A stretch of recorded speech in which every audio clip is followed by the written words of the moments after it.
everything's ready. And oh, get those.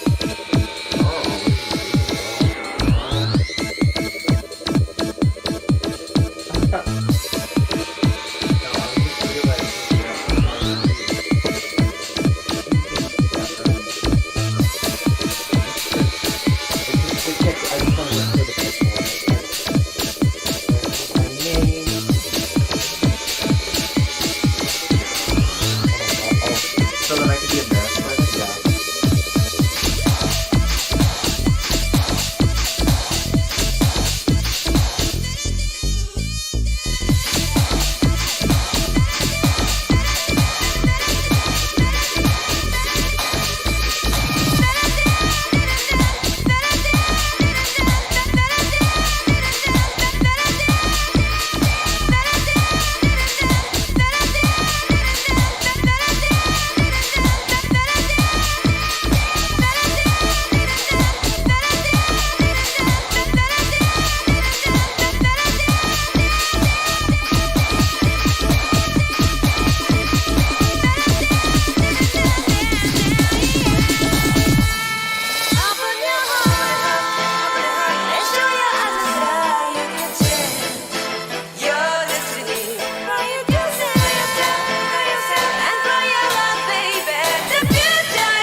What you want to say, baby, when you're alone in the darkest night. Maybe you can give your radio open your heart and show your understand. You're the sea, and grow your love, baby. The future is waiting for you. And show your understand.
what you want to say, baby. When you're alone in the darkest night, maybe you can give your radio open your heart and show your understanding. Your destiny, and grow your love, baby. The future is waiting for you. And show your understanding. Your destiny,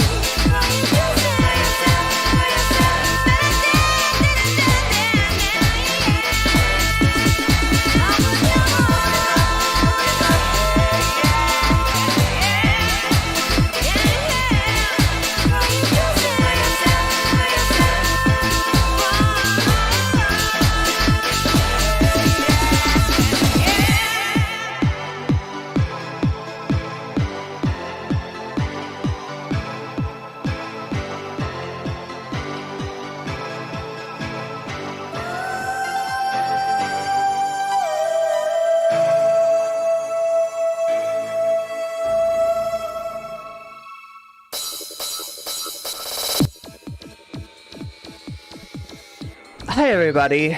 Yeah, you got to hear me before the stream even. I hope I didn't say anything weird. I was trying to talk to my KGB handler. Oh, I mean CIA, right? No, I'm definitely on I'm definitely on you know, the American side of things. Definitely not supporting the secret government of the Soviet Union, which never really dissolved. Oh my god, chat, I'm giving you too many conspiracy theories right off the bat. We can't do this. I'm gonna get in trouble, right? Conspiracies aren't real, but I am. Oh my god, and so is Colonel Nunuchka, who, I want to remind you, if we get to 200 sub points, I will cosplay Colonel Nunuchka.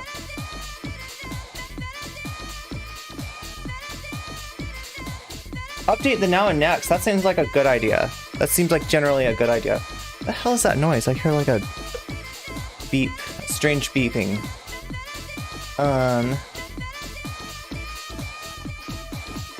We've got kind of a special stream for you today, by the way. So what are we starting off with?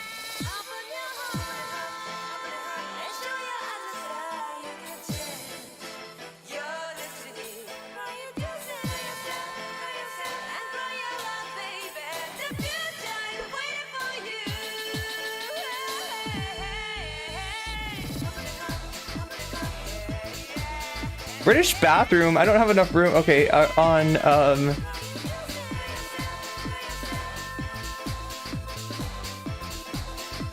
okay, we all know who this is about, right?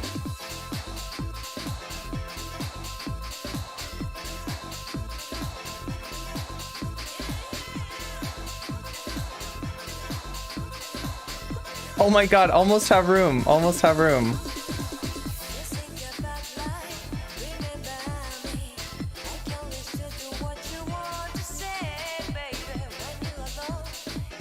There we go, that works.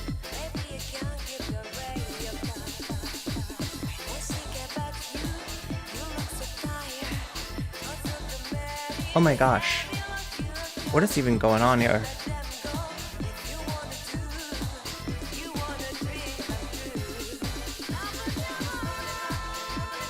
But yeah, oh my god, oh my god. Okay, so yeah, like I said, we've got a special, I'm sorry, I'm so distracted. Got a kind of a special segment this show. It's gonna be my first kitchen segment. Let me give you a little preview, okay?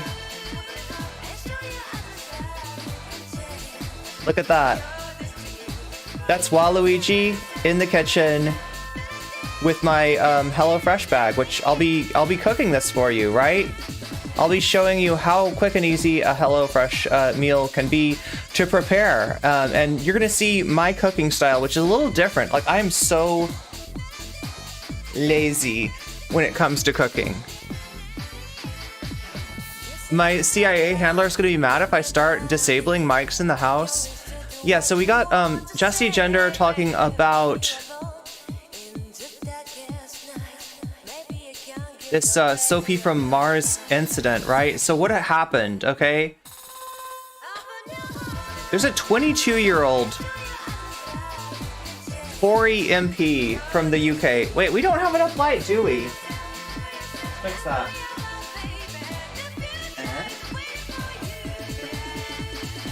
Okay, that's better. I knew that I was missing something. Yeah. Waluigi, Guardian of the Simplicity. I'm glad you said that, because some people, when they saw it, they said it looked like he was sitting in the loo. And that's what this story is about. This story possibly involving Sophie from Mars. So here's what we know about the story, right? There was a 22-year-old MP, Tory MP from the UK, who wrote an article for the Daily Mail claiming that she felt unsafe in the bathroom. Why did she feel unsafe in the bathroom? Because there was a trans woman there. And she relays this whole ass story about how, this woman talked about, touching herself in an inappropriate way, right? It just like, right? So this horrible bathroom story, but there's no way to falsify that, right?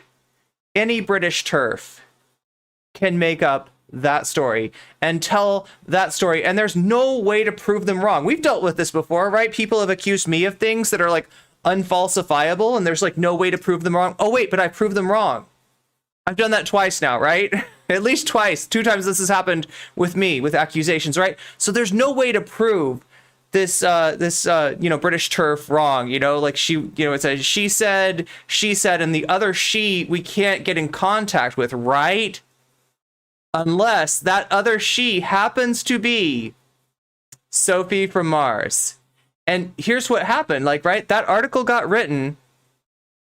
Sophie saw it and related it to an incident, that seemed pretty innocuous, where she was in a pub, she was using the loo, and there were no paper towels, right?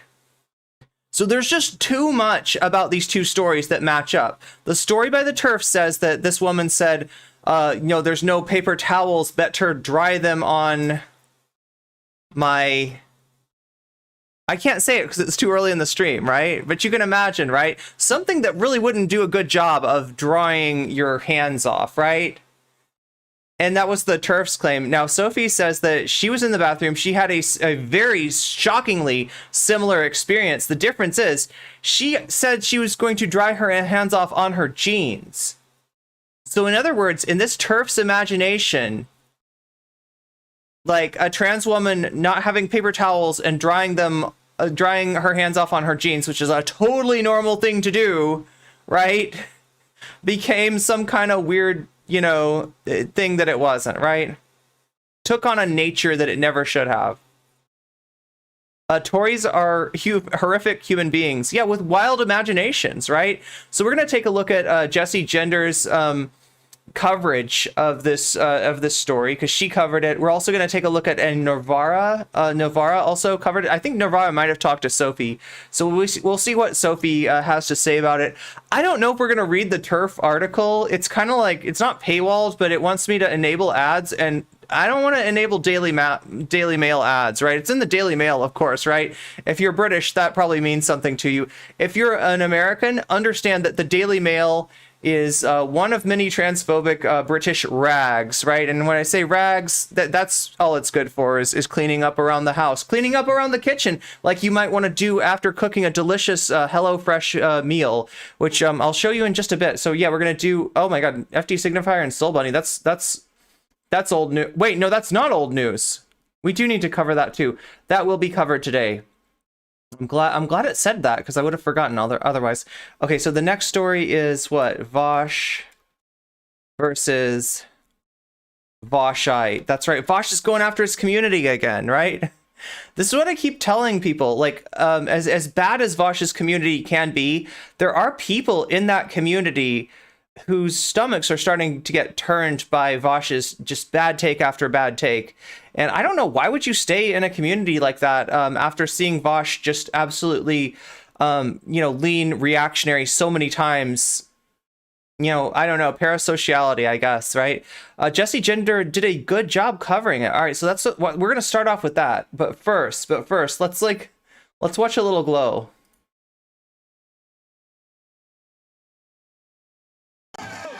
Wait. What? Why was that the thumbnail?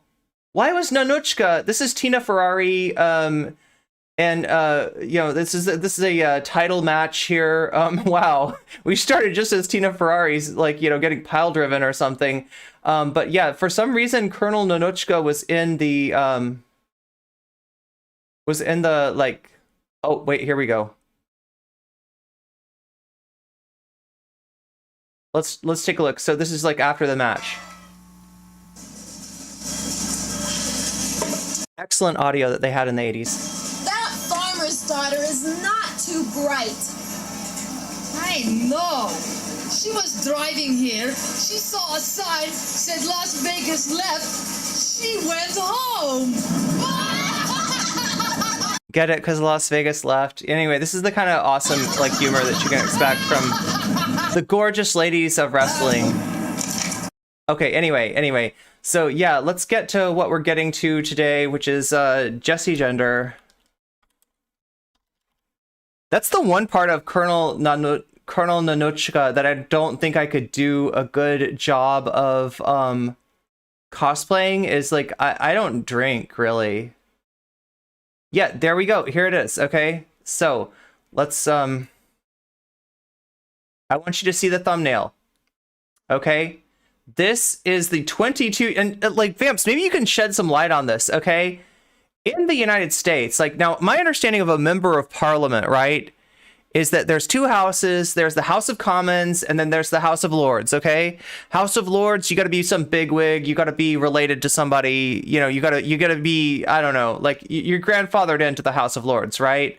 And then the House of Commons is like it is something akin to our House of Representatives, right? So, you know, this is an MP. I guess that she's an MP for the House of Commons. She's 22. In the United States, this would never happen. I believe that there is like an age limit on members of the House of Representatives, right?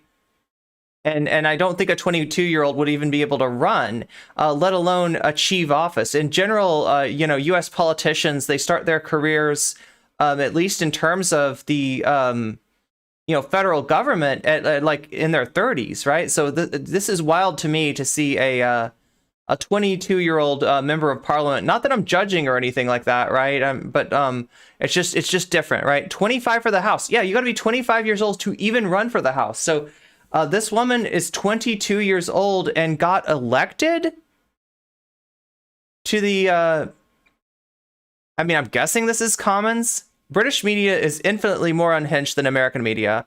British media really does live in the gutter. You have to be a rich knob to be House of Lords. Okay. You can be 18. So at 18, you can run. And is this common to have like a 22-year-old? And this is House of Commons, right? Counselor? That's different than MP. Wait, I thought she was an MP. Okay. So let me read the quote here. I was frozen to the spot in shock. It was sad to intimidate how a friendly chat in the ladies of London pub. Okay, ladies of London pub turned menacing and plunged Tory Councillor 22 into a clash between trans rights and women's safety. Wild. Wait, only a counselor. Okay, so what is a counselor? Is a counselor like an aide to an MP? That makes sense. Okay, you would definitely have a 22-year-old like aide to a there are a few in their 20s. But can somebody tell me what a counselor is? Is a counselor like a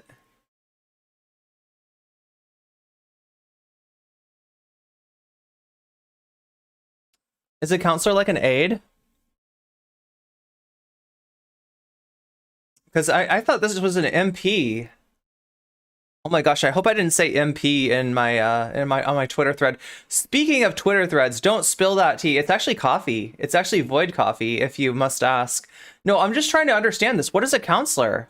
You are clever, Danny boy. Thank you. What I just need to know, like, well, I mean, maybe Jessie Gender will explain this.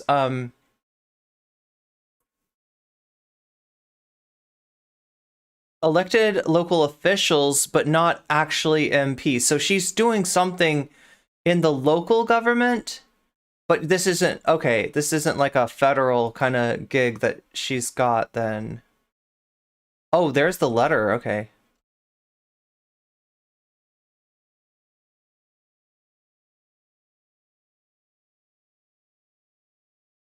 Wait, I'm gonna check my, I gotta check my tweet now and see what I actually posted. Now I'm curious.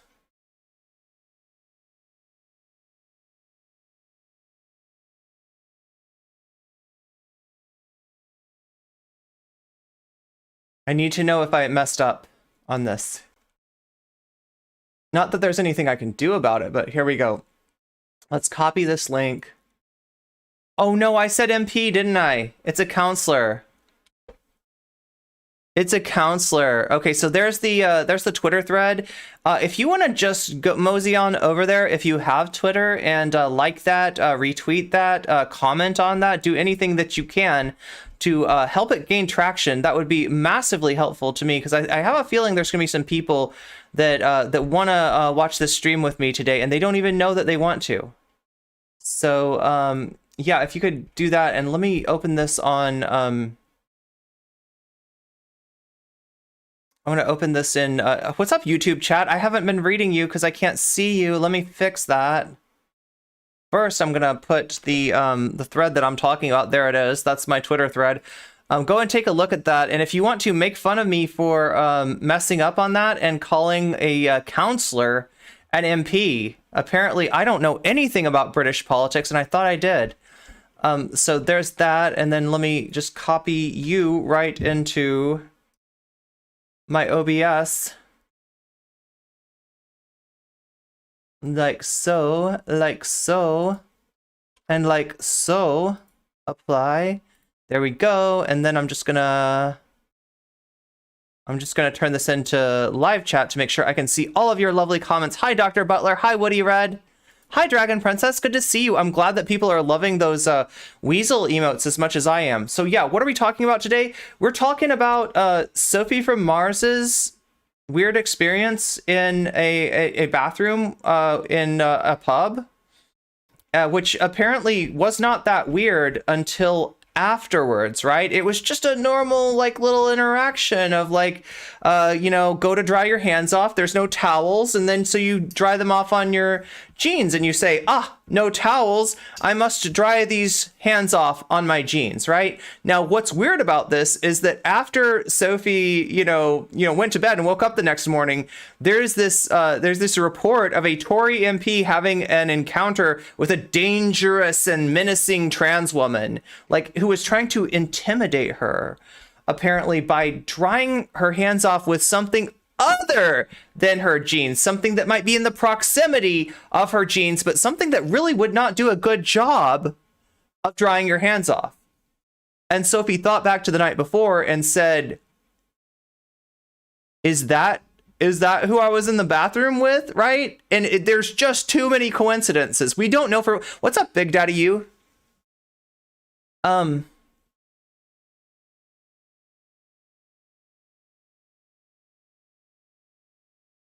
Retweet that tweet. Yeah, retweet. Yeah, wow. I've never thought of it that way, but it's true. Off topic, but growing up, did people make jokes about the show Friends? Oh, the show Friends, the 90s sitcom Friends. Yeah, that honestly should be getting an AI reboot, right? Are the rest of you like, look, if there's going to be a Seinfeld AI reboot, shouldn't there be a Friends AI reboot? The problem is, like, the Seinfeld reboot went transphobic, so what would the Friends AI reboot do? Like, what kind of marginalized group would the Friends AI attack? I don't know.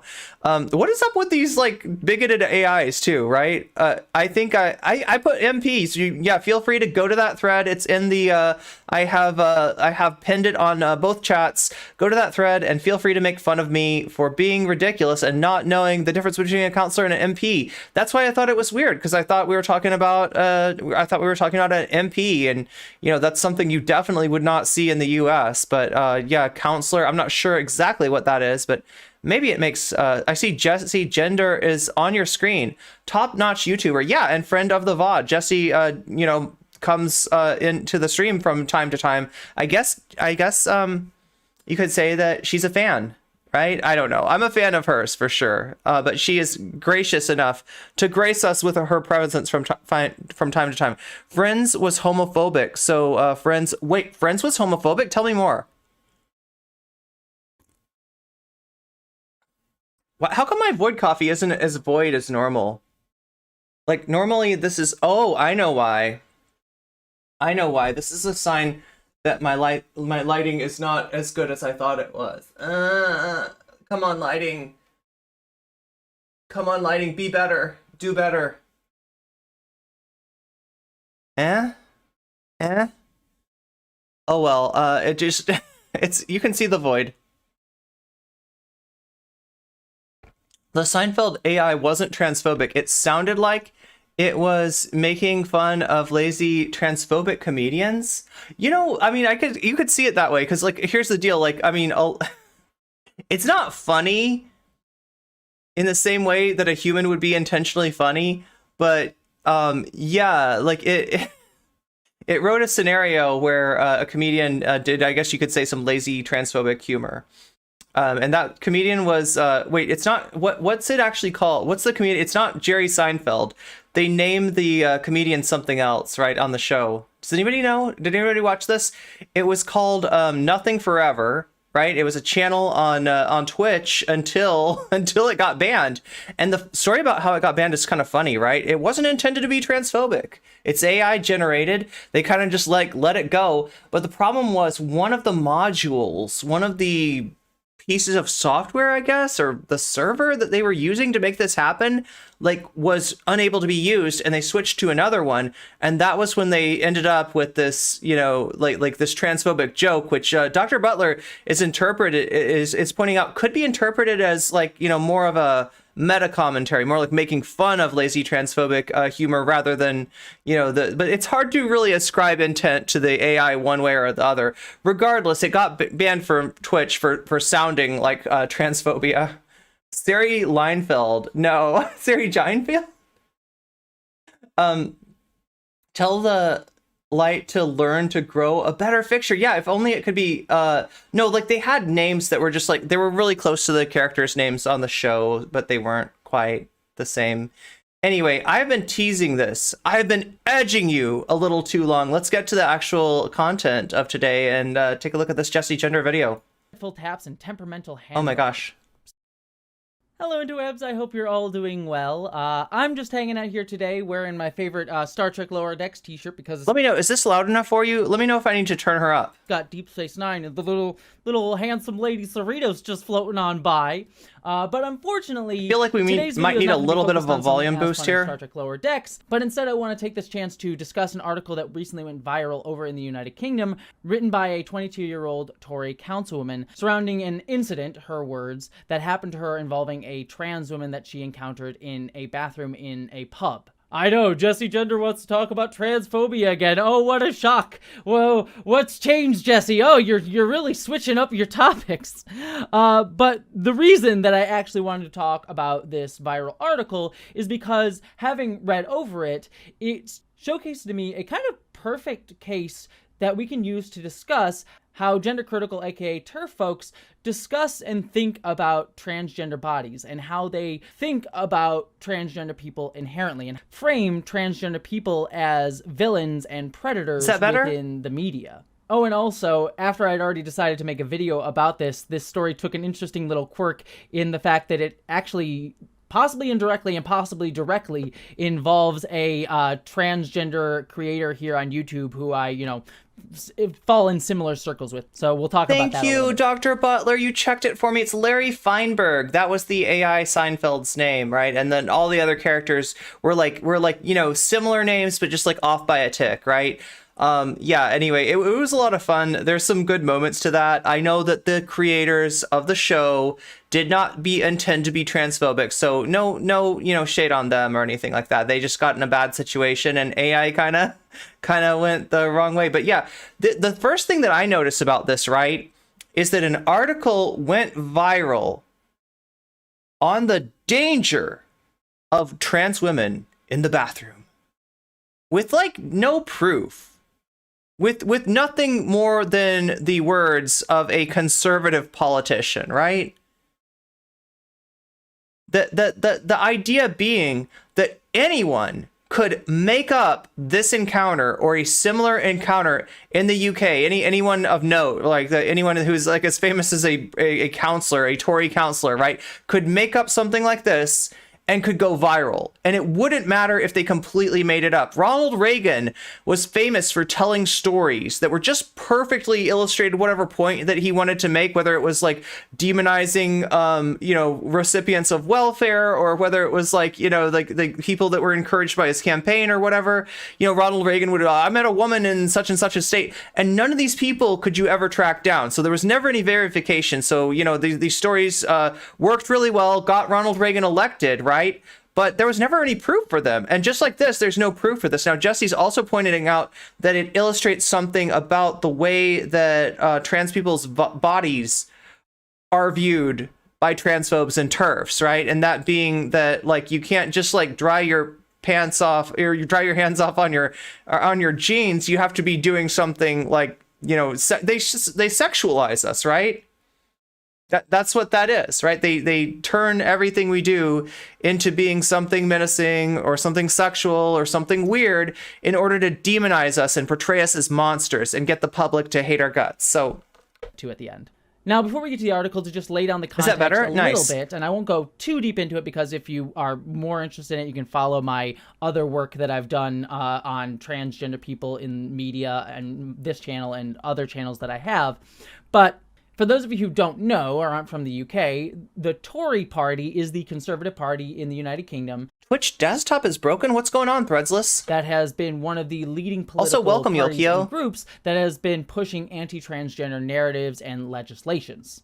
And this sort of heightening rhetoric around trans people dovetails with how the British media has been more and more framing transgender issues as this fight between cis women and trans women, which we know is obviously a false framing because trans women's rights and trans rights generally are not at odds with cisgender women's rights, but actually to make a world safer for trans people is to inherently make a world safer for... Yeah, how common do we hear this kind of rhetoric about marginalized people, right?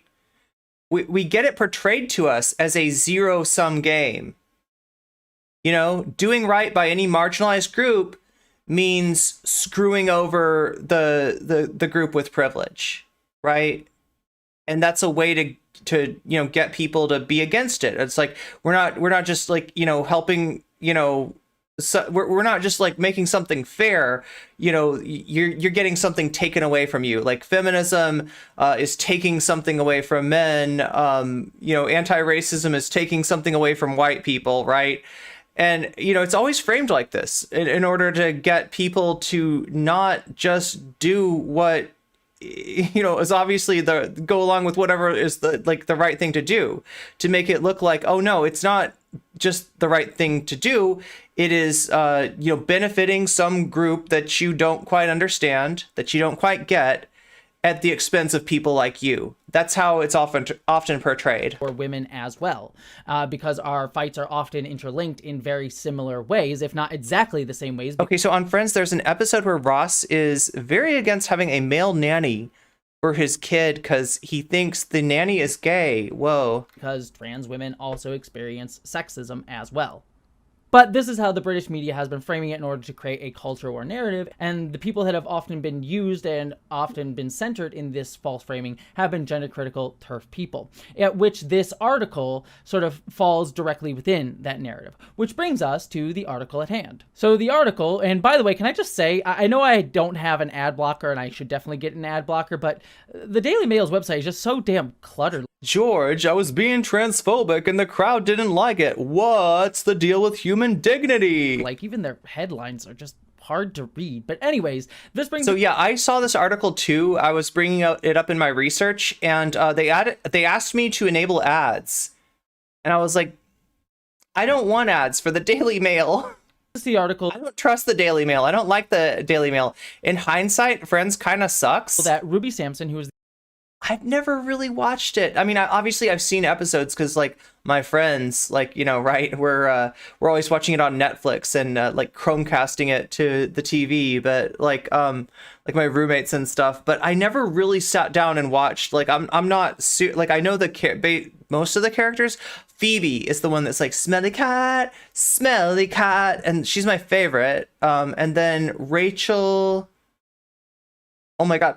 I don't even know all the characters. There's Joey. Joey's the guy that sits on the chair. The 22-year-old Tory counselor for Ross is works in a museum. Cockfosters, which is Chandler. By the way, hilarious. I lived in London. I lived near Cockfosters for a little while when I was in college, and that name still just makes me laugh, especially given the context of this article. But regardless, this article was written by Ruby Sampson in the Daily Mail, and it's called "How a Friendly Chat in the Ladies of a London Pub Turned Menacing and Plunged a Wait, is Courtney Cox Rachel? Counselor 22 into a clash between trans rights and women's safety." Again, we're sort of seeing that framing just right from the headline of like trans women versus women's safety. These things are at odds with each other. Like, but look, you might think that trans women deserve the right to be able to go to the bathroom, but have you ever thought of women's safety though? Yeah. Into the article, you'll see how Friends is just living single but white. And over the top. And Jennifer Aniston is Rachel. Okay, Courtney Cox is Monica. Okay. Oh, I forgot about Monica. But let's read the article to get more. So we start off with Ruby saying, "These days I don't feel safe going to the ladies' loo alone." Again, sort of this framing of like there's dangerous people sneaking into the women's bathrooms to harm you, and generally always framing it as trans women who are doing that.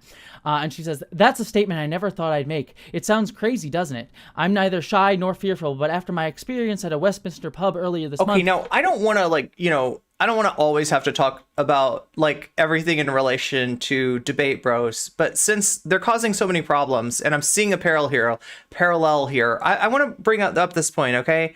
So, the British media is giving you a choice. Do you value women's rights or do you value trans rights? Because somehow you can't have both, right?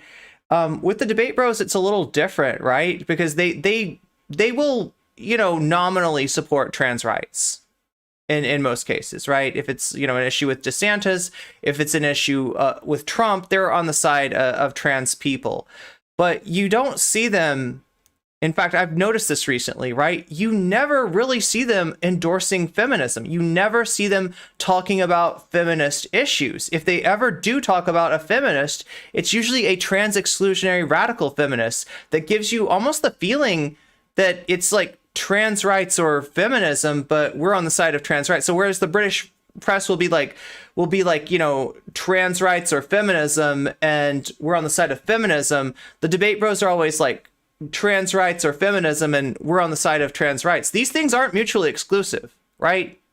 There is an option to support feminism and support trans rights. It's not a zero-sum game that we're dealing with here. That's how I feel.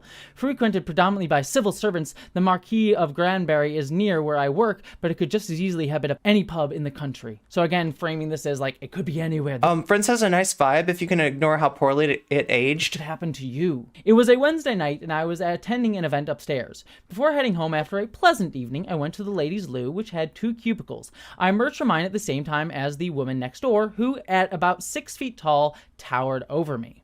She wore a skimpy top. Okay, so right now, towered over me, here's how we're starting off, right?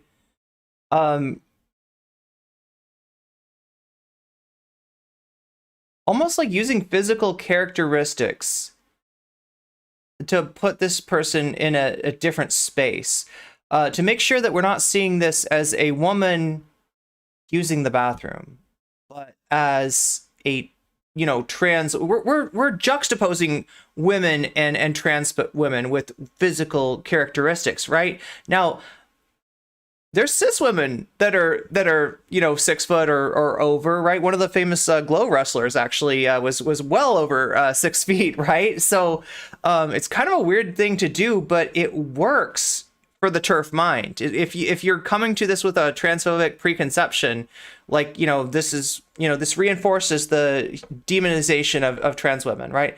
Who are Debate Bros aside from like Vaush, Zan, Destiny, and sometimes Hassan? I wouldn't call Hassan a debate bro. He's a streamer, but he doesn't really do. I mean, he does sometimes do debates. I guess it's just like not the mainstay of his content, and he's not like acculturated to these people. Wait, so well now like I gotta say, okay, so I say debate bros because everybody says debate bros, but really I feel like a better term is like debate bozo. Right? Keffels used to say debate pervert. Hassan says debate pervert. I don't know if we need to bring in perversion or anything like that, but I wanna make a clear point here that you don't have to be a bro to be a debate bozo, right? So we've got like mainly the ones that I should wait until wait, who asked this question? Threadsless.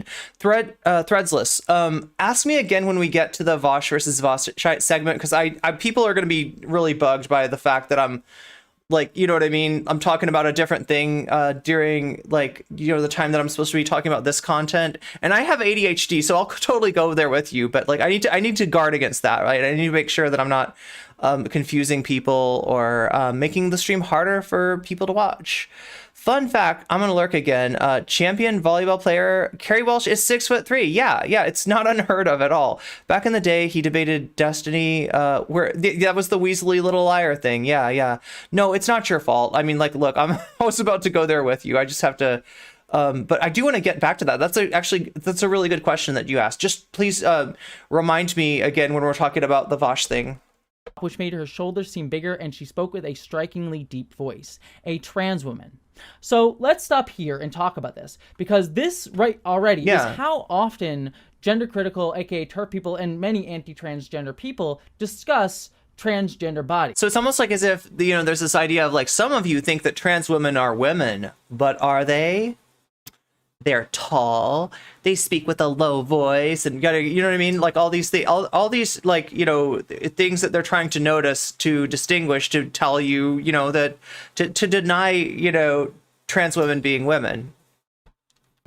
They always focus on supposedly masculine features, like being 6 feet tall, towered over me, sort of playing the demure. MP is still in my title? Oh no. And small. Well, if anybody wants to come in and yell at me about it, I will accept that critique. Meow meow to you too, bread bro. I know cis women with lower voices. Yeah, it's not weird at all. Yeah, women come in all kinds of shapes and sizes with all kinds of voices and all kinds of interests, and anything that you want to try to say to like typify like trans women to demarcate us from like cis women, right? It's going to be something that you can find cis women who have that too, right? So it's kind of silly, but it what's not silly is the way that this hurts trans women, right? Polly would baffle them being 5'5" with a sexy raspy voice. Yeah, exactly. They can all. Oh yeah, we can always tell. And that's why they're constantly like harassing like cis women in bathrooms too, because they can always tell of themselves and sort of playing up this idea of women harassing, telling cis women they're not allowed to be in the women's bathroom because they assume they're trans based on superficial characteristics, right? Me and Polly are the same height, same deeper voice, but she looks more feminine. Ooh.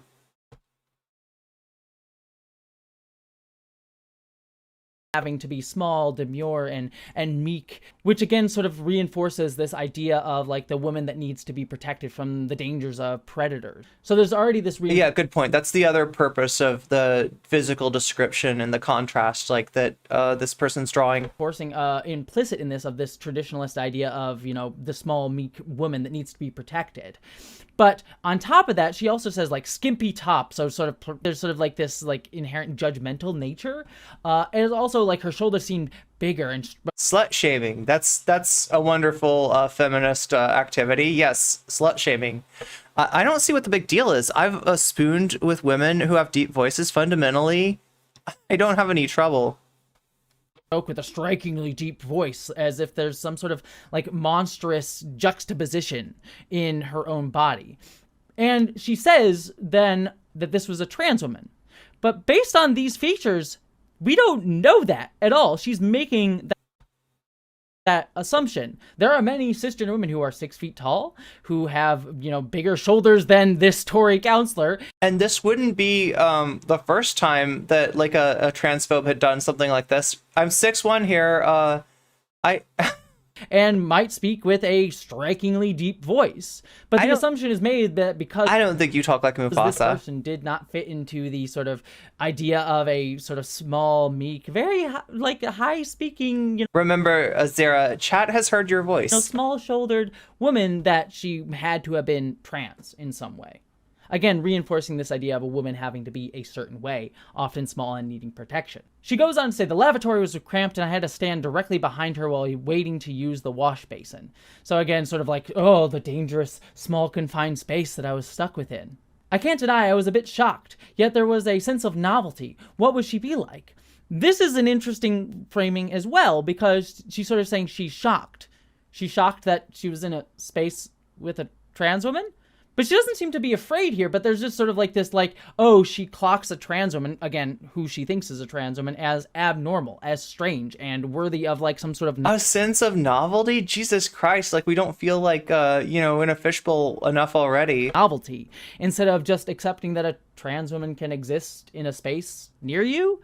No, it has to be this, special event for her to have been near... She makes it sound like she was on Freak Safari, yeah. Woman. Again, framing trans people as just abnormal by our mere existence. Then she goes on to say something that I find particularly fascinating. Well, we had quite a nice chat. Not exactly girly, but friendly. What exactly is a girly chat that you're having in the loo? I'm a woman who has been in many a bathroom conversation with other women. Yeah. Not. I'm just wondering, if you're dealing with car issues, right? Is that inherently not a girly conversation? Is it what you talk about that makes it a girly conversation, right? What is this girly conversation thing, right? If you're talking about if you're talking about, do you have to be talking about rose petals to make it I don't know what this means. Not. And I don't really know how many girly you have to compare notes about makeup and talk about boys. Oh, thanks for there we go. I was oh, let's talk about Barbies, or I really don't know. Pink things. Again, this reinforcement of traditionalist womanhood, but in a weird way. What are you framing as a girly conversation in the bathroom? And why would you want to frame a conversation as girly, or why would it have to be girly? The only conclusion that we can come to is that... Wait, so what can we talk about? We can talk about flowers, we can talk about makeup, we can talk about boys, we can talk about food. These are girly things, but the second, if we talked about home renovations, would it all of a sudden become oh wait, no, if it's a renovation to your kitchen, that's girly. But if it's a renovation to your garage, that's not girly. I get it. Talk about very shades of pink. Yes. Oh, she has to reinforce that this wasn't a girly conversation because it was with a trans woman who wouldn't understand what it's like to have a girly conversation in the bathroom. But in actuality, what does that even mean in any sanitary products? Yeah. Real sense. Going further, I thought this was going well. I'm handling the situation. Washing your hands in the loo is definitely a girly activity, to be fair. Women aren't allowed to use words like crankshaft. Yeah. But wait, if I wanted to talk about wrestling, would that not be a girly conversation? Or is it only a girly conversation if I'm talking about women's wrestling? Maybe. Fine. What situation? That you're talking to a trans woman? It's, again, heightening it up. I didn't treat her any differently. Oh, she wants a pat on the back. I didn't treat this trans woman any differently. You've already described how you already kind of at least have thought that this was a different interaction because she was trans, just based on that sort of one assumption that you made. But she wants a pat on the back for oh, I didn't act any different. We didn't have a girly conversation, but I treated her fine. Which is what you shouldn't deserve. Yeah, you're in the bathroom. Some people think going to there's that whole thing about women don't fart, or some people would think even being in the loo itself is somehow an ungirly activity. I would be in favor of more wrestling discourse if you're offering. Nice. Well, we should do that. Right. Apparently there's still a women's wrestling league that is run by one of the people that started Glow. So We should get into. Oh wait, that's the one though. We can't really watch the. So there's like Wow, that's the one I'm talking about. That's still going. And then there's Glow, that was the 80s one. Now we can watch Glow stuff. I'm pretty sure we're okay to watch Glow stuff, right? That stuff is old enough that nobody cares if we watch matches from Glow. But yeah, there's also like currently going on women's wrestling promotions. Speaking of women's wrestling promotions, right? Speaking of that, we are going to have a wrestler. I'm going to be talking to a wrestler, I think, on Monday. Some of you might know who I'm talking about. Some of you might guess who I'm talking about, right? A well-known wrestler. That's all I can say right now. Wait, women fart? What type of magic is this? Fart magic, of course. Being raised as a boy, I already feel like not talking to other people in the bathroom. Yeah. On the back, you should just do that to people around you. Why would I? We spoke about the papacy of loo paper, the dreadful taps and transphobia is the consequence of patriarchy. Meow. Mental hand dryers. Seems like a normal conversation that I would have. 6 feet isn't tall? Well, that means that I'm small. Okay, because I'm under 6 feet. Ooh. With many of my girly friends, trans or not. I'm on board for that. It was as she moved to the door to leave that it happened. I remarked that we had no choice but to awkwardly shake our hands dry, and she turned to me and replied, "I'm going to wipe my hands on my penis." With that, she disappeared. I find this, like, wording really funny because she's, like, disappeared as if, like, the trans woman said, "I'm wiping my hands on my penis," and then, like, threw a smoke bomb and, like, disapparated. But there's no paper towels in the loo. I'm gonna dry my hands with something that doesn't dry your hands. That doesn't make sense. Did you ever see American Gladiators from the 90s? I think they had... Oh, yeah. I know what you're talking about. I haven't really watched that much of it. People watch American Gladiators on stream, though, right? That's, like, old enough that copyright doesn't care. Care that much, anyway.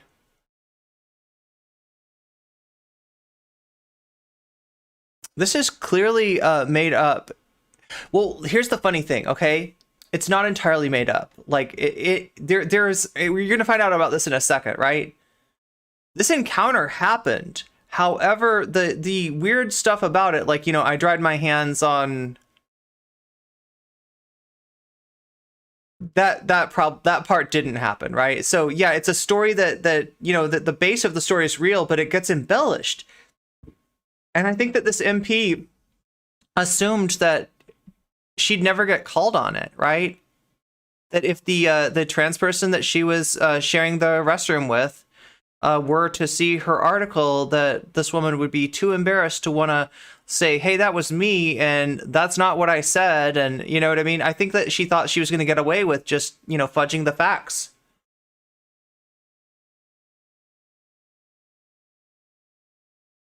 Two choices. Consider you may have misheard, or write and submit the article. Yeah, and like, I mean, that's being super charitable. Yeah, I mean, I guess it's possible. It's possible that she misheard jeans as peens. Peen. Yeah, I don't know. But it's I guess it's possible, right? What? Not even with Libs of TikTok? Wait. Oh, yeah, CPAC. Hey, remind me about that again later in the stream, because I do want to take a look at that. There's a reason, right? There's a reason that... I think I might know the reason that CPAC's having trouble. There's a conflict brewing in the Republican Party. We'll see how far it goes. Clearly, yeah. You get what you pay for. Oh, wow. 20 people to watch Chaya Rychek? Number two, this is just a weird thing for someone to have said. Like, "I'm going to wipe my hands on my penis." I don't know why anyone would actually say that.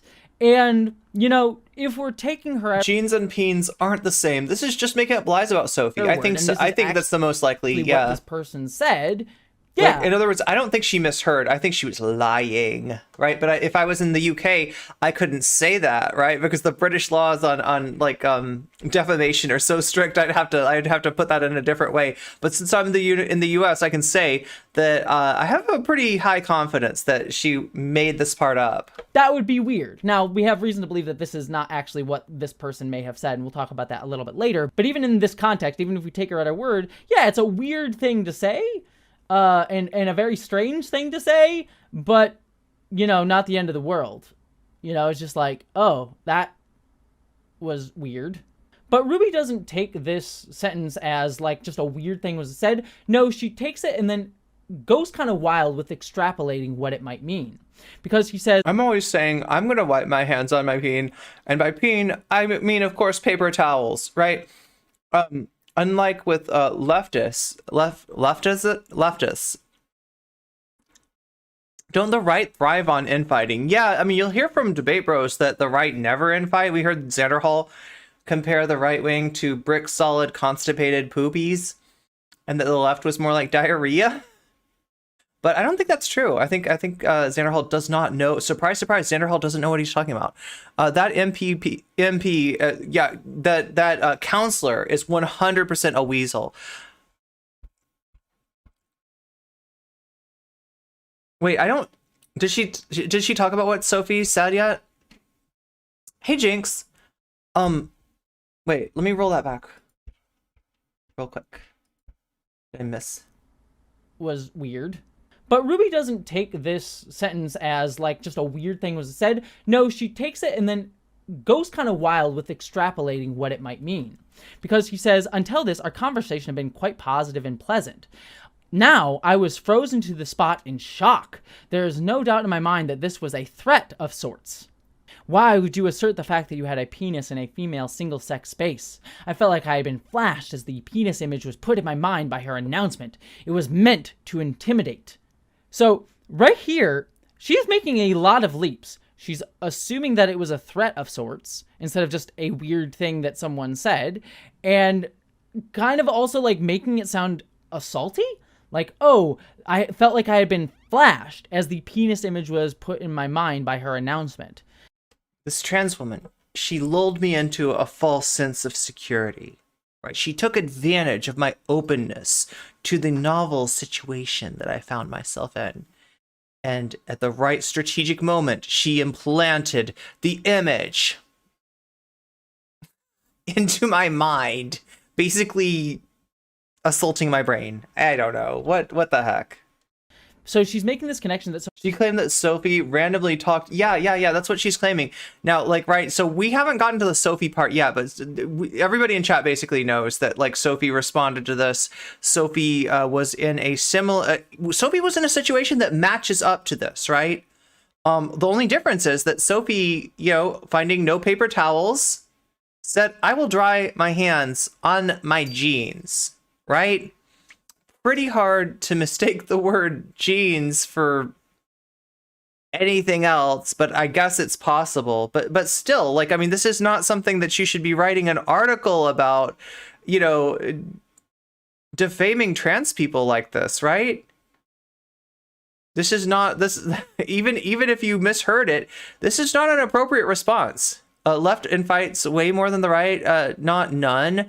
They are prone to falling in line with their authoritarian mindset. I mean, you'd think so, right? But I mean, I've seen a lot of counter examples to that lately. If we really wanted to know, like, empirically, you know, we'd have to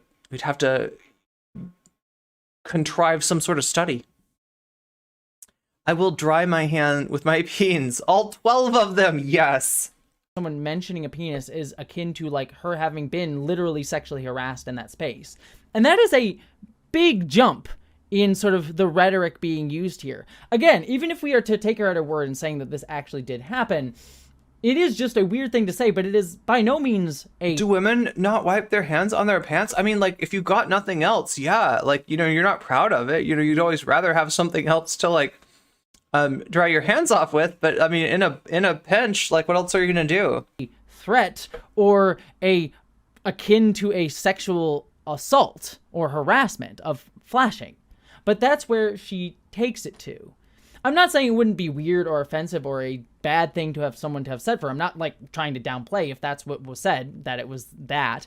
But you just see this escalation. Yeah, I mean, it would be a super weird random thing to say for sure. Playing out in real time in this article of like, oh, it had to have been this. It was like this. It was like this. It goes all the way up there instead of it just having been a weird thing that someone said. But she goes even further. The way that Jesse's doing her hands, it almost sounds like a fish. What did they call that? A fish story? Like the idea that, like, you know, somebody tells you about a fishing trip that they went on, and they were like, the fish was like, in actuality, maybe the fish was like this big, but when they tell the story, it was like this big. It was huge, giant fish. The left believes in fighting for many of the same goals. The right is just like against the left. They don't share many common goals with the left. True. Oh my God, you got an ad. Okay, so some of you are getting an ad right now. God, this is the wrong time for me to mention that.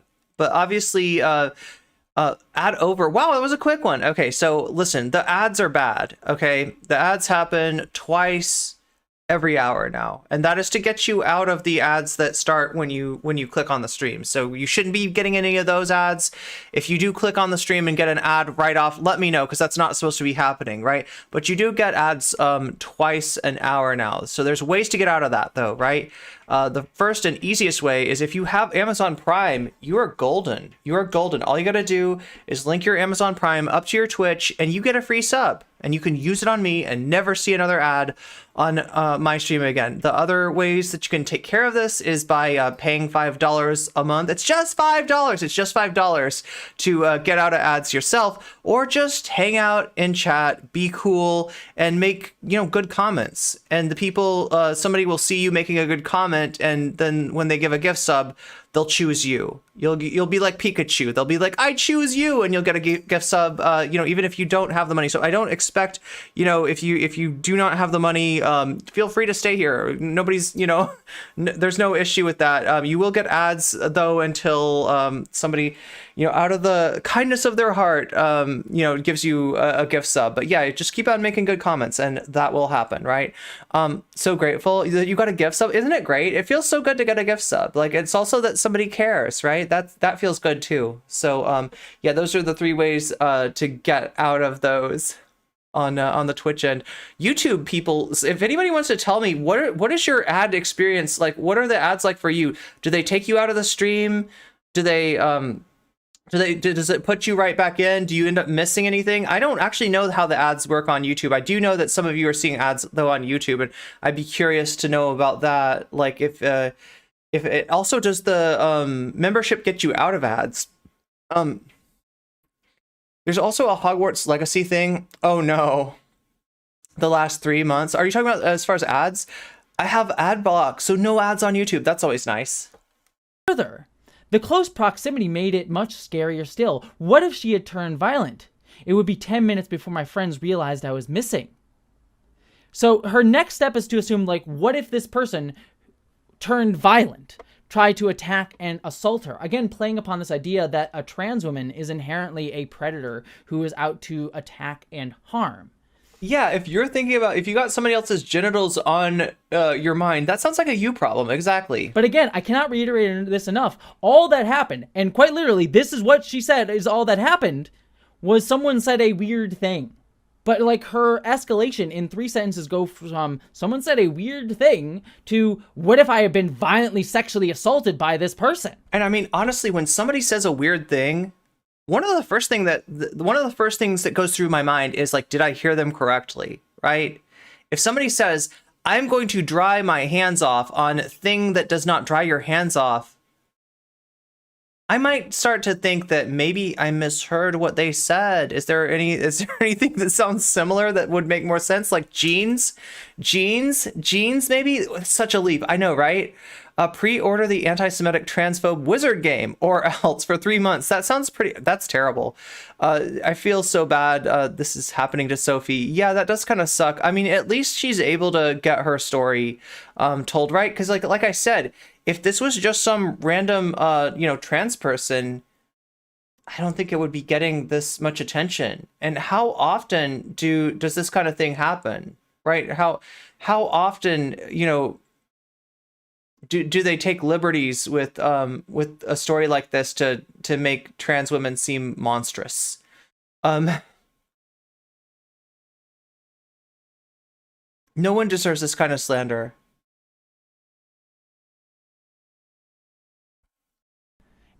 It's just, again, showcasing how the rhetoric gets amped up so quickly just by the mere assumption of a trans woman being in a space.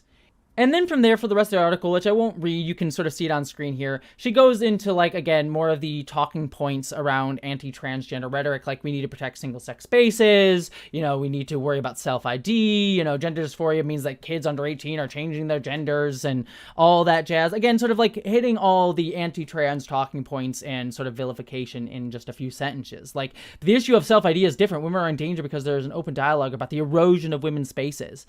And she's using this event here as evidence that there is an erosion of women's spaces here. When again, all that happened is, according to her, was she had a... Threadsless, I share your frustration that debate bros insist on using the Hogwarts Legacy thing as an excuse to attack trans people. Fine conversation Terrible. that wasn't too girly in her mind with a person that she viewed as abnormal and viewed as a trans woman. Again, like Jesse Gender, like the kind of attacks that Jesse Gender got for just saying that, hey, maybe if you want to do right by trans people, consider not playing the game, right? Not streaming the game for sure. I'm gonna dry my hands on my pants. And this lady heard, something very different. It seems possible if we're giving... That's what I said, it's maybe possible, like, right? That, like, jeans sounded like another word that has the "een" sound in it. I don't know, but it's a little bit of a stretch, isn't it? The assumption that it was a trans woman, and that person just said a weird thing, and she got really freaked out about it.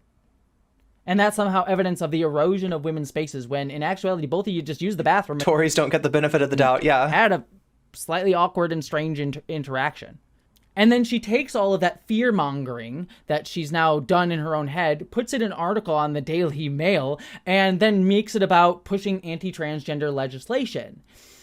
And it just showcases how many TERF and gender-critical people escalate these situations by viewing trans people as predators, while also reinforcing women as these people that need to be protected from the scary, strange transes that are abnormal and strange and monstrous and quite possibly predatory. And then trying to spurn that into political action that harms a already marginalized group.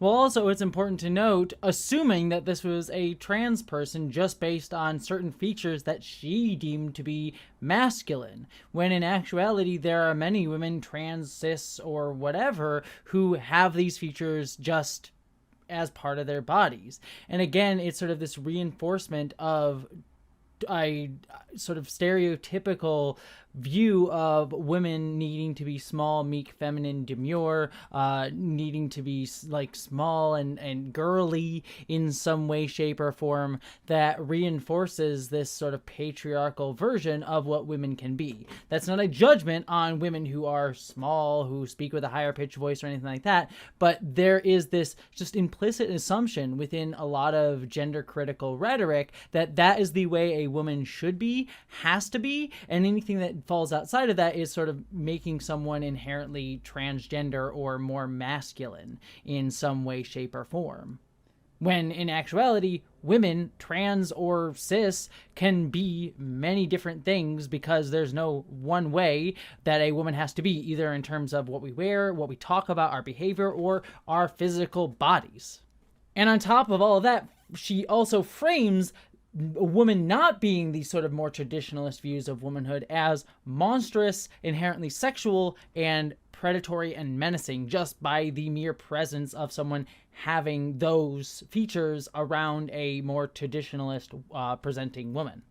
And let's not forget that, and, I don't want to make assumptions about this woman's, intent, but there is something to me that is being said when she's a woman who had a weird interaction in the bathroom and then went, oh, I've got to write about this in the Daily Mail, and she's also a public-facing figure who wants to push her own political agenda and get herself attention as a young and up-and-coming, politician. So maybe she means all of this earnestly, but there has to be a part of me that questions, quite honestly, that she's just using this to get attention and sort of make herself become a known face within her own political party that is propping up anti-trans people within their party because it gets them attention.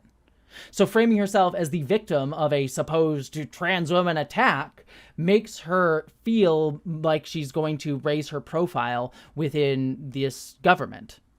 One other thing to mention, too, is that Ruby didn't just write this... Okay, so yeah, there's the letter. ...in an article in the paper, but she literally wrote to the Minister for Women and Equality, writing a letter that said basically the same thing. It's like, oh, a trans woman potentially in a bathroom said a weird thing. I was worried that this was a threat and that I was... Oh, wait, this was a, internal, government, letter? ...going to be sexually assaulted. So not only did she not just write an article in the paper, she literally wrote to the government... Not just the paper, the Daily Mail, okay? ...about the fact... The trashy Daily Mail. ...that a weird thing happened in a bathroom. To just, again, actually create and generate political action against trans people who just used a bathroom. But again, all that happened is that a potential trans woman said a weird thing. And here's the other, twist in this, is... And Bill Maher, if you're watching, I know you're a friend of the VOD, I know you're a big fan of NCC, okay? When you say that trans people are asking for too much... Is being able to go to the bathroom, but without being slandered as predators, as monsters, is that asking too much? Are we really asking too much? I wanted to talk about this for all those reasons that I said, but a fellow creator of mine, SophieFromMars, a fellow transgender creator on YouTube here, believes that she was the one who was being here's where it gets interesting. Are you ready for this? This Tory councilwoman, by Ruby. And I'll put in the down below an article that she wrote about this situation, and I highly recommend it. I think it's very well written and is really excellent.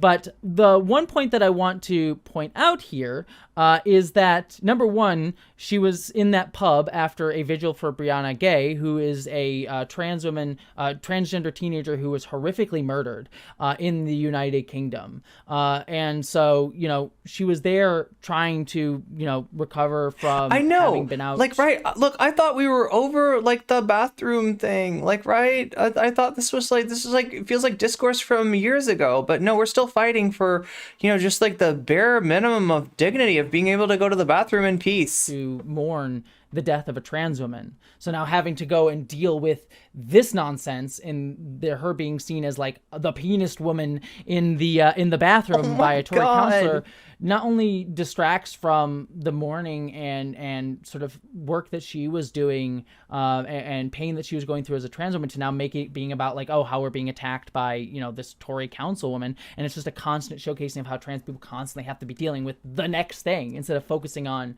the hardship or the problem that we're currently going through right now.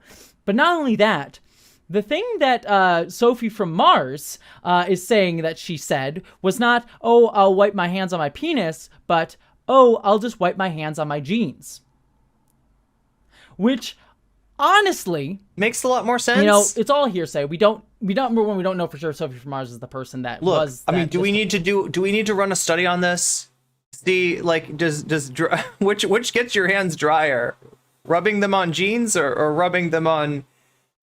Tory counselor is talking about. And number two, it's hearsay which one of them, was actually, telling the truth in either sense. But I have to say, I more likely believe Sophie from Mars here because, number one, who says, I'm going to wipe my hands on my penis? More than likely, she did just say, I'll wipe my hands on my jeans. But because, as Ruby herself already articulated in her article, Ruby was constantly thinking about this person she was in the bathroom being a trans woman. And many gender-critical, aka TERF people often... So who had penis on the brain, I ask you? Focus on transgender women's bodies and the fact that some of us have a penis, which, by the way, not all trans women have penises. Hello, I don't have one. But she is clearly thinking about that element of essentializing a trans person down to her genitals in that moment.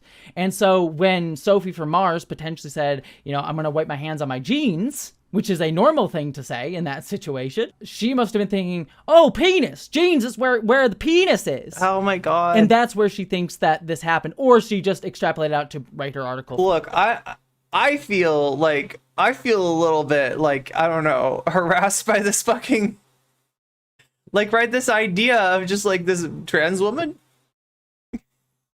equating like trans women with something that a lot of us feel dysphoria about, right? It's if there's any For clout. And again, it just showcases not only how trans it's not so you can dry them, right? women are vilified, but how, even when we aren't thinking about our genitals, people who attack us are constantly thinking about what we got in our pants. When really, at the end of the day, none of that matters. Like, we're both using the bathroom, we're both like talking as women, and we are needing to wash our hands. It's just, again, just this constant focus on trans women's bodies and how we are sort of seen as monstrous or different or strange compared to the traditionally like small and needing to be protected woman. And to wrap this out, it's also worth noting, and I think Sophie from Mars herself said this in some of her writing, that this moment didn't just force Sophie from, focusing on the vigil that she was at or going about her daily life to now having to deal with all of this. Yeah, if people want to look at the whole Hogwarts Legacy thing, like that, I mean, I'm moving on from that content as much as I can. I guess Vaush is going to talk about it a little bit today and what we're watching. But yeah, I did cover that stuff extensively. So there are look at my highlights. Okay. I want more of you to check out my highlights, right? Because not because like I look, I'd rather you watch my VODs, right? But if you want, but I feel like the highlights might be more useful to you, because check out the highlights. When you go on my Twitch channel, right, you can scroll over to videos. And there's like VODs, but there's also highlights. Now the highlights, the nice thing about them is if you just want to watch like one subject, or you're more interested in this than this, you can see it right there. If you just want to hear about, this wild thing that Vaush did, there it is. If you want to hear about the Hogwarts Legacy thing and Jesse Gender's video about it, there it is, right? It's all separated out. So it's probably more easy for you, even though like I'm not gonna, obviously watching my VODs, like watch the whole VOD, right? If you want.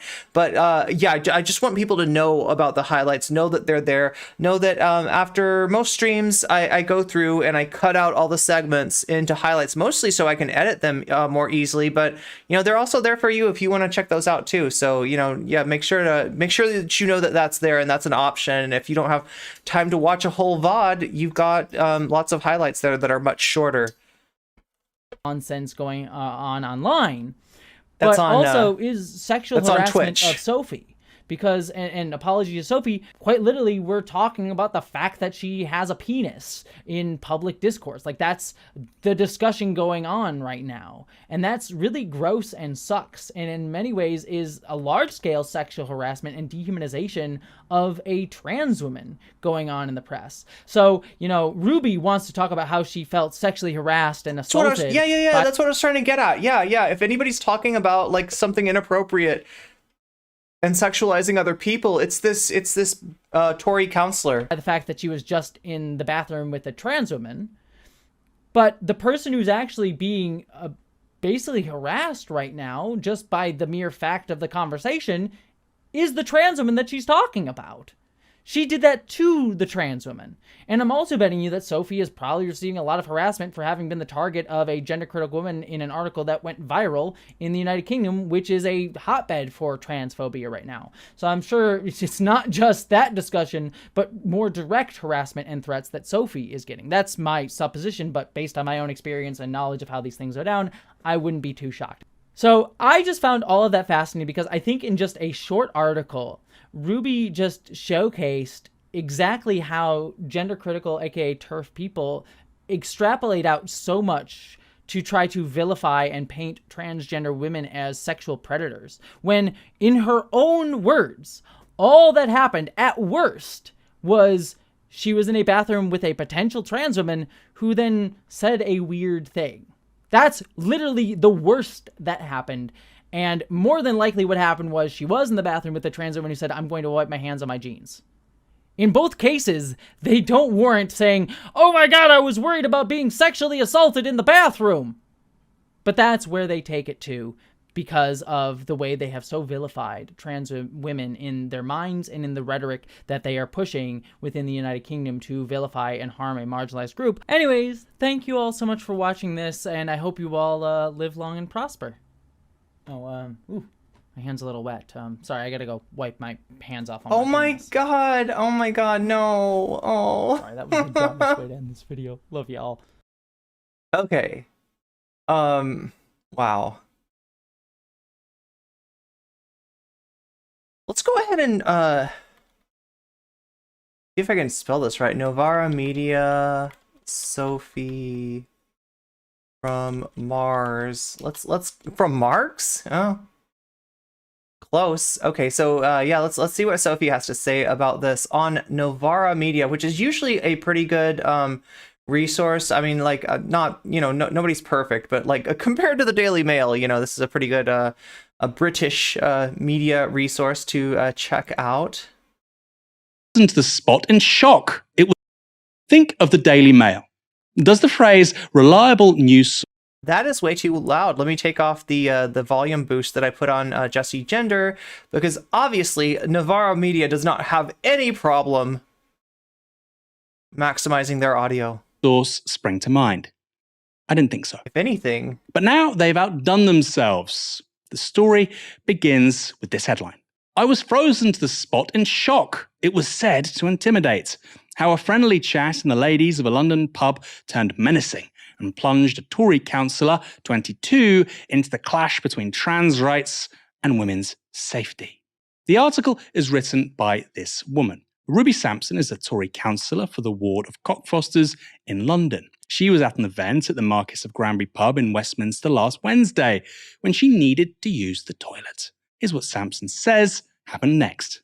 Before heading home after a pleasant evening, I went... Yeah, like I said, I covered the Hogwarts Legacy thing extensively. You know, when it was you know, the main story, the main discourse, what everybody was talking about. I would encourage people to check out especially my reactions to Jesse Gender's video if you want to find out more about, you know, what trans people really wanted, because, you know, I feel like a lot of this got mischaracterized. A lot of, if you got this news secondhand from somebody complaining about trans people, you might have a different idea about what trans people were really asking for, you know, than what trans people were really asking for. Jesse Gender is a leader in the trans community, pretty prominent YouTuber, right? And I feel like, you know, her portrayal of you know, how trans people feel about this, right, and what we think is realistic, you know, is the best source to go to. So, you know, you always want to go to those primary sources rather than like reading what somebody said about what somebody said. You know, go, if you want to find out what trans people think about a certain thing, you know, go to a trans person like Jesse Gender. And so I'll try to link those highlights in the Discord. Wait, can we do some Discording? Can we put out some like, some of you don't know about my Discord. That's right, I have a Discord. It's a great place to hang out and communicate with each other and learn more. And I'm there a lot. I will, you know, sometimes reply to your messages, especially if you at No Comment Check. I'll try to take a look at that. And also, I want to put out, you know, resources like the highlights. You know, in fact, we should probably have like a Twitch highlights section for people who want to, you know, just see all of what's available there. So yeah, join us in the Discord if you're not there already. It's a great resource, and you know, it's a great place for me to communicate with you when I'm not on stream, right? So, you know, if something happens with the stream, if it goes down, knock on wood that it doesn't, right, or something like that, I'll try to like leave that information in announcements. So yeah, follow my Twitter and join the Discord. Those are great ways to stay. Oh my god, that just reminds me, I didn't make a YouTube community post. There's so many places that I need to post. Like, I try to keep people apprised on Patreon. I try to keep people apprised on the YouTube community section.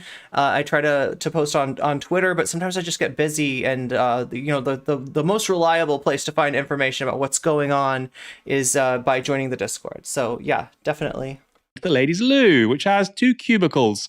I emerged from mine at the same time as the woman. It's just like the Say Her Name debacle. Some people made more of it than it actually was. Not only that, but some saw it to damn intersectionality between the trans and the trans and black communities, and kind of erase the people that are at the intersection of those two communities. A lot of times when we talk about, you know, the way that this discourse was portrayed, you almost, you know, it almost, you know, makes you like, you know, not think of the fact that, yeah, there's black trans people too, right?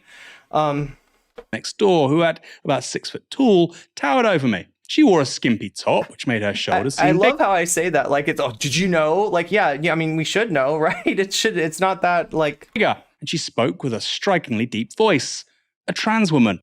The lavatory was cramped, and I had to stand directly behind A trans woman? You don't say. Tell me more. her while waiting to use the wash basin. I can't deny I was a bit scared, shocked Tell me rather. more. There was a sense of novelty. What would she be like? Well, A trans woman? But what would she be like? we had quite a nice chat. Not exactly girl. I was quite open-minded until she talked about drying her hands off on her genitalia, and that just completely ruined the mood. Oh my god. Early, but friendly. I thought, this is going well. I'm handling the situation fine. I didn't treat her any differently. Why would I? We spoke about the paucity I'm not a bigot. I wouldn't treat her any differently. of loo paper, the dreadful taps, and temperamental hand dryer. It was as she moved the door to leave that it happened. I remarked that we had no choice That it happened. but to awkwardly shake our hands dry. She turned to me and replied, I'm going to wipe my hands on my penis. With that, she disappeared. I'm going to wipe my hands on my penis. What does that even mean? It seems strikingly implausible, even to me. But that didn't stop Even as a tasteless joke, right? the Daily Mail What the from running a hell? whole story on the basis of one person. Also, like, look, now I don't want to typify, like, I don't speak for all trans people, okay? I'm one trans person, right? I'm one trans woman. But many trans women do not like to think about, like, our genitalia. It's a source of dysphoria for a lot of us, right? It's not something that, it's not a topic we're trying to broach most of the time, right? So yeah, anyway, I mean, you know how implausible this is. I speak for at least 20% of black men. Oh, nice to know, Danny boy. I don't. And say so, and that its author draws. I do have to say that sometimes, or else I get, you know, I do get people that seem to think that I think I'm, you know, speaking for them, and I'm not. You do you. They say her name thing. Oh yeah, it's white people lashing out. It should have never been discourse. If someone said that to me, I'd say, excuse me, I'd be like, did I hear you right? I don't know. Sounds strange. If you're thinking about how you're not treating someone differently than anyone, you're treating them differently. True. Good point, Adodak. Good point. I'd assume I misheard it. Yeah. What's the last thing I'm ever going to say in the ladies' room? The answer is referring to my genitalia or thinking about them ever. I speak for one single black trans woman. But that's not for me. I like who sees people as a novelty? Some Bigots? pretty grim conclusions. Sampson goes on. Now, I was frozen to the spot in shock. There is no doubt in my mind that this was a threat of sorts. Why would you assert the fact that you had a penis in a... Oh yeah, and YouTube, if you're watching on YouTube, just understand this. Although you do not see yourself on stream, I can see you. So if you type something into the chat, there's a very good chance that I will read it, right? So make sure that you know that you are being heard as well. Like, I just have problems with my software in being able to show YouTube chat on screen. female single-sex space. I felt like I'd been flashed as the penis Katie Montgomery talked to Sophie a few days ago. image was put in my mind by her announcement. It was said to intimidate. The cloak's proximity made it much scarier still. Yes, Natalie, I can see you. What if she turned violent? It would be 10 minutes before my friends realized I was missing. Hey, Ruby, it could have been an hour, who knows? So we started from a strange comment attributed to a trans woman who was a total stranger, and we've ended up in the middle of a fantasy of intimidation, threats, and even violence.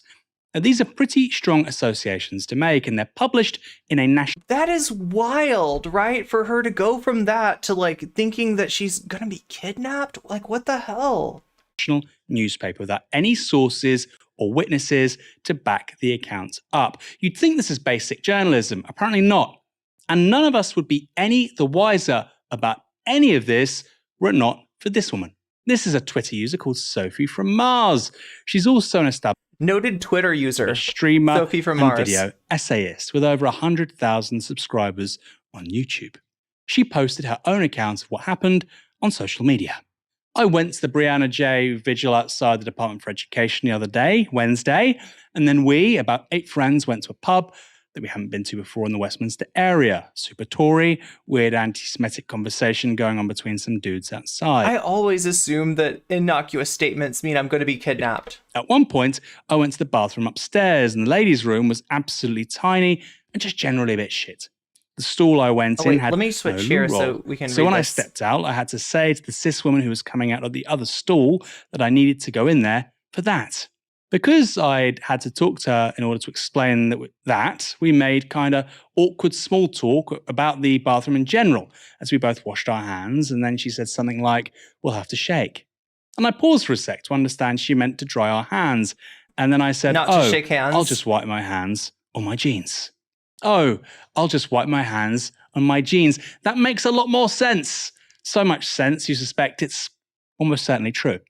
Now, we're not saying that Samson is deliberately lying. In fact, Sophie had a better explanation. Yeah, I mean, I don't know. Clubs are loud, right? And sometimes that loudness bleeds into the bathroom. For what happened. Just taking some time to process that I've been possibly anonymously sexually harassed in a national newspaper because this Tory dumbass couldn't think about anything else when she saw a trans woman besides dick. Pretty weird. It would be bad enough if Samson had just vented her transphobia Another ad? Damn. in a right-wing rag. But she went even further by getting politicians involved. Samson has written to Equalities Minister Kemi Badenoch, and the letter pretty much replicates the Daily Mail article. But I'll read just this bit out. Samson writes, and I quote, "How society is progressing, I don't feel safe going to a female bathroom alone. I fear that these incidents will become more and more frequent with no way of having any honestly, can you tell me what's up with these woke bathrooms, right? consequences for the improper use of single-sex spaces." Don't they understand if they're going to go woke, they're going to go broke? The bathrooms are going to go out of business. Yes, Because they're too woke. perhaps completely fictitious incidents like this will become more frequent. I think she's deliberately lying. I think she knew it would get attention. And that's what I'm saying, is that like anybody who wants to make up a story about this, right?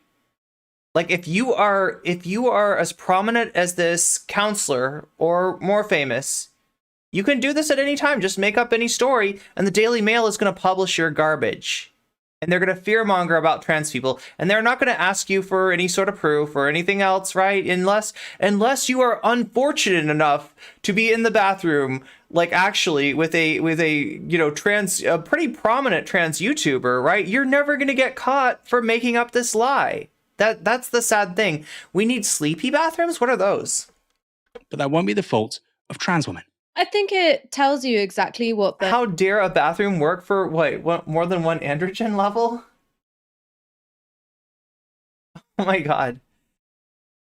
Bernie Sanders discussed on, I believe it was Sophie Ridge this Sunday, which is people should be angry. People should feel scared because their Oh, a napping room in the bathroom? Not woke bathrooms. Oh my rights god, are being yes. eroded, they're being made poorer. But instead of that anger being directed I can't remember what grade this is, but that I was in, but I do remember like one of my like bathrooms at school had like a bed in it, and or was that maybe that was the nurse's office. I honestly don't remember. There was a bed in one of my schools is what I'm trying to say.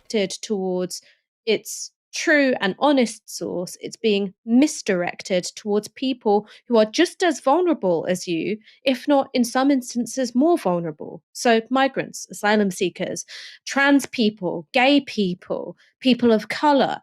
That is where your anger is being directed. Incredibly disappointed with Ash Sarkar after her weighing in on how IDPOL people can't trademark hashtags.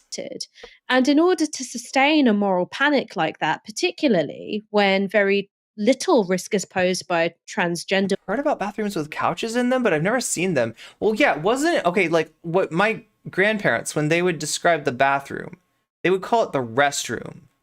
I almost feel like they would say rest-a-room, right? Like, right, that was just like how they called it, right? And like that implies that you used to be able to rest in there. Did people, was that a thing? I mean, I guess, you know, you could sit on the toilet and look at your phone, but that's about the maximum rest I ever get in a bathroom. I hope it was the nurse's office. Fabric in public bathrooms is a biohazard in the making. Possibly. Women, particularly when you compare the risk posed by transgender women to the risk posed by cisgender men. You end up having to have an astonishingly low threshold for what constitutes an article-worthy atrocity. So let's just take this story step by step. Number one, Councillor Ruby Sampson of Cockfosters Ward says that even to hear the word penis is kind of like a psychic flashing. Put the image of a penis in your brain. Well, look, if the very word penis is that distressing for you, Wait, so it's really called Cockfosters, right? That's the real name. I would recommend standing for a different ward, one not named Cockfosters. I cannot hear that word without thinking, yeah, it's definitely, that image is implanted in my brain the second that I hear the name of the ward. There was a couch in the bathroom of the building where I used to work. It was plastic fabric. I think that it was for people who are waiting for a stall. Ooh, yeah, that's a psychic damage. Yeah, that's right. Psychic. All right, just I sustained psychic damage. a word of advice. Secondly, if I had thought to myself, did someone just say this incredibly bizarre thing? I would go, what other words does this sound like? Is it, I'll just wipe my hands on my penis? Now, I don't have a penis, but I don't think that absorbent, Aaron. Or would it be something that sounds maybe a little bit like penis, like jeans? I would probably go for that.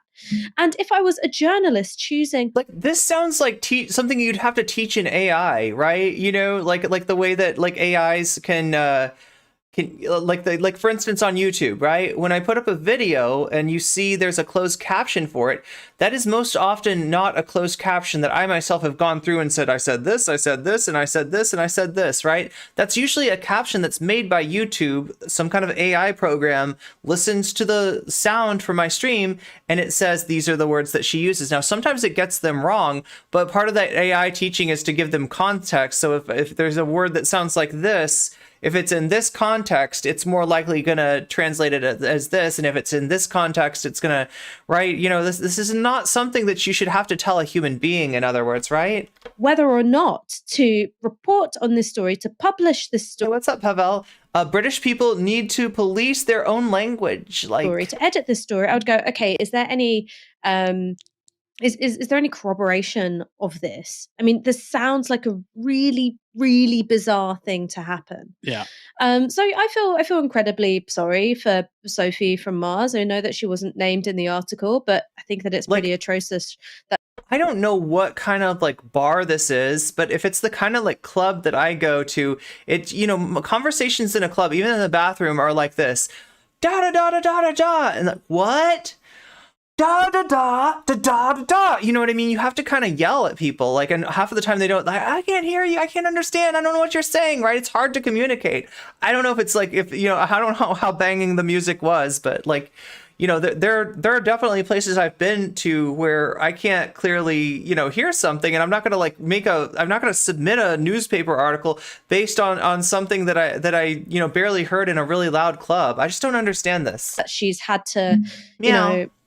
She's had to do like a multiple tweet thread explaining what is just an innocuous interaction in a bathroom, not for her own sake, because obviously nobody would have known it was her in the first place, but for the sake... Yeah, like I said, any other situation, had that been almost any other trans woman, right, or at least any trans woman like less prominent, less of a media figure than Sophie, there would have never been like a she said, it would have just been she said, and everybody believes the TERFy Tory counselor. Of her community, for the sake of the marginalized demographic of which she is a part, because the more you... also, if you're just getting here, if you could, I would appreciate it so much if you would help my Twitter thread, because that brings more people to the stream, and that's fun for all of us, right? I'm going to put it in YouTube chat as well. I think it's already on it's already pinned. So, but yeah, that's the Twitter thread for today. Help me blast off if you have a Twitter. You have these stories, which are based on either a flimsy pretext or a totally made up one in the public sphere, the more heightened the risk of violence or really. Threadsless, I do have some highlights talking about the say her name thing. I might actually, if I have time, and I never do because I'm streaming so much, but I want to do a video about it because there's some stuff that's gotten thrown into the discourse that I think is really misleading, and I want to make sure that we're debunking that and spreading the truth as well as we can, because yeah, that's a heavily strawman discourse. Horrible, regressive, reactionary policymaking. So even if you're not named, you must feel a sort of duty to put the record right, even though you're then stepping into a limelight and at risk of all this horrendous abuse by online transphobes. I really, really do feel for her. And I also think that there is something really specific about transphobia that I've been trying to get my head around for a long time, and it's this idea of body horror.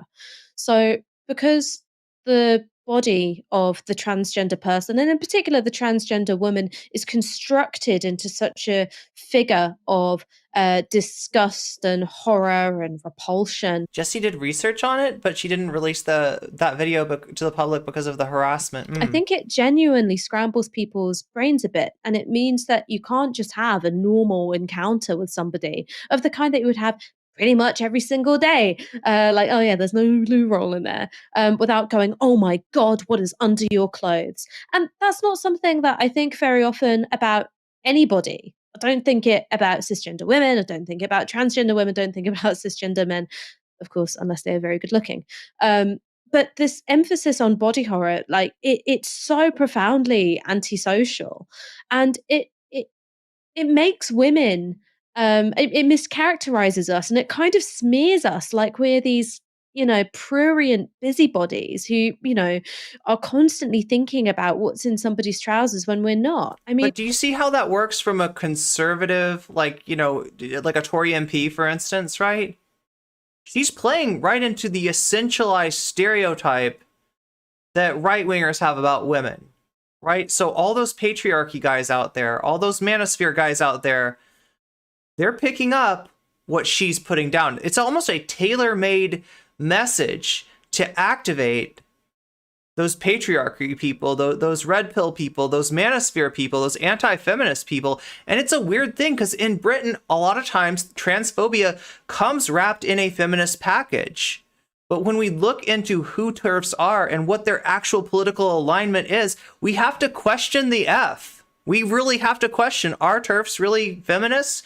And if they're not, are they really just turds? Okay, I think potty humor was last stream, but regardless. The other thing that comes up a lot is, oh well, what about there can't. What if I like being a purient busybody? Be penises in public toilets. Well, the thing is that I don't see anybody's genitals in a public toilet. If I see anybody's genitals, regardless of whether it's a penis or a vagina, something has gone very, very wrong. Something has gone very, very wrong. Yo, even in the guys' room with the urinals, okay? That is not supposed to happen, and that only happens like when somebody's looking, right? Like I remember this part about about using those bathrooms. It's like that there's like an area. Like I swear to God, I've seen comics like describe this, like that there's like an invisible line at the urinal that nobody's supposed to look down like underneath, right? Because like privacy, and there aren't like usually there aren't like partitions at a urinal. Usually it's just a bunch of urinals in a row, right? So that like it's kind of like if the eyes go below a certain line, people feel like their privacy's maybe getting invaded. So like it just doesn't make any sense at all, right? Especially in the women's room, where most of the time any sort of like genitalia being exposed to the air is going to happen within the partition of the toilet itself, right? So it's super weird. It's super weird, right? This whole thing is weird. You have to very intently decide to believe that someone referenced a penis instead of their pants. Oh yeah, that's another thing that could have been said. I'll dry my hands off on my pants, right? That, I guess that could have sounded, that's more likely than jeans to sound like the other word. In a bathroom where you need to dry your hands. Yeah. Also, every other urinal is fake and should never be used. Yeah, bathroom etiquette, right? Yeah, this is such a weird story. It's a good theory that Ruby, yeah, I think so. There's a very good chance that Ruby might have. Is selling pork pies, is that a British phrase or is that an American phrase? Where does that come from? I just say, you know what I say, chat? When I suspect somebody of dishonesty? When I suspect that someone is being less than honest with me, you know what I say? That's right. That's right. Weasel, weasel, weasel. You know, the ladies' toilet is not this kind of like mystic. Yeah, Ruby is the, and I said MP, I apologize. It was not an MP, but oh, look at that weasel. Look at that cute little weasel. Look at that cute little guy. Anyway, those are adorable. I love those. Oh my God, more weasels, more weasels. Weasels in chat. Weasels. I love the weasels. They are like the best thing. Yeah, but Ruby is the counselor. I said MP. I should have said counselor. Canal where we've all got like, you know, a breast out and like, you know, massaging wombs all over the place. Like, you go into your cubicle, you do your business, you wash your hands, you go. That's exactly what. Yeah. Maybe you make a comment on the fact the hand dryer doesn't work. That's it. But the transphobic moral panic has us examining these really banal details of our everyday lives and trying to make us afraid and unreasonable. And that's not freeing for women. There are very real things in this world that we should be scared of and concerned about. But, you know, let's at least distinguish between the made up shit and the real shit. Just at the very least for my sanity. You would have to look at a guy's junk purposefully. Oh crap. Okay, so yeah, I thought that there might be a Sophie interview on this. In that case, yeah, because it was Sophie's picture was in the thumbnail.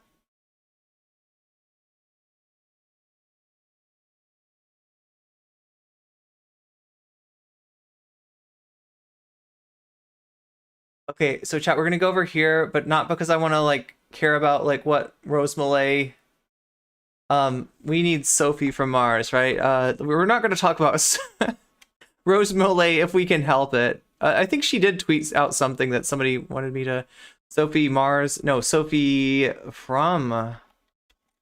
Mars. Sophie from Marzipan, even.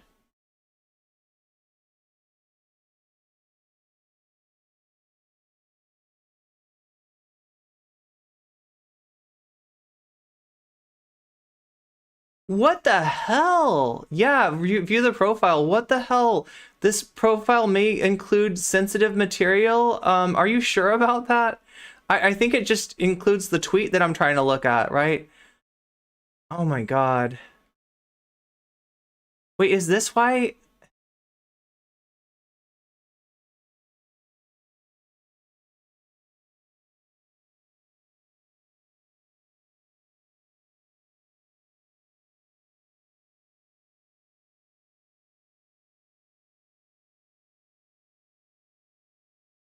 Okay, so here we go.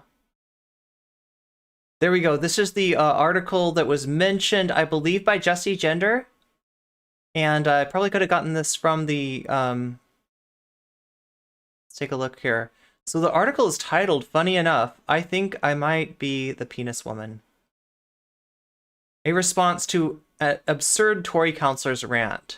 Okay, so there's the actual... There's the ladies' room.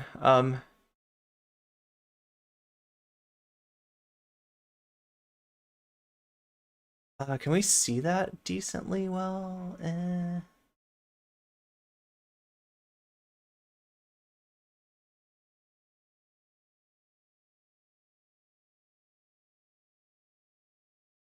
me see if I can make this a little bigger for us.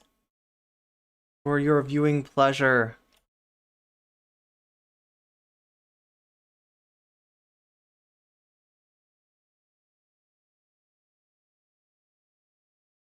So here we go. For your viewing pleasure. Okay, I'm gonna make this article big enough to read. Imagine that, right?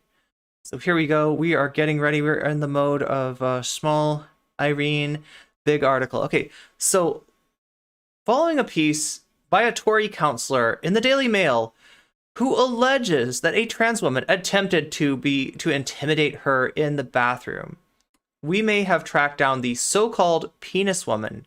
Sophie writes, there are a million bizarre shades of horror to the public lives of trans people in the UK.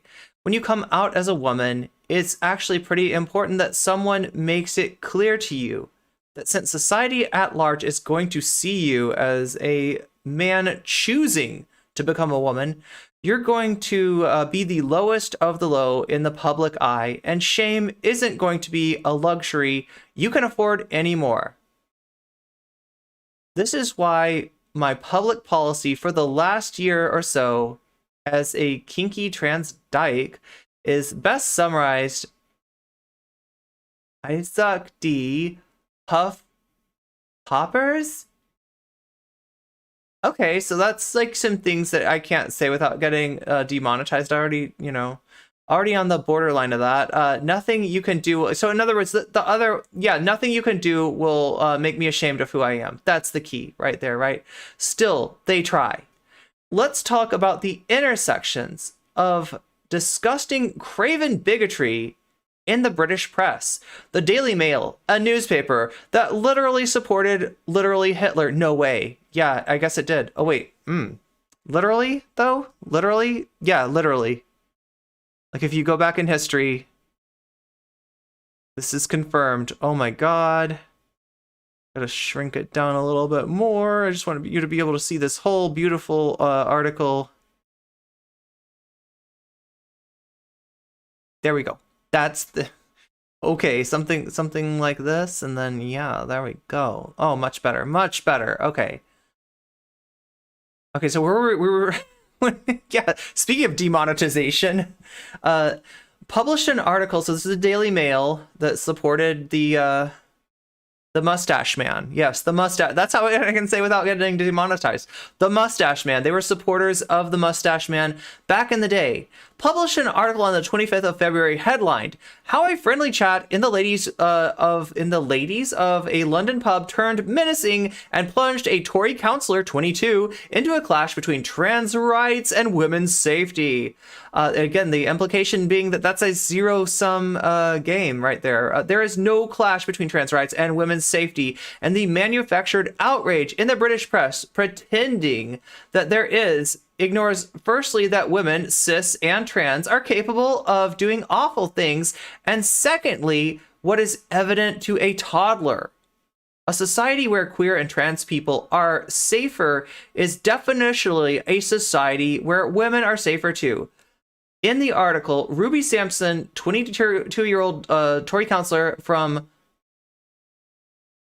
Demonetization Ward, yes, you all know what this says, right? This is like, yeah, that's the literal ward. That's literally where it happened. That place, okay?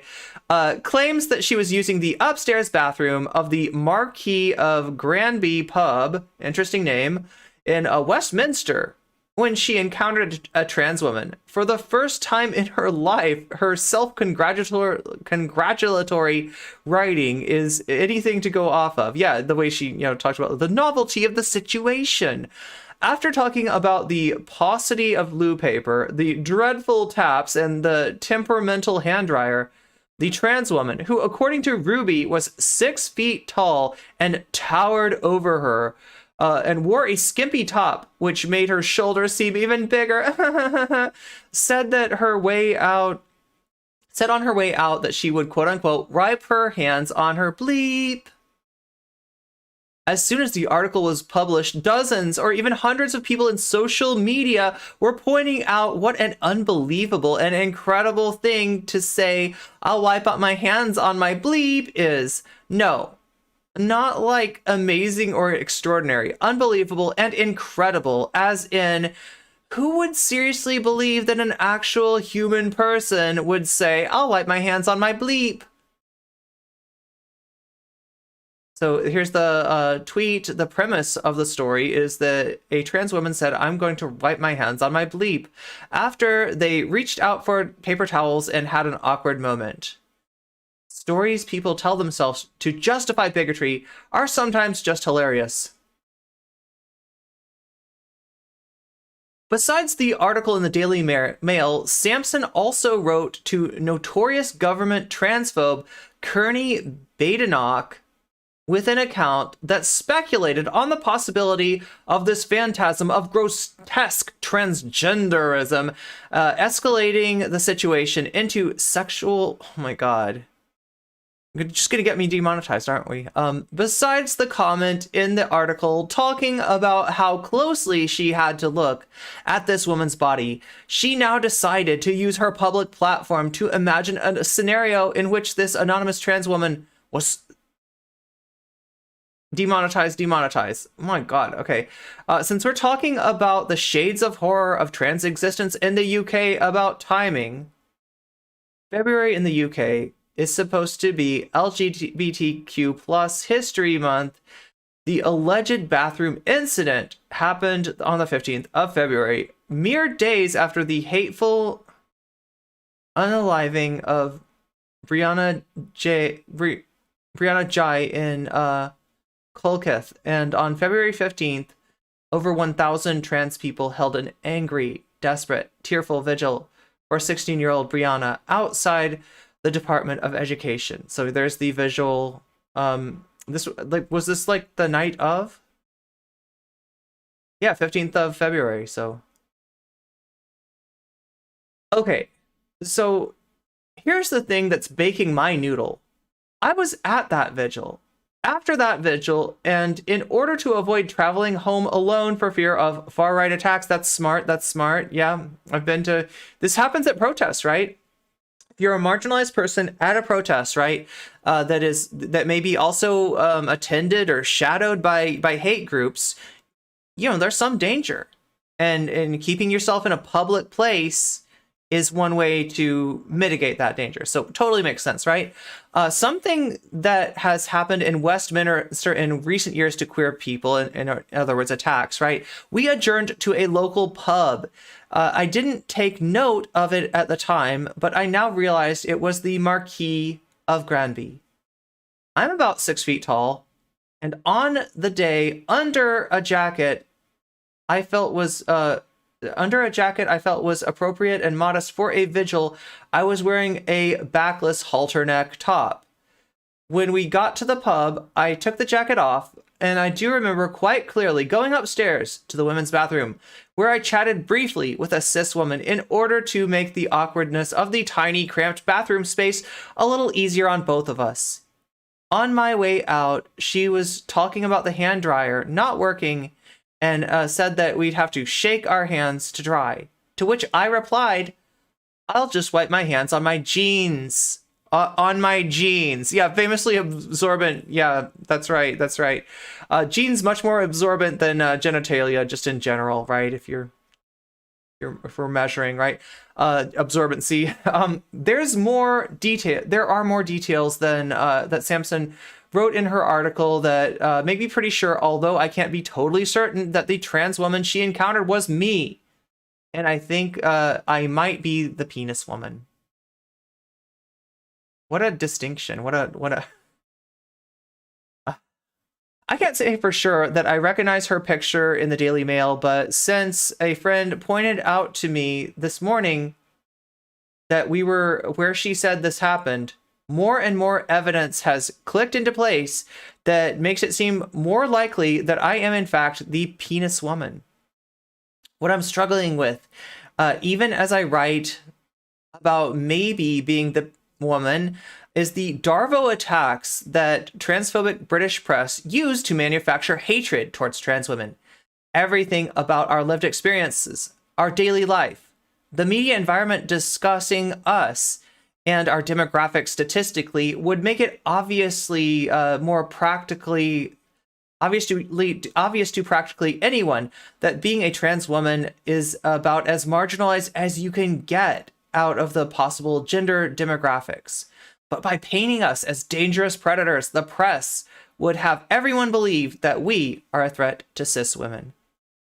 Because the media gaslighting, I'm left to think, oh no, what if the woman was seriously traumatized, even if it was by her own mishearing of words, and even if that mishearing seems pretty obviously motivated by bigotry? I've been conditioned by our press, just as everyone else, to set aside my feelings because they're trans feelings, and trans feelings matter less. Trans safety matter less. Trans lives matter less. When we got to the pub that day, it occurred to us that we were in the lion's den. Drinking in Westminster means being surrounded by people who are using the mechanisms of government and media to make our lives impossible and push us to an epidemic of trans overdoses and suicides caused by systemic neglect that defines our era of LGBTQ plus oppression. Just as the systemic neglect of the AIDS crisis defined the 80s and 90s. Outside the pub, I heard some bro in a Balenciaga cap telling his friends that he thought Kanye West was right about Jewish people, and prompting them to start speculating on a group of people that, by their own admission, in the same conversation, they knew absolutely nothing about.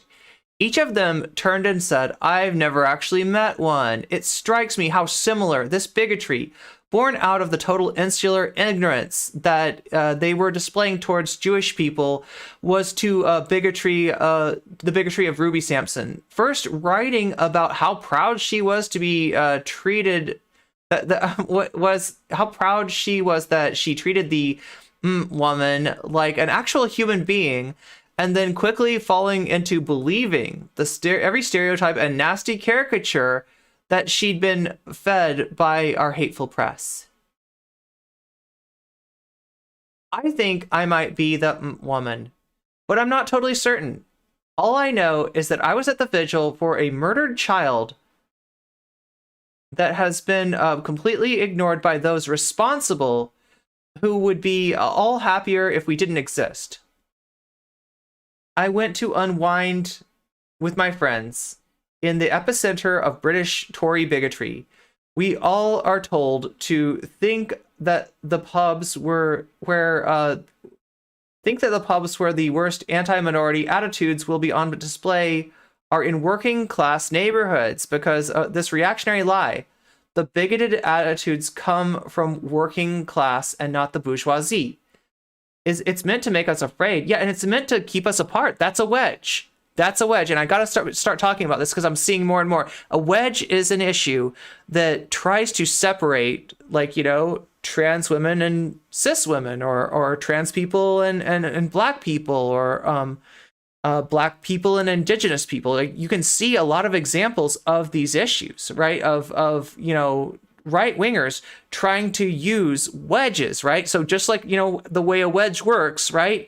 If you got two things that are together, and you take a wedge, look, I got the wedge right here, and I push the wedge, whoops, now they're not together anymore. That's our solidarity breaking up. That's what's dangerous about these wedge issues, and that's why we have to be on the lookout, because I'm seeing them everywhere. Somebody just showed me a Twitter post this morning of a particularly grotesque wedge that was trying to be driven between black people and trans people. And like I said, imagine how that feels at the intersection, you know, being a black trans woman, right? So anyway, I've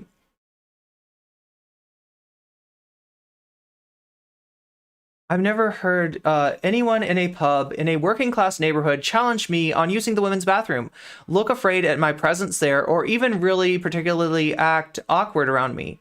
I certainly haven't, and by definition of the mechanisms of class and the incestuous relationship between our politicians and media, couldn't have an article written in a national newspaper about me because I used the correct toilet for my gender in the pub in a working class neighborhood. When working class women were first allowed to use the same public bathrooms as women in the ruling class, the delicate, fragile sensibilities of the upper class women were the subject of enormous defensive uproar. Most people are, of course, familiar with the same dynamic at play when public bathrooms were no longer segregated by race in America. What if these filthy working class women do something horrible to our wives? What if the black women do something horrible to our wives? What if the trans women do something horrible to our wives? I would simply posit that anyone who works as a member of the Conservative Party of Great Britain is by definition a bigger threat to women and women's rights than I could ever be. I think I might be the penis woman, and all evidence really seems to point to it, but I can't be absolutely certain. The fact is that I don't feel especially different today when I suspect that this article in our national press sexually harassing trans women might be about me specifically, and that than I did when I was specifically sexually harassed to a large audience upskirted at a rally for trans rights by a photographer sent by Andy No. Yeah. Andy No of Milkshake fame, nor different to how I feel basically every day as articles come out that sexually harass all trans women via specific and frequently anonymous examples of how unsafe and terrified bigots feel in our presence because they can't stop thinking about what's in our pants. I might be the penis woman, I might not, though really, we're all the penis woman. Okay, so that's Sophie's article in what is this? Trans rights with a W. Awesome. Okay, so yeah, that is a wild story. How's everybody doing?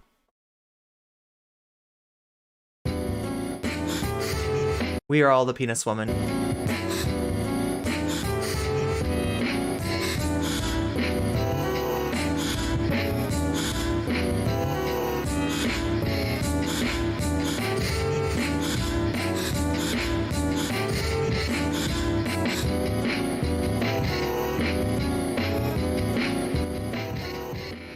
Meow! Weasel time!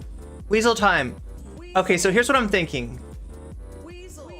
We gotta get through one more piece of one more Vaush debate. This is a Vaush debate with somebody in his audience, right? Some Vaushite got in Discord with Vaush to hash it out because they disagree with almost everything that Vaush has done lately, right? So this is an interesting story to me. Natalie Marie has been telling me that I need to get to this piece of React content for days and days and days. And Natalie, I hope you're here. I hope you're here to see this, right? Because I'm finally getting to the story that you've been pushing me to cover. I've meant to cover it so many times, and every single time there's been a weasel in the way. But now I think we can do it, and we're going to start doing this now, right? I know that for some of you, watching Vaush isn't great, okay? And it's a little bit like psychic damage. You know, we're talking about psychic damage. We're talking about, you know, getting mentally taxed by having to listen to his BS. Now, luckily, there's somebody pushing back other than just me against Vaush. But, you know, we expect it. You know, I have every expectation that Vaush is going to be bullying this member of his community. And so, like, what I want to do, here's my thought, okay? I want to divide this up, right? With a palate cleanser. You all understand palate cleansers, right? When you've been watching one kind of content for a long period of time and you need something that's a little bit different just because it's like, it's too much, right? We do a palate cleanser. We do something else, right? And usually that palate cleanser is figurative, okay? That is a figurative, like, you know, we're just gonna watch some, maybe even a cute little weasel video, right? Like this, right? This is kind of a palate cleanser, right? But in this case, it's gonna be a literal palate cleanser, right? A literal, that's right, that's my kitchen, live, right? That is my kitchen. That is the palate cleanser, right? I'm gonna cook lunch for myself, and yeah, that's a HelloFresh bag. They sent me a delicious Turkish Wait, I'll have to wait. What is this actually called? I always forget the name. Vegan Turkish spiced chickpea bowl, right? So I'm gonna have a delicious vegan chickpea spiced Turkish spiced chickpea bowl for lunch, and you're gonna get to see me make it, and you're gonna see somebody that is so lazy in the kitchen. So lazy in the kitchen, so used to doing the bare minimum, actually make a fancy, nice meal. And if I can do it, you can do it. Oh my God, Globbits, you have a 3 stream watch streak. Is that what that is? And also, let me know if anybody's not comfortable with me reporting. We are all the penis woman. Yeah, right? Oh my God, I'm so demonetized for talking about. Oh, Google CPAC 2023 location. Wait, what am I supposed to be seeing? Threadsless. CPAC is being held at Gaylord National Resort. Oh wow, okay, that's awesome. I mean, not awesome for Gaylord National Resort though. It kind of sucks for them, but that's a pretty cool name. Vaush beefing with his fans. I know, right? Even, oh my God, I'm supposed to be on screen. Yeah, there we go.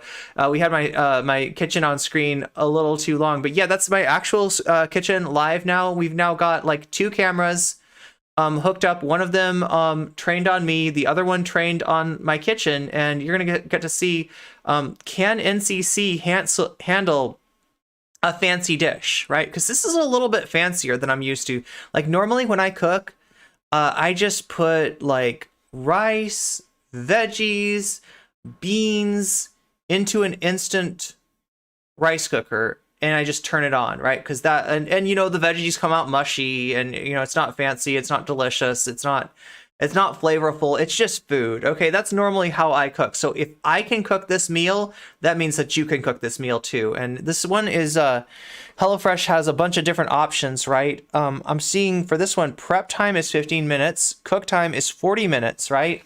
So this is one of the longer, this is one of the more involved dishes that they have. They have some stuff that's like way quicker than this, right? So let's get started on that Vaush. I know V is a jerk, but wait, what feels excessive? I don't remember like being mean to Vaush. Finally, we get to see NCC prepare food. That's what we're here for. Yeah, I mean, like, you know what is excessive is the amount of content that he's done against trans people lately, right? The amount of right-wing anti-trans narratives that he's fed into. I agree with you. That is very excessive. I'm not the one. I stand in solidarity. Yo, I gotta think of a different way to say penis woman, because like it's gonna get me demonetized. I can't keep saying penis. They're gonna. A raw meat diet? Damn. No milkshakes for Nazis. Nice. Okay, so yeah, let's get let's do this content. Like, right, Natalie Marie has been waiting patiently. Natalie knows that this is banger content.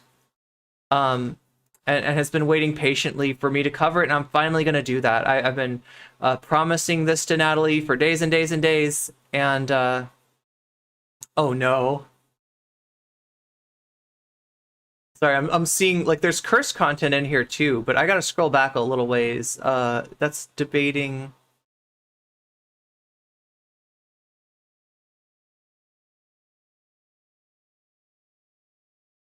Wait, I'm trying to see. Wait, Natalie, if you're here, let me know if I get this right.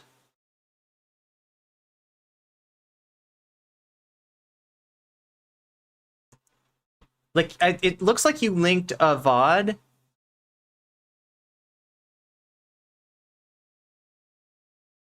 And you also linked a video. Let's see. Is this the one? Debating say her name thing. Also, he loves us. Oh, do you think? What do you think? Do you think the edit video is better? If you think the edit video, yeah, because we don't want to spend too much time. I know we talk about Vaush way too much, right? And I want to be sensitive to that. So let's click on this one and see if this is better. Oh my God, it's still really long. It's still really long.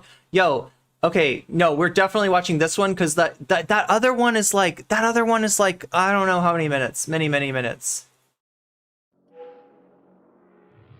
Kyung. Position, or do you want me to just go at it?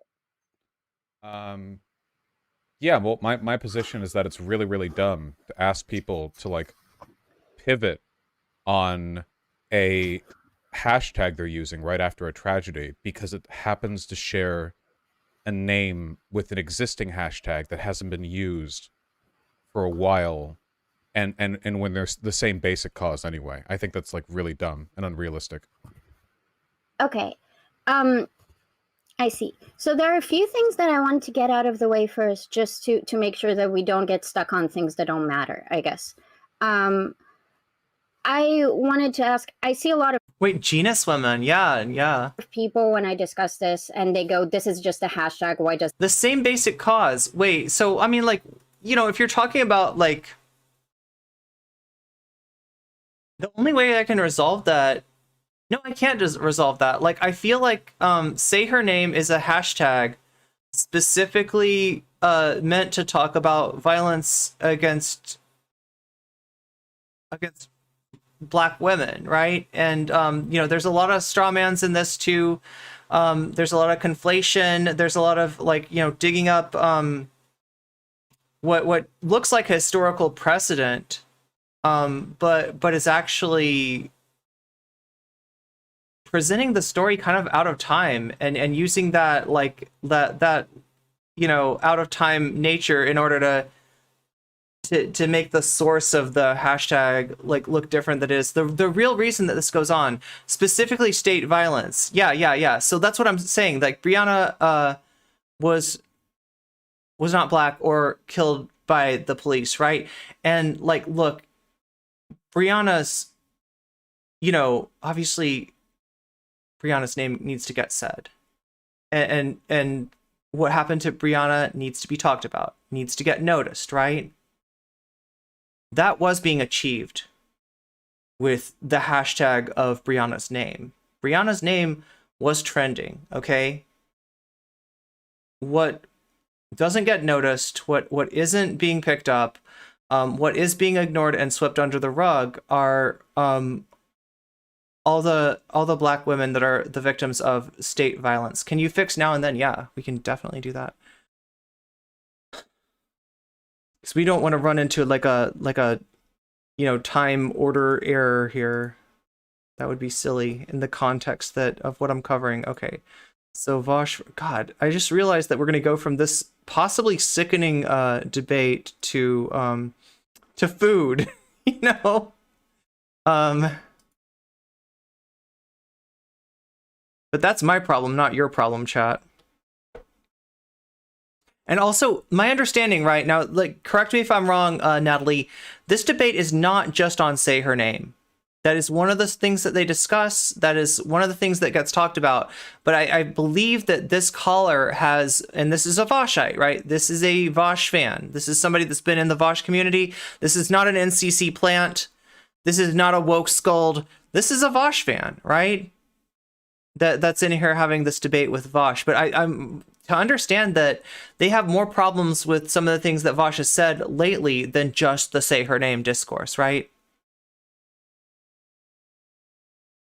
Does it matter? Are we both on board that the hashtag is just a representation of, like, a movement, and it's not about, like, the actual point of arguing different hashtags on Twitter, or do you have a different stance on that? I mean, I'm sure there are people for whom it is literally just the hashtag, but I think most people are considering it broadly to be just like a movement association thing, you know, like the actual... Yeah, my issue with this is that, like, there aren't that many tools to bring attention to state-sponsored violence against Black women.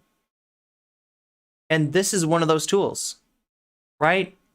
And so when you're looking for tools, to bring attention, you know, and people talk about, like I said before, Brianna's name trended, right? So Brianna's name alone was able to get more attention than a lot of these incidents, you know, and we're not trying to compare oppression or anything, but, you know, like, there was a hashtag that was working already. Now, some people say that that hashtag doesn't emphasize that not only, did this horrible thing happen to Brianna, but also in, after it happened,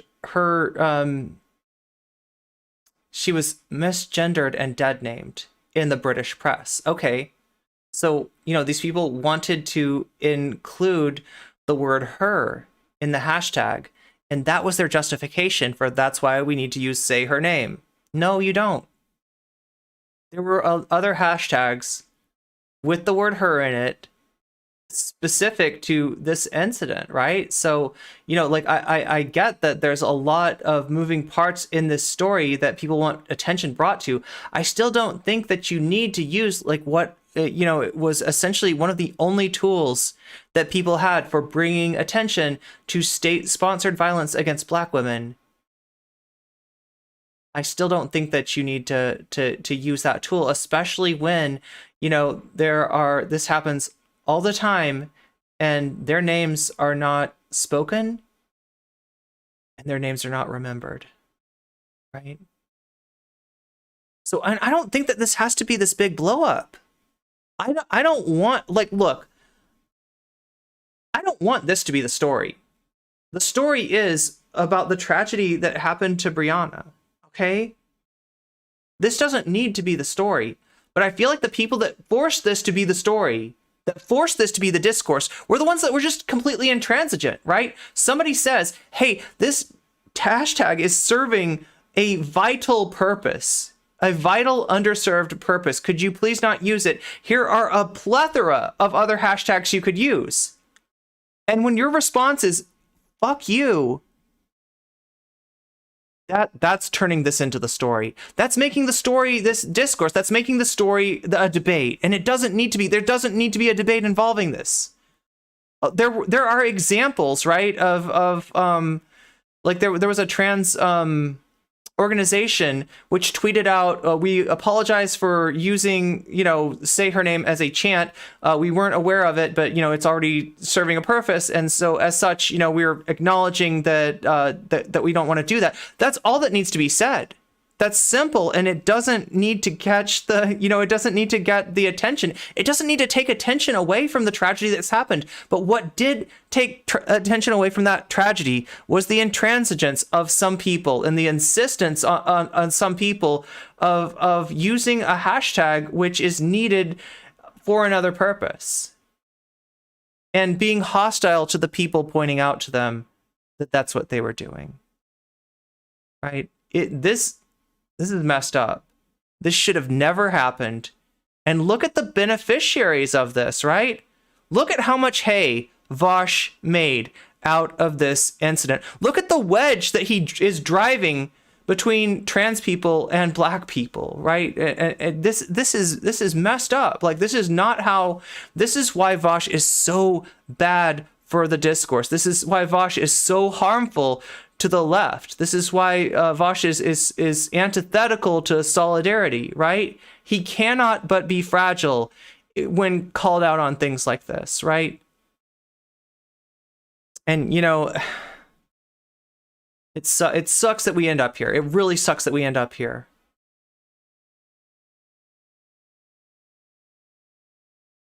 We, in the 80s, used to say his name for AIDS victim. Also,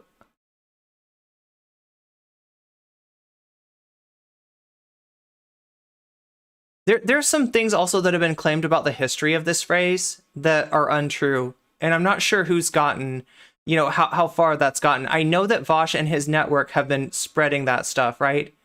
Have been claiming that the actual, origin of that term is something else. And it's completely missing the point, right? We actually dragged another marginalized group into this discourse. And this is a group that has a hashtag. We're talking about missing and unalived, and that it's a different word that is used for unalived, that starts with an M. Indigenous women, girls, and two spirits. That's the other movement. And there was some claim laid that this was the source of the hashtag, and that actually, like Black women had somehow stolen the hashtag from them. But the point was trying to be that, the hashtags don't belong to anybody. Yeah, that's that was done without really consultation of those groups. That's essentially another wedge that's being driven, right? And another tragedy that's being compounded because assholes like this can't admit that he's just wrong. And you know what, Vaush? If you're wrong, it's not the end of the world. Nobody's gonna cancel you. You're not gonna lose this rotten kingdom that you've built around yourself. It's gonna stay in place, okay? But this is what happens. These people cope. These people have to be right. These people not only have to be right, but they have to destroy anybody that's saying that they're wrong. And that's why this became this, ugly affair that it did. Well, the actual letter. Hey, what's up, Mixed Circular? Aren't, I think, what most people were upset about. I think it was just kind of like the audacity of taking a term associated with Black liberation and that struggle and then using it for something else. Yeah, I agree 100%. So I just wanted to make sure that we're both using it as a movement reference, so it wouldn't be like, why are we arguing about hashtags anyway that don't matter? Because I had to argue with people about that nonsense. Okay, I mean, like, yeah, a hashtag is associated with Twitter culture. A hashtag is associated with discourse, right? And it kind of seemed kind of like, petty. But at the same time, a hashtag also serves a purpose as a tool in aggregating attention to something that's going on. And that's what's being missed here, right? I think it matters as a hashtag on its own, too. That's what I'm trying to say is like, as silly as it sounds, and there's a lot of silly, petty stuff that goes on Twitter, right? This hashtag had a non-silly purpose. This hashtag had a very serious and underserved purpose. We'll make a very quick aside for me, and hopefully Chad would accept that. I consider myself a trans ally. Vaush read about Black people and trans people in a book once in 2015. So he's the boss now of how to appropriately speak on all these things. Yeah, he's our big-brained, edgy boy messiah, right? You should know I became aware of this Discord and decided to reach out to Vaush. But wait a minute. Sorry, I feel like I missed something important in chat. I became aware of this discourse and decided to reach out to Vaush because I watched you discuss it and was inspired. I think I've missed some important chat. Let me read. Let me see if I can figure out what it was.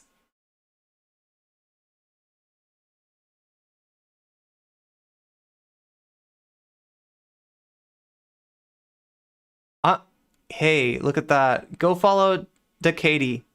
Am I pronouncing your name right? Wait a minute. I'm missing something, aren't I? My spidey senses is tingling. Now, of course, there isn't a reference to who Vaush is talking to here. I'm just going to read chat so that I can fix this, right? Vaush is ignoring a lot of nuance to say it's the same basic cause. The family already changed. Yeah, the family of Brianna, right?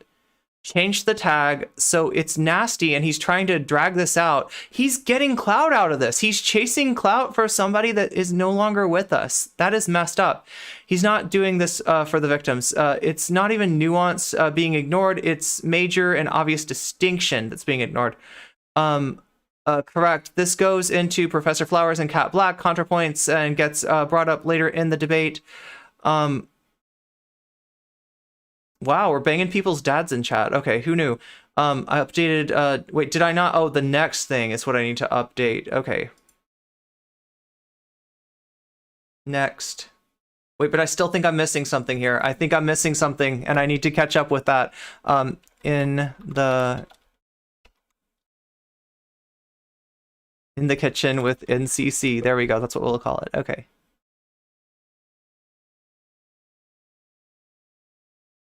If I understand the arguments, you believe say her name is being used for non-state violence. Oh no, I mean, like, that's not exactly it.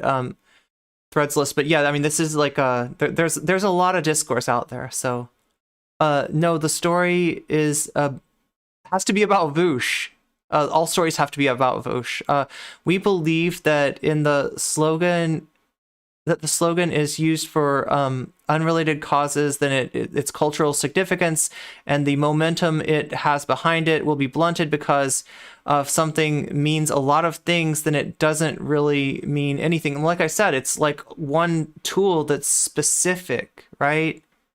It's specific to this cause, which is underserved. It's specific in driving attention to a series of tragedies that go unnoticed all the time, right? In truth, this shouldn't be that big of a deal. However, there are those interested in making it a big deal. I'm just reading through all this to try to make sure that I'm not missing, because I feel like I missed something important here. There was a movie about MMIWG called Say Her Name, but it's nothing. That's what was found by some people in the Vaush network, I think, was that movie. I can't expect solidarity if you can't show respect. That's all it is, as a modicum of respect. When Decady,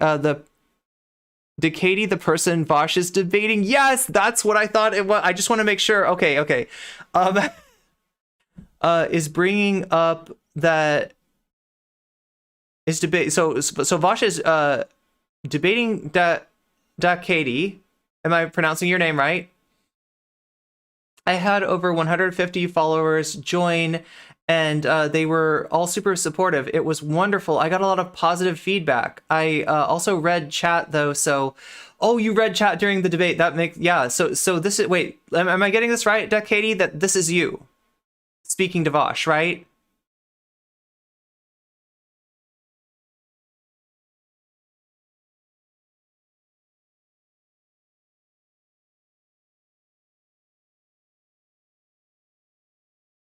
What's sad is the funeral people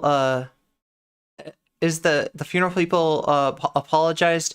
It's people unrelated to Brianna's stories that are being jerks. True. Yeah. The interplay between different marginalized groups are opaque and irrelevant to debate bros. There is money to be made. Yeah, that's the sad thing, right? We're not trying to have an argument. We're not chasing clout. I would love to not be talking about Vaush about this particular incident, okay? Although I will admit that, Vaush's failures as a leader of the online left are, I would be dishonest if I didn't say they are beneficial to me. They are, part of what I build my platform on. This is gross. And, I'd rather not be stuck talking about this. However, if people are going to lie and they're going to double down and they're going to keep at it, I got to say something, right? And I spoke to him because I watched you talk about this issue and was inspired. Nice. That's amazing. That is such a cool story. Okay. Yeah, like when I saw you say something, I was putting that together and I was like, wait, is that what's going on? Are you the person in the debate? And then I was just like, wait, let me reread through chat, because I realized there was like a lot of chat. I'm talking about, stuff that really affects people, and people are obviously going to have something to say about that. And I do want to kind of make sure I'm reading chat here. Sometimes it's too much for me. I have ADHD, but anyway, let me read through more. The interplay between, there's money to be made by inserting themselves into the discussion and dictating the terms. Yeah. And it's also a power move, right? It's also them getting leverage, right? So, Decady, if you want to come on and talk to me today, I would be most interested to see what you have to say. Let's see, Vaush, okay, trying to... You should know I became aware of this discourse and decided to reach out to Vaush because I watched. So that's what got me to scroll through chat. I take credit. Oh no, look, the credit goes to you. Okay, I'm glad that that happened, right? But I think what you did was amazing, right? And I don't want to steal your thunder here, right? If you search the hashtag, you're looking for a specific thing, you get a bunch of unrelated stuff. Yeah, there we go. Then the hashtag. So let's just talk about the utility of the hashtag. And as much as this is Twitter stuff and et cetera, this isn't discourse Twitter stuff. This isn't just minutia. This isn't talking, to hear your own voice. This isn't, right? This is different. There's real stakes here. That is amazing. Okay, yeah. So everybody go follow Dat Katie. Is Da Katie Dat Katie? It's that Katie. Like that, yeah, Dat Katie. Oh my god, I don't know why I keep calling you Da Katie. Listen, there's something about like the coolest people in chat. I always mispronounce their names, so that says that you're cool. It's a distinction. This has been a meme for a very long time. Dat Katie is the person Vaush is debating in this debate. Okay, yes. It took me a minute to get that. Like, I was like, wait a minute, is that what she's saying? And I thought that I'd scroll up and find the confirmation, but I enjoyed it in the moment, but got a lot of negative and positive comments. Yeah, I can imagine. Vaush getting performatively offended on behalf of the victim to do a little colonizing and clout reaping. Oh my god, thank you. You're so cute. Can I explain in voice? Yeah, wait, I'm in Modcast, so wait, am I not? I think I am. I think I'm in Modcast. Yeah, Zara, anytime that I'm missing something, feel free to jump in there. Not on social media, so that's why. Scrolling down. Overall, it's been positive. That's really cool. Look, Katie, I think that there's other people in Vaush's community that agree with you. And I think that there's something about the nature of the community that, like, a lot of people are kind of intimidated into silence. And, you know, although I recognize that there's, you know, there's something happening in the left online and in Vaush's community. There's more and more people coming to awareness of this, right? And like I said, Vaush's failures, Xander Hall's failures, are part of what I'm building my community on, but I'm not focusing on destruction of other content creators. I'm not focusing on, you know, it's not about anger. It's not about anything like that. It's about like building a place for solidarity to form, and this isn't doing it. And it's really cool that you could, you know, that you got I am so touched that you got inspired by something that I did, and then did something about it that actually had, you know, had ripples down the line. I spoke to him because I watched you talk on the issues and got inspired. I mean, he was a lot more reasonable than Destiny ever was. Oh, you talked to Destiny too, huh? I'd love to. I just assumed want to watch some first. Yeah, we will be watching some first. I'm going to watch some of this. I'm going to go into the kitchen and do some cooking, and maybe we can pick you up, like, you know, like after when my meal, because like, right, I'm going to prepare the HelloFresh meal, and then I'm going to, you know, put everything down to cook, and then while it's cooking would be an awesome time to talk to you. That'll just like we'll watch like 30 minutes of this to get into it, get a feel for what's going on in this conversation, and then I'll start. God, I need to, in other words, I get lost in the nuance, and I'll make, yeah, YouTube chat. I'm trying to read you too. It's just like there's so much Twitch chat here that I gotta get through. Oh my god. Even if they disagree with that tweet, they didn't need to declare like a debate bro. Oh yeah, like a debate bro. Yeah, they acted like it was an act of terrorism. Yeah. They turn the people trying to bring their attention to this into, you know, into monsters to be, you know, farmed for clout. In other words, I get lost in the nuance. I'll do what makes the rest of the community and others comfortable. Wait, I'm missing something here.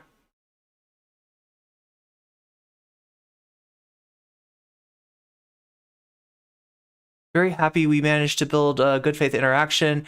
I knew he could turn on me and it'd be ugly, but I'm glad it was friendly and it felt productive overall. You've been following me lately. You super appreciate my attitude. I'm so genuine and honest, and I feel a kinship. Oh my god, that means so much to me. That means so much to me. I mean, that's what I'm here to do, right?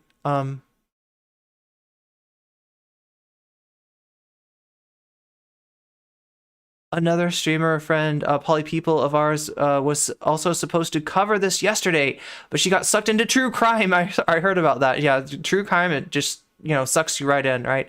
I've yet to follow Polly. Many people have different opinions regarding Polly, but nothing else I've heard. That yeah, she's very entertaining indeed. YouTube chat.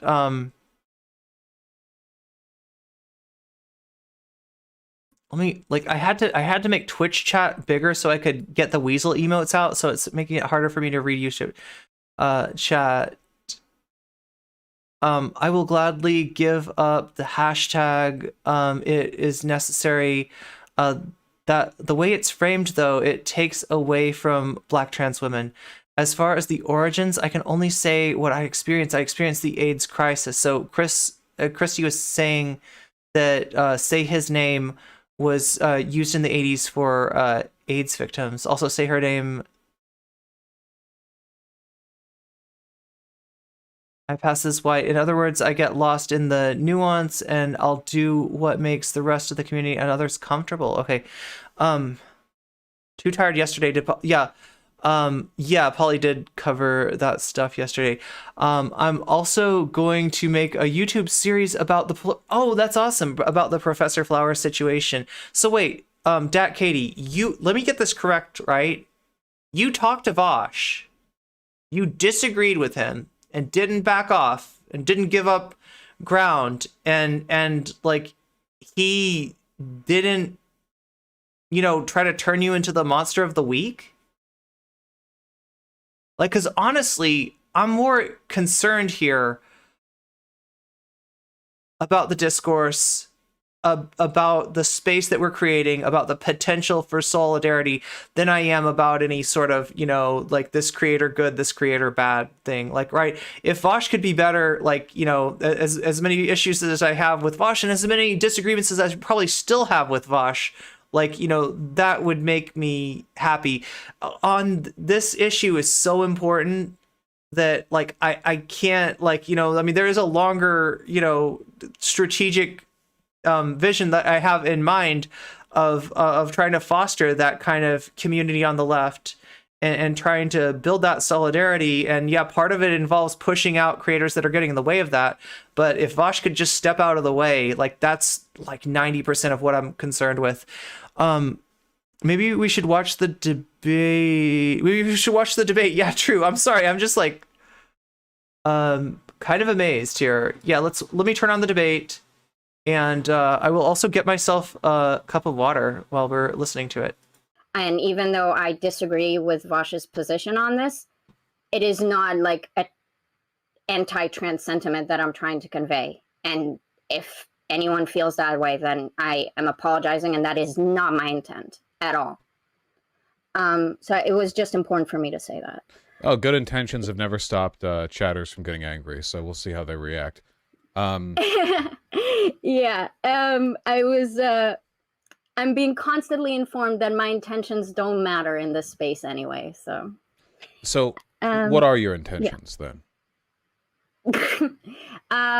So I'm going to be very honest. I still haven't decided if I'm trying to convince you that you're wrong or I'm trying to convince your chat that you're wrong. Well, you should probably focus with me. You'll have a pretty tough time convincing them if I don't seem that moved.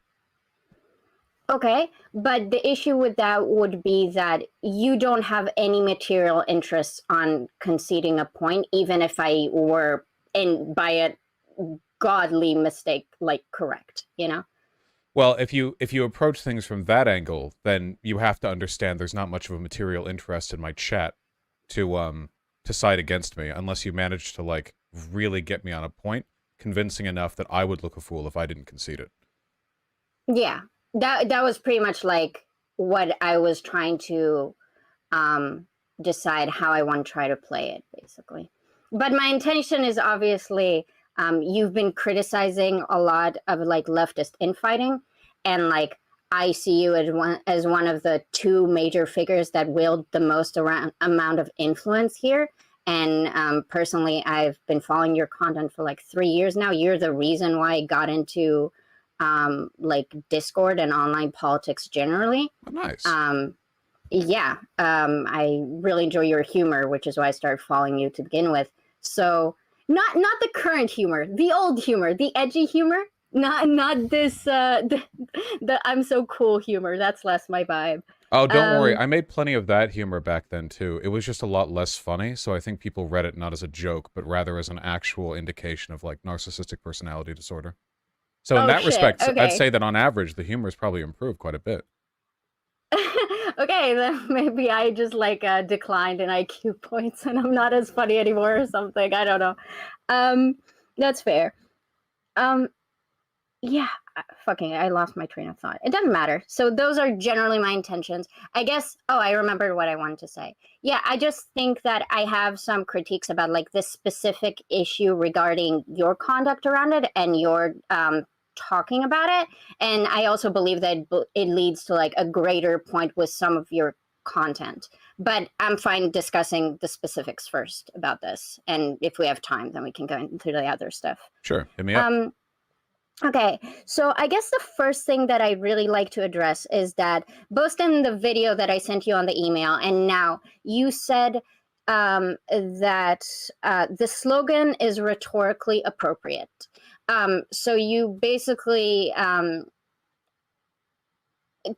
saying like this slogan applies to Brianna J.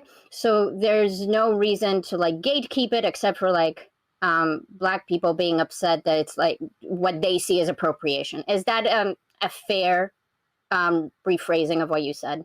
I don't think there's a reason to gatekeep it at all. You have to have a really good reason to try to adjust rhetoric on a group level, especially during heightened times of sensitivity, like right after the death of a trans girl. I can think of a couple of reasons why you might want to do this. So, like, for example, if a slogan is kind of stochastically arrived at, like it just happens, you know, and then it turns out that slogan is actually, through sheer coincidence, kind of overlapping with an anti-Semitic slogan, you know, I think it would be fair then to go like, all right, guys, we need to, okay, all right, take two, you know, let's roll this one back. I think that's okay. I don't think it's impossible to find situations where that's justified. But this, to me, comes nowhere even close to that standard, to that burden of obligation. Okay, so I think what I was trying, because I'm trying to like decouple certain components and like address them individually. So I was trying to address the point that I don't feel that the slogan is appropriate and therefore the usage thereof is misguided. But if you want to address the point first of like that you feel that some parts of the progressive movements are like trying to basically speech police, we can talk about that first. Well, they are. I mean, that's pretty explicitly what was being done, right? The idea was that the hashtag was in some way taking away from Black issues, and therefore people should stop using it. So when you hear Vaush talk about speech police, usually what he's meaning is that he conceives of people expressing concern for this sort of thing as them farming clout. Like, right, they're not really upset, but they're looking for a gotcha. They're looking for something to make somebody big look bad and therefore, you know, bring more attention to their name. He always sees this stuff as disingenuous. It doesn't feel like he really allows the possibility in his mind that maybe this was meant in good faith. Maybe there's actual concern being expressed here. He's always, you know, kind of framing it as being, you know, some sort of a power grab or some sort of an attention grab, right? So seems like an pretty explicit case of gatekeeping in this respect, whether you think it was justified or not.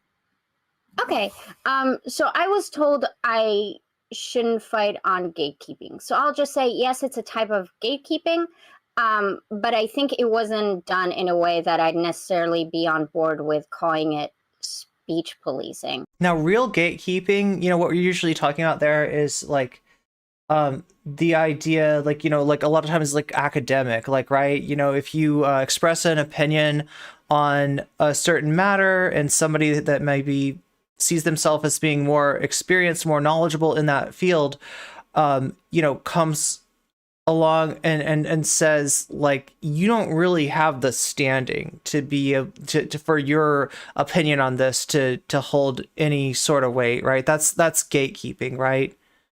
But the way that Vaush uses it is that the online left gatekeeps people from being part of it. Generally, when he says gatekeeping, he's talking about like who we consider to be a leftist or not, you know, who we consider to be part of our movements or not. And the idea, the rhetoric that he's using is like that, you know, why would we want to make such a high bar for our movements, you know, to be a leftist when what we want is to succeed, what we want is to win, and what's more winning than numbers, right? So, you know, you're saying no to increased numbers seems like a losing strategy. So that's the kind of the difference in how that term gets used.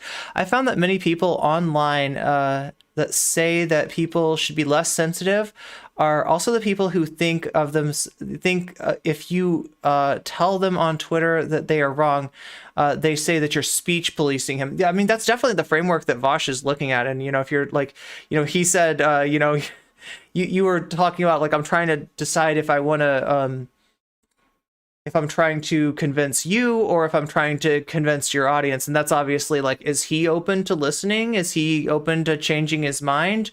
Or you know, should I just kind of forget about him and try to speak to the audience and try to hope that there's people out there that are going to see the faults in his logic, right? And you know, he's well, you've got to convince me, otherwise you got no chance with these people.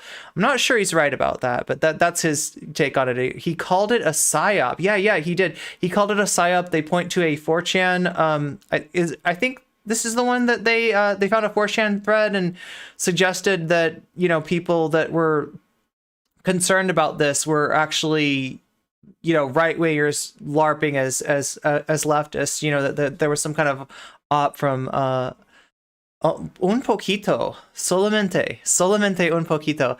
You can tell how bad my Spanish is, probably just from that little fragment, right?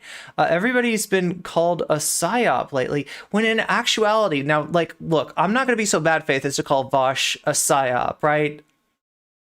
For all I know, he, Xander Hall, etc., they think that they're helping. They think that they're making the left strong, right? That's how I interpret this. So I'm not looking at them as like, you know, they're secretly having an agenda to try to help out the right wing. I think they probably are a little bit more career-minded than we would hope for leaders on the left.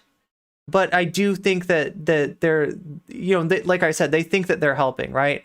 But yeah, they're in terms of benefiting the right, I would say that anything that breaks up solidarity, anyone that uses wedge issues the way that these people do, like, that's more likely to benefit the right. So without being like an intent, you know, a statement of intention, because once again, we don't know what's going on in their little hearts, right? You know, and I don't want to make assumptions that it's, you know, nasty, bad things, right? When it could be explainable by just them being wrong, right? Esto es muy bien. Thank you. Gracias. In the terms of, yes, absolutely, many people on Twitter were very vocal and said this slogan shouldn't be used on white people. And there was a lot of, I believe this is racialized for a reason, but yes, I agree there was some aggression.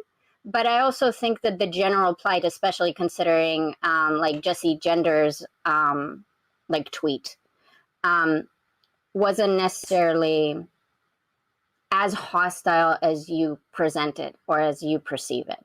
And let me just very quickly explain what I mean. My interpretation of what happened is that there was a good faith attempt. Kahil-sama, yo también. Entiendo mucho, pero I always get the pero wrong. I always say dog when I'm trying to say, but pero no puedo hablar. No puedo hablar bien. My Spanish is so bad, I can't speak it very well, but I understand a lot. Yeah. To use the slogan. And then some people in the progressive movement found that inappropriate or offensive or whatever the fuck. And then they turn to their allies and they're like, hey guys, maybe not. And maybe they even yelled, hey, can you cut that shit out? Right? And then the way I see it, the other side was like, now we're cool. We're just going to keep doing this. You're being silly. And Now you can say what you want to say. Sorry. The level of aggression isn't really relevant to me. Good. The essential implication was that it is racial. That's because he's so disingenuous. He assumes everyone else must be. Yeah, there could be. Yeah, there's probably some of that. Oh boy, Vaush talking down on black issues once again, right? Insensitive or racist to continue to use the term. You know, no matter how politely it's phrased, essentially it's saying, you know, change your language or you're a bigot / contributing to bigotry, as if there's any difference in the minds of a lot of people on Twitter. And you know, the level of actual explicit hostility in the message is kind of irrelevant to me. You could have been really nice about it, but at the end of the day, I think it's a toxic attitude to take. So regardless, so he's just saying, regardless of how nicely you put it, the absence of any sort of malice, like the you know, attempt to, you know, just state this without any disparagement of the person that you're asking not to use this phrase, right? Without implying you baddie bad boy, don't use that phrase. You know, that he's always going to take that as if that stuff is implicit, right?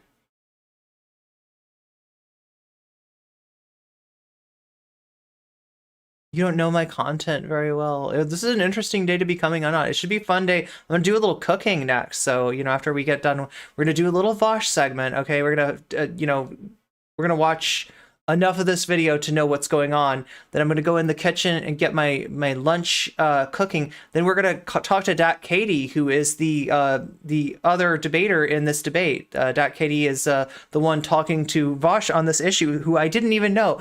You know. Has been kind of part of my community for a little while now, and apparently got inspired to reach out to Vaush, you know, after watching my coverage of this issue. So it's kind of an exciting day, right? That's Google Translate. Oh wow, Google Translate is sounds great. Oh, thank you for the biddies. Meow meow meow. Well, I guess my counter argument to that would be that I would argue that if you have heard and understood the... So I gotta ask you something, Katie. When I say Vaush versus Vaushite, like, it sounds like you're familiar with Vaush's content, but maybe referring to you as a Vaushite is a bit of a misnomer, right? I don't. It doesn't sound like you necessarily consider yourself, you know, part of Vaush's fan club, so to speak. Google Translate, it is getting better, right? True. You might not be free. We'll have to see. Yeah. Well, we will definitely touch base on one time, because I definitely want to talk to you about this conversation. Claims that were made by I don't want to call it Black Twitter, because there were both like black advocates and white advocates that were... You're not in his fan club, but you've enjoyed his content a lot. Yeah, so let's just say the not use the hashtag side, or use a different hashtag side. Cat ears. I do believe when they make those claims, and then we want to keep using the hashtag side says, I'm hearing you, but I'm not racist for using it. I'd argue that that's kind of, unfortunately, the reason why they choose to continue to do that can partially be attributed to a general dismissal of Black voices inside the progressive movement. Well, I think it's okay to dismiss voices if they have a bad point. I don't really care what the race of those voices are. If they think it's because of their race that they're being ignored, they're free to make a point to that. But that's not really what I see. The point was pretty stupid up front. I don't think that people should be expected to engage in a kind of selective apologetics where if they encounter a bad position from a person of color, they have to engage this guy again, right, an Raven? additional level of scrutiny, or they have to be more protective with the rebuttal. I think it's fine to just disagree. Yeah, so I want to 100% agree. Oh, by the way, like I said, I really want people's eyes on what's going on today. So yeah, agree with what you said. Whoops. Except that I think it's the wrong button. I was trying to press this button. So yeah, let me spam that Twitter thread at you. No, Vaush versus Vaushite. That's not what I was trying to spam at you. Once more, wow. So yeah, like, we're not really dealing with Vaush versus Vaushite here. We're dealing with Vaush versus somebody that's familiar with his content, but not necessarily like part of the fan club. What am I trying to do here? I'm trying to grab from announcements. This thread, there we go, copy and link, there we go. That's what I'm trying to press. That's what I'm trying, not this, Control V, there we go. I can do this. And the claim wasn't stupid, and that's what I wanted to go over with you. Because I feel that the fact that you just found it stupid right off the bat, I don't think you should listen to someone's opinion just because they're Black. I do think that there was maybe a lack of understanding of the points that I believe were good enough points to be considered, and potentially they were dismissed because of all types of biases. I'm not really interested. So yeah, this discourse that Vaush gets into about like, you shouldn't necessarily like listen to somebody because they're Black. I think that this is an example of Vaush kind of like speaking imprecisely, right? And this is me being super good faith, right? What I think he's really saying is that somebody is not right even about an issue involving, you know, their identity, just because they are part of that identity. And that's true. The example that he always goes to is Candace Owens. Should Candace Owens be listened to on issues of Black people? And here's what I'm going to say, and it's going to be wild. Yes. Listen to somebody, you know, of the identity, you know, that corresponds with the issues that you're talking about. Now, the thing that Vaush is not noticing, though, is that listening to somebody is not the same with agreeing with somebody.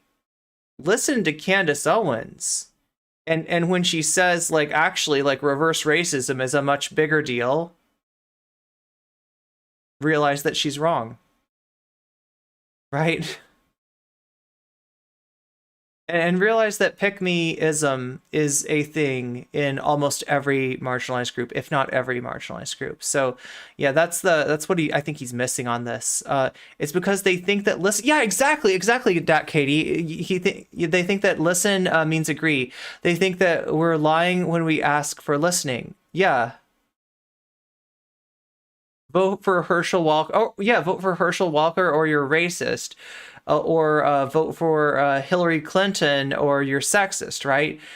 You know, it is important to listen to, like, right? So what is the opposite of, like, listening to marginalized people, right? That would be somebody like Vaush, you know, shutting us out and saying, I got this. I don't need to hear what you think of this, right? And if I say something on this issue and you disagree, you can get out of my face with that, right? That's not good. That's not appropriate, right? Because part of what you need to understand to have an informed opinion, and we talked about gatekeeping earlier in the sense of like academic gatekeeping or professional gatekeeping, like, right, if I, you know, diagnose somebody and I'm not a medical professional, right? I'm not a, you know, I don't have the licensure and the education to make a competent diagnosis. Somebody could rightly come and gatekeep me and say, no comment, chick. Why would you think that you could diagnose this? And they'd be right. In the same way, when you're talking about like the liberatory issues of marginalized people, when you're talking about, you know, trans rights, when you're talking about Black people's issues, you not being trans, you not being Black are not going to have a well-informed perspective without listening to those people.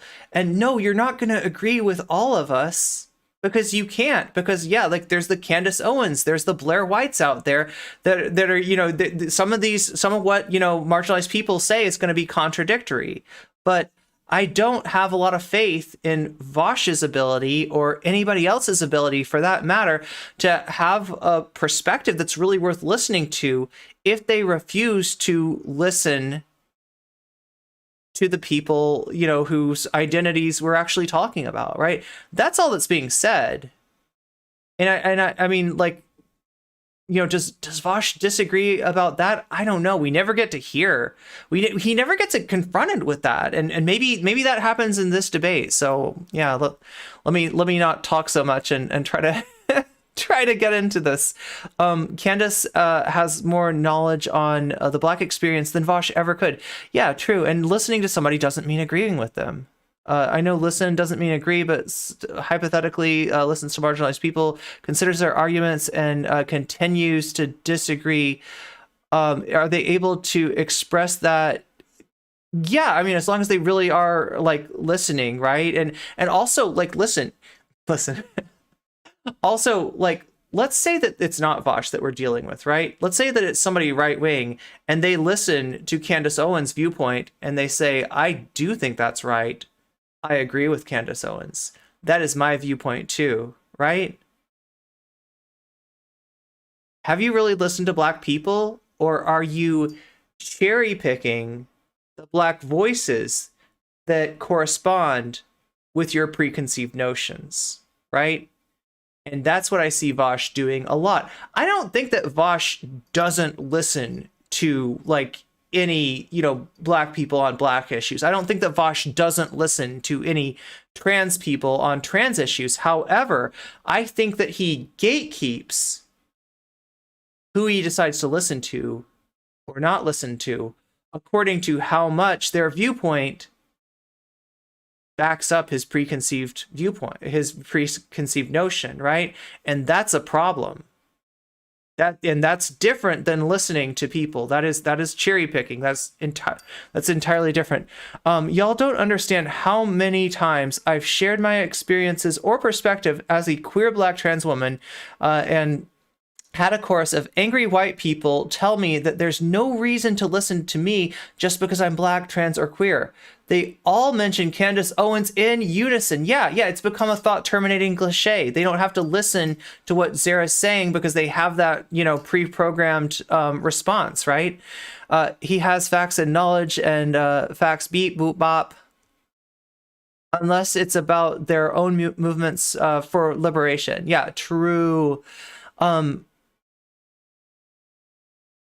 Exactly. That's not arguing ownership over words at all.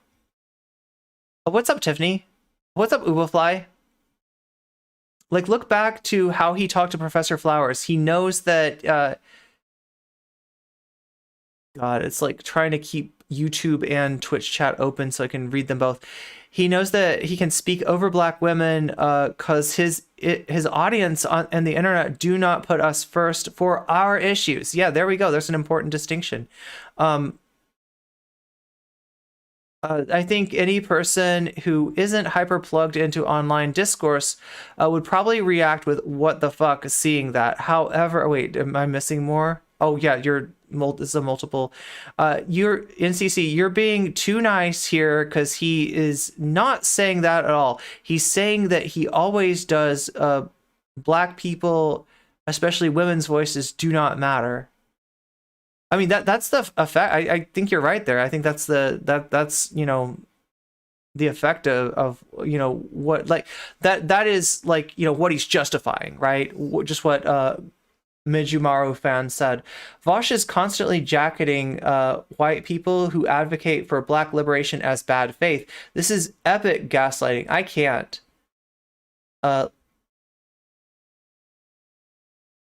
Let's disregard minority voices on the left. Here we go. To be honest, I find the whole discourse disturbing, morbid, and even dystopian. Like, come on, it's claiming ownership over what words are used in reference to a... Yeah, okay, like, I understand why you feel that way, and I don't want... I've said this before. I don't like this issue turning into a debate. However, I think the solution to that is to do what Brianna's family did and like listen to the people that say, hey, I know you didn't mean to, but the tool that you're using, this hashtag, is serving an important purpose for us, and we don't have many tools, right? We don't have a way to replace this. You've got a world of hashtags open to you, right? And you've also got, let's be honest, a lot more visibility for this tragedy. Like, this tragedy happened and people paid attention. Tragedies happen every day to Black women. People don't pay attention, and people don't say their names, and people definitely don't remember their names, right? So like while I share your concern, Tiffany, about something like this becoming a debate when it should be, you know,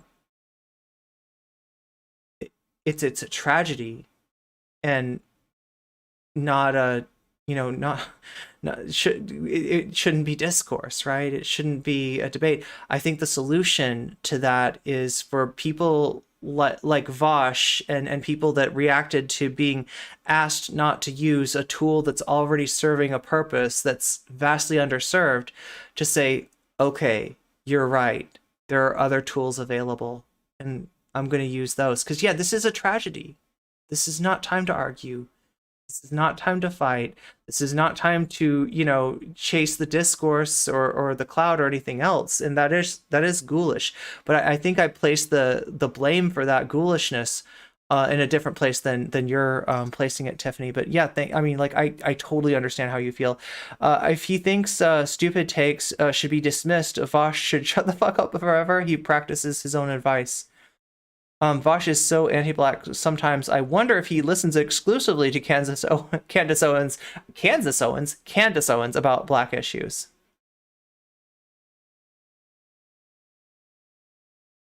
The issue is that the hashtag itself was addressing erasure of black women's trauma and murder.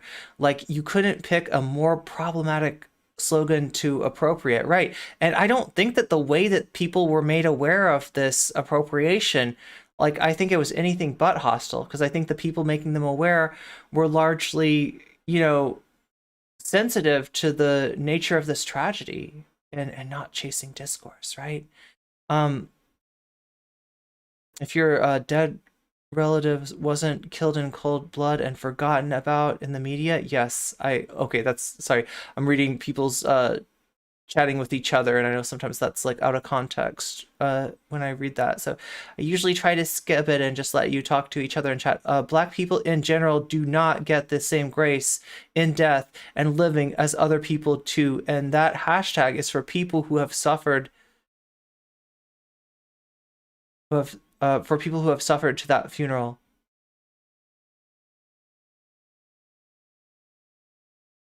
I'm saying that people need to stop telling marginalized people how much they disagree with their own liberation movement.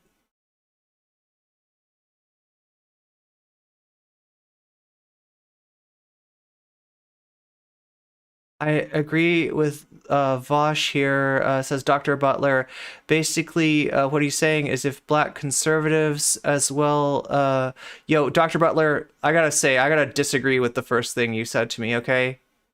Disingenuous and worse faith. I'm hearing from you, from other people in chat.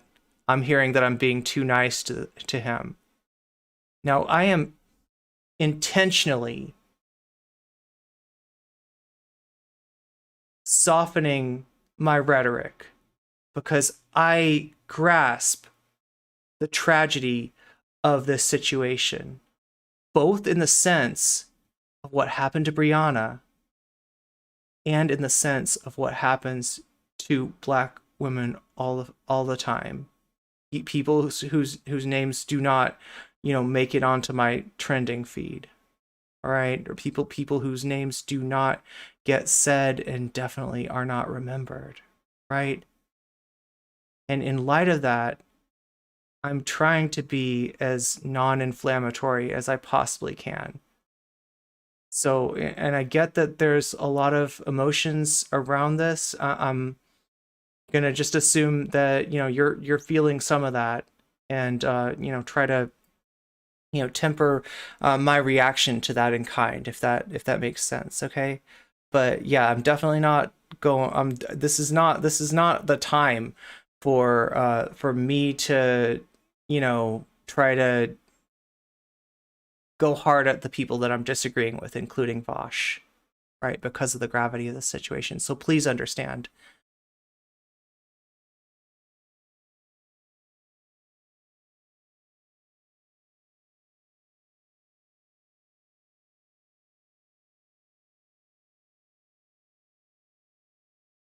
See, Basically, what he's saying is if black conservatives say, well, I don't feel oppressed, therefore racism isn't real, they are objectively wrong. Oh, God. Like, can we leave objectively and subjectively out of this, right? I don't think that, like, framing is really serving our benefit here.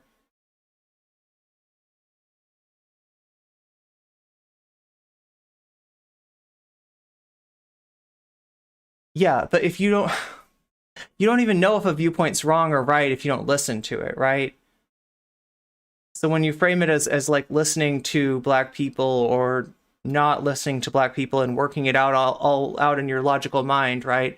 I would suggest listening. So like, let's look at it this way. On issues involving identity, right? When you create an opinion, right? There's cognition that goes on. The wheels turn in your brain, but there's also information that comes from the outside. Now, if it's science, that is like scientific information or whatever. You know what I mean? If it's if it's video games, that is information about the video game, right? If it's identity, that is information that should come from the lived experience of the people that we're talking about, right? And so listen to black people, listen to trans people is an acknowledgement that part of the required reading for having an informed viewpoint on these issues is to listen to those people and not like, listen to the people that agree with your viewpoint already. Listen to as many people as you can. Don't shut people out. Don't ignore people.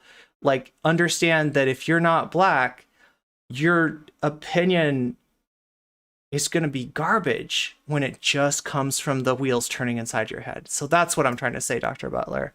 Black women that are victims of police... I get that I'm interacting with chat probably too much here, but I do care about this discourse a lot, and I want to listen to people in chat. And black women are victims of police brutality. It's already they are already much ignored. White folks were using dehumanizing language towards... Yeah, that's the reaction to that, right? Is the thing that I have the problem with. I'm not judging anybody for, using that hashtag without realizing what they're actually doing. But, when their reaction is one of fragility, one of attack, and one of demonization of the people trying to bring attention to this, then yeah, that's not good. I don't know what else to say. Like I said, I'm trying to tone down my rhetoric here, because I don't think that adding, fuel to the fires is helping anyone. Wasn't talking about that. Oh, it was in reference to a chatter. Okay, well, I'm sorry if I misunderstood what you were saying, Dr. Butler.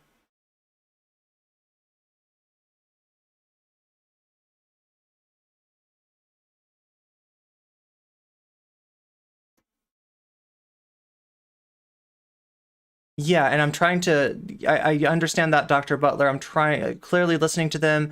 If we have a disagreement, you have to listen to somebody, have a back and forth discussion. I wasn't accusing you of not listening to people, right?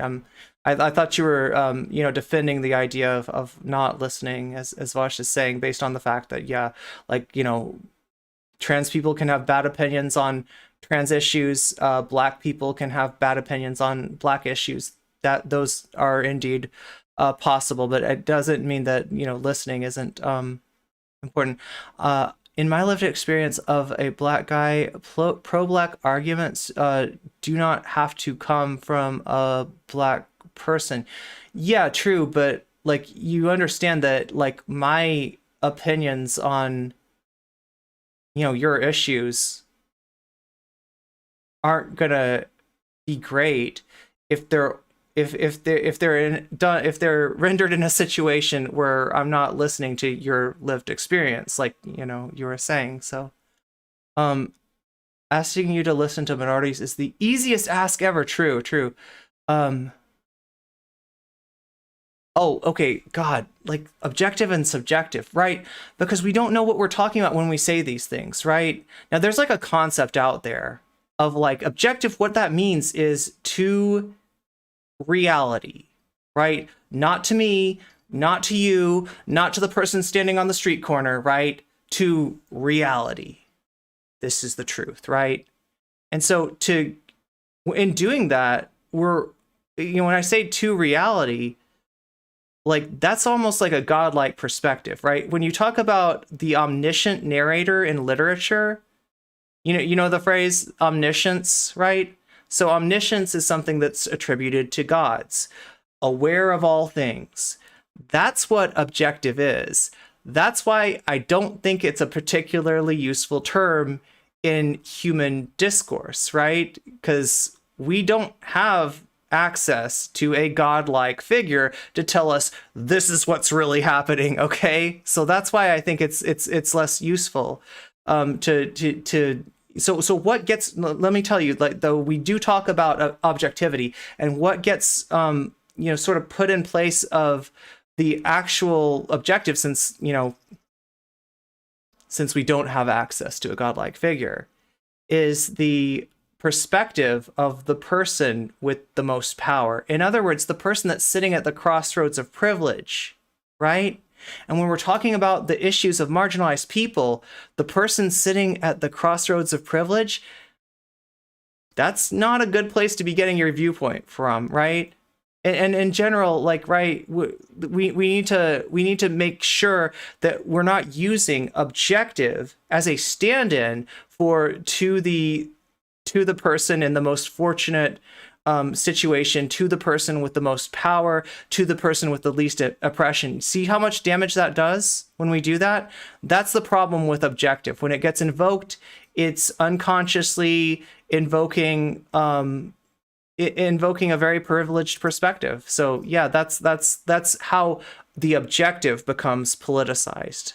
But I also understand how that might seem to you. Oh my God, chat, I'm getting so in the weeds here. I don't want to skip over your chat, but like I must. And saying white people keep using the hashtag are secretly racist. I don't care about that. I'm just here to indicate that the point wasn't as stupid as people claiming that it is. And that's kind of partially what I'm in a situation where I wish I had the omniscience to be able to read and understand all of your chats at the same time, but I'm utterly overwhelmed. What I wanted to discuss. Go ahead. Okay, so you said that the slogan I have to get back to the debate, rhetorically true. appropriate to the Brianna. Is it Brianna Jai or Brianna J? I always get confused. I think it's Jay. Okay, then we'll say Jay, and hopefully we're both right.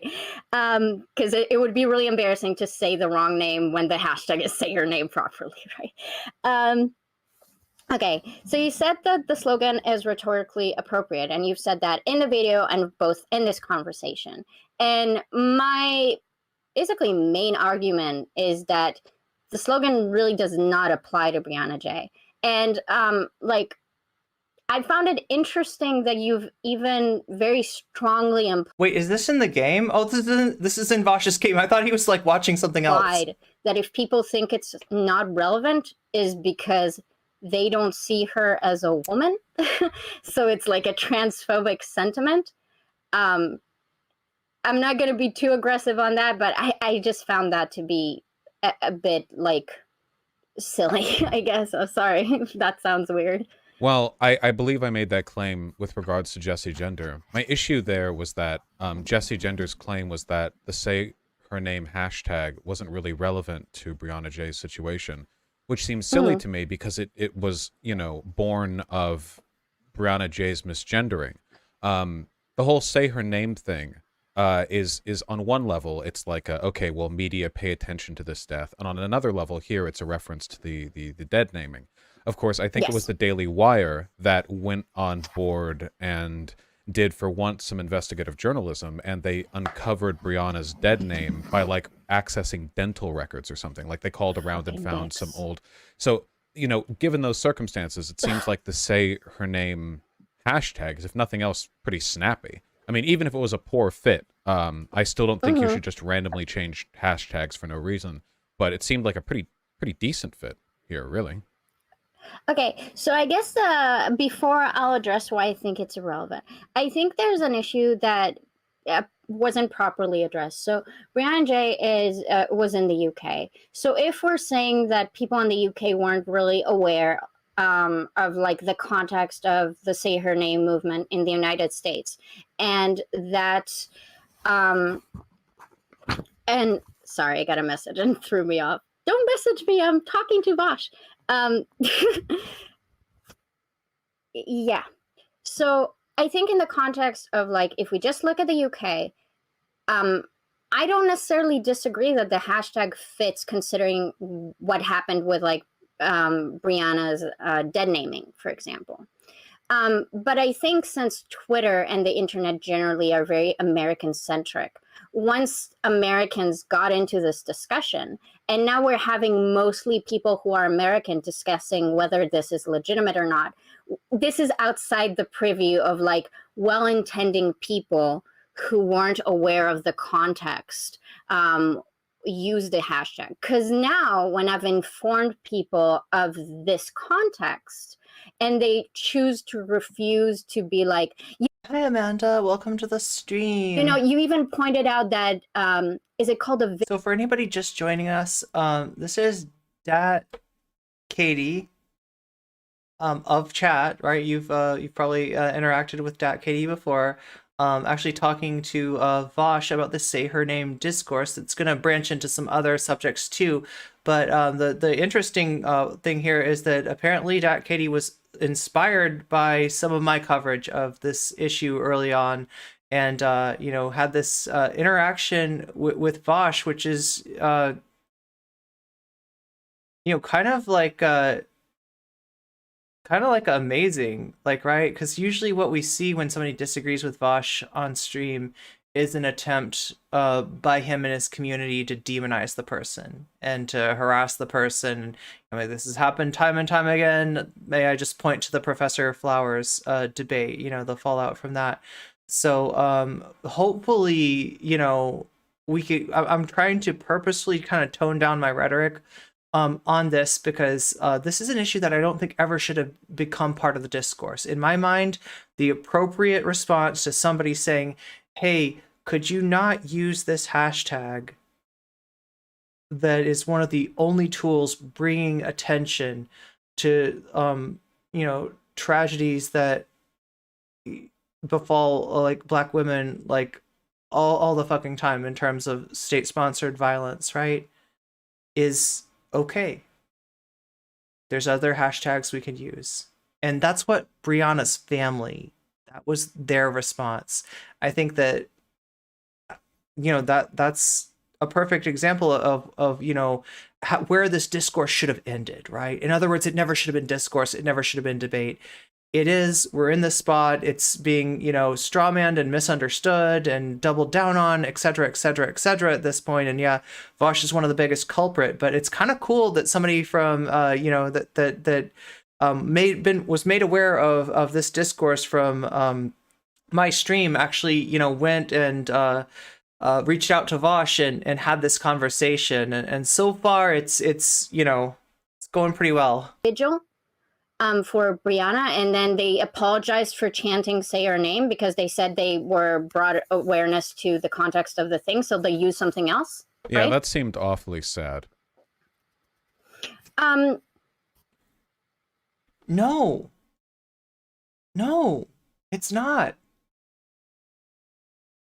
I disagree. I think that's something that I see as a reconciliation and like bridge building to prevent infighting. But that doesn't... What's sad is that this turned into a discourse, Vaush.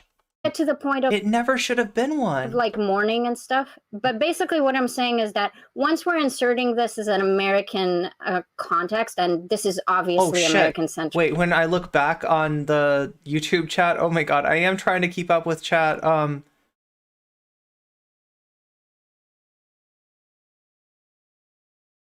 And yeah, YouTube chat, just because, like, I mean, I do have a problem being able to get the YouTube chat to show up on screen, but I am able to read what you're saying, so.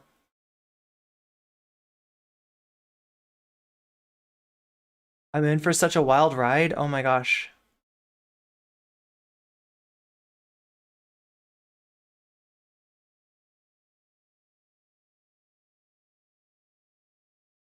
say her name doesn't even work in the context as people were saying her name. Her name was made known. Yeah, and if what people are concerned about, because I have heard some people on the other side say, but what about the misgendering? What about the dead naming? That's why we want to say her name, right? And there were other hashtags. I think one of them was her name was Brianna. I'm gonna get this right. Brianna Jai.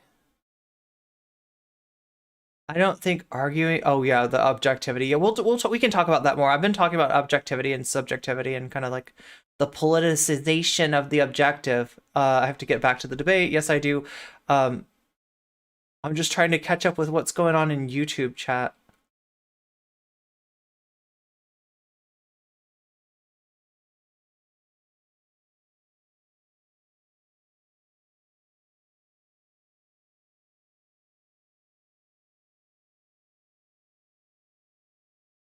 Discourse. Yeah, so Tiffany Weiss says there was a campaign to get her GRC, posthumously, and it was drowned out by ignorant Americans talking about the hashtag. I do agree that the fact that this turned into a debate was unfortunate. I think I just blame different people for the, for this turning into a debate, for this turning into an argument than you do, Tiffany. Right? It should have.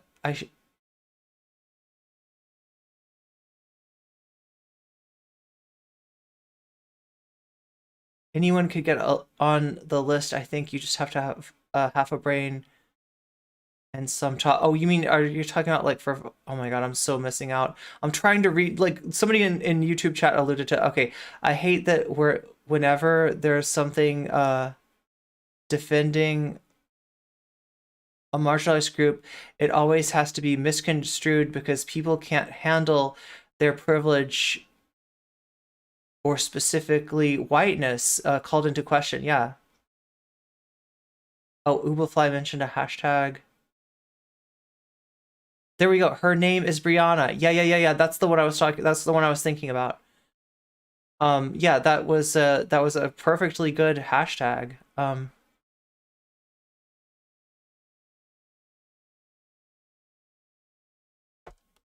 I don't think it's a legitimate thing to say, well, people in the UK, when they started using this, didn't mean it to be this way. Because now Americans who want to use this. Yeah, I mean, like Dr. Butler, I don't want to get too much into the objectivity, subjectivity thing. But my beef with that concept is like we're talking about something that is unknowable to all of us, and I don't think that we're just invoking our own biases, right?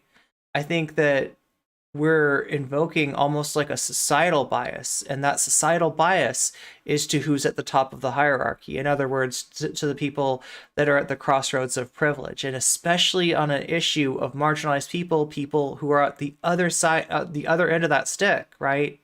Getting screwed over, getting oppressed, right? It's particularly unhelpful. That's my issue, right?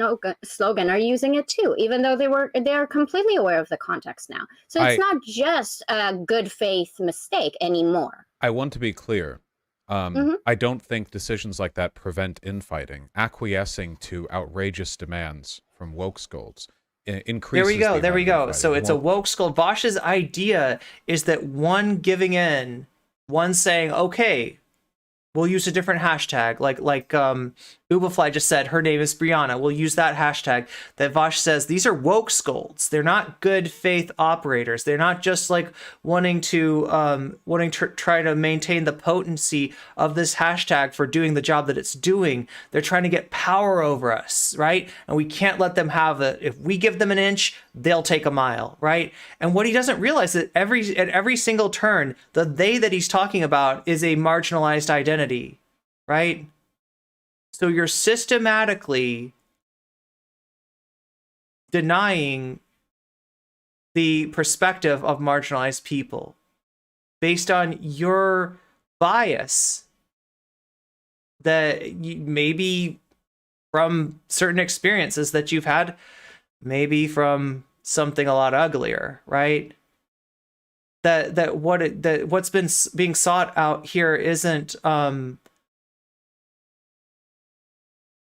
attention to the tragedy that happens to Black women every day, but is rather some form of power over him and over the people who, you know, unwittingly, like, right, to give them the benefit of the doubt, unwittingly are you know, appropriating this hashtag. And I just think that's a really unproductive way of looking at it.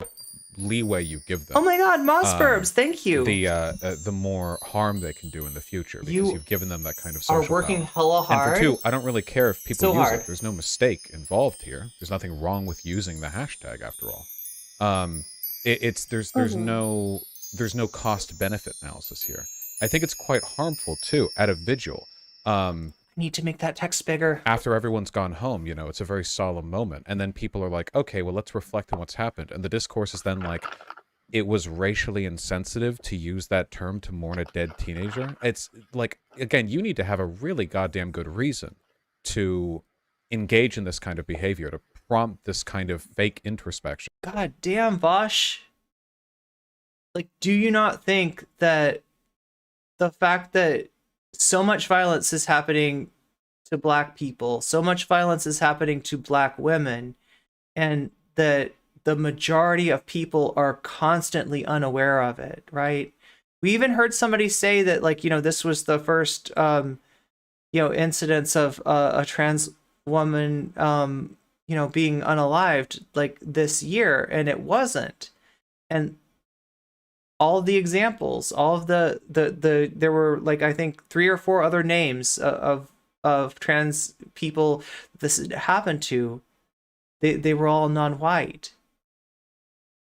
We don't know about them. We don't know about their names. They never trended. They never made a splash. They never made a ripple, and they're definitely not being remembered. So, Vaush, I think that's a pretty good reason. You disagree? The point is, oh God, we were talking about object. I didn't mean to open this can of worms again. That's my fault. And I just don't think it was on display here. Okay.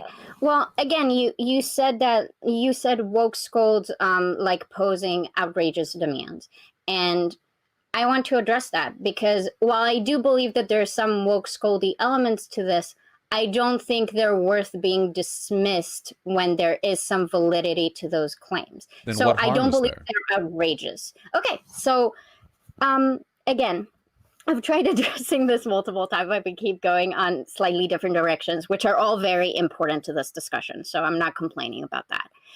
I don't feel like in an American context, so maybe we can move past like it was appropriate in the UK for the dead naming. I don't feel like in an American context, using say your name is relevant. So I don't believe it is rhetorically appropriate.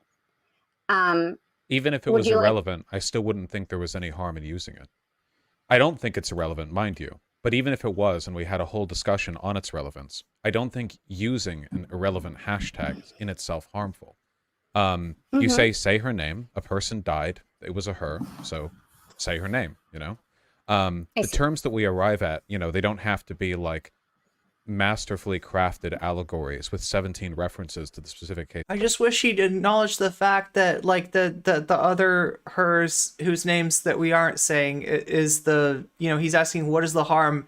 There's the harm, right? These people who are already ignored, who are destined to be forgotten, we're going to take even more attention away from them when it doesn't necessarily have to, you know, we're not dealing with a zero-sum game. It's not like, you know, pay attention to what happened to Brianna versus, you know, like pay attention to what happened to anybody else. Like the hashtag that Ubafly brought up, right, is a perfect way to emphasize the dead naming and misgendering that the British press did posthumously to Brianna, right? I don't think that this has to be a problem. I don't think that this has to be a fight, and I really wish it wouldn't be. Hey, what's up, Starry VR? Can Vaush even name? Oh God, can Vaush even name one Black woman who was unalived this year? I mean, who knows? He just delights in erasing Black people, doesn't he? He is luxuriating in it.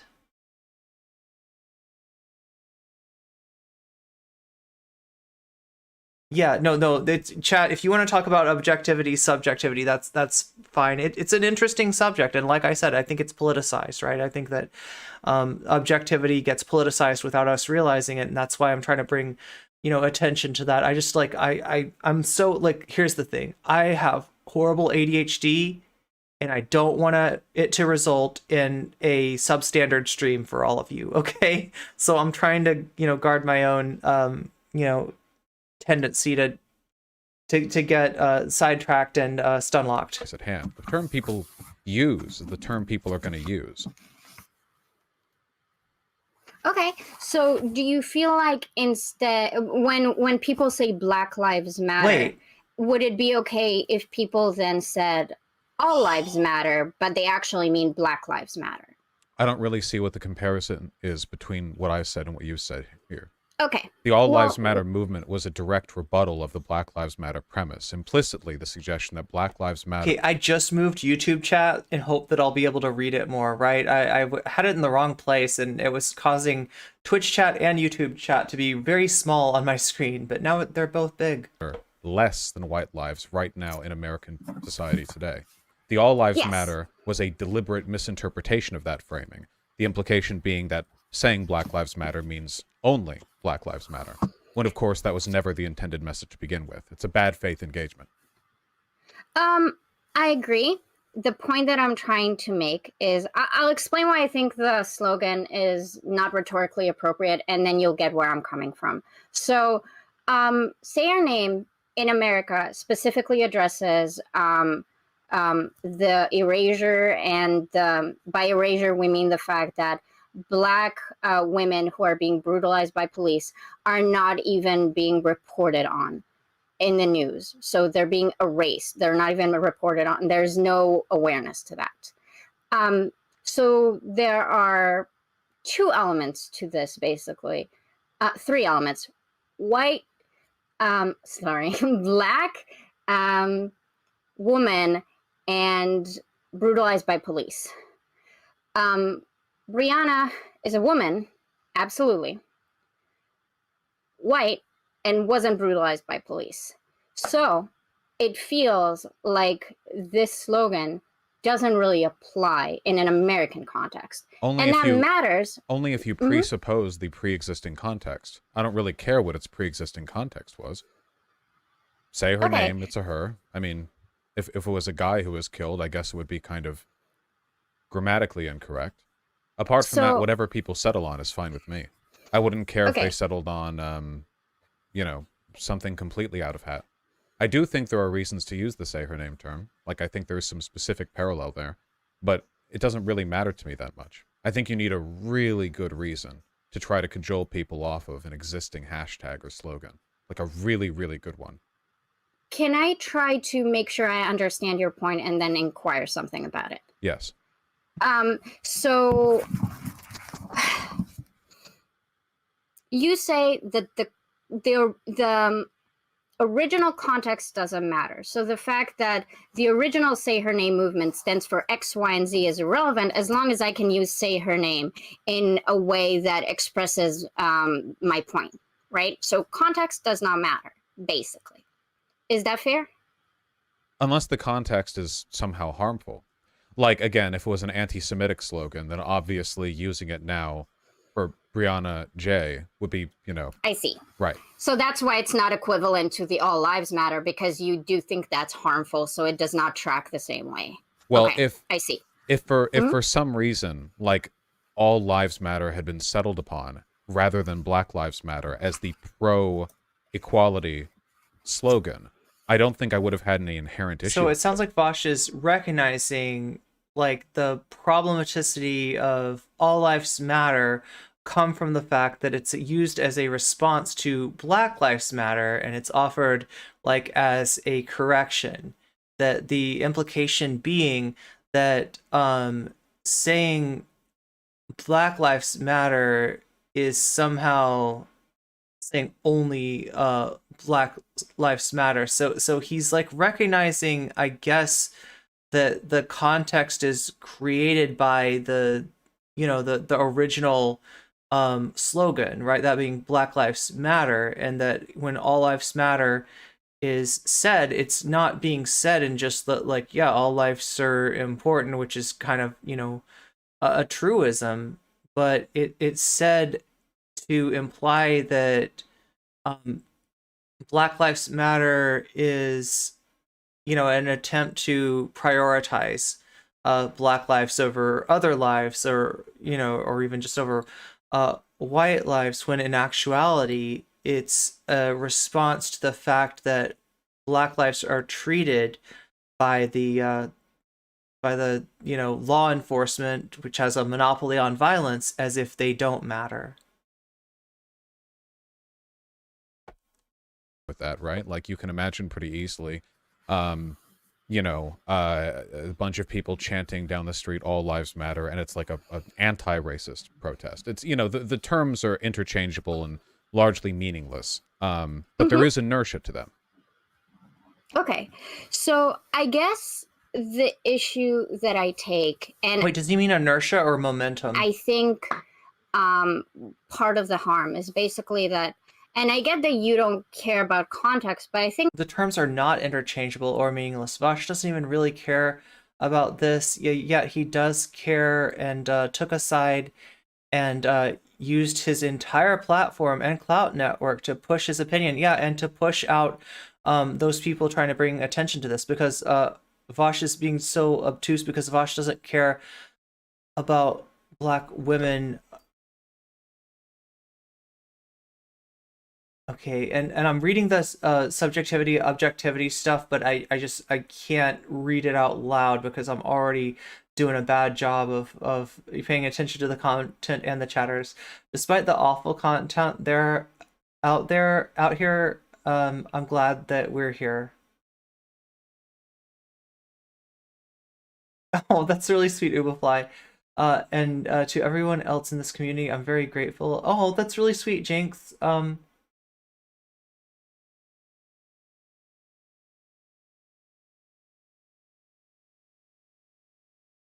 As a Black trans woman, I was already mourning yet another tragedy, as we have already lost several trans youth this year, and then we were besieged with anti-Black vitriol for a week. Hence why it's not Black people's fault for pointing out that the hashtag already has an established purpose. And, like, I do think Cuffles and Vaush jumping on this drama is also what caused the discourse to spread. Okay, so there's, like, yeah, some level of understanding here. Let's see. I'm trying to read. Hey, what's up? Oh, good morning, V.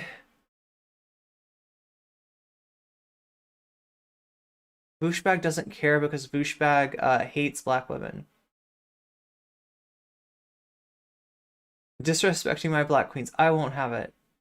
Who is he talking to? So he's talking to actually a chatter that some of you might recognize from Twitch chat. He's talking to Dat Katie, who was here earlier, and maybe we're gonna try to get Dat Katie on to you know, for a conversation with me when we can, because this is kind of an amazing, possibly even watershed event that we're seeing. Dat Katie apparently was inspired to reach out to Vaush after seeing some of my coverage of this, you know, what's happening with this discourse, and you know, that's really cool. It's a way to say to Black people, stop saying that, which is harmful and tries to deny racism, the racism which is occurring. Been working for months on a video on the horrible racism of the debate bozos, but it is exhausting. Yeah, and there's probably always more information coming in, right?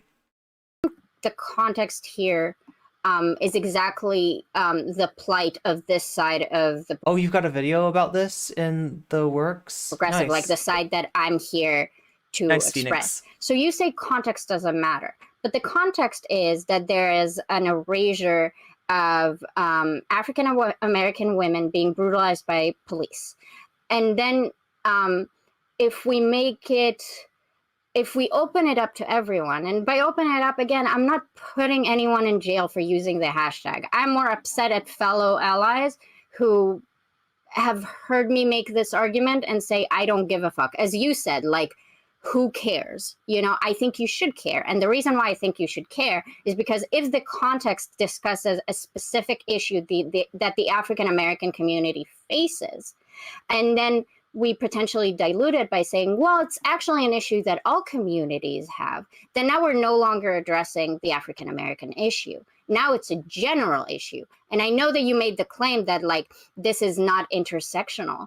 But even though I believe that intersectionality analysis is, like, important, you're also, you know, because you're an intelligent, I've heard you say this dozens of times, like, different marginalized groups require different solutions for potentially different problems. We can't resolve the oppression of all marginalized groups by using the same methods for everyone. There are targeted things that need to happen, right? I don't disagree with that, but I don't think any harm is being done to Black advocacy for the use of this hashtag.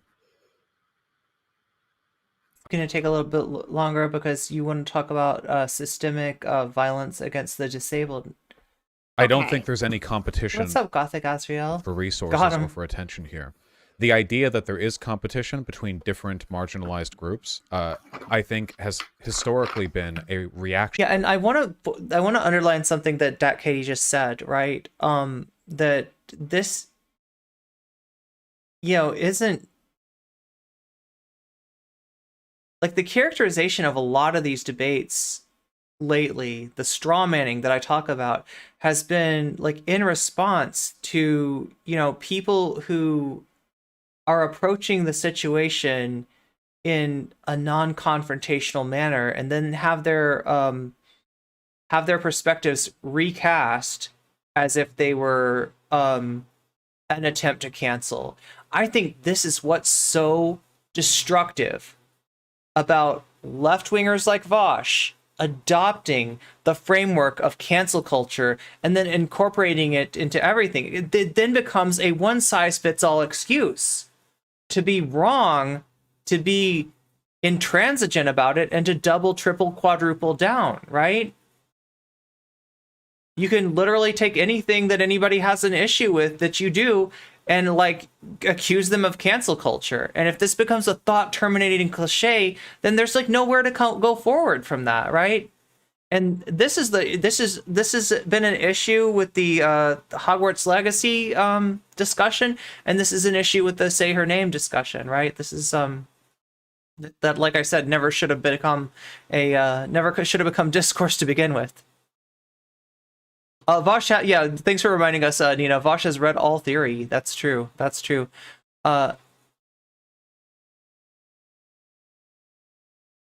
Bush is debating. One of his fans, you know, I almost want to change this, right? Hey, how about this? Let's do this, right? We know who Vaush is debating, okay? We know that Vaush is debating. And I asked Katie if, like, the characterizing them as a Vaushite, you know, like, maybe I should change this, right? And they were like, no, you can go ahead. I've followed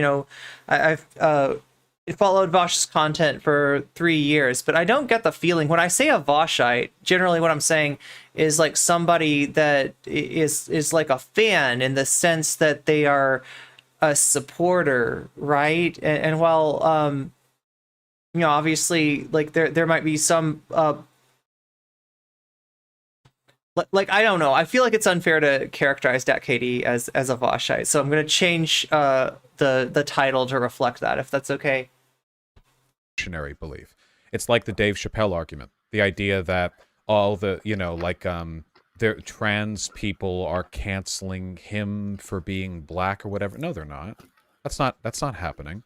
Overwhelmingly, trans people are far more progressive than cis people as a demographic, of course. But for some reason, he was insistent that there was some kind of competition for resources.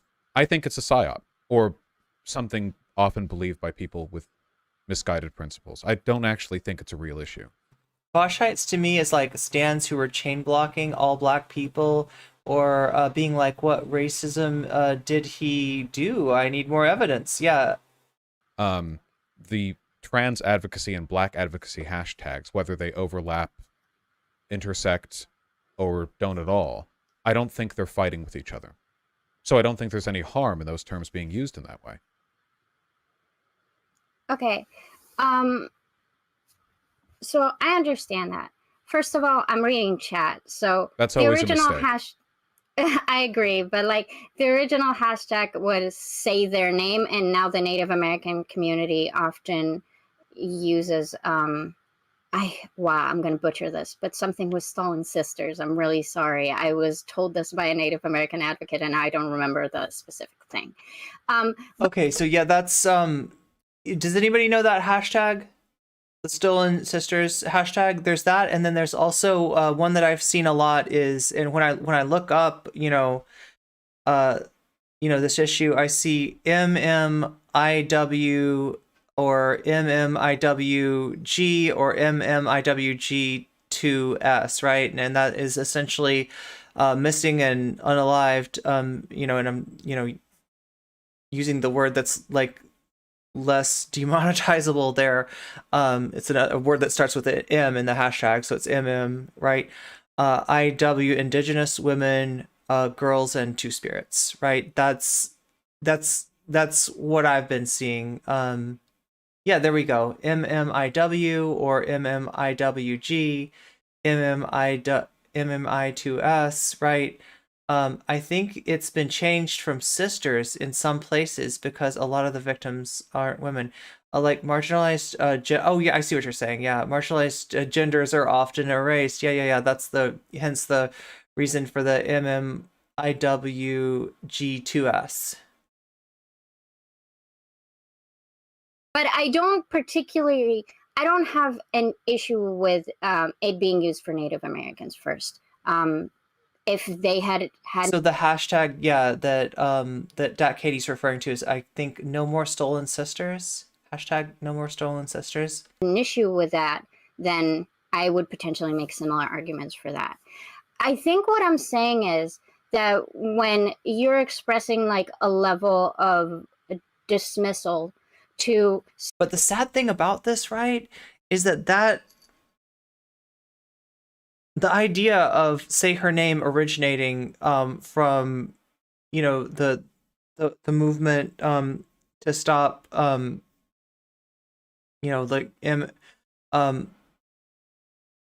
missing or unalive, Indigenous women, girls, and two spirits from becoming missing or unalived, right?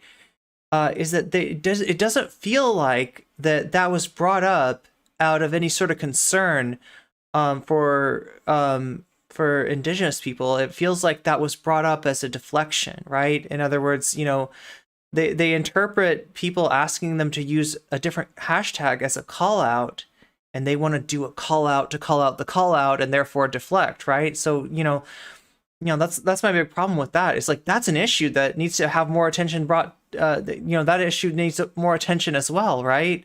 But I feel like the people bringing it up aren't doing that, and they're not even doing enough research to know like what the actual hashtags that are used to bring attention there are, right? So 100% was not out of a concern for Indigenous people. It's a deflection. It's that it should be its own discussion. But yeah, it deserves to be brought up, but just like not as a deflection, not as a parry, right? That's really disingenuous. That's really kind of ghoulish. So I feel like my side is saying, hey, you're diluting this very specific cause that we're trying to advocate for. And it's not that we don't care about trans people. We do. We can care about trans people while also understanding that this is about a very specific context of Black women being brutalized by... Look, Threadsless, my understanding is that like that never was so what was done to claim that the hashtag was originally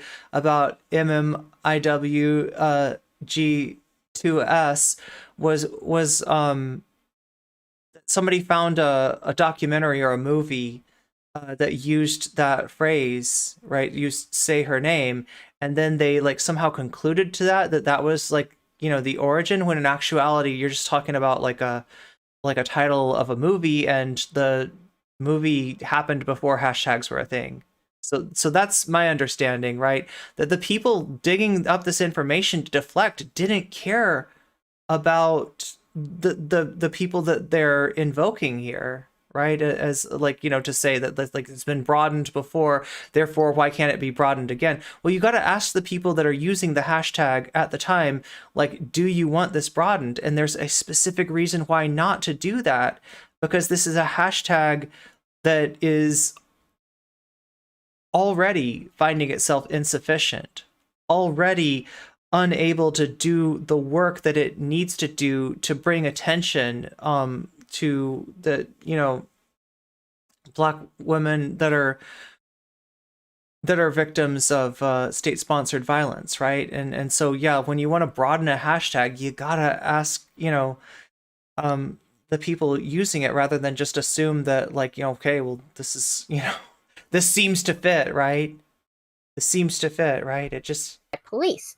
And when you're using this, you're shifting the focus, because now the focus isn't about Black women brutalized by police. It's about marginalized groups being murdered. And that is simply not what the slogan is for. You talk, and then when you talk about a focus, but the focus you're talking about doesn't exist. There's no actual crowd of people who are looking at the hashtag being used in the context of Black women, and then their attention got shifted, and somehow this, you know, diluted the discourse. That's not a real thing that's happening. You say that that's not a real thing that happened, but Vaush, we've pointed out, like, you know,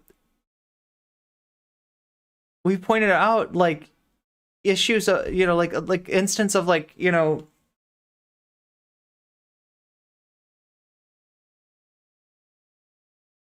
like, the reason you think that's not happening is because their deaths aren't making an impact on your consciousness.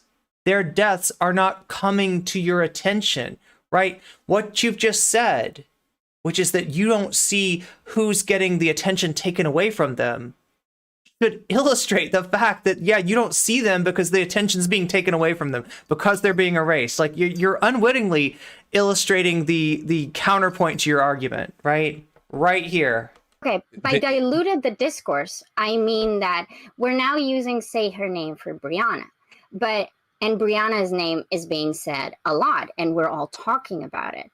But like a few weeks ago, everyone says her name wrong, Zashi or Zaki, I'm not sure how to pronounce it. That was an American trans Black woman who was murdered, not by police, by a coworker. And we don't know her name, right? That's the exact thing that the slogan... I didn't even have to say anything. That's where Katie was going with this anyway. Yeah. Don't you think it would have been inappropriate to use the term then?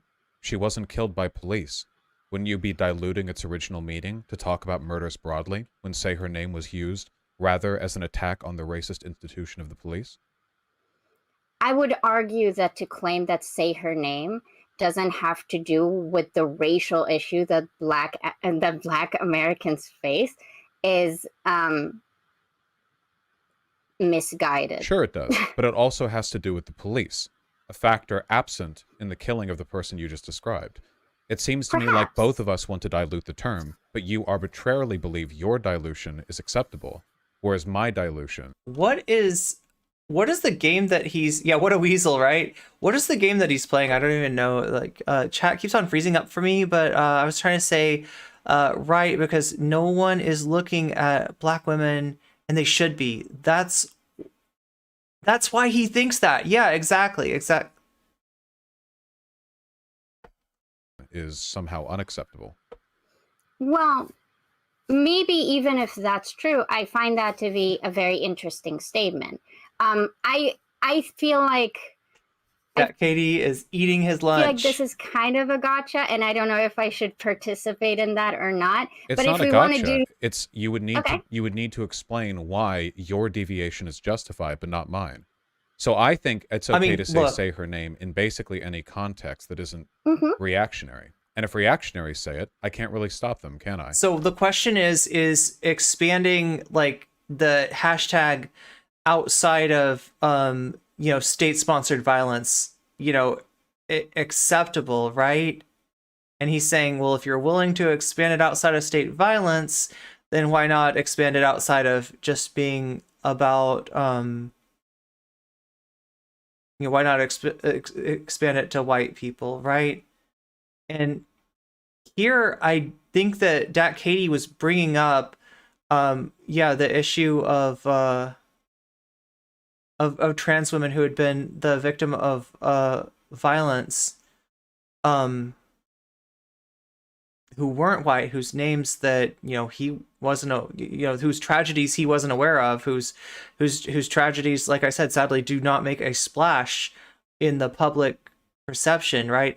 I don't think that Dat Katie was necessarily saying like that's like an appropriate use of the hashtag. I think Dat Katie was trying to point out what I was pointing out, was that Vaush, the fact that you're unaware of this, the fact that you don't think that that this is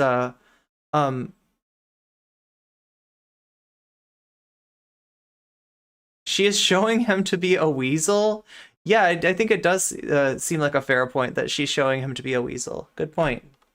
I don't mind how people use it. People are going to settle on whatever hashtag. Vaush will never admit white deaths are remembered far longer than those of black people. Yeah, that's what he's missing. They want.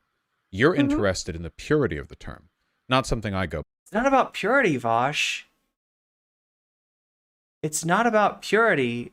It is about awareness. And, the absence of awareness is erasure. And it's the dilution. Yeah, I get why you'd get purity from dilution, right? But that's not really what she's saying.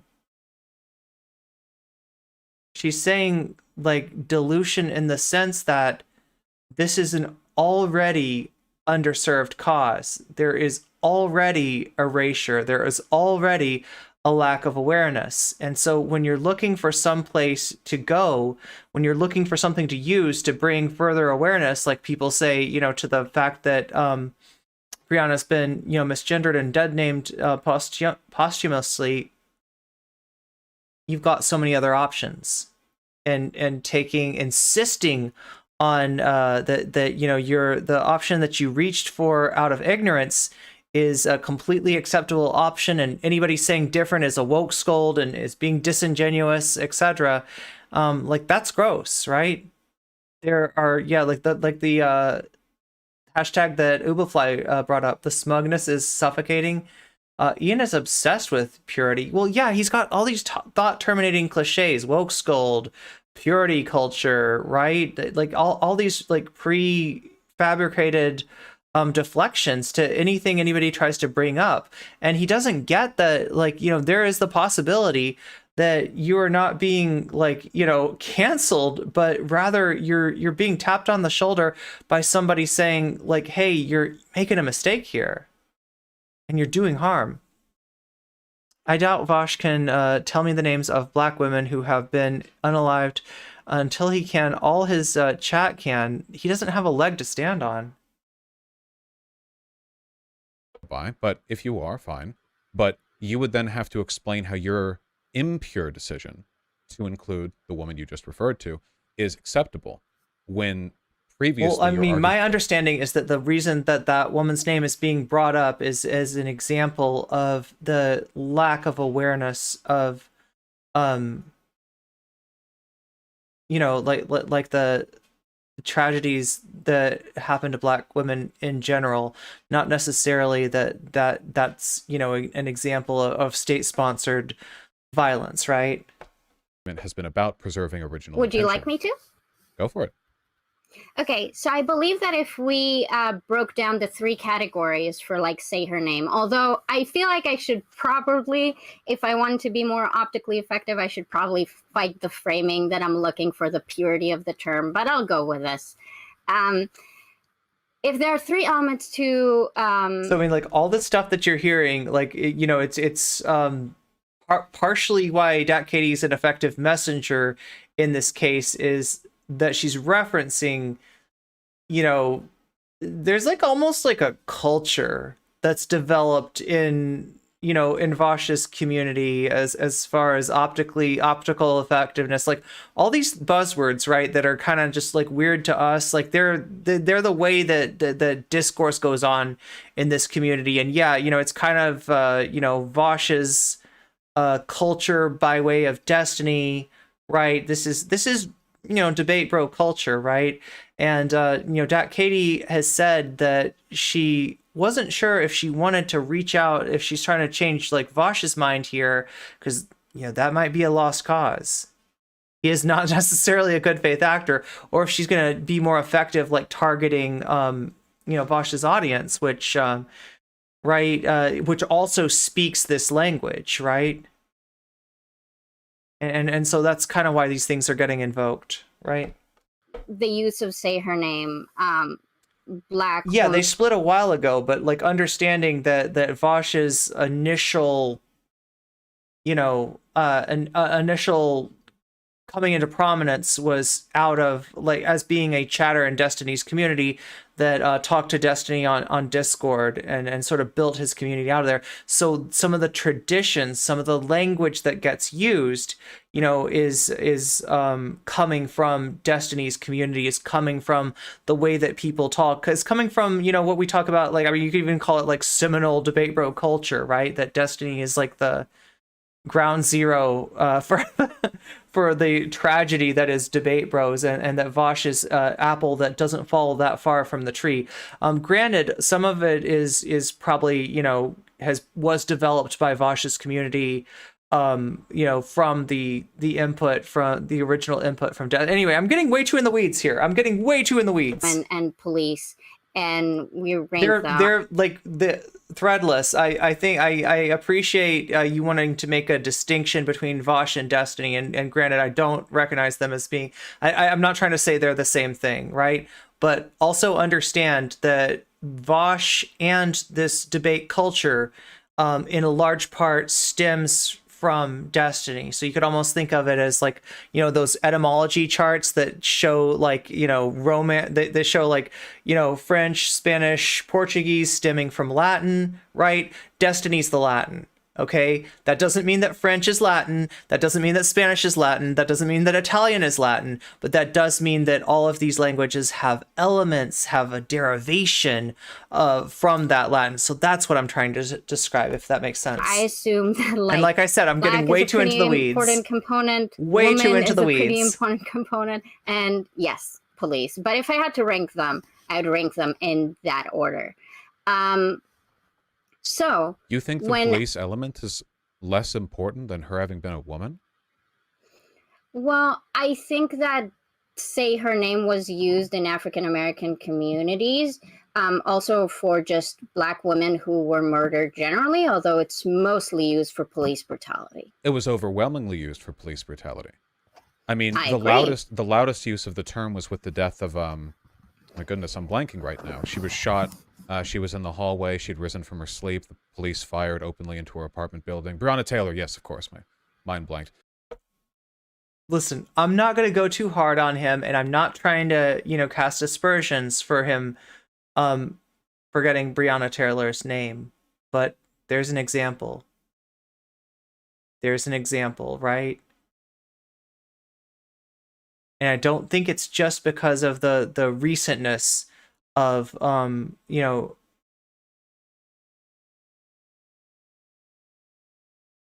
Breonna J's you know, being Breonna J's tragedy, that you know, one name is easier to call to mind than another. You know what? It's also because of the commonality with which this happens to Black people, right?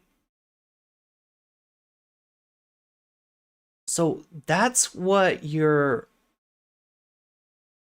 suppressing when you push away people that say don't use that hashtag, right? Names that are already unnoticed, names that are already forgotten, tragedies that are already being erased. And you want to, take that hashtag? Are you sure about that? Are you sure?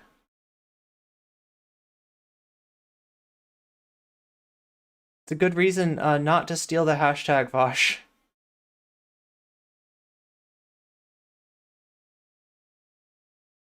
I'll go hard. He doesn't give a flying F about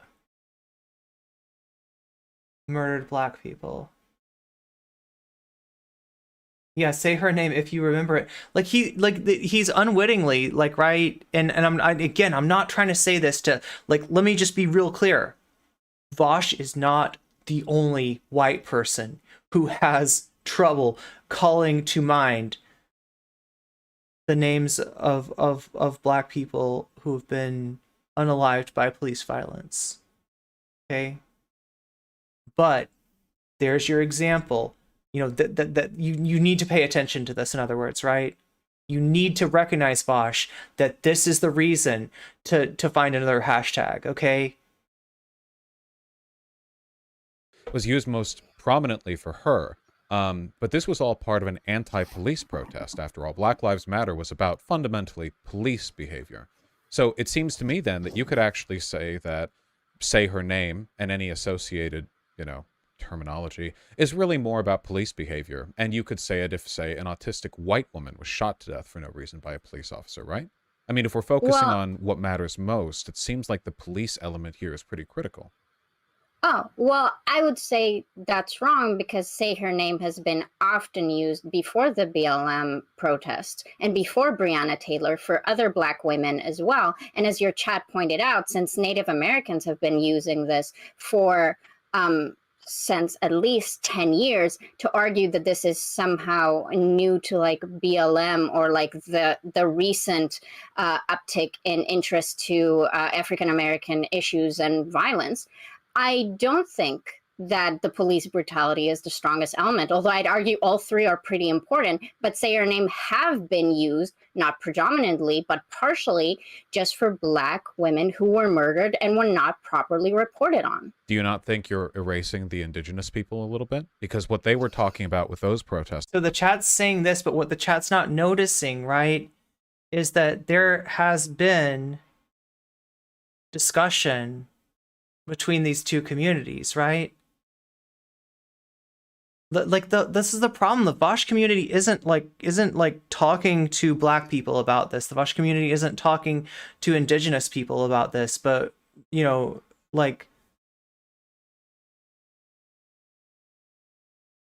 but these two communities have been in communication. These two communities stand in solidarity. These two communities have worked this out to the extent that it even exists. And again, I think there's a lot of this history that's coming to Vaush's community as like cherry picked, right? Rather than recognizing that the use of this phrase, this slogan, by indigenous people, by First Nations people, has been,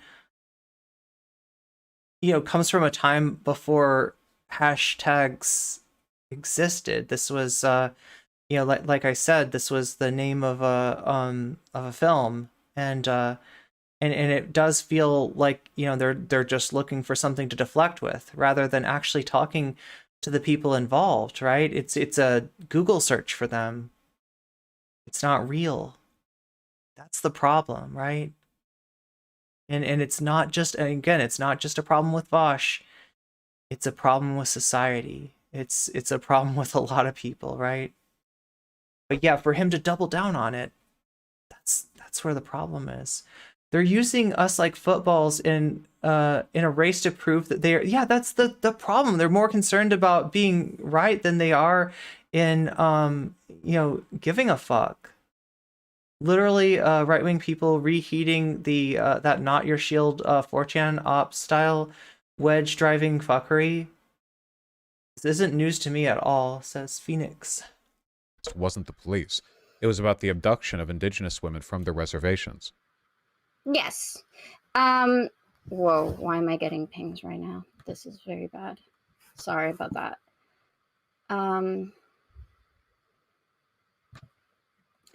I don't feel Yo, like I'm. no, it's not one guy with a bad memory. Yo, like, listen, I'm trying to cut Vaush a break here and say that it's a lot of us white people that can't call to mind the names of of Black people victimized by police violence. And there are a lot of incidents of this happening, right? All of this should point to wanting to bring more attention to that issue and trying to avoid things that might take away attention, right? Racing Native American women. Although they might feel that way, and I'd like to hear the arguments. As far as I understand, the use of it in Native American communities, it was welcome that Black women can use it as well. And generally speaking, what? So? What do you mean so? So they talked it out, right? So there was a discussion. So they listened, which is what you're refusing to do, right?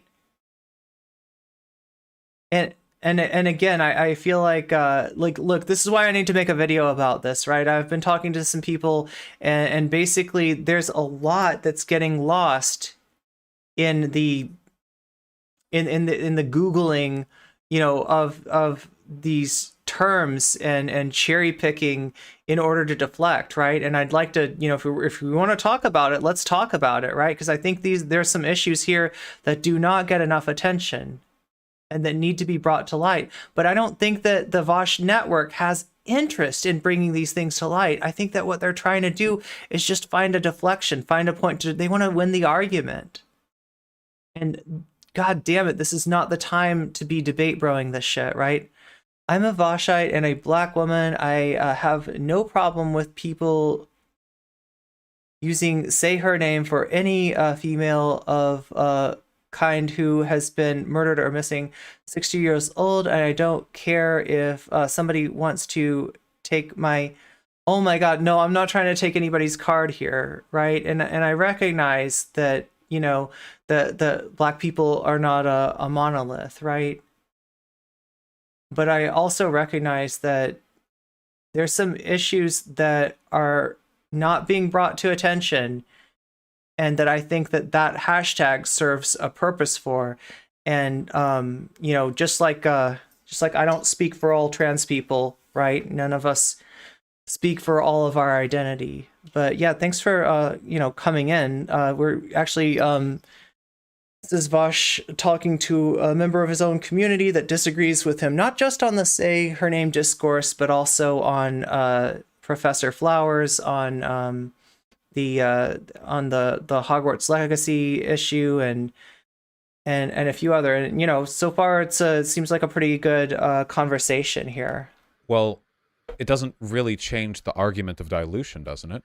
By that argument, you might just say Indigenous people are more chill and some Black people on Twitter are less chill. Yeah, so if it's a waste of time to argue over something like this, then maybe the people maybe people who are challenged on the use of this hashtag, you know, right, in good faith, should do what Brianna's family did and say, I'm sorry, I didn't realize that hashtag was serving a purpose that is, you know, that is in such dire need.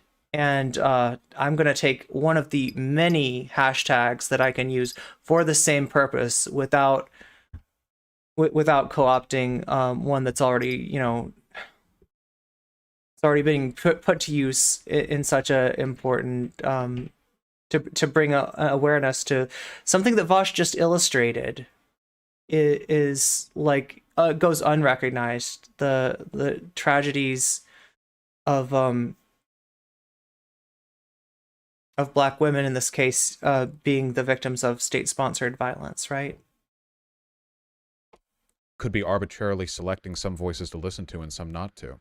There are probably plenty of Indigenous people who would have engaged in behavior I disagreed with. Some of them might have said, no, Black women shouldn't be using this terminology. And I would have disagreed with them, too. My position here is consistent, but it's not really dependent on the perspective of the Indigenous. Well, the thing is, we're not getting the perspective of Indigenous people, right? You're not interested in the perspective of them. You're interested in finding an own. You're interested in deflecting. You're interested in doubling down. You're interested in being right. And this is not the right situation to try to debate, bro. Okay? feminists or black people involved, because I don't really care what they have to say or think. I only care about the empirical harm done by the use of these terms, and I just don't think any's being done. I do, however, think that, with respect, this henpecking is actually damaging. This idea that in order for a slogan to be used, and by the way, slogans aren't really... And again, we talk about the fact that the one issue that doesn't really get championed in any way by these debate bros is feminism, right? Now, he used the term henpecking, and in and of itself, I don't know. You know, you reach out for a term and you find one, like, right? Pestering is what he's trying to say, right? But in the context of, you know, you're gonna hear Xander Hall talk about, you know, the perception of feminists complaining about video games that that you know are reinforcing patriarchy as being harpies, right? So just as in the UK, you see trans issues played against feminism, and the TERFs will say we choose feminism. Even though if we look at the TERFs' actual political alignment, we're gonna find a lot of right-wing shit that they're on board with, right? We're gonna find a lot of, you know, what does not actually seem, you know, like feminism. But again, that's the rhetoric. It, you know, is like, you know, we chose feminism over trans issues, right? In the US, I feel like the debate bros, we see something kind of similar here. You know, where they say, you know, trans issues, you know, versus feminism, and there's an attempt made to turn feminism into turfery, right? And to therefore like ignore it, right? And so what you have essentially with the debate bros is an extension of Gamergate. And for those of us who've been attacked by these jokers, I don't have to tell you anything. Phoenix Rising, I don't have to tell you this. You've experienced this, right? I've experienced this. Polly's experienced this, right? That the Gamergate never really stopped. It just transferred ownership from the atheist skeptic Gamergators to the new Gamergators, the debate bros, right? And you know, it's a sad thing that in both of these cases, the actual answer is, hey, we can care about trans rights and feminism. We can do, in fact, trans rights and feminism actually like inform each other a lot. There's a synergy there. There's a solidarity waiting to be formed there. And the British, you know, TERF playing of trans rights against feminism, and the debate bro, you know, analogy of that, you know, where they choose like trans rights to support and they leave feminism in the lurch. Ariel Fire, thank you for the follow. Thank you for the follow. Yeah, you'll notice this, right? This is something that I've just become aware of, right? And it was like on the tip of my tongue the whole time. But yeah, you never hear like feminism, you know, as an issue amongst debate bozos, right? And you'd almost get the sense that like, you know, like there's a conflation between that and turfery, right? We're gonna get more into that. I'm teasing like upcoming content, right? But I'm noticing it when he says henpacked, right? That it's a very specific, you know, gendered, you know, term that's being used there. Chosen by orgs. They're arrived at kind of, you know, white folks saying black people educating other people on the origin of say her name are subhuman. Oh yeah, God. Yeah, I mean, there's a lot of anti-blackness that like rears its head in this debate, in doubling down, in trying to prove that they're right, in caring more about the debate point, you know, in victory and dominance than actually caring about these communities. You're seeing like a lot of anti-blackness get invoked, and I would argue that it's just kind of like it's right under the surface in all these communities. And we're going to get into the Professor Flowers debate in just a second. So yeah, you're going to see more of it there. He never defends women. Oh wait, Natalie Marie is pointing out. Let me take a. Do you mind if I take a look at this? It's a clip of Vaush saying that black people are more likely to be transphobic than trans people are to be racist. I think that's kind of an important point here. No, that's not how I open it.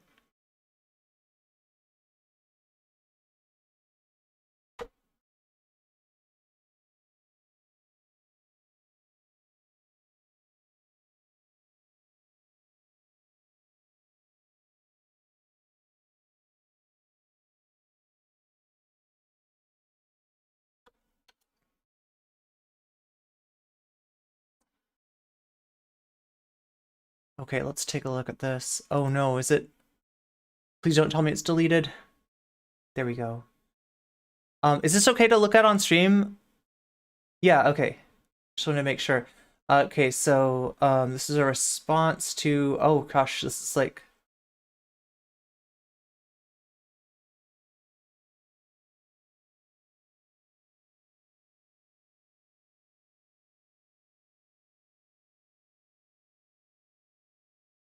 response to somebody bringing up some Keffel screenshots here.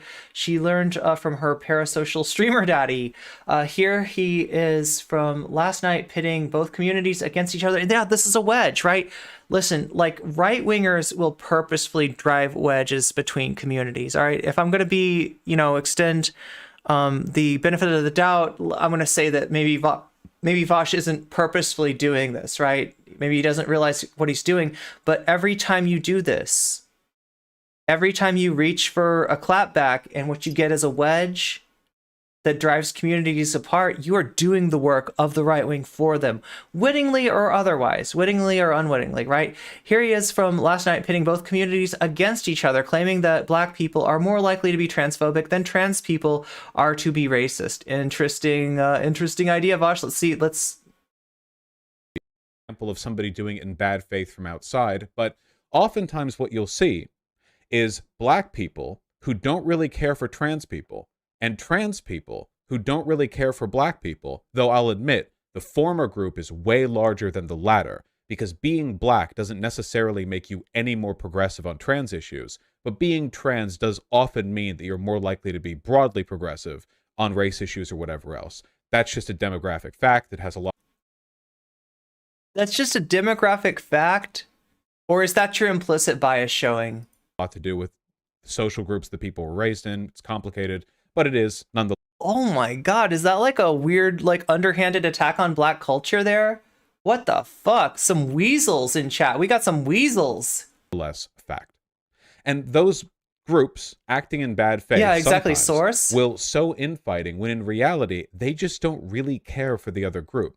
Oh, trans advocacy is hurting black people. So look, if you want to make a point that because you're trans doesn't mean that you're not racist, and because you're black doesn't mean that you're not, transphobic, like, I mean, granted, right? But when you start to say, but I will say that trans people are a lot more anti-racist than, like, I don't know, whatever the hell he's trying to say there. Like, do you see what he's doing? Like, right? He's somehow being said by people. And again, citation needed, as many people have pointed out in chat. Citation needed. This is why I say we are fucked. Actually care about trans people purely as a way of weaponizing left sentimentality against itself. This happens all the time, and I've seen this happen both in good faith and in bad, but at this point, I don't really know how much of this is Wait, what? I'm sorry. Advocacy is hurting black people. They just don't really care for the other group. Oh, trans advocacy is hurting black people somehow, being said by people who don't actually care about trans people purely as a way of... I wouldn't say that, but I would say there's examples of trans people who, in their advocacy for trans rights, don't have their mind on, like, I mean, these are two different things, right? It's not weaponizing left. Again, it doesn't need to be an either or, and when you imply that it does need to be an either or that, like, well, like the one group is like I don't know, this is a huge fucking wedge, Vaush. Mentality against itself.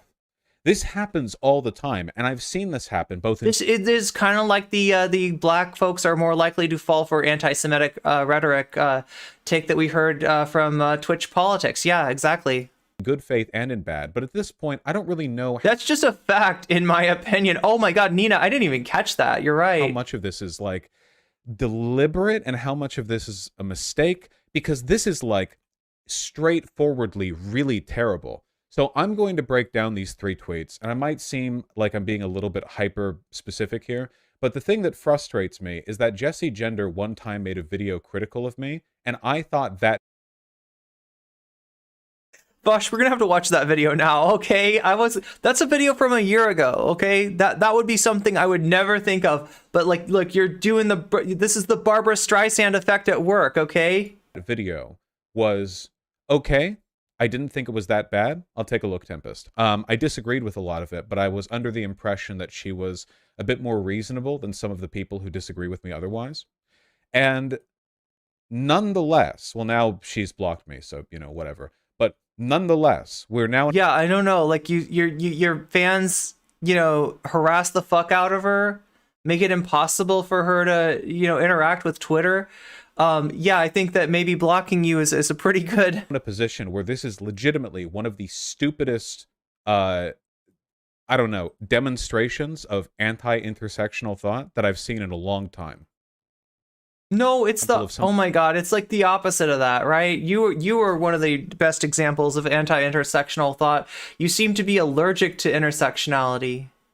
Broadly, through processes we don't have direct control over. The idea that we need to engage in a kind of point-by-point breakdown of perceivable acceptability. Yeah, good point, Mighty Messy. There's no numbers on this, right? It's just Vaush pulling it out of his ass. Based on what? The concerns of people on Twitter?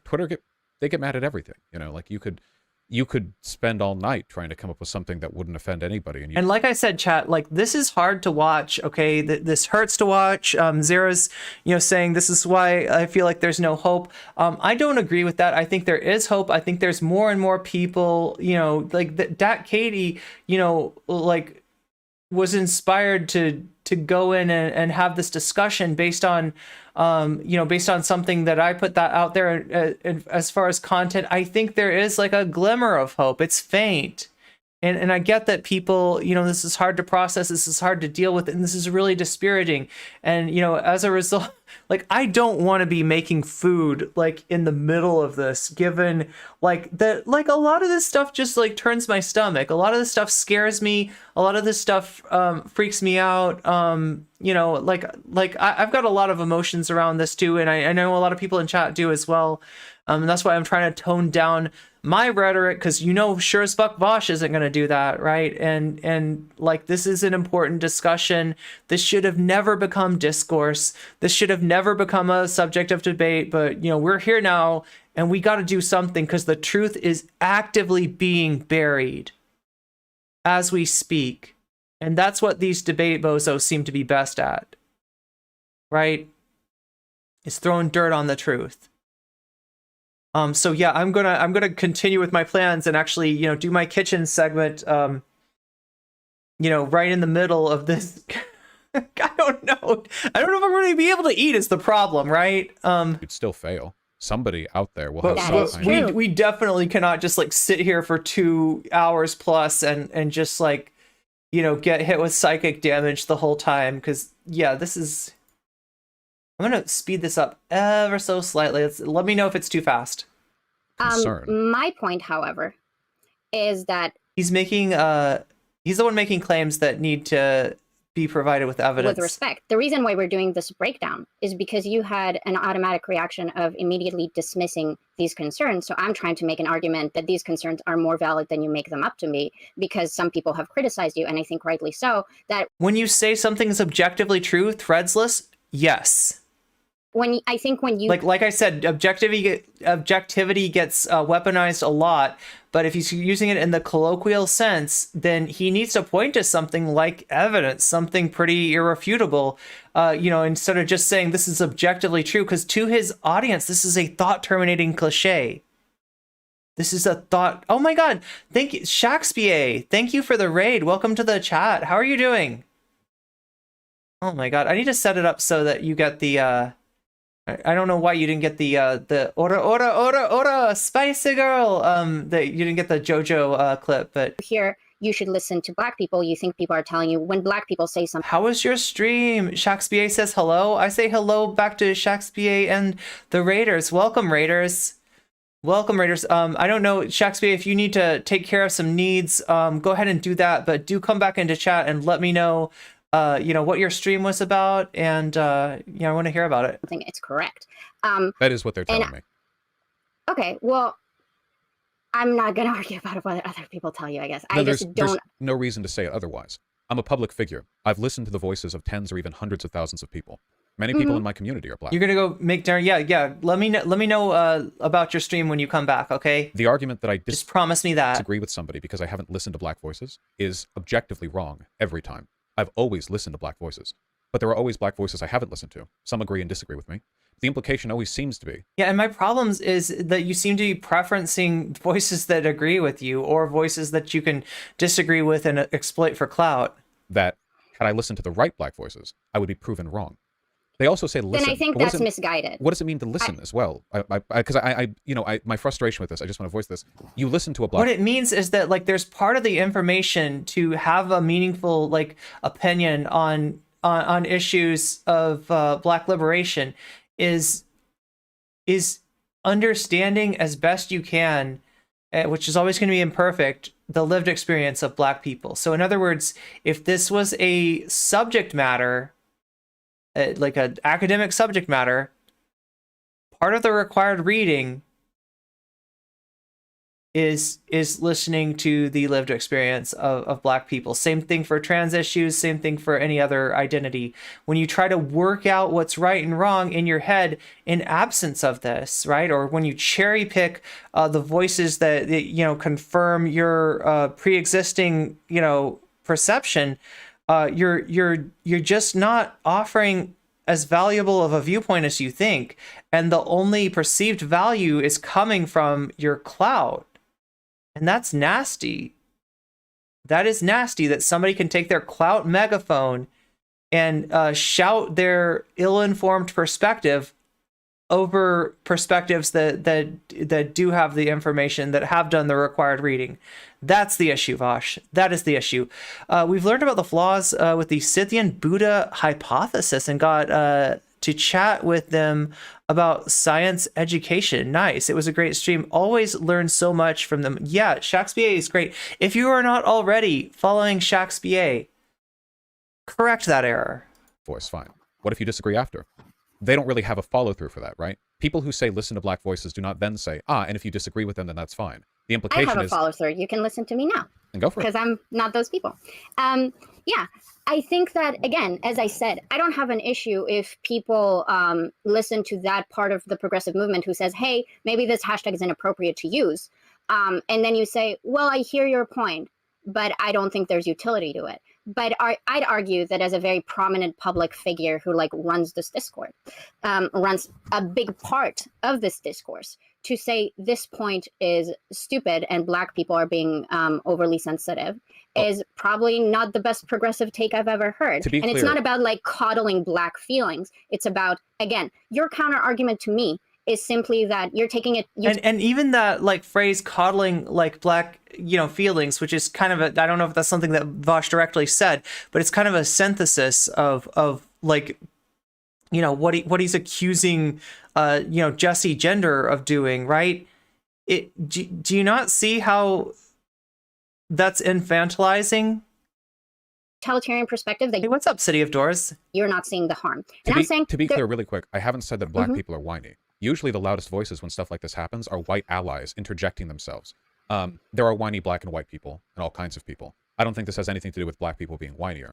Vaush has argued that he knows better than marginalized people in their movements for their own liberation.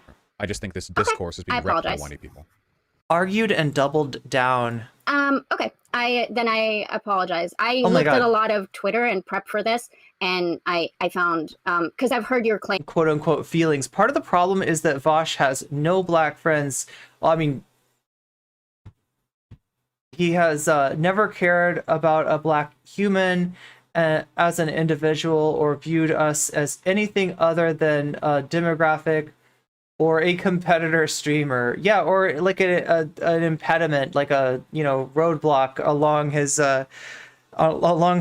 path to dominance, right? That is, you know, and that's the essential, like, you know, flaw in debate bros, right? And debate bozos. Like, he doesn't want to coddle black people's feelings, but everyone's got to bend over backwards to coddle his. That's what he's not seeing. Exactly, Phoenix.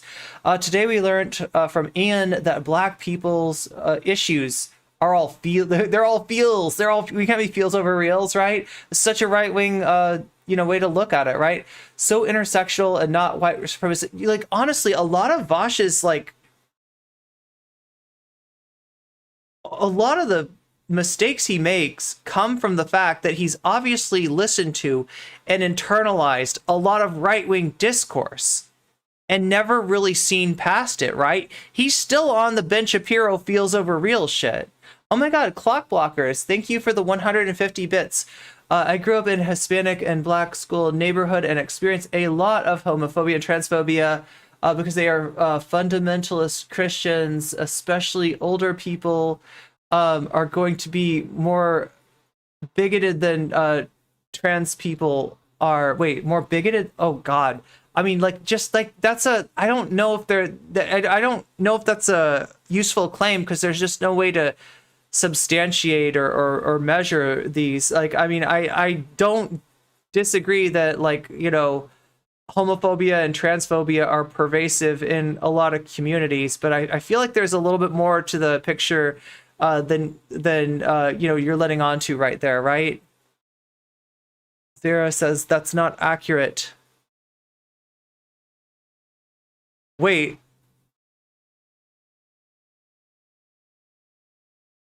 Threadsless, really?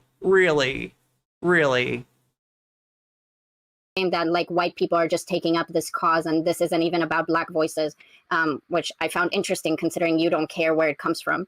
But just the broader point that I'm trying to make and the actual critique that I'm making. I'm not disagreeing with the lived experience, right? That is, you know, valid as fuck. And it's like the comparison that you can't really substantiate, right?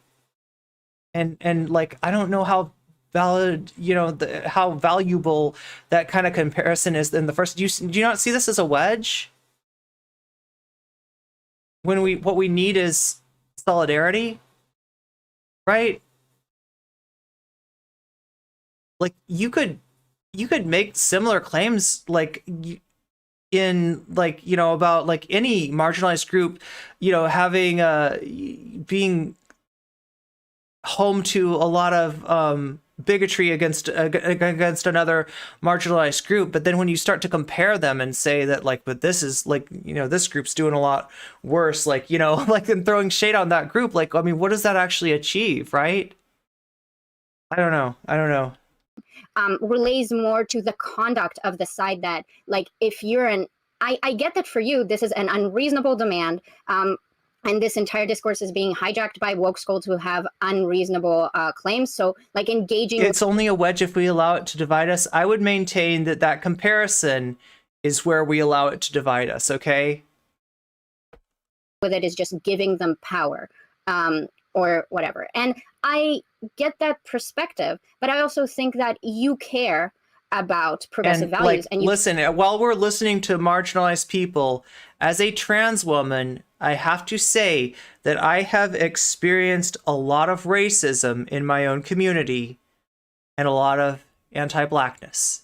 And I am not going to compare that to the bigotry that exists against trans people in other communities, because I just don't have, like, it wouldn't be meaningful. I don't, like, it's a, you know, kind of a baseless comparison, right? And it's a comparison that doesn't really have any purpose other than sowing division. But yeah, you know, these things exist, true. Like, I don't doubt it. I don't doubt it at all, okay? Care about unity, and a lot of your and content, these especially right now- identities also intersect. Good point, Lynn, good point. Black people are not more likely to be bigoted, and trans people are not less likely to be bigoted. Focuses around infighting. And I just think there was a better way of handling this than going, everyone who cares about this on Twitter is whiny. And like white people are just trying to raise the black people flag right now. And Jessie Gender is spineless because she asked people to use a different hashtag. Do you disagree that that might have not been the best way to like help unity? No, I think it's fine. The fact of the matter is, the coherence and kindness of my arguments have very little to do with whether people like that will listen. Look, here's the difference between me and Vaush, all right? I see, you know, people like appropriating the hashtag and like, wait, let me just roll that back. Fuck.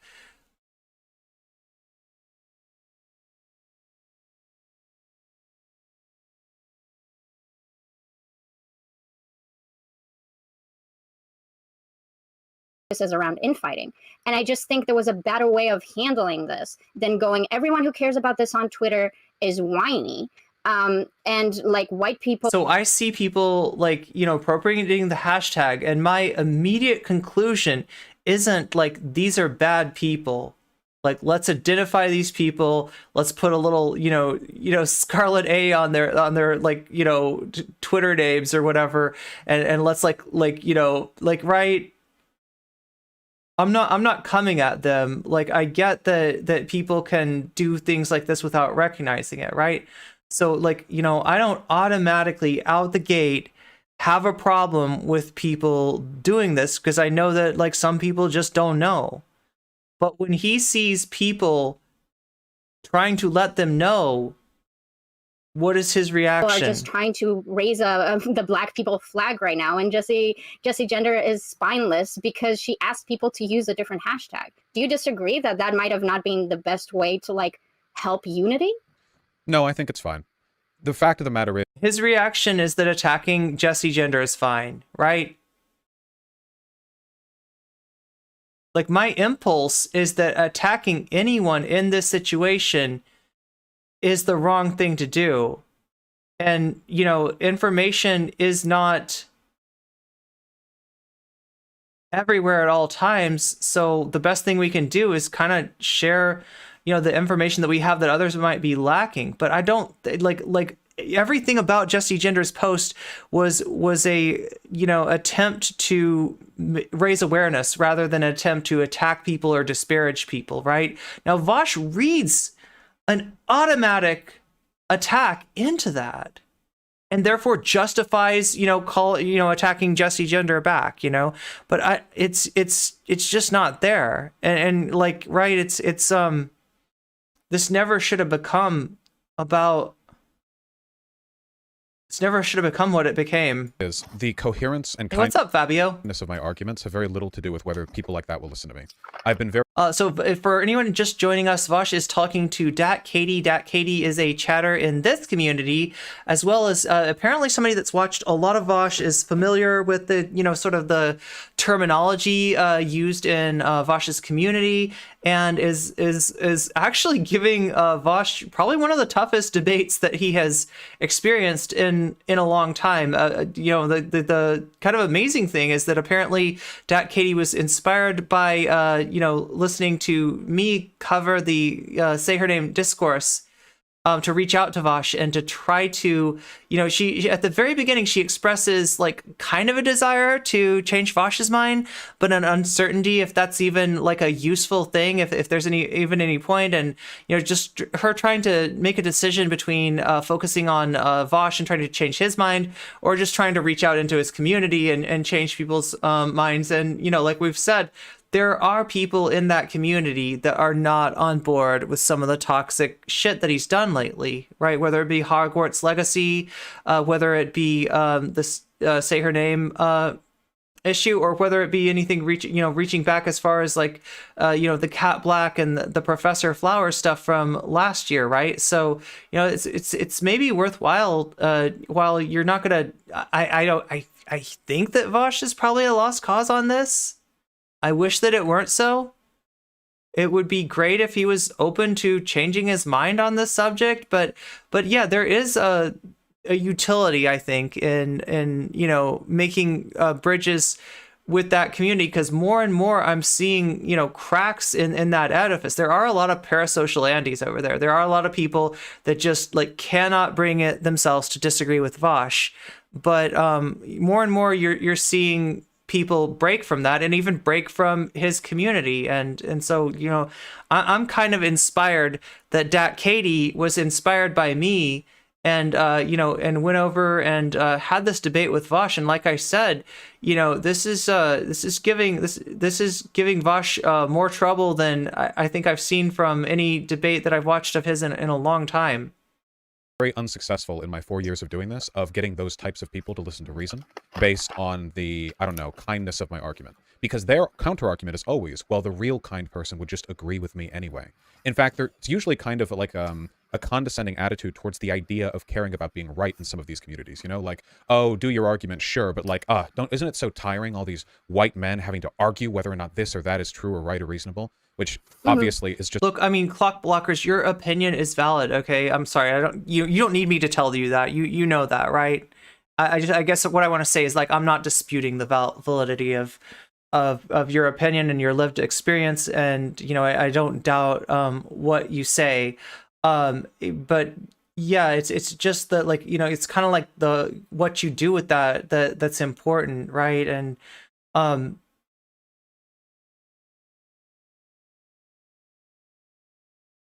I've never see the same bigotry from trans people towards Hispanics, but that's just my opinion. Let me tell you, though, that, a lot of times this bigotry expresses itself more readily in the perceived absence of non-white people, right? So there may be, racism and bigotry that you're just not seeing because it's not expressed as readily in your presence. In general, like a lot of anti blackness or a lot of anti-Hispanic sentiment either is kind of expressed in a under the cuff sort of way where it's more implicit than explicit, if that makes sense, or it's like I said, expressed in the absence of non-white people. So, I mean, that's just my experience. And like I said, it's hard for us to qualitatively compare our experience. And I don't know if it's necessarily valuable to try to rank who's more bigoted, right? And also, let's not erase, Hispanic trans people. Let's not erase Black trans people in our discussion of these things, because it's easy to forget in this discourse that those identities overlap. Progressive anti-intellectualism. It's really dumb, but it's also a really common attitude. I get sometimes people are tedious when they try to logic out everything, and there are ways to do that while being tedious.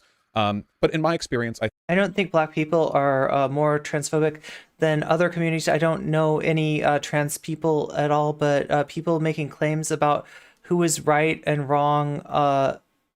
Well, yeah. There. I mean, you're not gonna really find data on this kind of stuff. And I just feel like the second that you try to say that the claim that Vaush made was that I think something along the lines that Black people are more trans and homophobic than trans and gay people are racist. I mean, it's just a wedge. It's anti-solidarity. That's not helping us form those bonds that we need to help to fight for our liberatory struggle together. And I just don't know why he's going there. I think it's generally best to be just kind of latently hostile towards those attitudes, especially since the open progressive anti-intellectualism. That's a good label for all strawman and wolf tickets Vaush sells. From it was so obviously worthless to begin with. The original Twitter post that went viral was from a person with, you probably saw this, negative attitudes towards mixed race people. Now, when he says the original Twitter post, I'm gonna have to press X to doubt, right? Because the second that this hashtag was appropriated, a lot of people saw what was wrong with it. And I just do not trust Vaush to make the determination that he's looking at it as a social contagion, right? That one person made this post and everybody else read it and our little NPC SJW brains, right? Because understand that Vaush is looking at this from kind of a reactionary perspective, right? That we're a bunch of NPCs, we're a bunch of followers, right? We see a post, from a black person, and we all our little NPC, like command line prompts are triggered, and we're like, yes, must agree with black person, yes, must agree. You know what? That's not actually how it works, Vaush. Multiple people saw what was wrong with this and made posts about it, expressed what was wrong with this independently. We're not NPCs. I'm sorry, I don't know how much right-wing garbage you have swallowed and that you uncritically carry along with you, but I don't think it's doing you any favors. And it's perfectly reflective of it. You take a look at that person's profile, and they don't seem like much of a progressive. They care about black issues. Oh, the Xander Hall editor? But sure, so did Dave Chappelle. Caring about black issues on its own isn't a mark of a progressive. It wasn't the original. It was one of many. Good point, So Jules. it's a Yeah. mark of a person who Oh my cares God, let me about wait. black issues, but you can still be. I'm holistically ignoring YouTube reactionary. chat again. And I thought, from what I saw from her, was a kind of Bad Empanada actually did a video on the issue when it comes to homophobia in mixed race and Afro-Latino people when it came to Evo Morales. Oh yeah, I remember that. That was a while ago. This reminds me of that Russian propaganda video where white people on a plane and the pilots have to bow to the random black man. Like Ian's doing the same thing. weaponization of progressive vitriol. I am a black person. Well, wait, but like, what is the purpose of that opinion? Like, why do we need to compare like the... No, now you said that he's not saying it to be a wedge, and understand this, okay? I don't think that Vaush is a psyop. Now, he has, over the past few, weeks and months, accused various, marginalized people of being psyops, right? And that meaning that they are consciously doing the right wing's work for them, right? I'm not saying that Vaush is consciously doing the right wing's work for them. I think he's unconsciously doing it, right? So I don't think he had the intention to do a wedge, but I think that the thing that he reaches, because here's Vaush's thing. He's a debater. He wants to win. He wants to be right. He doesn't want to change his mind. He doesn't want to back down. He wants to be the winner. Like, that is central to the strategy of debate streamers. You gotta always be bringing home that W. Always bring home that W, right? Because that's what builds momentum. Win after win after win, and the people in the community get the feeling that, like, yo, my dude is always right. We're on the right side of things. We're the winners, right? And the second that he gives in on something, that's not a W, that's an L. So I don't think it was intentional. I think it's just more justification. And that when he, gets called on something, instead of like doing some reflection and saying, you know what, actually, that's a good point. Maybe I was wrong about that. His instinct is to reach for something. And what he grabbed was a wedge, right? He was so intent on winning that he didn't look at what his hand was reaching for. And he just threw it out there. And there it is, a wedge that harms all of us, makes solidarity harder, and actively helps the right wing. And it's not because Vaush is a right-wing guy and he wants the right to win. It's that he's so consumed with this concept of dominance, with this constant like winning, like necessity, right? And that's why debate bros are bad for discourse. They are too intent on winning. They are too intent on building their personal brand, and they don't have the self-crit necessary to actually build solidarity. This is why they're not good for our movement, right? I get that they're good for engagement. I get that they have a media strategy that works, and I would say that some of us are able to utilize that media strategy without reaching for wedges, without busting solidarity, without firing on our own side, right? Yeah, so that's where I'm at, right? And I'm purposely, just so you know, okay, if it feels like I'm cutting Vaush like all kinds of charity that I shouldn't be, understand that there's a lot of people with a lot of ideas in this chat, and I'm consciously trying to tone down like my rhetoric to because like a lot of harm has been done by this discourse. This never should have been a debate. This never should have been discourse, right? This could have been so easy if people had followed the example of Brianna's family, and when they were asked to, hey, could you use like any of these other hashtags instead of this one, right? Because this one's serving a purpose and an underserved purpose, right? Instead of assuming these are woke souls trying to control me, if they just said, oh, okay, there's other hashtags, let me use one of those, then we wouldn't be having this argument in the midst of a tragedy, right? This is messed up. How did we end up here? And I'm trying to construct this. I'm trying to show you how we ended up here, what kind of tendencies in the different parts of the online left have brought us here. Vaush would maintain that it's because of woke skulldry. People are like chasing clout by trying to get them on a gotcha. Oh, gotcha, use the wrong hashtag, gotcha. I don't think that's right. I think it's people like him doubling down, tripling down, quadrupling down, just being so intent on getting that W that they don't take a minute for self-reflection and consider that their initial instincts might have been wrong. I think that's how we ended up here. So, and you're free to disagree with me, okay? I'm not trying to police, you're not going to get banned for not falling in line with my ideological viewpoint, right? But I mean, like that's what I've put together so far, right? See what you think. With good faith opinions on this transgender issue. Now let me speak up on this. And I don't really care for it, and I think people who fall for that kind of stuff are naive or spineless. Jesse Gender's thread was just quivering. It was disgusting. It's not just this like, I've listened to the arguments. You can't consent to my point that you're not sowing unity and hey, Shakespeare. Then call it disgusting. Unity it wasn't disgusting. Can they not use logic to form their opinions? Not in the absence of something more. Like it takes more than just logic, right? It takes information, and when you're talking about something like comparing like the bigotry between and you also gotta justify like what is the reason for that, like what purpose does that serve? Because I can tell you the effect of that kind of comparison of this group is more bigoted of that group, and this marginalized group is more bigoted than that group, and what it is it's anti-solidarity. What it is it's breaking up coalitions that we should be building. What it is serving the interest of the right. And I don't think he's doing it on purpose. I think he just is doing it kind of unconsciously. Like I said, he reaches for something to deflect with, and it ends up being a wedge. And if he wasn't so focused on dominance, I don't think that we'd end up there, right?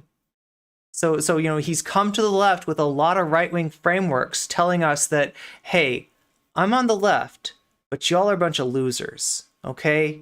You gotta be strong like me if you want to win, okay? Got it?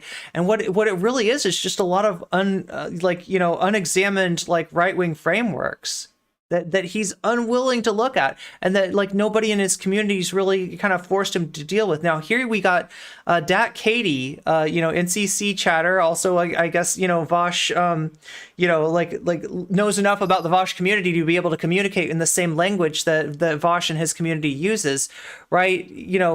Giving him a real challenge, right? And this is kind of one of the first times we've seen that, so kind of a watershed moment here, I'd say. Things can be logical and wrong. Yeah, I mean, there's multiple. It's logic plus information, and in the vacuum of information, logic can't really tell you much. Like literally, when I studied logic, right, I took a introductory 100-level philosophy course on logic. It's like turning language and meaning and arguments into mathematics, okay? Without any input of what that stuff means, of what that stuff implies, of the effect of what we're using, it is just it is A is true, I don't know. There's nothing that you don't really get anywhere with pure logic. In fact, I think somebody wrote a book about that, right? I think somebody might have wrote a little bit of a critique of Pure Logic. I had an amazing stream. I interviewed Alt Miss Frizzle. Nice, about science and science education. That is super cool. We talked to Alt Miss Frizzle a little bit, and then we were talking about history, archaeology, a little bit of TwitchCon. Oh, about TwitchCon at the beginning. Interesting. I might be showing up at the next TwitchCon. Who knows, right? Especially if they have a wrestling event, right? If they need wrestlers, you know, I'd be like, you know, I am one gorgeous lady. Okay, that's all I'll say about that. Anyway, glad you yeah, definitely glad you had an amazing stream. Have fun hating the like Threadsless. I am being so nice and so charitable. Okay. But I mean, you do you, okay? Symbolic logic, yeah, by itself, symbolic logic doesn't get you anywhere, right? You need information, right? And the information that he's claiming to have is just like, you know, he doesn't have a source for it, and he couldn't have a source for it. It's stuff that he couldn't know. Like, right? So by opinion, you mean like, I mean, like, he talks about feels over reals, like, there it is. Like, that's pure feels. That's you know, there's nothing of substance to that. Unity is unifying against these ideas. These are anti-unity ideas. I wouldn't unify with people who... The ideas that Jesse put forth might have been ideas you disagreed with. They were not disgusting. They might have been... Exactly, Chris Perez. How are you doing? Vaush really wants to go back to class reductionism that caused the old left in the USA to be crushed after World War II, since segregating away from black people turned out to be, it turns out that, like, poorly phrased, although I think she generally did a good job, but it turns out that a lack of solidarity has, like, real consequences for a movement. True. I understand why saying stealing was bothering you, or like co-opting, but to call that disgusting, again, that's a lot of loaded language for someone who says I think you're an ally. I just, like, I have loaded it. I am disgusted by it. I think it's a very negative attitude to take. I think it's very destructive towards our long-term goals. And unfortunately, I think there's a lot of social clout to be had in behavior. For what it's worth, I understand and appreciate what NCC is trying to do here. Oh my god, I think she's doing a swell job. Thank you. It's hollow, it's a false bravado. Yeah, I'd agree. Because in the left, if you are the kind of white person who will cloak every bad position they have in the I've listened to black people, you know, I've listened to X voices, I've listened to Y voices, there's a lot, you can get away with a lot if you go for things that way. That's the difficulty of the path I walk, right? It's that no matter how dog shit my takes are, I never pretend. The path I walk, I'm imagining, like, Vaush is like, oh god, what is that song where it's like, I walk the streets with a six string on my back. Like, right? He's like, wait, what's the other song? I'm mixing up two songs. Here I go again on my... I think they're all both from the same era, right? Here I go again on my own, going down the only road I've ever known. God damn, Vaush, you're rocking the dad rock today, aren't you? Isn't that what he's doing? I walk a lonely road. I walk a lonely road. Who is that? I don't know. I recognize the song. I just can't think of who it is. I can't think of... His hypocrisy is just skyrockets. Oh, just skyrockets. I was tempted to sing Skyrockets in Flight for a second there. I walk a lonely road, the only road I've ever known. Yeah, God, so much dad rock energy here. Isn't he too young for that dad rock energy? I don't know. I believe you're an ally. Your first mistake. Is it Green Day? Green Day sings that I walk a lonely road. Okay, both chats are saying it's Green Day, so that I'm just like, you know, neutrally representing some other marginalized community. I stand by everything that I say, whether or not I end up being right in the long term. You know, even if you disagree with the stuff I say, see, this is what's disturbing to me, because I heard Destiny make the exact same argument about you. That I make all my points. Damn! Shots fired. Shots fired. I heard Destiny make the same argument about you. The Boulevard of Broken Dreams is that song. I guess I've never heard that. Like, I think I like Green Day. I think I remember their bass is, like, really good, right? That's Dead or Alive by Bon Jovi.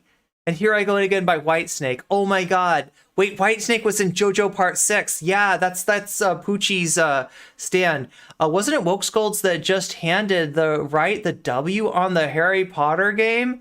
Yo, I think it was the people who decided to attack trans people who handed the W to the right. You want to talk about like a group of people who basically echoed right-wing arguments? That would be Debate Bros, Clockbusters. But yeah, like I said, I'm not here to police anybody's point of view. Your divergence from my opinion is welcome.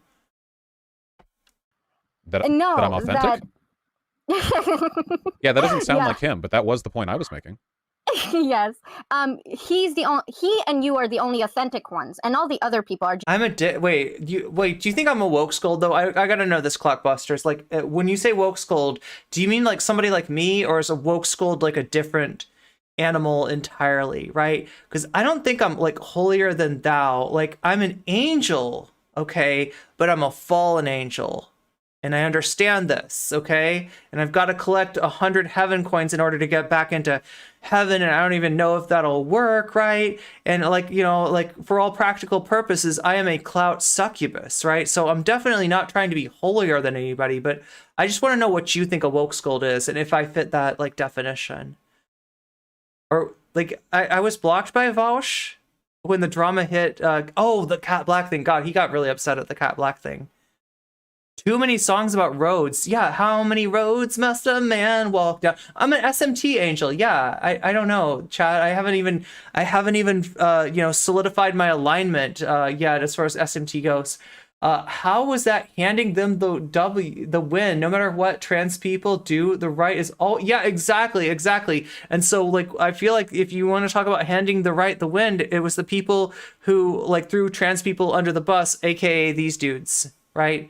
But I really want to know if people think I'm a woke scold, because I mean, like, your opinion is valid, right? I want to hear it. Just doing it for clout. When you can just be honest and say, obviously there are clout points for you to win here too, and that's completely fine. I'm not saying you shouldn't. I'm just saying that claiming someone like Jessie Gender did that thing for clout points more than maybe if even she was wrong and I'm wrong, to claim that like an ally is doing this just for like virtue signaling, when I think if you look honestly at Jessie, and I get that there's like some personal friendship drama. I haven't figured out if I'm an angel or a devil yet, with Keffels and stuff, but like to claim that Jessie Gender is just in it for the clout, so, I think that's incredibly unfair and divisive. Don't misunderstand me. First of all, the claim with Destiny is ridiculous. He cares about clout more than anything.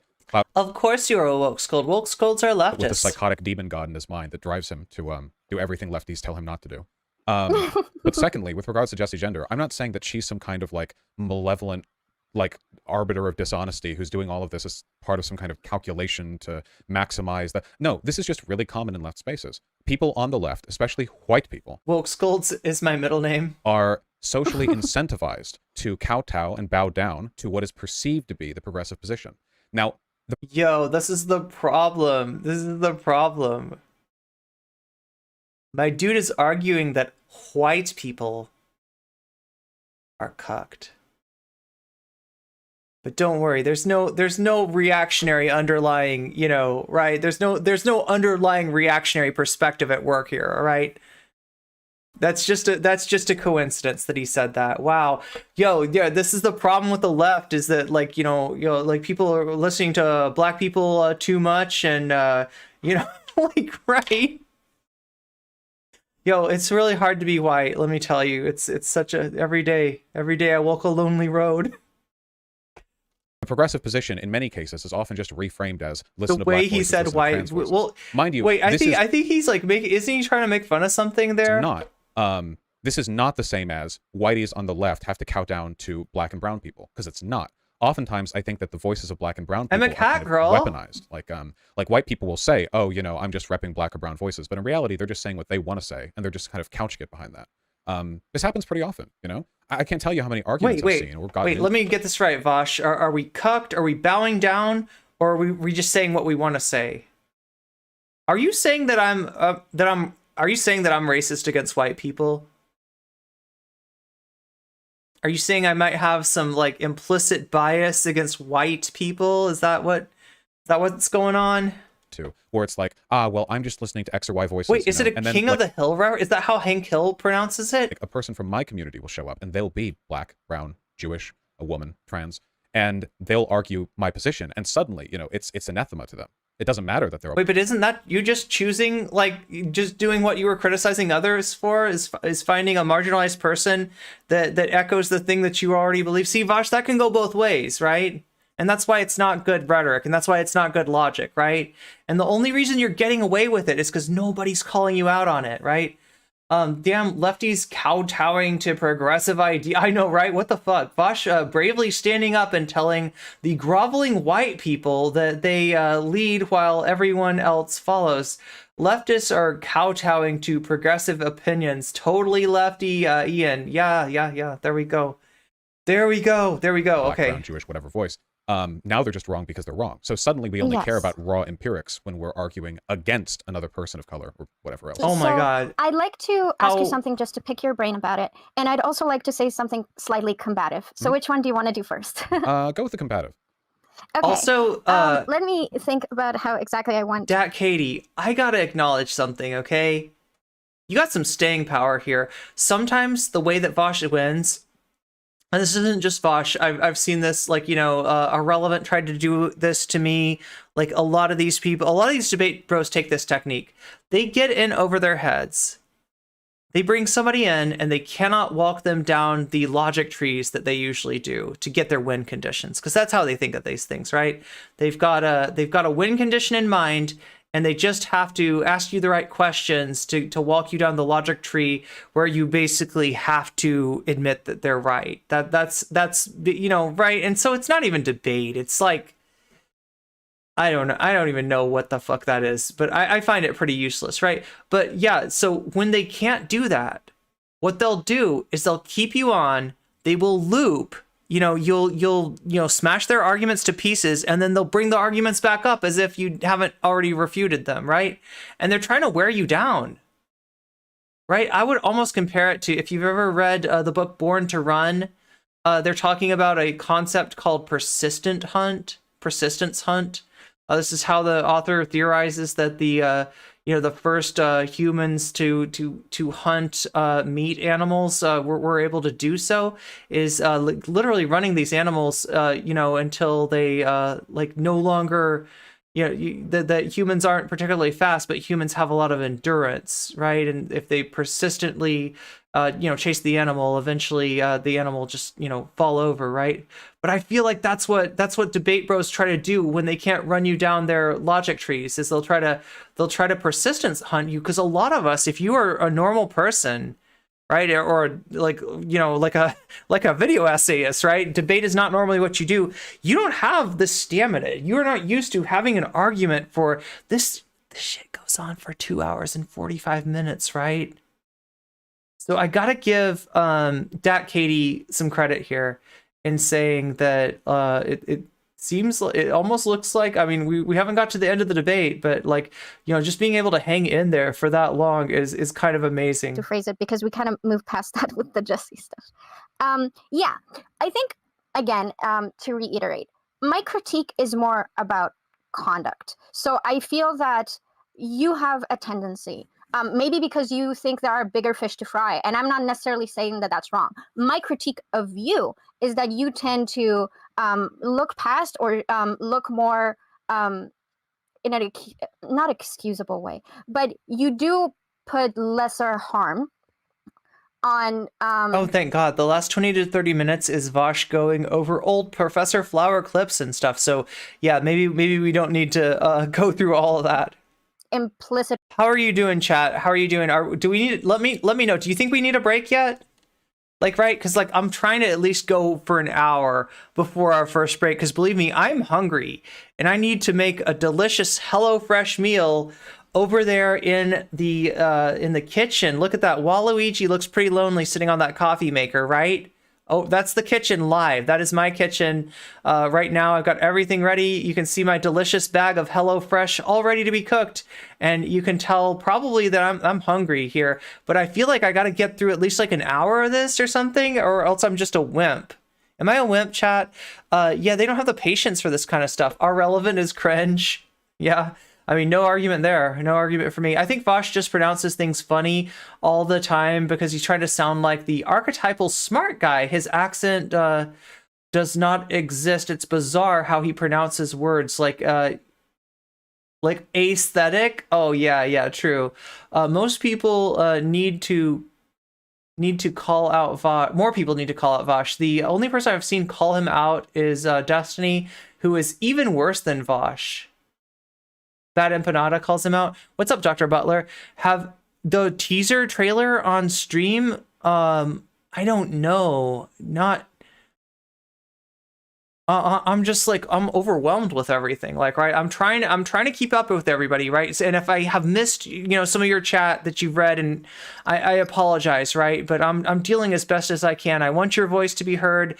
I'm definitely doing my best to read everything, whether I'm a woke scold or not. For me, the woke scolds are the ones that bullied streamers, like Hassan for wanting. So what do you mean by bullied, though, right? Like, I mean, obviously I'm on stream, so like, I don't know what bullied streamers means. I mean, like, if I disagreed with, I did disagree with Hassan on some things. So if you consider that bullying, then I guess I am a woke scold, by that measure. But, so if I was to like say, hey chat, I've got some great content for you. I found a video of paint drying, right? And you say, no comment, chick. I would rather not watch paint dry. In fact, if you insist on doing a react stream to paint drying, I might leave this chat. Have I been bullied? Because like a lot of what I saw with Hassan was people saying, no, don't play the game. And if that's bullying, then none of you are allowed to like disagree with anything I say. But I don't want that. I don't want that because I'd like you to be able to disagree with me. And if I'm wrong on something, I want you to call out me on it and me be like, actually, that's a good point. So and so. Yeah, you're right. So like, I mean, that's not the world that I want to live in, right? If that's what bullying is. So certainly that's not what you mean by bullying, right? Clock blocker. I almost call you Clockbusters. I don't know why. Clock blockers is your name. Yeah. Wanting to play the wizard game and encouraging them to charity stream to raise money for trans people. Well, look, as a trans person, right? If you say that you want to raise like money for me, like here's an idea, clock blockers, okay? There's a movie, documentary, okay? Was really hot this summer, was really popular this summer, right? It's called What is a Woman? So why not do a charity stream of that? Now, there's a good reason for that, and that's like, copyright. There's a difference between playing a game and watching a documentary. If you tried to, watch What is a Woman on stream in its entirety, I think that Matt Walsh might have, and his lawyers might have something to say about you. But do you get the kind of gruesome nature of that, right? It's like, oh yeah, I support trans people, but also What is a Woman is an incredibly popular documentary, and I don't want to miss out on that. People really like this documentary, right? Now, there's a difference there in that, like, there's another difference that I'll point out, right? In that J.K. Rowling is a TERF, but you're not getting exactly like TERF ideology in the game. You are getting like a fundamentally neoliberal worldview. You are getting like a Thatcherian Reagan-esque worldview from J.K. Rowling, and that does, sort of translate to, the world that she's created. But, you could say, hey, but these are, this is not her original work. She didn't write this book. These are the game devs. They've come up with this, and, why see it in the frame of J.K. Rowling? Okay, fine. But here's what's wrong with that game. They take one of the worst elements. And I said that J.K. Rowling's work was neoliberal. Little caveat. It's neoliberal and it's anti-Semitic, right? Because the goblins, can we talk about the goblins? Could she have veered any more into like anti-Semitic stereotypes? Could she have possibly, packed in more anti-Semitic bullshit than she did with the goblins, right? So, right, now the goblins aren't super central to the story in the books. But the game decided to make it about, like, what if the goblins had, like, a rebellion? And what if the wizards had to put down that rebellion? Let's let those goblins... And what if the goblins We're sacrificing wizard children. You found a way to be more anti-Semitic than J.K. Rowling, devs! Good job. Pat yourselves on the back, right? And that's what you want to do a charity stream with? Really? As a trans person, I would prefer that you didn't, right? And I'm not the only one who feels that way. Racism or like Sorry, stuff I that got are more, like completely stun locked. Congratulations, clock blockers. You got like I should give chatters credit for stun locking me. Like it should become a game. Stun lock NCC and you get something. You get you like I feel like I should be giving like some kind of like a badge or something for people who successfully stun lock me. If you get her talking for like, you know, more than I don't know 3 minutes, like that's a pretty good stun lock right there. We can both agree that if we live under a white supremacist structure, we've all have some internalized white supremacist beliefs. Do you think that's... Oh, Bad Empanada's called Vaush out at least 10 times. If Bad Empanada doesn't count, neither does...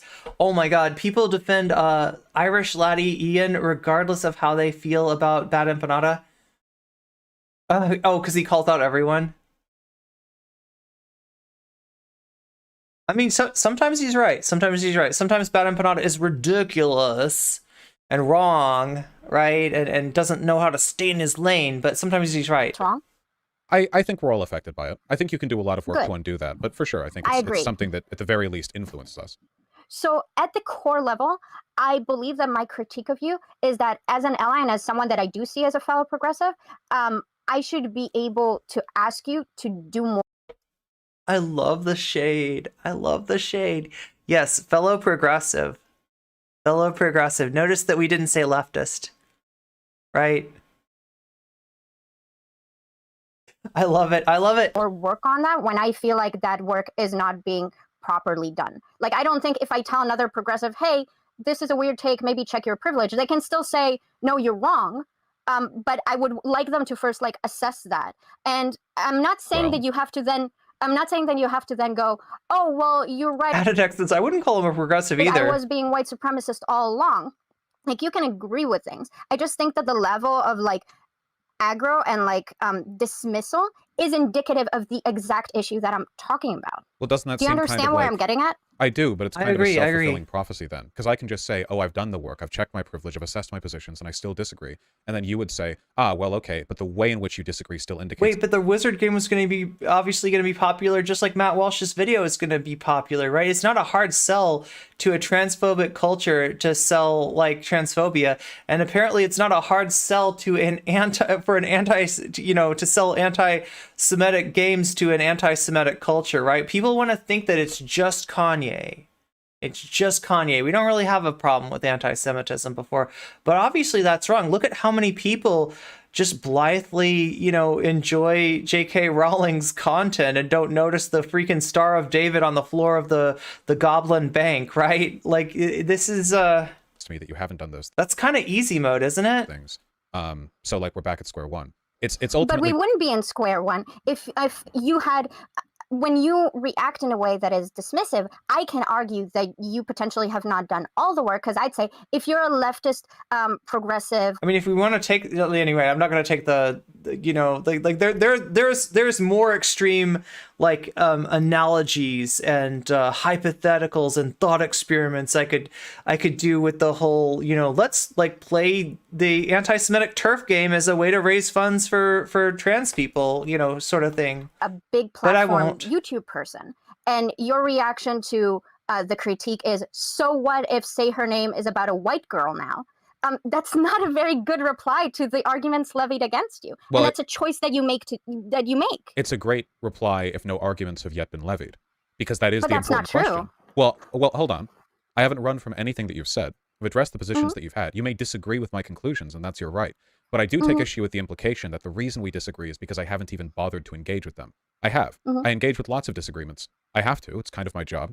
But I don't know what to do when people are like, okay, well, I'm not saying you have to agree with me, but, and then they basically just say that I have to agree. Yeah, with but Vaush, you pick listen, you pick and choose your engagements, okay? And I would say cherry pick them, right? If you look at the way that he took the FD signifier video, for instance, right?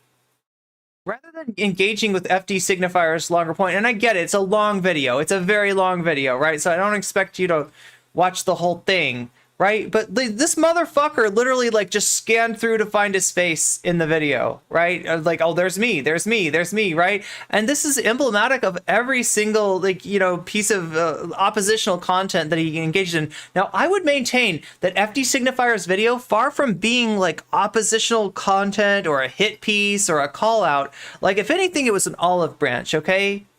He brought Merrick DeVille on.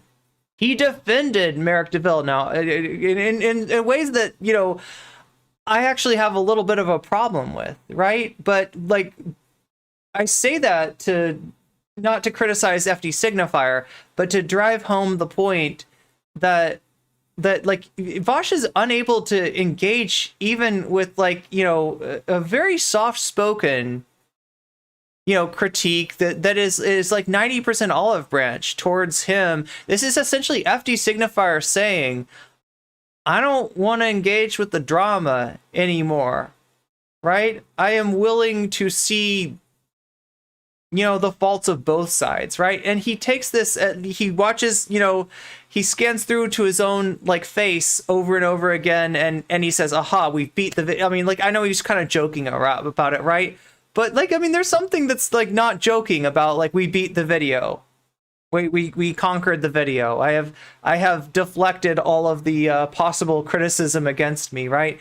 Like, yeah, I don't think he ever engages like with the broader critique against him. I think he does like pick and choose, tries to find people that he can make look ridiculous, and then say, behold, the Vaush critic, the woke scold. We have defeated them. Right?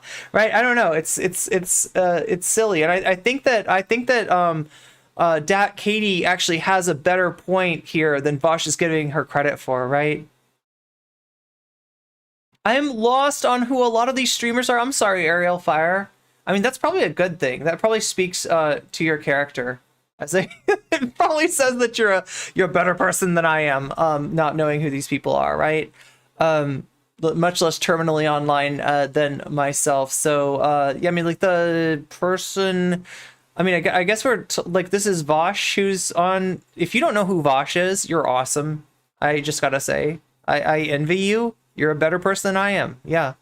But that's Vaush, you know, if you recognize the name. Katie, now wait, like, here's one thing I didn't get. Is Dat Katie a content creator? You not heard of Vaush? Oh my god. See, like, you are like the person in the Odyssey, like when Odysseus is given the oar and he carries the oar out into the countryside, and I think it's like something to like be cool with Poseidon again, right? Poseidon's really mad at Odysseus, like, you're right, and he's like, you got to carry this oar out until somebody says, hey buddy, why are you carrying a fan? And that shows that those people don't know what an oar is. They're not seafaring people, right? And then he plants the oar, and somehow this gets Poseidon on his good side again. Like, right? I don't know. The Greek literature is pretty hard to explain, but I feel like that's it. You know, for somebody to be like, I honestly don't know who Vaush is. Like, I feel like I have finally gotten inland enough to find somebody who's not, you know, who hasn't been sullied by these streamers, right? Yeah, this is just a debate bros, if you've ever heard of them. It's I guess a genre of political streamer. They're big on debate.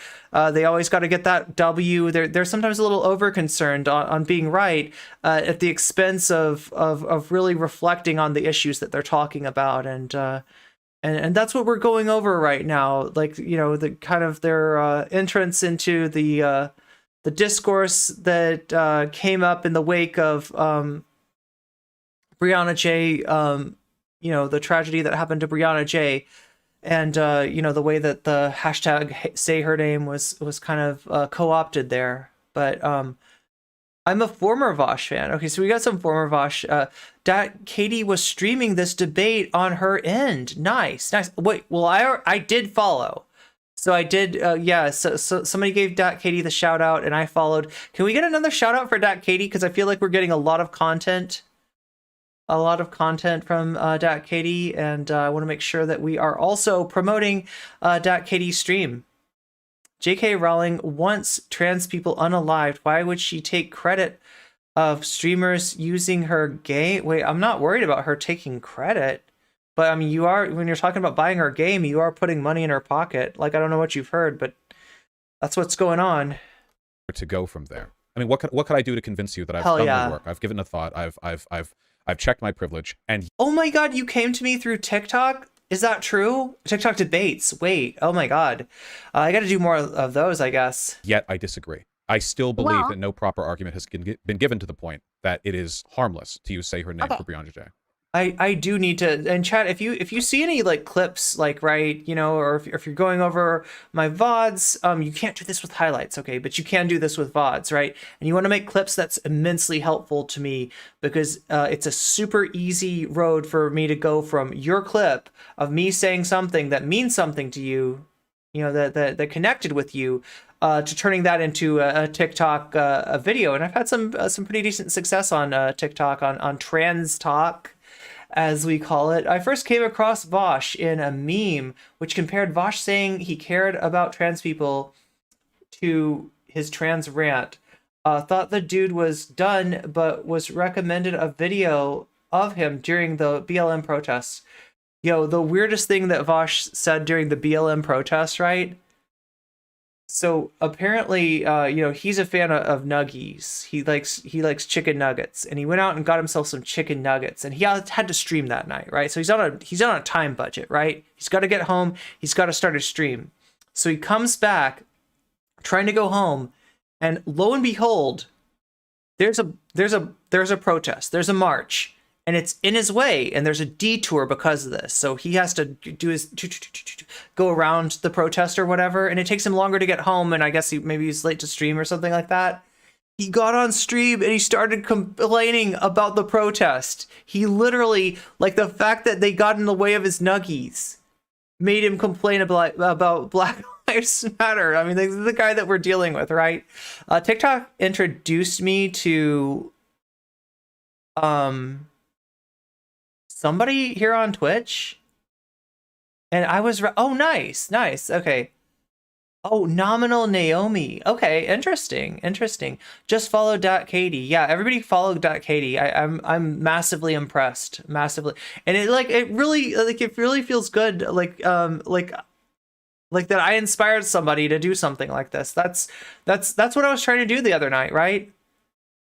That's literally what I was trying to do, is light a fire in whoever I can to get up. Wait, what is this song? Get up, get on, get out there. Wait, that's something we can watch.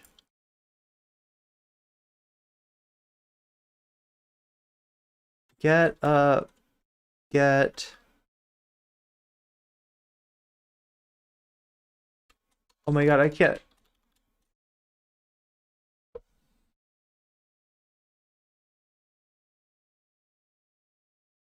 Wake up, get out there. Yeah.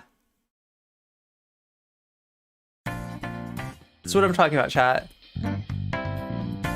This is what I want to inspire in you.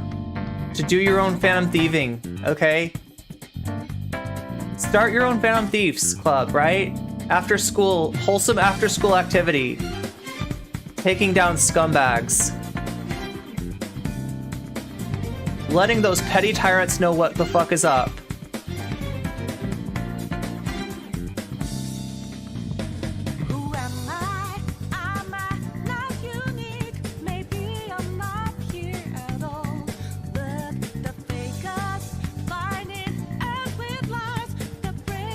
I need to finish this game.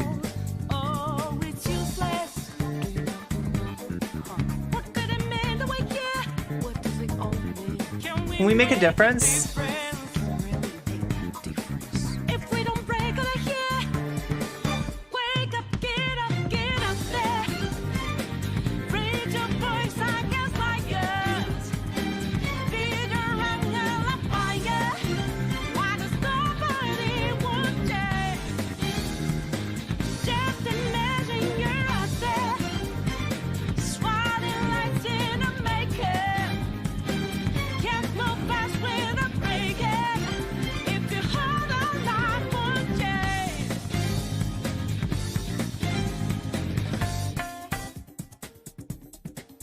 So yeah, that's what I'm trying to inspire in you, and it like really makes, I don't know how to describe it. Like the fact that Dat Katie like is thanking me for, you know, motivating her to go and have this conversation with Vaush, like do her own phantom thieving. That is pretty cool. I gotta admit it.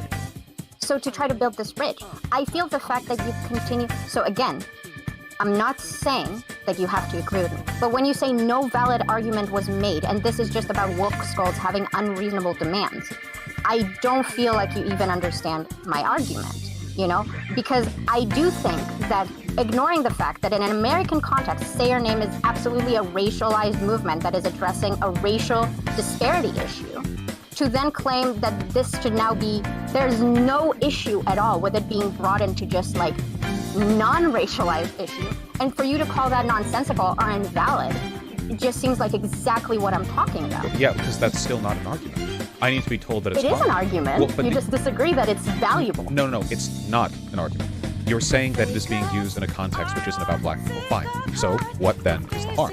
You did say that it was dragging attention away from black issues, but I disagree. I think that historically this has been like a made-up point. The idea that progressive groups or marginalized groups are competing for attention, and you're sort of like wresting attention away from one point to another. I don't believe in that. Something pretty extraordinary would have to happen for me to fall to those arguments. So given that, if I don't think there's any harm in using it on a non-black person, being reminded that it's being used on a non-black person means nothing. I already know that. Okay, so let me do the picking your mind thing, and maybe your answers would give me context, and then I'll be able to say, I completely misjudged you, Vaush, you totally checked your privilege, and I'm totally wrong about everything, okay? So I have two hypotheticals. Let's take the Brianna J case. Would you then have no issue if somebody said, like, me too, about Brianna J? It seems like it would be kind of nonsensical. I don't know what the rhetorical through line would be. But there are circumstances where I could see that being fine. I'm trying to think, like, rhetorically, where would that make sense?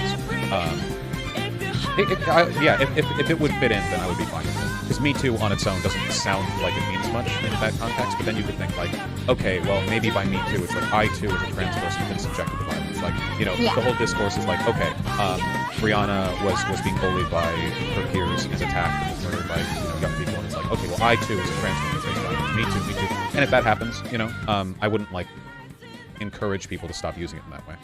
So to then relate that to my point, since Brianna's name, she was talked about on the news. Like, I know this is meaningless, but I'll just say this because I find it interesting. I've heard about the Brianna J case because it was then on the news in Israel, and they said that a trans 15-year-old was murdered in the UK. So if Say Her Name is about Black women erasure and unreported cases with a focus on police brutality, then a lot of people feel like saying Say Her Name. Wait, how far behind me is chat lagging? It seems like kind of far. About the case of Brianna is nonsensical the same way that Me Too. That's not your fault. That's just Twitch. Might be nonsensical. I don't think you could ever really argue that Say Her Name is that nonsensical when you're talking about a murdered person, you know, because that feels like kind of universally applicable. It's like, she died, say her name. We have a cultural, you know, we have like a culturally accepted practice of kind of acknowledgement. I wish you were right, Vaush. I wish all tragedies were, you know, acknowledged on an equal level, but that's not what that's not what's happening here.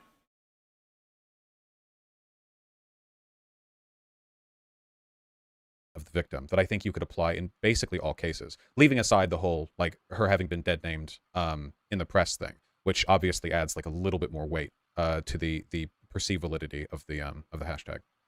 Okay. So even if people arrived at like a nonsensical hashtag, I still wouldn't really care. I certainly wouldn't like go up to people who are using a hashtag that didn't make much sense and been like, has chat caught up to me yet? Well, you're kind of bigoted and not listening to marginalized voices if you use this. Because I don't think any good is going to come of that. You can't really change the hashtag that people settle on.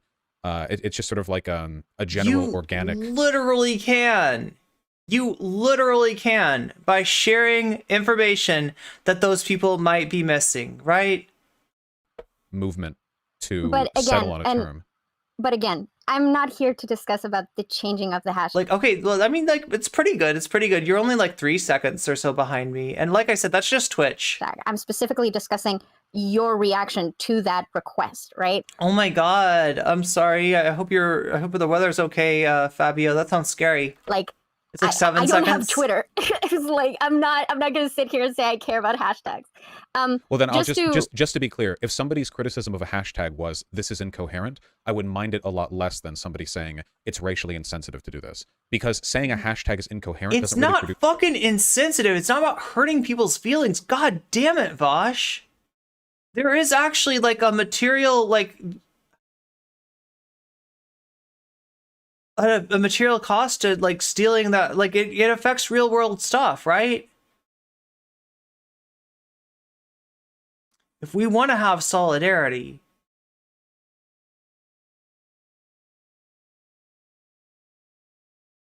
we need to be aware at the very least, at the very bare minimum, like, you know, like low, you know, bar that needs to be crossed. Be aware of what's happening to marginalized groups, right? We're not. Society is not. Like, certain tragedies get noticed more than others. And that's not to say that the tragedy being noticed should be paid less attention to. It's not a zero-sum game, right? But when you reach for a tool to bring awareness to something, and you reach for a tool that's already being used for the purpose of, you know, being aware of tragedies that just are not getting attention, you're doing harm. I don't know how else to tell you that, right? He has to make it about feelings, because his pre-planned win condition is going to be the proof. Yeah, that's what I was anticipating too, Zara. It's gonna be really cold tomorrow. Damn. He claims he thinks attention isn't a resource. Then his whole business model. Yeah, exactly. Good point. Good point. I think it's like Ian only thinks only cis white dudes have material issues, and everyone else is just has feelings. Oh my God, this is the weaponization of the objective, right? Like, if we're not careful, when we say objective, what we're really talking about is the view from privilege, right? And when you're standing at those crossroads of privilege, you are seeing a vastly different world than the rest of us. It's the same kind of ridiculous myopic infighting that arguing that you're not listening to black voices by using that hashtag does. I mean, look at all the discourse that's produced, right? Like, it wasn't just like an incidental request. It turned into like this big thing.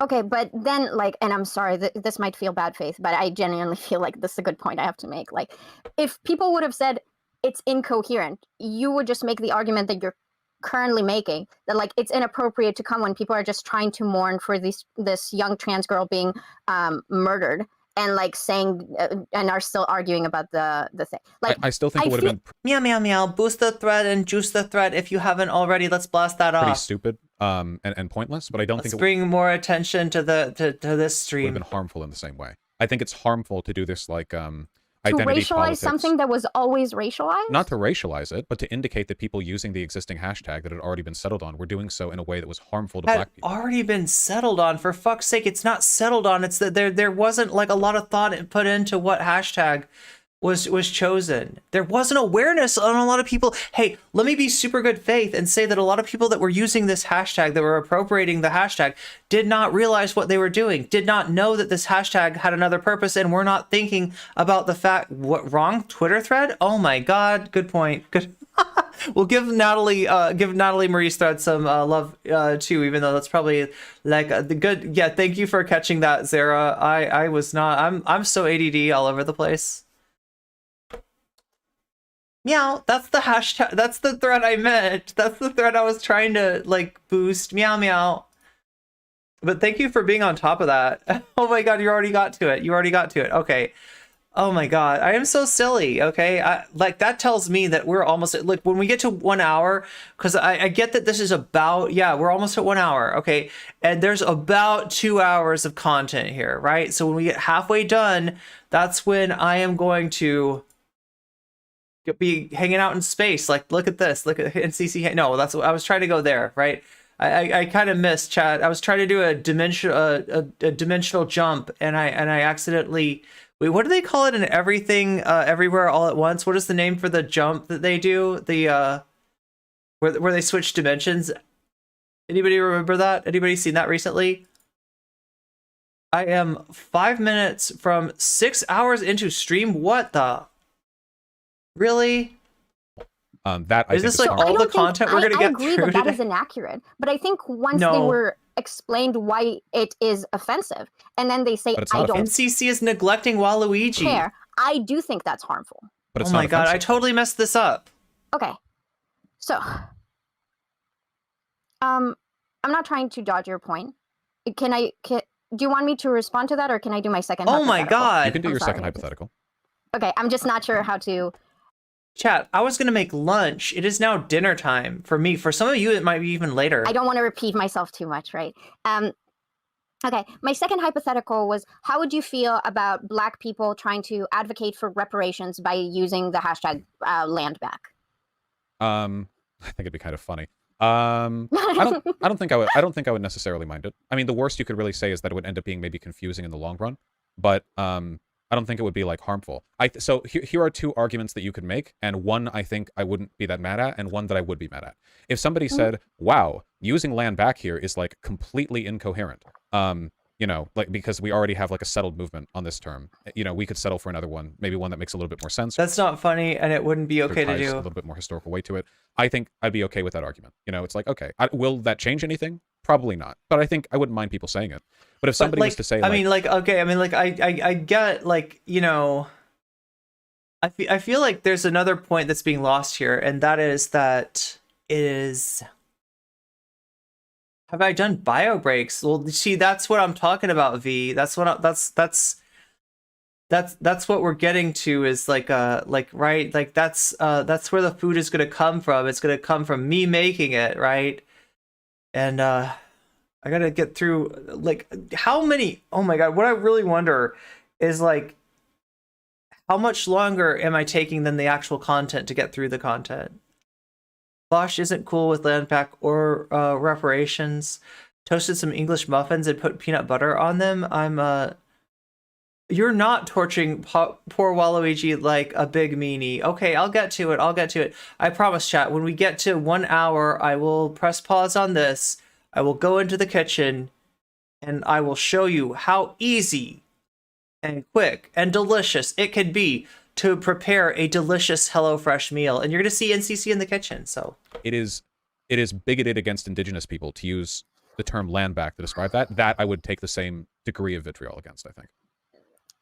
I mean, look, I mean, that's one, like what you're dealing with here, though, is like, there's a difference between like the amount of attention that's getting to like this most recent tragedy versus the amount of attention that gets paid to the tragedies that happen all the time to Black women. And that's kind of what's being like missed, right?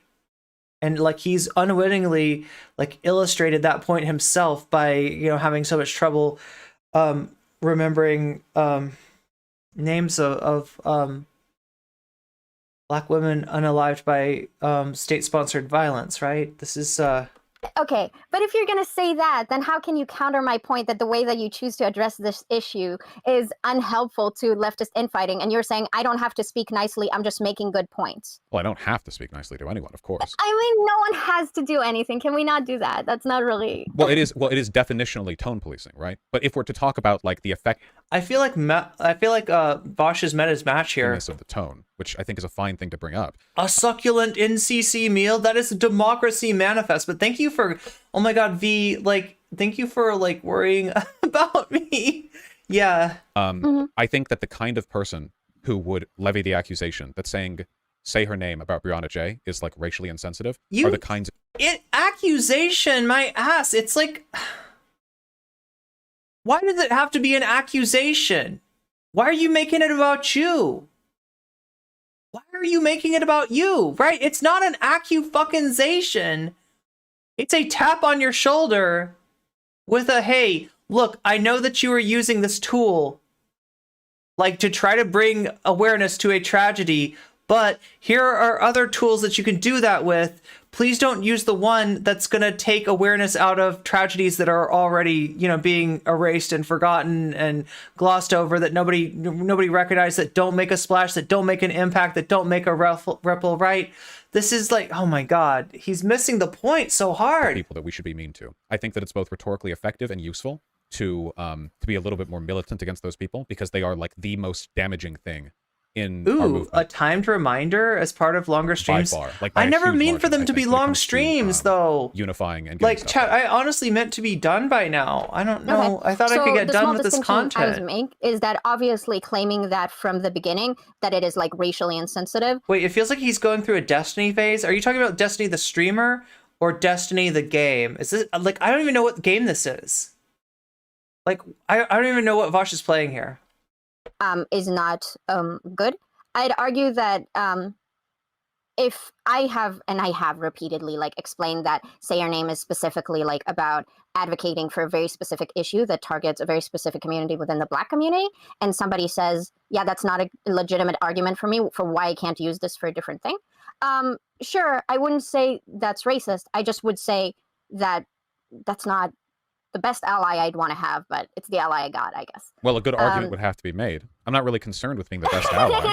I just want I'm laughing. I want to be an effective advocate for the things that I believe in. If people say that makes me an ally, I'm not concerned about being an ally. I'm concerned about being right. then that's fine. I won't argue with them.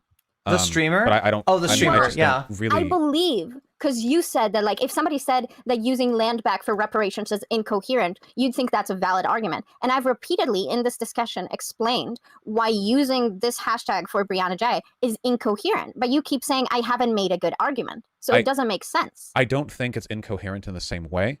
Because, like, to be clear, Say Her Name isn't actually a movement. It's just a hashtag associated with a broader movement. There is. Who needs HelloFresh? Good question, clock blockers. Busy people, people who want to eat healthier, people who, like me, are used to just throwing a bunch of rice and beans into a pot and turning it on and eating the mush that comes out of there. And maybe you want to eat something a little tastier than that. People who do not have time to go to the grocery store, right? People who are concerned about waste and want a product that's easy to recycle and kind of manage the waste of. There's a lot of reasons that you might want to order a delicious box of HelloFresh. Does it come in Japan? No, unfortunately. I'm sponsored by HelloFresh US. And for whatever reason, they like divide their business up by country. Now there may be one in Japan, in the EU or the UK. I don't even know about that. But that's who I'm sponsored by. Yeah, unfortunately, it doesn't get shipped across continents. But maybe fortunately, right? Because you would want like a fresher. Oh, that's another thing. People who want to eat fresh, all the stuff I think is. From the HelloFresh box, what is it has been like, it goes from being like in the ground to being on your table in like a week. So they have different menus. Yes, people who want to choose from a number of different menus. I'm getting the vegan Turkish spice chickpea bowl, but there's like a ton of other options too. So yeah, I mean, there's a lot of reason There's no Say Her Name you movement. might want to. What we're talking about is the Black Lives Matter movement, mostly. Say Her Name is just... No, don't do this. Wait, The first thing I clarified on this talk was that we're just not... to be clear, all right, that I'm doing the cooking stream, like it's not one big commercial, okay? I mean, that's available to you. You do have 60% off through me by using my affiliate link and length. My affiliate length. Jesus Christ, what do I have on the brain? What do I have on the brain? And also, yeah, 60% off and free shipping. Tell me more. HelloFresh.com. Wait, no, there's an affiliate link, right? There we go. There's the code, right? So when you go to my affiliate link, use that code to get 60% off. That's your special coupon code to make it cheaper. Gonna do, oh, this is just a hashtag. Well, yeah, thing. but at this point now it becomes I need to get back to the gym too, Fabio. relevant because land back isn't just a hashtag, it's the literal term of the political movement. You come back and you hear Vaush crying about BLM once again. Yeah, like, I don't know. For some reason, I take forever to get through this content. Whereas, I mean, part of it's because I care about it, right? And part of it's because I care about you, and I wanna kind of speak to what people are saying in chat. I get that I don't get to everybody, but I'm trying to do the best I can. like the equivalent would be if people started saying hashtag Black Lives Matter because Breonna J died, which would be incoherent for a number of reasons. I'm not saying that I agree that the say her name hashtag is associated with BLM, but I do still think there's a critical distinction if we're talking about like the difference between merely being associated with it and being the literal same term. But if your only argument is like, I think there's a degree of incoherence. Can anybody tell me about the game that he's playing? Because it feels like he's been on the same level for like, well, I mean, it's not hours, it's hours for you, but to using it with Breonna J, then I would say maybe a bit for people who get confused by it. I didn't, and I'm pretty involved in political stuff. It didn't feel like it was an overstep or conflation to me. I don't think any harm was done. She's getting her gotcha because he's backtracking on the original agreement that this was more than just a hashtag, it was a movement. And I still don't think it was justified to accuse people who use the term of being racially insensitive. But if the only criticism is like, it's a little bit confusing to have an overlap here. Hey, wait, J Wolf, I think you just did something.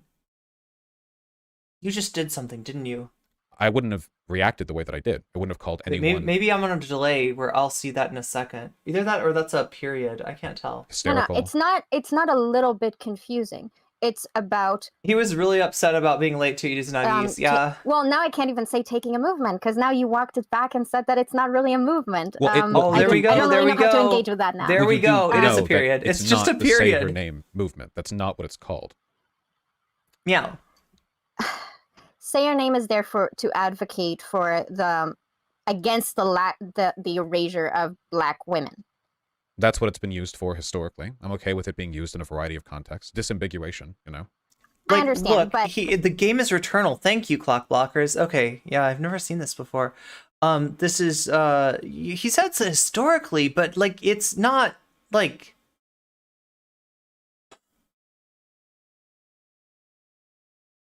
that's a weird way to say that, like, right? Like the implication being like, and he said this before, it's not currently being used. Are you sure about that, Vaush? Are you sure about that? Would you know if it was? Like, this is what I'm trying to say, is that these issues, these tragedies, like, that happen all the time to Black people, they do not make the splash that other tragedies do. That is the purpose for the hashtag. That is the concern about it being co-opted, right?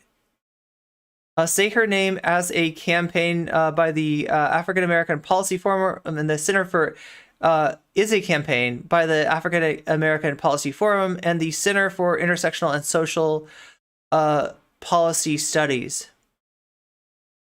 Okay. Oh, you are okay with it, are you, Vaush? Oh God, it's not fucking up to you. I thought he was playing Castle Protocol. You know what? You don't even want to know what I thought, right? Because I know there's like a new Dead Space, is that what it's called, coming out? And it kind of reminded me of the dude in the suit, but no, the Dead Space, he's got like there's like a spine thing there, right? I made it to over an hour. Okay, that is my sign. Chat, are you ready for this? Are you ready? Okay, so I'm gonna do, apparently, let's see. All right, so this is what I got. This is going to be delicious. It's going to take a little while to make it, okay? So I'm going to spend 15 minutes in the kitchen prepping it. Then we're going to come back to this debate and finish that while it cooks for 40 minutes, right? And I might take longer than 15 minutes because I'm like I said, I'm not great at cooking. I'm not the world's greatest cook in the world, right?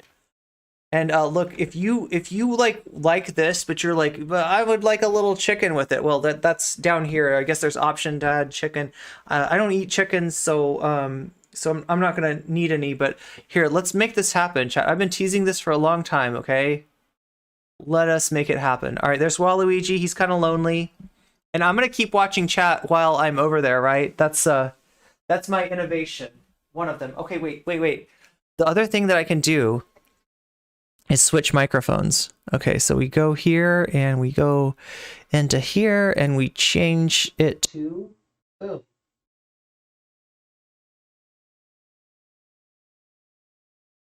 All right, here we go. Oh my god, I'm so nervous, chat. This is the first time I've ever done anything like this. Anything like this at all, right? Hi, everybody.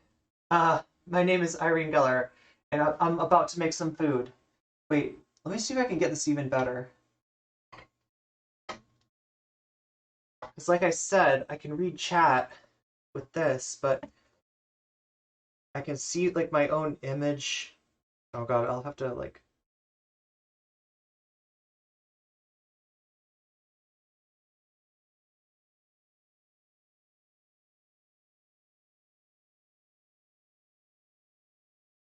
Okay, here we go. Here we go. Like I can see myself. Oh my god, the only thing I'm missing is my phone. I was thinking that I would take like video on my phone of like chopping the stuff, but I might have to do that later. I might have to chop some more stuff later because like I'm supposed to do a commercial for YouTube for this, like a short little commercial to run in with one of my videos when I can find one of my videos that's like non-controversial. But chat, just confirm with me, right? I'm using a different microphone. This is the webcam microphone. Can you hear me okay? Is this mic working? Because I can always use the other microphone if I really need to. All right. It's the BetterHelp of food. How much is BetterHelp food? Oh my god, I don't even know. Okay, so wait. Like I said, can you hear me okay? Yeah, you can hear me. Awesome. Okay. So adjust the rack to the top position of the oven.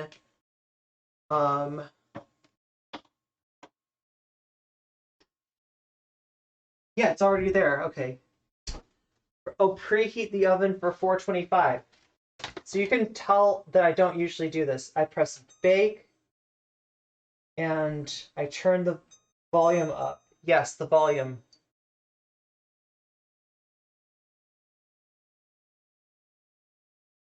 Here we go, 425, and then press bake again. No, I think it just does it. Start. Okay, yes, it's baking. Okay, so I'm preheating the oven for 425. Wash and dry produce. Okay, so what do we got here? We have chives. We have parsley.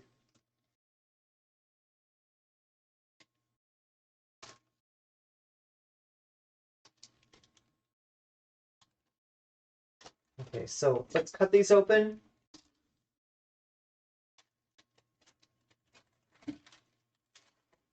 This feels so weird. This is like not the way I'm used to streaming. But it's fun. How are you doing, chat? It's working. It's working. Yay. Okay. So to make it easy to wash these, I'm just gonna use this little strainer here. All right. So I'm putting my chives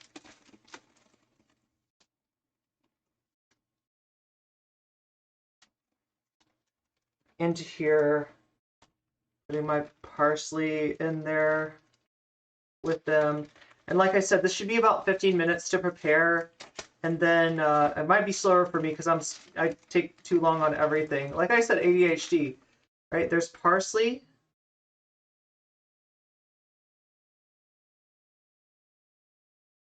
The parsley. Okay, so we got the parsley and the chives, and we're gonna wash them off. All right. So just give them a quick rinse. And then onto the table. Okay, so we got the parsley and the chives. What else do we need to wash? Probably the tomatoes. We go tomatoes.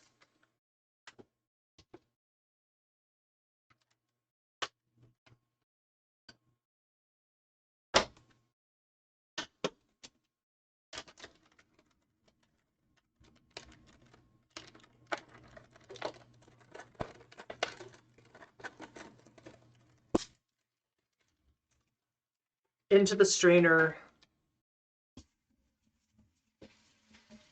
Rinse those off. Then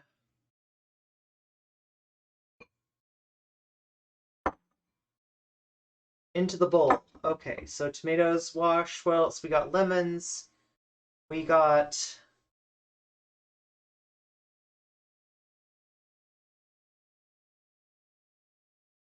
I think that's like all I have to wash. So yeah.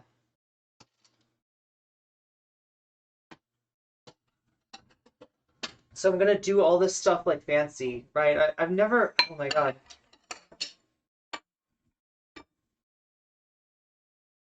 I've got like a container for everything here. Okay, so we'll put this parsley in here for now and work with the chives.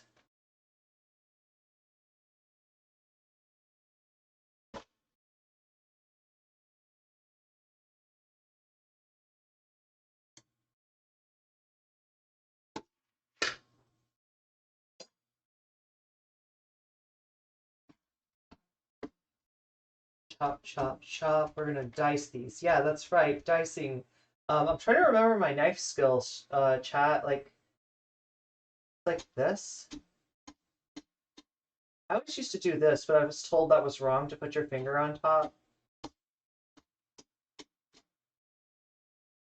Oh yeah, yeah. So knife skills, right?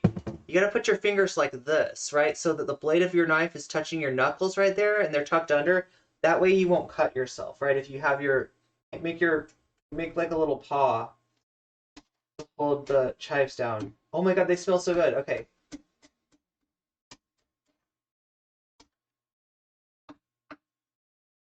Put that in there.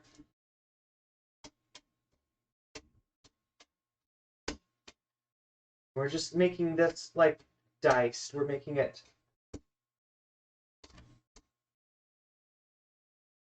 tiny little cuts. And then there's some of these that stayed long for some reason. Chop those up, chop through here. There we go. That looks good. Okay, so we've got our chives cut. I'm gonna scoop these right up with the knife and put them into this little dish. There we go. Now parsley.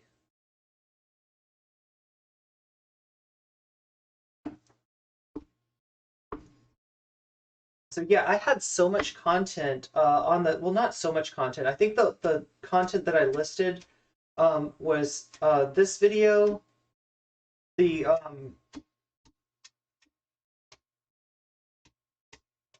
penis, what was it called? The penis woman? I think that's what the article by Sophie from Mars was called, right? The incident in the bathroom in Westminster, right? And then I was also going to cover some Xander Hall stuff, right? Xander Hall has been talking about Gamergate a lot. You know, I think I need to dice this a little bit more, right? So I'm gonna go this way too. Yeah. You can see that I am not like exactly a culinary genius, okay? I was not a culinary major. I have mad respect for people who study that stuff. It's pretty amazing. So we're just gonna chop. I just know that like to get like the flavor of the parsley, we really want to go like super fine. Because the more we cut it, the more the flavor of the parsley actually comes out. Okay, there we go. That's maybe one more. Yeah, you can kind of scoop it up like this and then chop it again. Wait.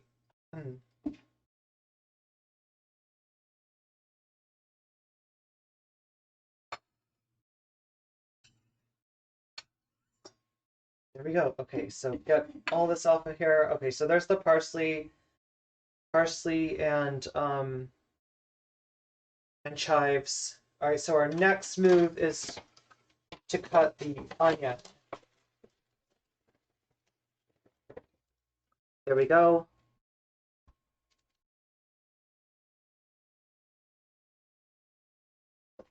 Here.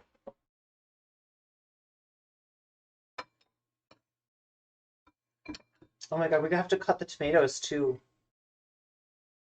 I always feel weird about cutting tomatoes because they like squish out.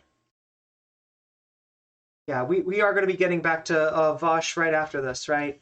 I just have to make some food for myself, and we've got the kitchen set up now. So anytime that I need to make food, I can bring you along with me, even if it's just like a quick snack and has nothing to do with a sponsor like today's sponsor, HelloFresh. All right, so yeah, I'm peeling the onion.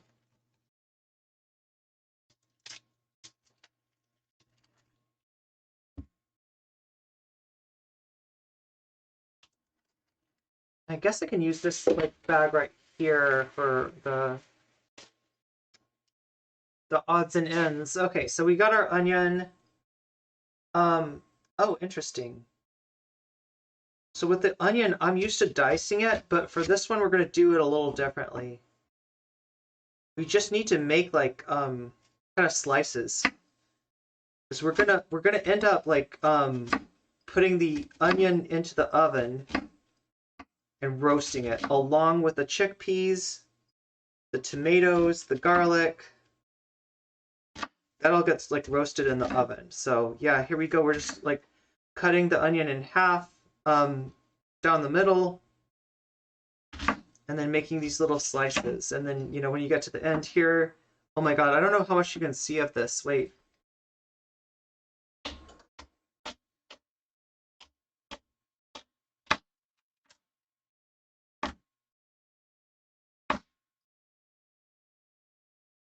So there's one of the onions. Maybe I'll just go ahead.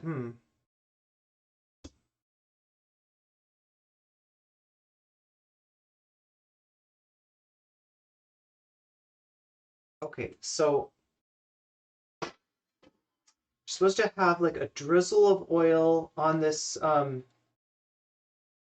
cooking sheet.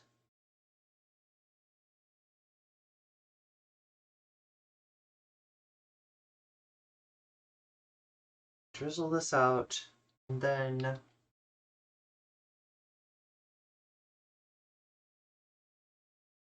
spread it. Oh my god, I can't reach. Oh wait, I just realized that I don't have to have the I should have put on some music.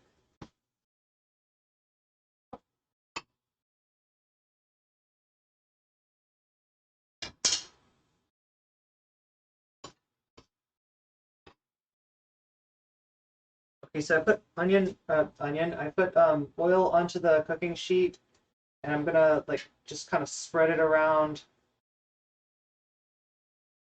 to make sure that it gets everywhere, ensuring that we will not have any stickage. We don't want the stickage, we don't want things sticking to the cooking sheet, so we're just gonna kind of smear that both ways. Okay, so now I take my onions and just kind of array them like so. Okay, there we go. That is half of the onion. Okay. Now we're going to take the other half of the onion, cut that, same way we did to the first half.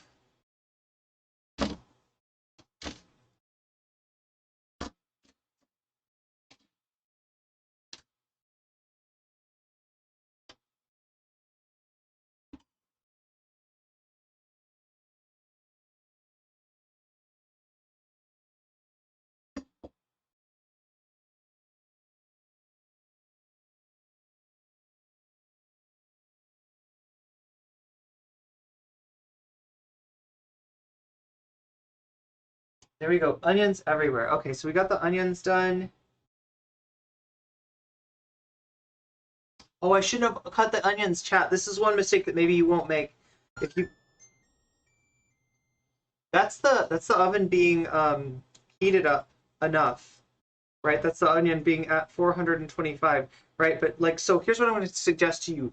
Don't cut the onions first thing, because as soon as you cut the onions, you have to deal with the onion fumes.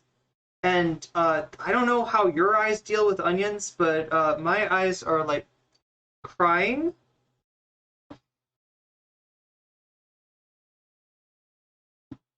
As I chop the tomatoes. And you just kind of roughly chop these tomatoes, right? Chopping these like that, chopping these like that. And there we go. And I'm going to scoop up the tomatoes and add them to the cooking sheet along with the onions. I got a few more to go here.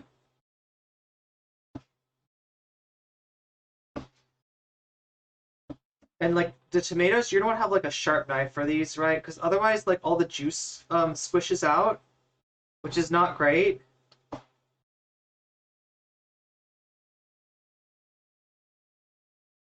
Oh shit, you know what? I just thought of the perfect music for this, okay?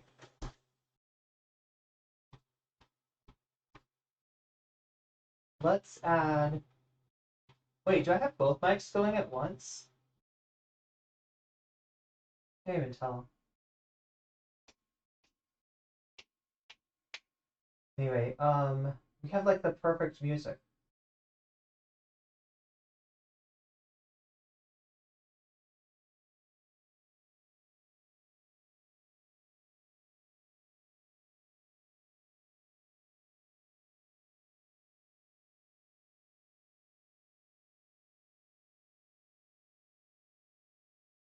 You're gonna recognize this, maybe.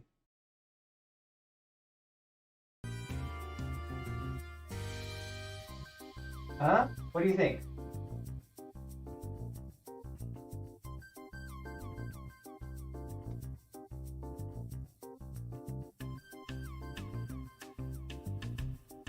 Like, I gotta have some music.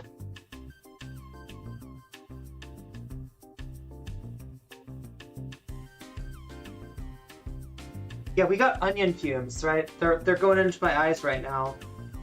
But that's okay, I'll get through it. So what I'm doing is I'm just adding the tomatoes onto the cooking sheet.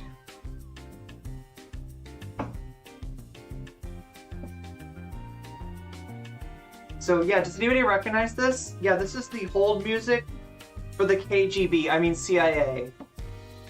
Whatever three-letter organization that NCC works for, it's the hold music for them, right? When you're on the phone, trying to get your money, trying to get paid for being controlled opposition, for promoting leftist infighting, as I do, right? This is the music that you hear.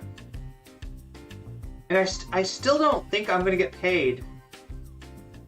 Because they say that, like, all their money goes to other streamers right now, right?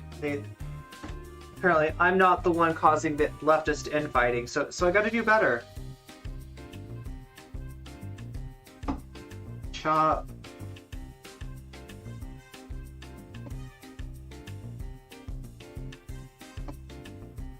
You wouldn't want your hair to smell like onion?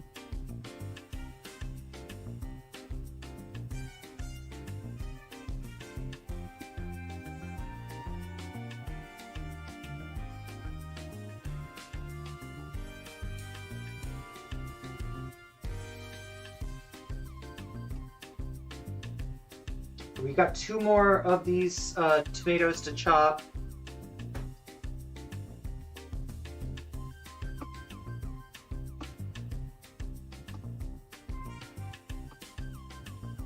And again, you know, your results may vary. You might actually find that you get your food prepped a little quicker than I am. I'm just always slow. This is why I sucked at you know, as like a cook. Okay, so what do we got? We got lemon.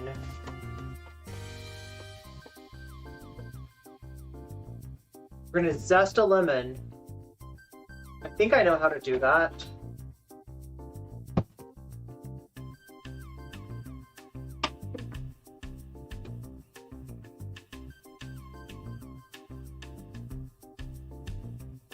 No. Oh, I had cat ears on. Oh my god. on.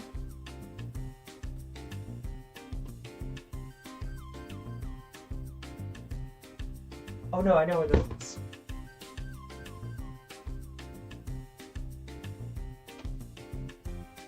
Okay, so one of these things zests. I think it's... Can anybody help me with this? This like slices. This makes little shreds. This makes big shreds. That slices. I think this thing, is this a zester? Yeah, this right here is the one that zests. So, I'm just gonna zest my lemon right into this dish.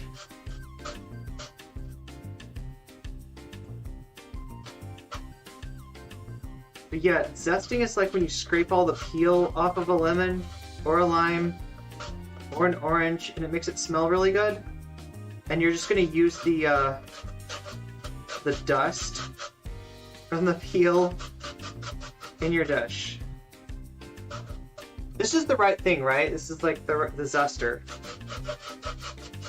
You can tell that I don't do fancy food all that much.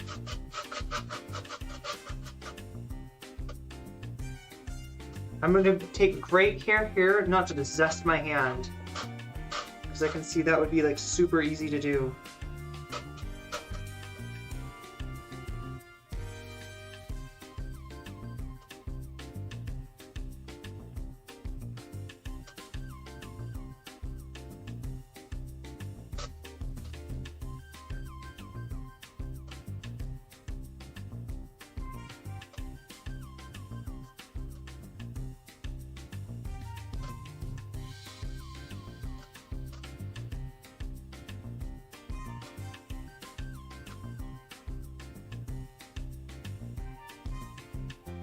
There we go, there's some serious zest there.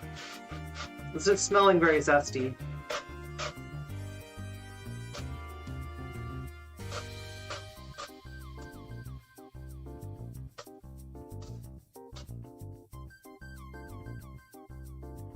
Zest and quarter lemon. Okay, so after I'm done zesting it, we're gonna quarter this lemon. So that should be 2 cuts. Pretty easy.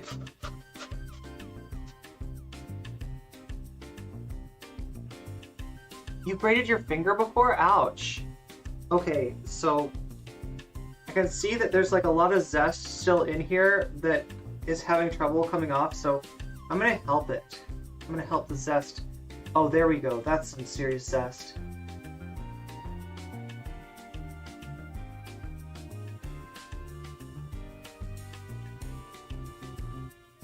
Okay, that seems like a lot of zest. Oh, there we go. There's more zest. There's some zest right there. Cool. Okay, so we got our zest.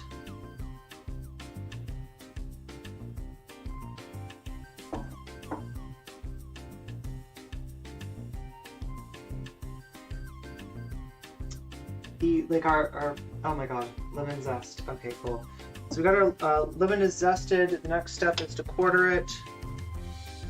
Take the zested lemon, cut it once down the middle, and then just so I can do like less cuts, look, stack those up, and then cut it down the other middle.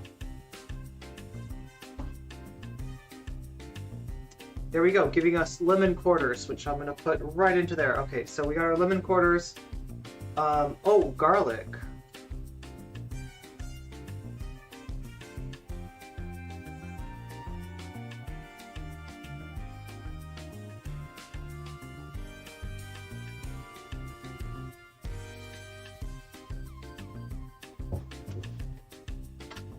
Means another one of these little ramekin dealies.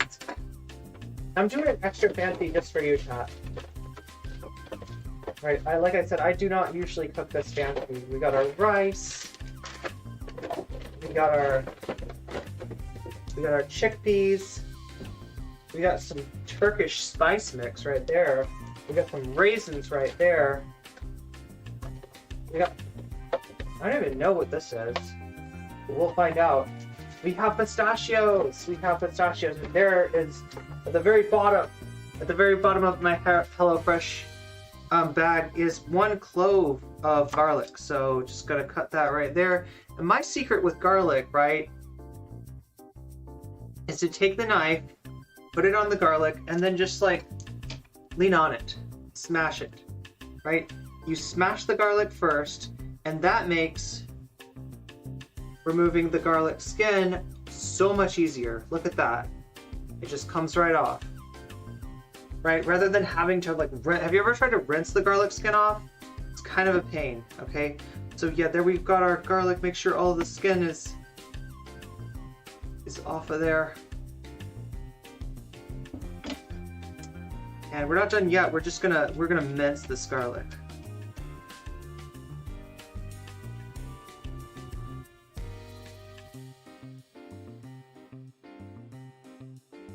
Where does the garlic want to go? I feel like I'm going to put it in the ramekin along with the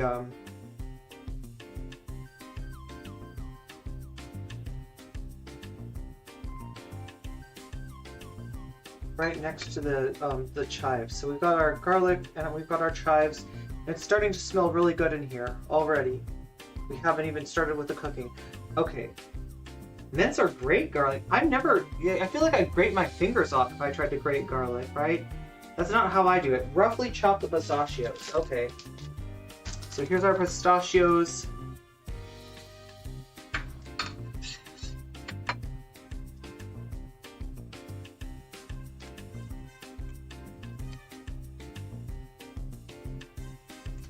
Oh my god.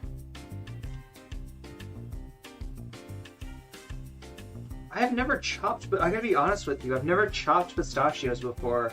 Like I can't, like these things are so good, I always just eat them. Like it's been, you don't realize how hard it's been for me having pistachios in the refrigerator to not just like devour them. Because pistachios are so damn good. But I knew that this recipe was coming up and I wanted to do the real recipe with you. I wanted to show you, you know, the entirety. If I pretend to like that the pistachios don't exist, I don't know. It just seems a little. I might get called for bad faith. Okay, so we're just roughly chopping. We don't have to go too hard on these pistachios. Get them roughly chopped. There we go. That's rough. That's chopped. And they're gonna go in their own little ramekin right here. So there we have them. Okay, so we got now pistachio bits. That last little pistachio bit. Okay, roughly chopped as pistachios, that's done.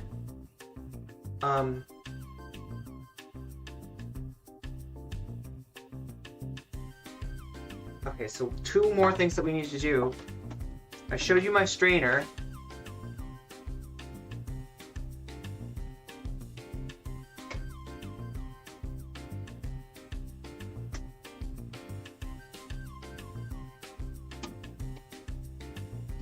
And these are the chickpeas, so they come in like a little box here. Now, like the easy mode for these are like if you have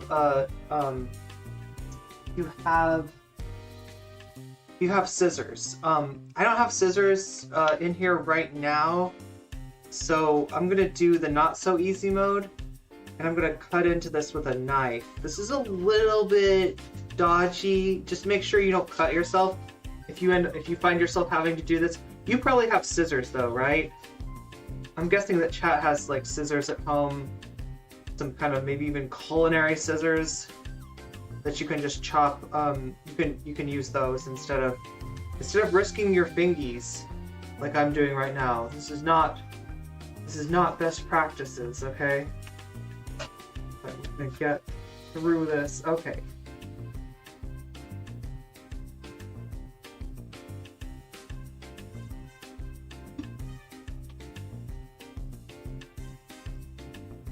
So if you just cut off these 2 folds,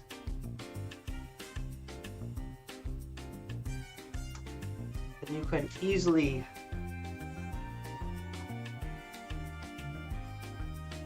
hopefully I'm doing this over a sink too, right? Because it'd be a little bit messy otherwise. Alright, so we're opening up the box of garbanzo beans and pouring it into our little strainer. All right, no, all the garbanzos, yes, yes. Come on, garbanzos.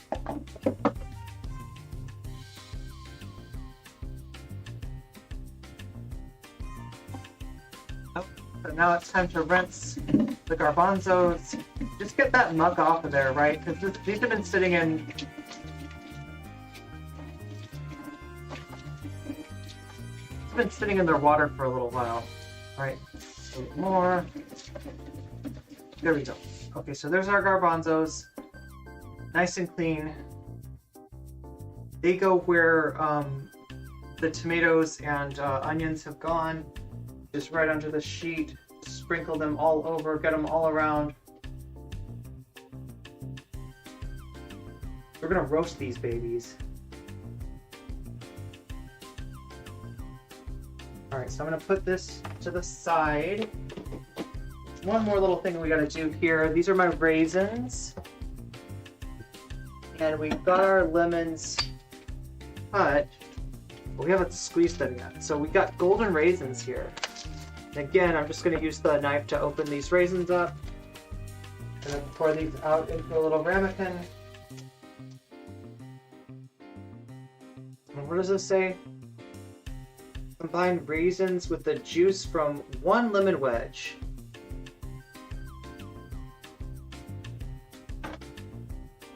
We take this 1 lemon wedge, we pour the juice, squeeze the juice, like onto the raisins. This is feeling fancy already, and if you're like me, you've now got like 2 little lemon seeds, kind of like mixed in with the raisins.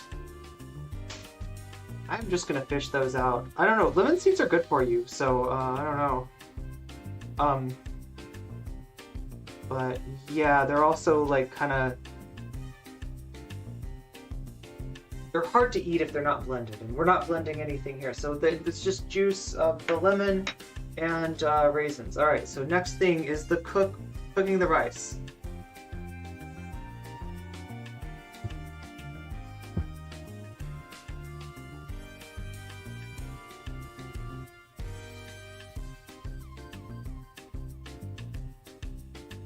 Wait, did I do this wrong already? Mince a few wedges until you have 2 tablespoons. Wow, I didn't read the direction. So, 2 tablespoons of onions we actually need to mince. So this is a fancy recipe. It's important to read fancy recipes really well, or else you're gonna miss a little detail like this, right? So I'm just taking the onions that I got, and I'm gonna, you know, we sliced them before. Now I'm gonna mince these.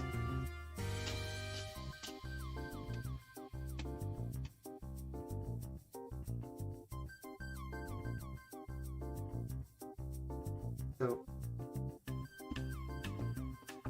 onions are minced.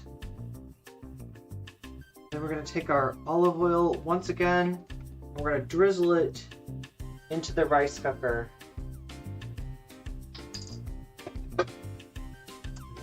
So, just take a little drizzle right here. Yum, yum, yum. Okay, that's enough.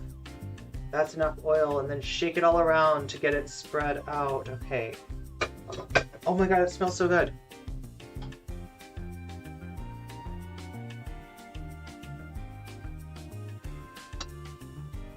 So we put our onions in here.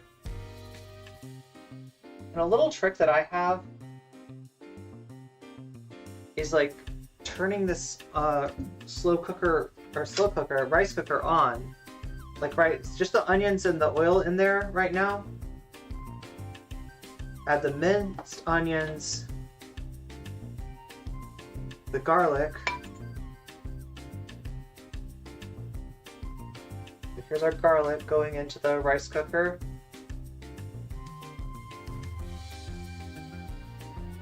And half of the pistachios. The pistachios.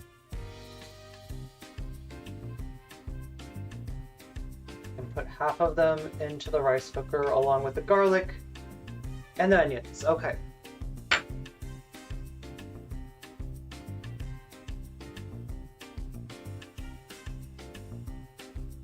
Half of the Turkish spice blend.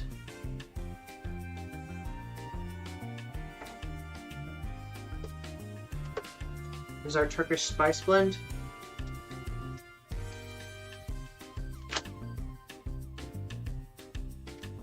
Cut that open and put half of it in here. Go save half of it for something else.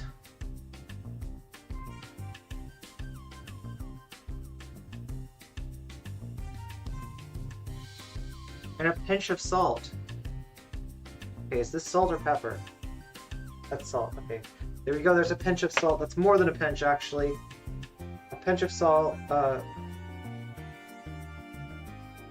Cook for 1 minute, right? So, like, normally you'd use, like, a pot on the stove for this. I cannot be trusted with that, though. Just trust me, right? If I put a pot on the stove and start to cook with it, there's every chance that I'm going to burn the contents of that pot.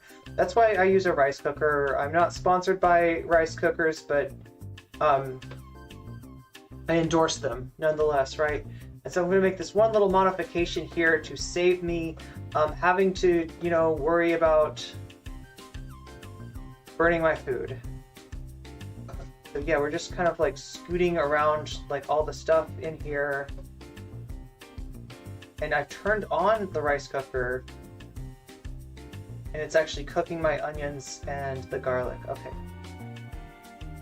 I can hear it sizzling. I'm really quiet.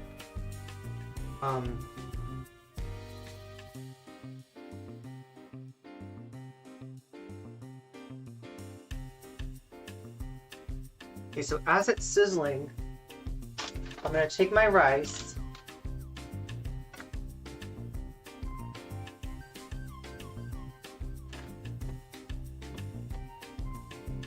pour it in that same like, what do you call this again?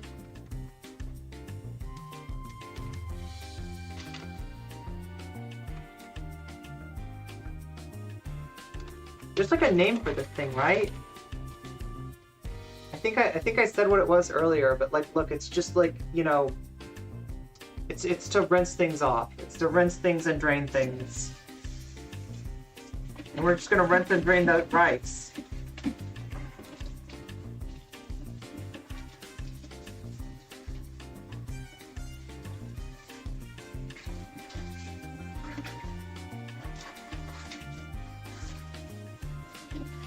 Okay.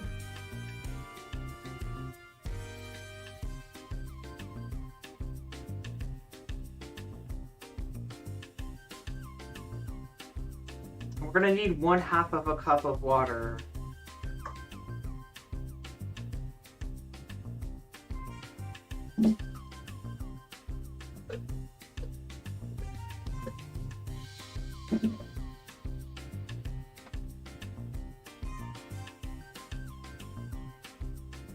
Okay, so I'm starting to see smoke coming off of here.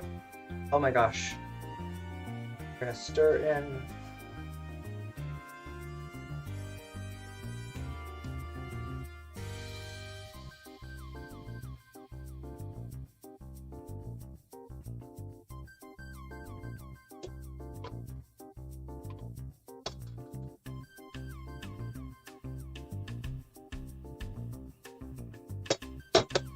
Okay, so we got our rice and we got our water. It's in there. Then there is the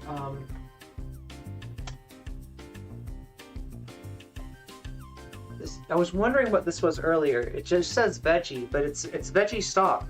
So it's like a vegan meal. So I can count on the fact that there's no animals in this veggie stock, right? It's just it says veggie on it, right? So what does it say? 1/2 of the veggie stock.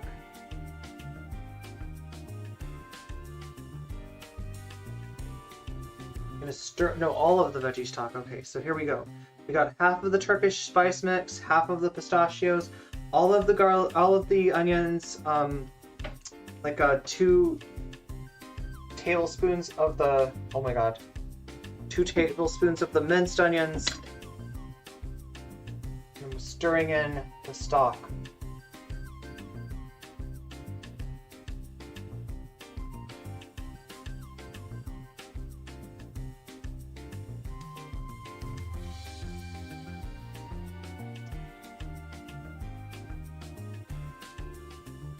And actually the onions weren't too bad. Like the onions like didn't continue to hurt my eyes. Alright, so there we go. There we go. Give that a good stir. Get the stock mixed into the water. I feel like that's enough water. Might put just a tad more. Figure out where I put it. Oh, there it is. We're just gonna put like a tiny, tiny touch more of water. Give that a little bit more of a stir. There we go. Okay. So it looks like the rice is ready to go.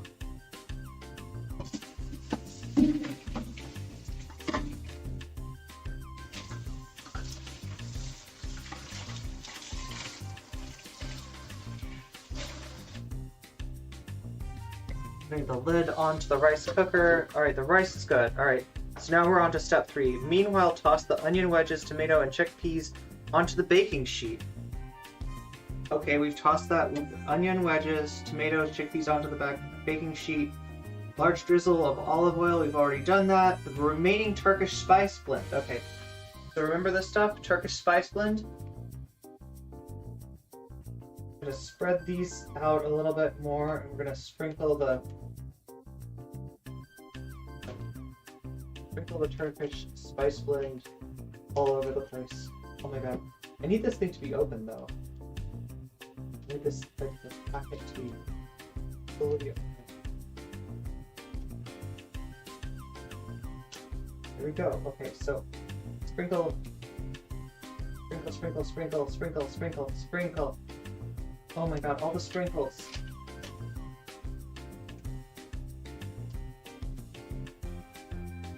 And I'm just gonna kind of like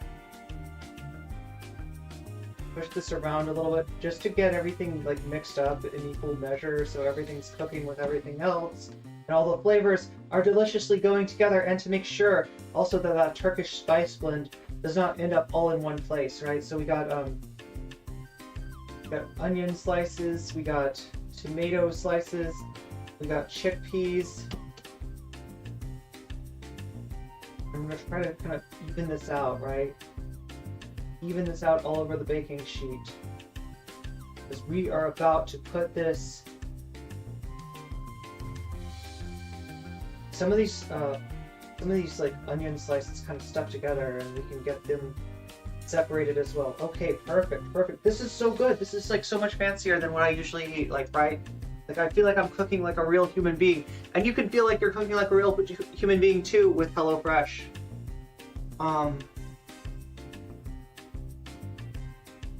And like, I'm cooking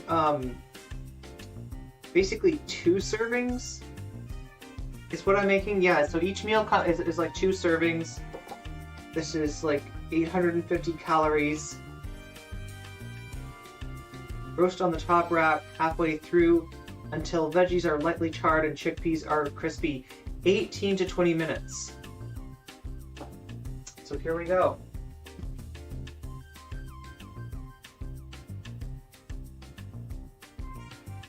Don't burn myself.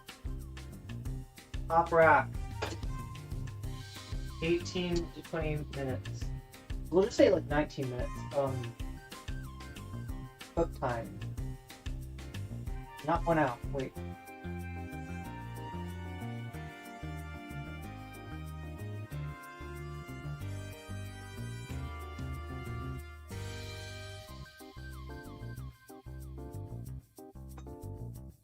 Yes, perfect. Okay. I was like wondering if this is hours or minutes. I literally have never used, like, I don't usually use my oven. Like I said, I cook everything in a rice cooker. It's super easy for me.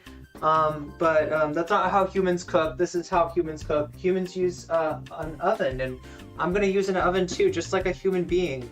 Okay, so make the sauce. While everything roasts, in a second small bowl, combine hummus. Oh, I forgot about our hummus, right? I almost forgot about our hummus.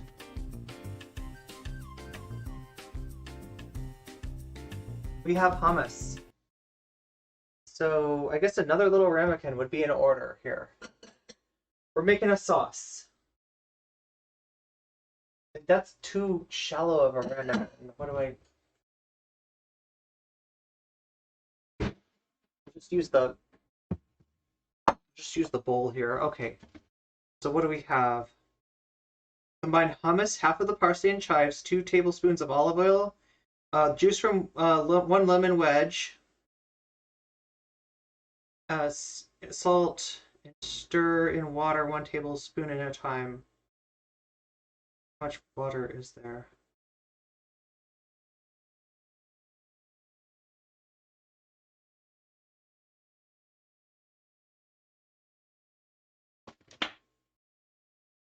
Okay, so here we go. We have our hummus.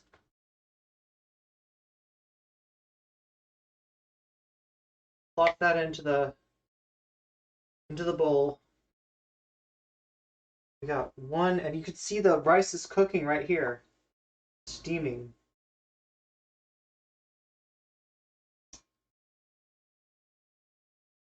One lemon wedge.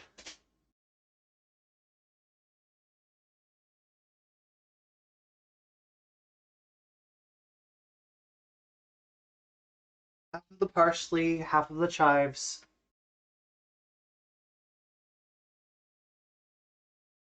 Here's half of the chives.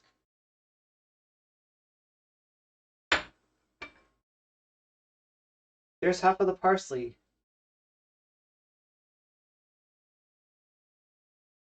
Okay.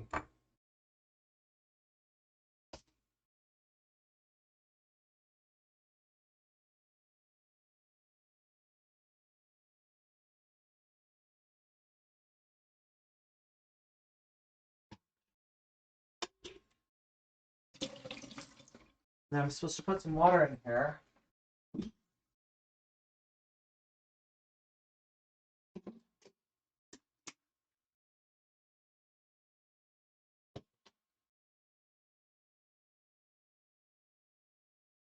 I'm going to add more of this olive oil. Just a drizzle. Drizzled. A little bit of salt.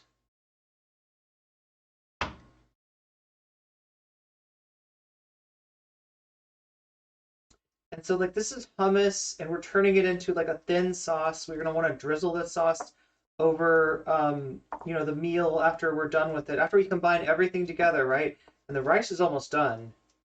We got 15 minutes left on the all right, so yeah, we're going to pour the water in little by little, just a little water there.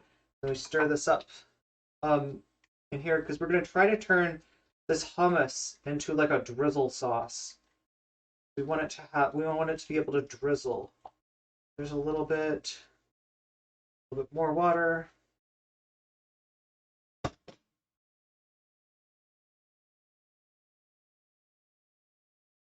Yeah, it's starting to look like a drizzle sauce.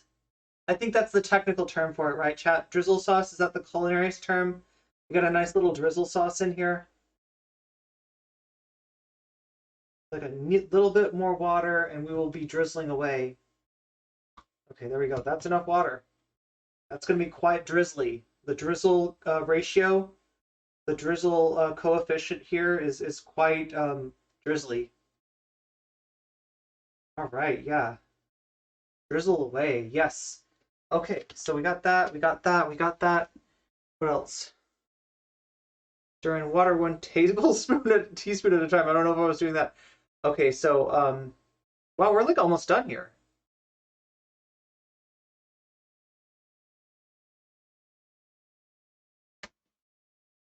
The rice is almost cooked. We've got 13 minutes left on this. That's going to be the one that we have to that I have to go back and watch some of the Vaush for.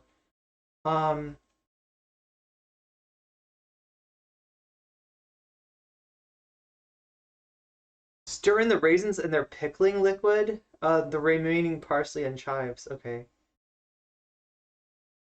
You know what? we're gonna go back and we're gonna finish the or not finish. We're gonna watch more Vaush while we wait for everything to cook. The rice, like I said, is almost done. The other stuff is like 13 minutes out, and then I need a cup of water.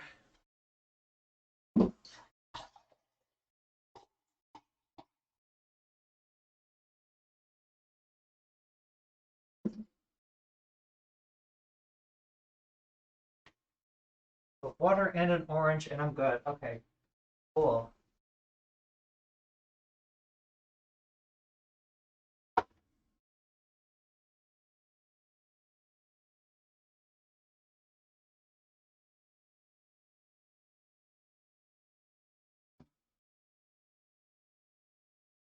Hi, how's it going? Oh my god, that was wild. Okay, so yeah, that's Irene's scuffed kitchen, and that should show you, okay, not just like what a bad cook I am, but that even if you're a bad cook or you don't have a lot of faith in yourself as a cook or you've never done anything like this before, you can do it too, right? If I can do it, you can do it, right? I just heard the rice get done, so the rice is done already. Waluigi looks much happier now. Yeah, like I'm gonna be happier when I get that food in my stomach, right? That's gonna make me majorly happy. So FT signifier video on Baby Boy is really good. Oh, you have kitchen scissors. I love pistachios. I cannot stop myself with pistachios. Okay, so where were we? We're in the... Oh, wait. Wait a minute. Okay. If my sound sounds scuffed, right, there's a reason for that. Change back to... Correct. There we go. All right. Where were we? We were... Okay, we don't have to call it a movement, but it's a hashtag that is meant to apply a certain critique, like BLM. Well, the BLM movement is meant to apply a certain critique. The hashtag was used in that context, yes, but it's been used in other contexts before and will again in the future. I don't think there's anything wrong with that. We can't, we don't want to run out of slogans, right? Like, keep in mind that trans liberation now is just a remodeling of black liberation now. Fight. I just hate the fact that he's like, he thinks the problem is running out of slogans, right? That's not the problem, Vaush.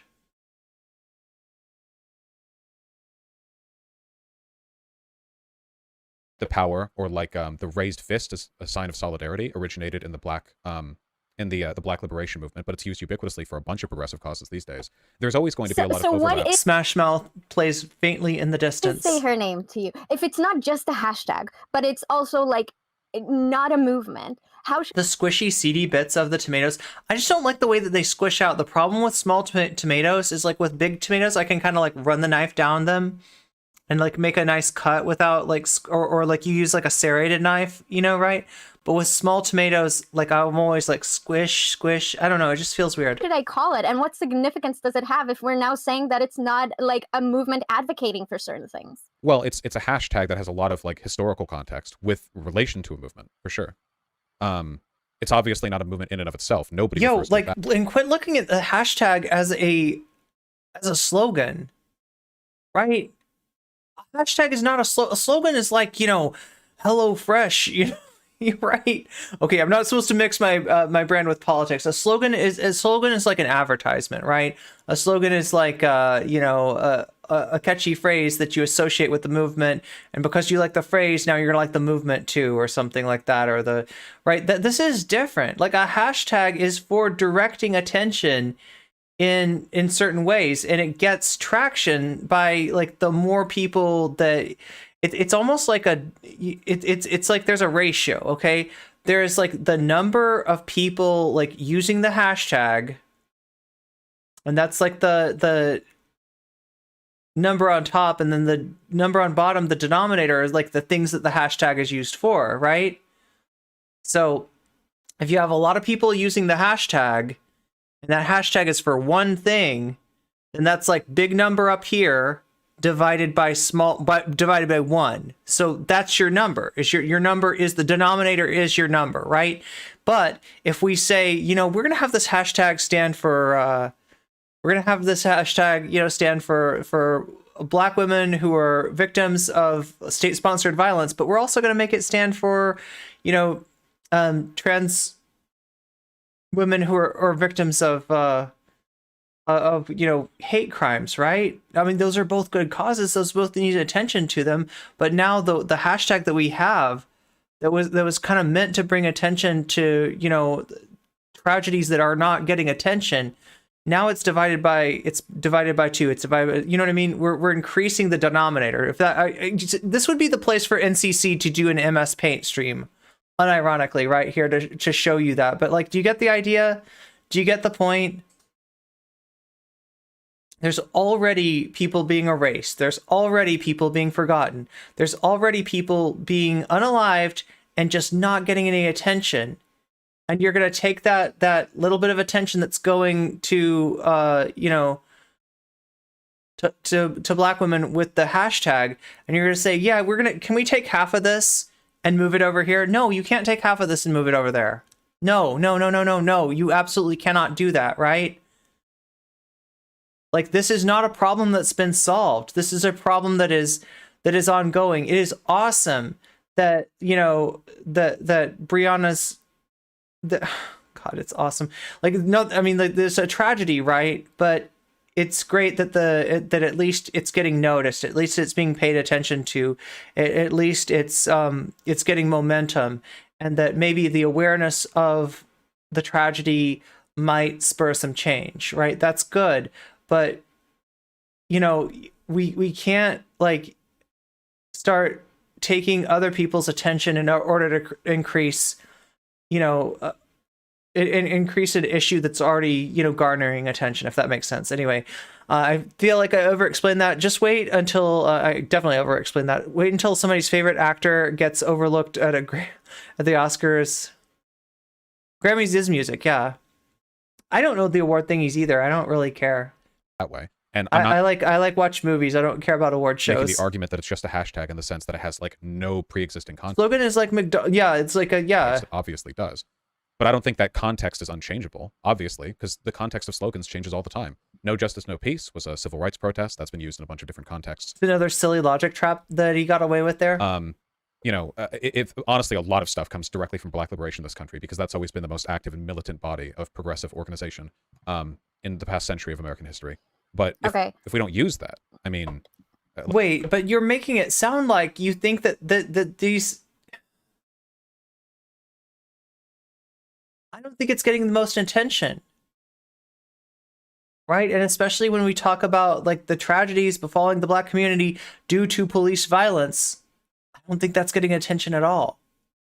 Right? I mean, like, you know, yeah, like when something, you know, when a particularly egregious act happens, right, that gets filmed, for a little while, there's a lot of attention, right? But we're missing the fact that this stuff keeps happening. Like, Vaush, this sound super weird. I love you, but I will do this gotcha now. I am so sorry. I have opened Wikipedia. Be careful.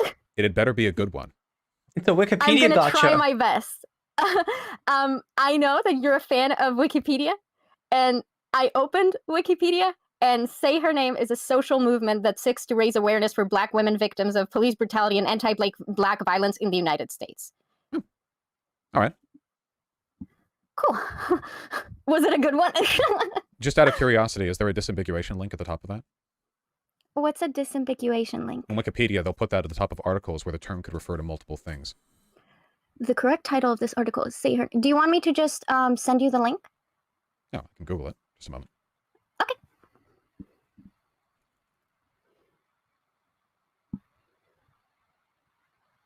Say Her Name is a social movement seeks to raise awareness for... Originally created by the Is he going to bring it up? Policy Forum, according to research, 17% more likely. An effort to create large social media presence alongside existing racial justice campaigns such as hashtag Black Lives Matter and Black Girls Matter. Never heard Black Girls Matter, but all right. The African American Policy Forum coined the hashtag Say Her Name in December 2014. Okay. I've never really heard it being referred to as a movement before, but I can fully accept that.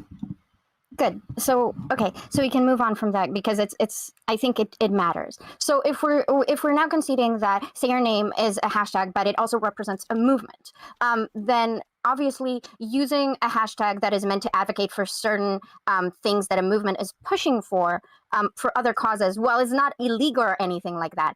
Obviously, you know, I already made this point. I don't want to repeat myself. Well, okay, so like Vaush was talking about a disambiguation, and I think that, you know, were there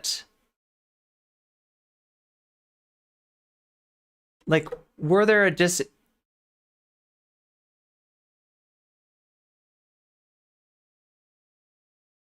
disambiguation? So what that is like that is like when there is a term that it can refer to this, but it can also refer to that. So if say her name was used for multiple things, you'd see a disambiguation there. Here, let me just like...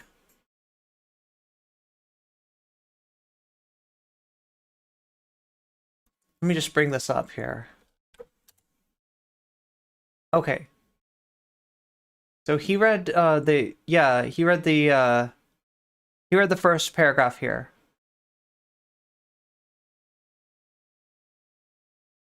So origins of the movement. Say her name stems from the idea that having individuals and the media say the names of Black women who have been the victims of police violence will make people ask necessary questions about... See, like, this is the whole thing, is like Vaush is acting like this, you know, there was no intentionality here. There was no thought to this process, right? These are, you know, this, you know, hashtag... This movement, you know, has got like... Name was originally created by the African America Policy Forum.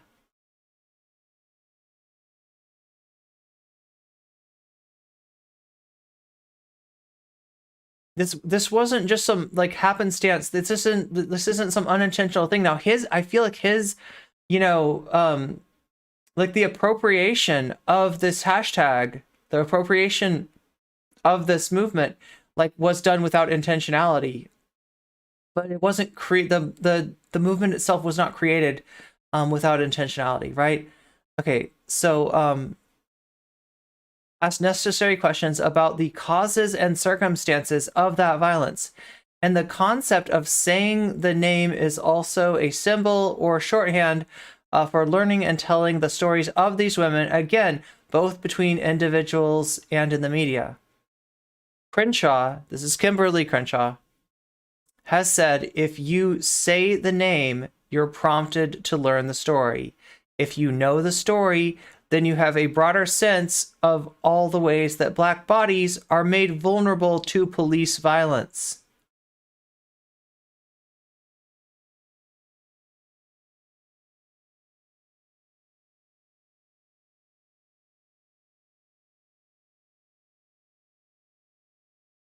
Okay, let's look at the social media part of this, right? The Say Her Name movement is one of the many contemporary social justice campaigns that engage in hashtag activism and digital activism. So, yeah, is Twitter the be-all, end-all of everything? No, it's not. Right? There's more that needs to be done. You can't just do hashtag activism. But it drives attention, it drives awareness, it gets everybody talking about a certain issue behind this hashtag. The hashtag then, you know, pops up in your trending feed, and you see it and you click it and you find out what it's about, right? And if you see it and you click it and you're looking at what it's about, and the first thing you see is like, you know, the name of you know, of a white trans woman, you're not getting what this hashtag is trying to, you know, right? So yeah, at the same time, Brianna J's name was trending as a hashtag. It's reminding me that, okay, I gotta, God, I hate it that it cuts me off right here. Okay, created by the AAPF and CISP in December 2014, the Say Her Name hashtag provides an online community for activists, scholars, news reporters. So it's more than just Twitter, right? It's hashtag is mostly active on Twitter. Anyway, I'm going to scroll down. There's a whole article on this, right? And here's a list of the names, okay? Do you see this? Do you see this? You know, and there's names that you recognize on here. You know, there's names you might have heard before. There's Breonna Taylor, right? And there's a lot of names you haven't. There's, you know, Sandra Bland. Like, some of these names are blue because they have articles. A lot of these names are not blue. They don't have articles, right? Do you see this list? And it's growing. It's growing every fucking month. Like, right? There's additions. Oh yeah, it's so this is the it goes like the most recent is at the top, right? But like, yeah, so that more names are being added to this as we speak.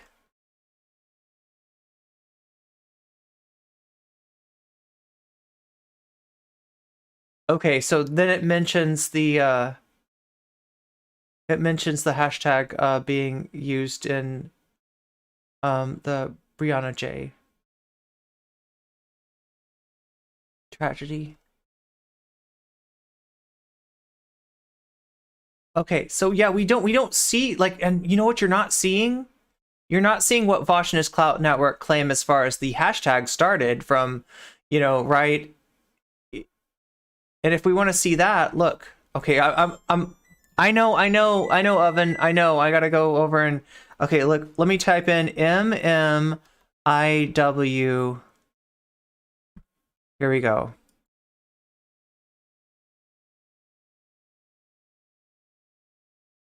Let me search. Say.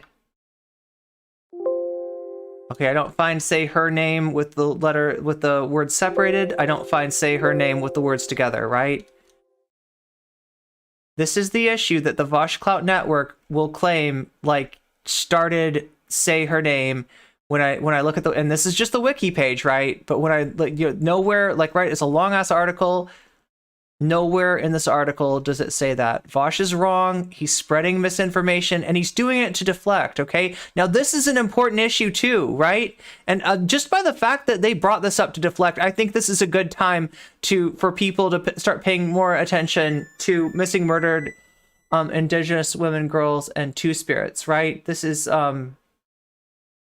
something that also needs attention. This is something that also does not get enough attention, right? But it's not a reason to deflect from their bullshit. Anyway, sorry, chat. I better go get those. Better go get that stuff out of the oven. Okay, we're gonna switch back over to Waluigi, and we're gonna switch our mic once again to the webcam mic. There we go.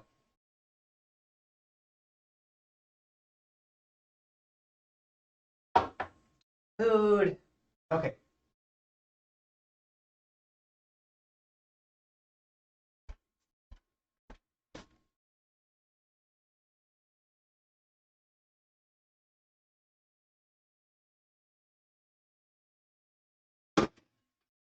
Oh, wow. I probably should have gotten that out of the oven sooner. So as you can see, if you get to yours quicker than I got to mine, you're not going to deal with this issue of having some burnt onions on the outside. But, you know, there's still plenty of good onions in here, too. So I'm just going to take the burnt onions and put them somewhere.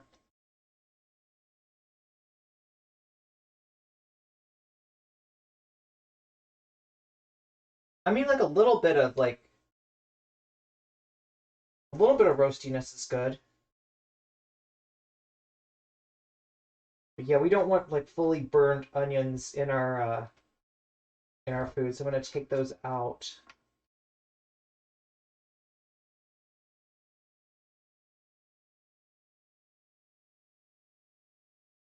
Okay, that looks like...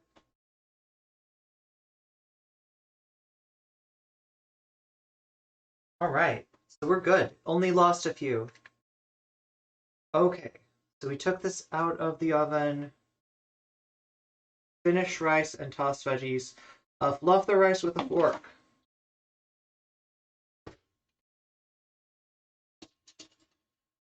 Okay, so here's my fork. Here's the rice. We're fluffing We are fluffing it with a fork, okay? Oh my god, that looks so good.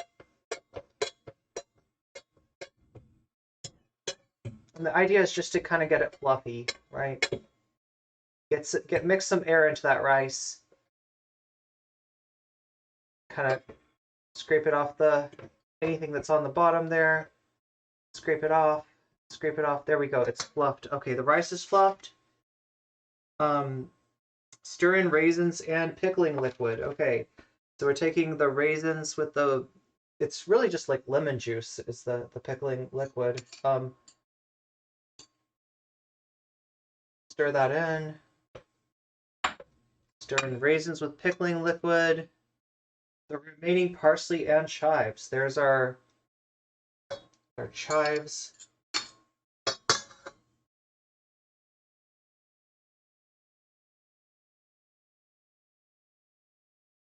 All the chives.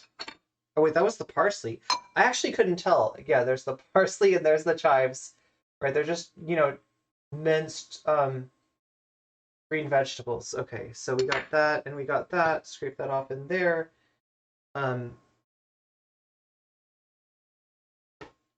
Season with salt, so we're gonna dash it with salt one more time.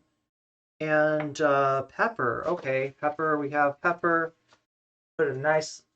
Yeah, I like pepper. I don't know how you feel about pepper. It can make you sneeze. It made me sneeze earlier. But there's the pepper stirred on in.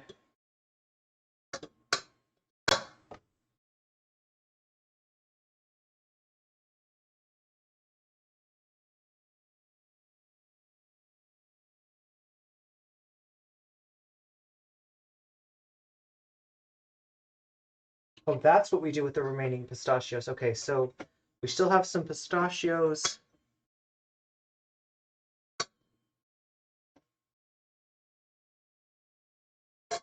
Oh, neat. And so you're gonna have maybe like an extra lemon wedge to add as like a garnish, right? Okay, so the next step here, hopefully this is cooled down now.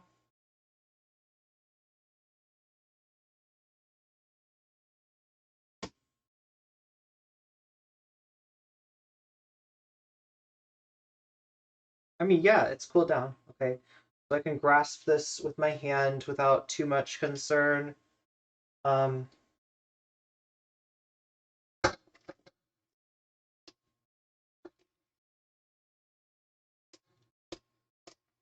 some of the stuff is going to be kind of stuck to the bottom here. But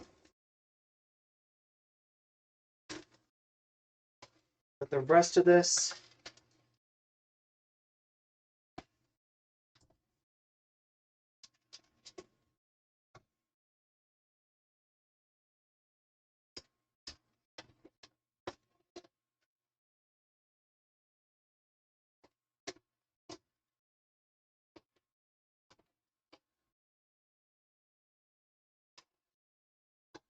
so yeah, whoever was telling me to get the food, you were right. Like, I don't know, leaving the onions in there a little extra long actually does like kind of burn a little bit. That's okay. Like overall, we just have like a nice little roast to our onions. Nothing is damaged. Putting in all of the chickpeas and the onions and the tomatoes. This smells so good, by the way. It smells amazing. Okay, there it is.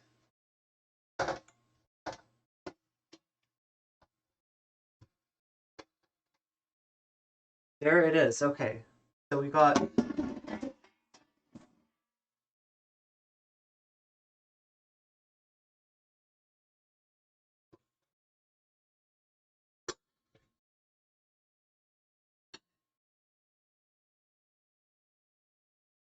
so we're going to give this a good stir.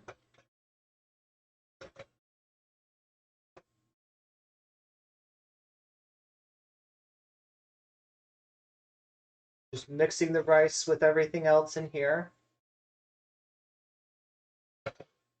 Getting all the rice off the bottom of the rice cooker. Awesome. Okay, so the first step, we got our drizzling sauce, right? With a high drizzling coefficient. We're just pouring the drizzle into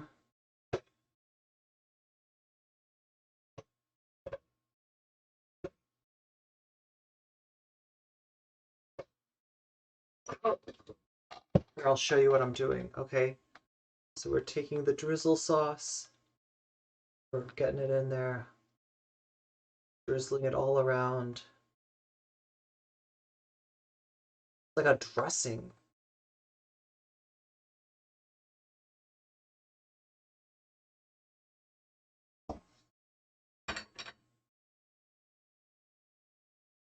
The rest of that drizzle, okay, put that down there. And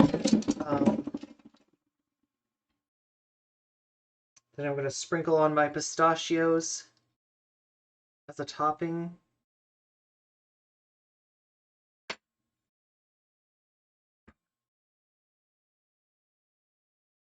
And remember that lemon zest? Put that on top of everything. Oh my god, this is how humans eat food. This is how real people cook. I don't usually take this much time in preparation. For me, this is like a lot more involved. For you, this might actually be easier. You know, I don't know how you cook, but like, you know, this has got all the ingredients kind of already prepared for you, already ready to go. You just have to do the minimal preparation. Then we're going to take this lemon wedge right here, and we're going to squeeze it all over there.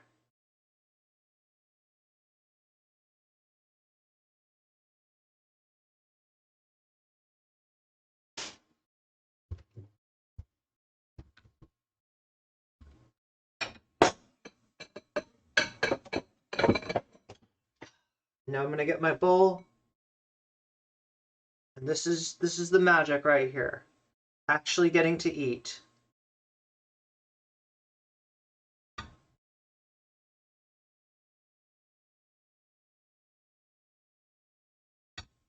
And this is 2 servings, right? So I'm gonna take half of this for me and half of this for me later.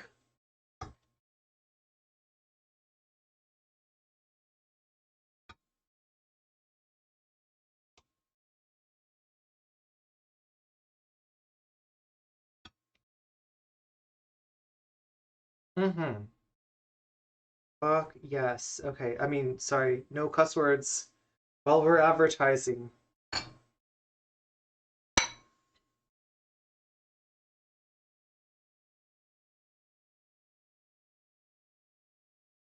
That lemon is the garnish. You could also put a little piece of parsley aside too if you... I don't know how into garnishing people are, right? I don't usually garnish very much, but there it is. Look, take a look.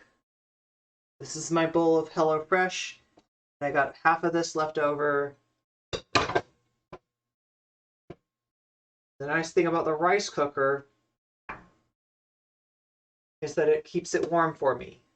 There we go. We're ready to go. All right, let's get back to the content, back to the Vaush.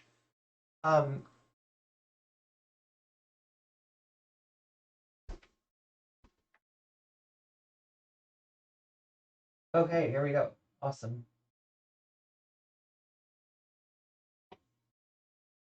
Kind of amazed at my ability to cook. And let's switch our microphone back to the Blue Yeti. Awesome. Okay. And our scene back to the Irene. All right, cool. And now for the real test, right? I'm going to eat this. I'm going to taste this. I wish I could share it with you, right? But yeah, this is what it looks like on the real camera. I ate a crap ton of conversation hearts. Now I feel gross. Wait, conversation hearts? Wait, what are conversation hearts? Yeah, in the future we'll have smell-o-vision. You're pro pepper. Pro pepper. We got some pepper aficionados in chat. I watched Jesse Gender chat with Jack Quaid from The Boys. Wow, when did that happen? We'll have to check that out. Conversation hearts? Wait, is that a real thing? Why have I never heard of these? I agree that it's not illegal, thankfully. Yeah, I agree about that too. Again, my main critique is just that if I then explain to you, hey, this is movement that advocate for certain things, and you're saying, well, I want to use this for something else, you're allowed to. I just don't know how that's helpful. Well, I mean, but I guess it's not about being helpful to the Say Her Name movement. It's about being helpful to Brianna J. I just don't think... Like, allowed to is such a weird thing to think about. Look. Like, you can say something ghoulish if you want. There's no law against that. Right? I mean, free speech has a few limits to it, right? You can't yell fire in a crowded theater. You might have if you do something defamatory, you might have a civil suit on your hands, right? But there is no law there. You can do a lot of bad things. That doesn't mean you should do a lot of bad things, right? It's like a chalky. Oh, those things. Chalky Valentine candy.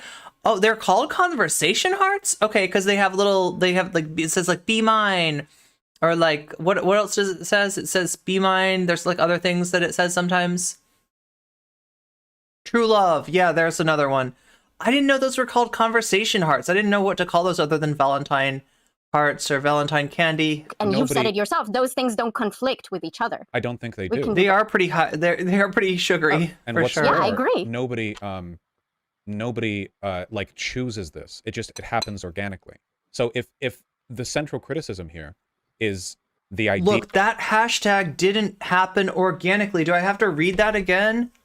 Do we need to go back to this? Like, I mean, like a lot of, okay, I sort of get what he's saying, because like a lot of hashtags do, just kind of happen organically. No, back here. The movement's name was originally created by the African American Policy Forum. So no, this isn't an example of an organic, like, thing. This was strategic, right? There's even like a little statement in here.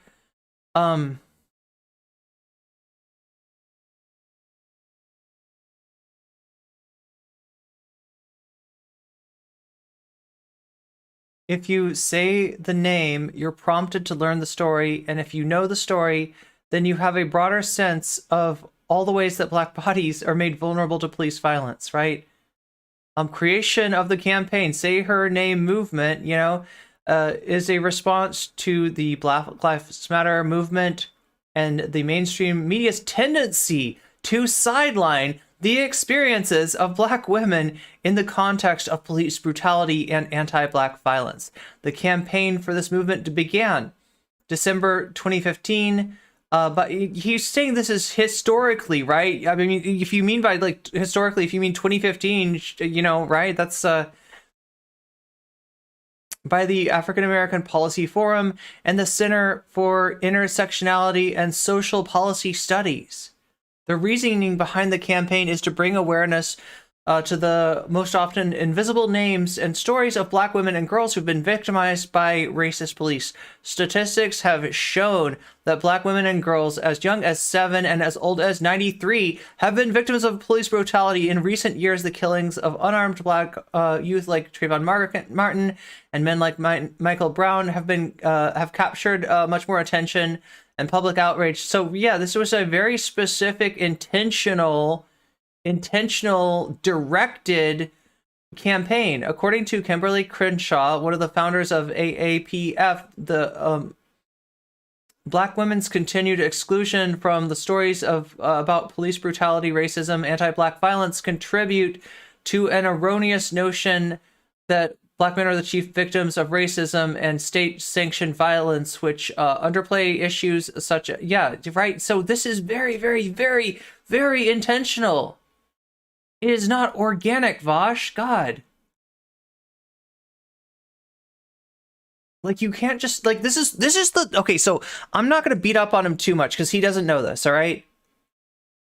And, you know, if you don't know something, you should have a chance to, like, understand it, okay?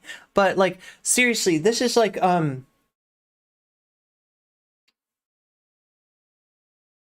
what he's doing is reasoning it out. What he's doing is assuming that all of that everything can just be reasoned out by the knowledge that he's already got in his head, instead of listening, instead of looking, instead of learning, right? And this is the drawback to that. A lot of hashtags are just what you said, Vaush, organic, randomly arise from lots of people saying a certain phrase. Twitter's algorithm picks it up that phrase is getting said a lot right now, has increased in volume, and it turns into a hashtag. It shows up on trending. It shows up on the, it shows up in the search part of Twitter, right? That's how a lot of hashtags arise. This one wasn't like that. It was intentional. It was specific. It had a purpose. And for that to get repurposed by people that don't understand that don't know that, is ridiculous, right? So the initial failure is just a lack of knowledge. That's why when people, commented on this, most of the posts that I saw were not like, hey, you garbage person, what the heck are you doing? Like, everybody look at this horrible person. They were like, hey, just so you know. Like, so many of these posts started with just so you know, right? So many of these posts were not, it wasn't like a confrontation. It was just it was just sharing knowledge that other people might not have. Now, that's fine if the people take the information, but what we have and what Vaush is modeling, and Vaush, you're an influencer. I hate to say it, it sucks, right? Because you're doing such a bad job here. But when you react in fragility and when you attack the messenger, you're setting an example for so many people to do the same thing, right? And that makes the task of sharing information so much harder. It shouldn't have been a controversy. It shouldn't have been a debate. It shouldn't have been discourse. But it was because you made it that way, right? And a cursory look, a cursory investigation would have saved you from all of that. That it is slightly confusing to use the term "say her name" when it has other 93-year-old girl. Wait, is that what I said? Associations. I think that's fine. I don't think it justifies any of the stuff that my discourse was on. Okay. It's not slightly confusing. The movement has racialized elements for racial advocacy. And when you say that you can use something that is related to, when you say, I don't think it's a valid argument that this should apply for the specific advocacy of the movement, and you're going to say that's not valid, it seems nonsensical. Yeah, that's of course it's a valid argument. That's because it's in the context of whether or not it's appropriate to accuse people of racial insensitivity for using the hashtag, or try to force them onto another one. In the context of just making the argument that there's a degree of confusion or incoherence for the sake of making that argument, do you think I would have reacted that way on Twitter if I'd seen that? Like, if somebody had said, well, Vaush, you reacted before you could have seen that, right? Like I said, cursory investigation, cursory, you know what I mean? A little, like, going to, in this case, you get criticized by people like Haas for looking at Wikipedia. And granted, on some issues, you probably need a little bit more than a Wikipedia level of knowledge. Wikipedia is a great starting place. It is not a place to become an expert on a subject, okay? But your habit of looking things up on Wikipedia, in this case, would have helped you, would have saved you. Instead, you reflexed, you knee-jerked, right? You attacked. And two things would have helped you, right? A, listening. Okay, explain to me. What's going on? Like, tell me more, right? That's one way. The other way is just like a little bit of cursory research, and you would have seen that you're wrong. You're wrong. This is not an organic hashtag that somebody is saying, hey, excuse me, organic hashtag. Could you please be a little bit more non-organic? No, this isn't. This was a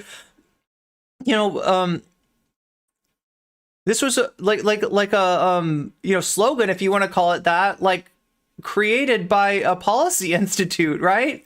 This is the opposite of what you're representing it as. It is a bit confusing that they share a name, like there was already kind of a meaning to that name. Do you think I would have like gotten really mad at them? I think that would have been fine to say. The issue that I had. Do you see what's happening here? The trying to force people onto new hashtags. The idea. Look, I swear to God, if the majority of Vaush's community was not up his butt so much, this would be truly embarrassing. This would be a watershed moment. This would, and it will be for some people. Okay, I'm not trying to paint with a broad brush. Like I said, there are some people in Vaush's community that get this, right? By all rights, this should be a moment where people say, oh my gosh, this great thought leader Vaush, who I place so much faith in, I probably placed too much faith in, and I need to listen more to people like Dat Katie. But it won't, like, right, it's not going to be as big, like, right, because, like, we're now 1 hour into the video. Like I say, I think I mentioned this in, when I talked about Keffels. Generally, people do not watch a whole YouTube video, right? YouTube has a whole bunch of videos that you could watch. You're always, you've always got, like, a list of videos that, you could opt into on the side. Most people do not finish watching a whole video. A video this long, like, right, you got 30% of the people still watching at this point, right? Sadly, maybe more people for the stream, but this should have been a giant watershed moment. That it was racially insensitive in some way. Okay, but it's not about racially insensitive. It is deleterious. Do you know that word? Saying trying to force is very harmful. Loaded. If Jesse Gender says, "Hey, let's use a different hashtag," do you think that's forcing? When you're saying that people are being racist if they don't, yes. Like, obviously, but Jesse Gender didn't say that they're racist, did she? Didn't say that.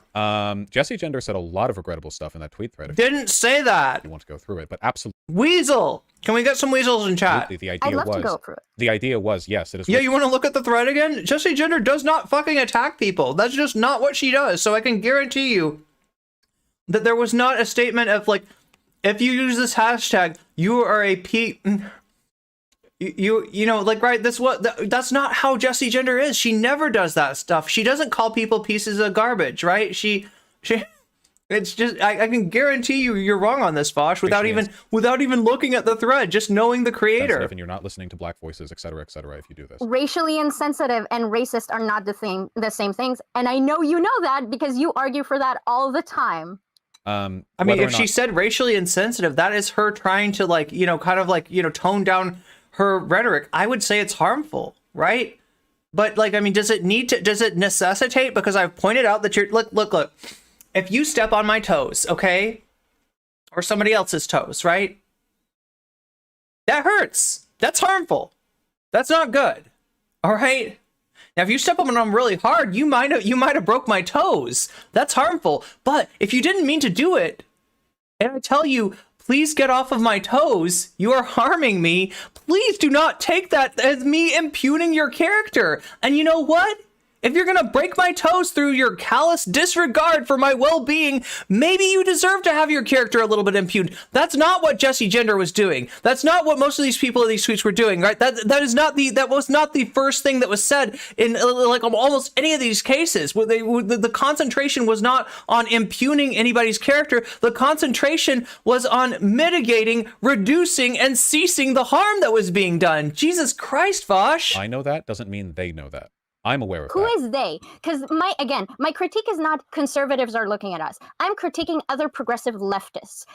Progressive leftists should not be thinking that they are being called racist when somebody says, hey, maybe you're being racially insensitive right now. I don't think that's a hot take. That is what is being said by this portion of Twitter. There is no distinction in the mind of the woke scold between racial insensitivity, not having... Vaush, you just said of the woke scold. No, like, I'm not going to say that woke scold is an inherently dehumanizing term. Okay? It's a right-wing term. It's a Ben Shapiro term. You are recycling Ben Shapiro talking points, but I'm not going to say that it's inherently dehumanizing. But when you say in the mind of the woke scold, that is language similar. Like, look, wait. Can we find the Fear and Loathing, like, God, I can't do that. It's a movie, right? Okay, so in the movie Fear and Loathing, the characters go to a like a convention for narcotics officers, for cops that bust people for drugs, okay? And they go and listen to a speech at this convention by an expert on drug addiction, right? And he says, you know, in the mind of the addict, right? And you can see all these cops like, yeah, you know, they're not thinking of the addict as a human being. They are thinking of the addict as a problem. They are thinking of the addict as a target. They are thinking of the addict as somebody that needs to be locked behind bars and the rest of society protected from, right? In the mind of the woke scold, god damn, Vaush, you're a fucking cop is what you are. You are a fucking cop. Having checked your privilege and being racist. These distinctions exist outside Do you of their really analysis. believe that? Yes, of course I do. Do you think I'm a woke scold? I don't know. I haven't talked to you for long enough. You seem more sympathetic to their arguments than me, but that doesn't make you one.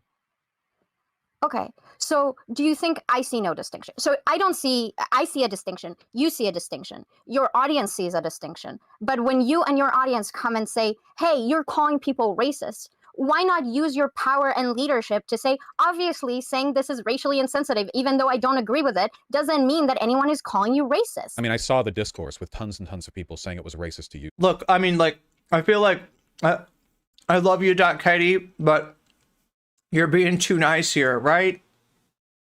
Like, but like, okay, let me rephrase that. Katie is speaking to the understanding or lack thereof and sensibilities or lack thereof of the Vaush audience, right? They don't see, because Vaush is such a failure as a leftist leader, they do not see racism as anything other than something that's intentionally and cruelly done out of malice, right? They can never see implicit bias as being a vehicle for systemic racism, even though it is the main vehicle for systemic racism, right? So Katie is trying to put it to them like, it's not calling you racist, it's calling you racially insensitive. Like there's an attempt being made to offer them language that they will accept, rather than, like, you know, telling them the truth, which is, yeah, like, that's racist. It's not racist in the same. I don't think you're, you know, walking down in the street in KKK outfits. I don't think you're, you know, like putting on like, you know, jack boots and walking down the street as a skinhead. It's not that degree of racism. I don't think you did it intentionally. I don't think you're trying to be cruel. I don't think you realize you're being an asshole, but that is racist.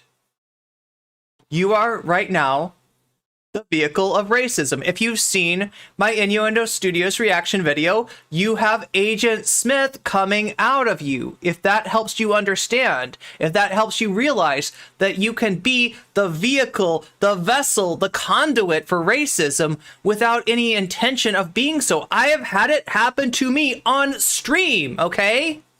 And I can admit that, because that's the first step to mitigating the harm that I do. If you can't even get there, you have got no business talking about these issues on stream. Straight up, Vaush, straight up. So, I mean, I did see that happen. I know for a fact that was happening.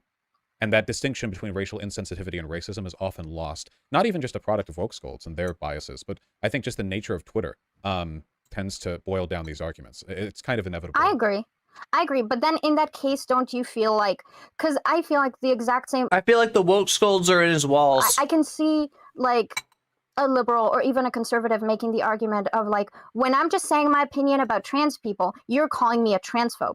And basically your response is, hey, don't say stuff to them that makes them think that they're transphobes, because they don't get the distinction.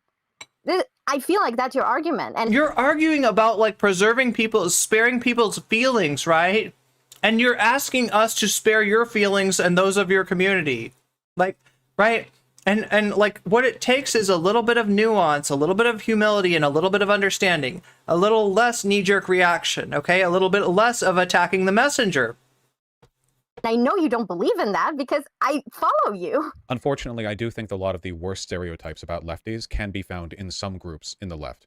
For example, conservatives will often say, lefties just hate white people. I don't think that's true. But there are a lot of lefties who do, unfortunately. And they go unchecked and unchallenged in many spaces on the left. And I critique them. But I'm capable Ben Shapiro's not right about everything, but he's right about a lot. Okay, Vaush, just admit it, you're a centrist. You're a centrist. Simultaneously of pointing out to the conservative that they're retards, while also saying, oh my god, did you really need to going, okay, oh my god, you just love to use he can't stop seriously, himself though, get this shit under control. He can't stop himself. So I'm looking at the Jesse Gender Twitter. He can't thread help right now, himself. and it is basically saying like, if you keep using this, that's racist. I mean, it's wrong for a lot of reasons. That's one of them. Like this hashtag is for Black folks killed by police violence, for that community to mourn and fight. That's not necessarily true, and we've already talked about the indigenous issues. Oh my god, Vaush, you're so mad. Oh my god. Skyforth20, thank you for the gift sub to Not My Michael. I have never met a leftist who hates white people.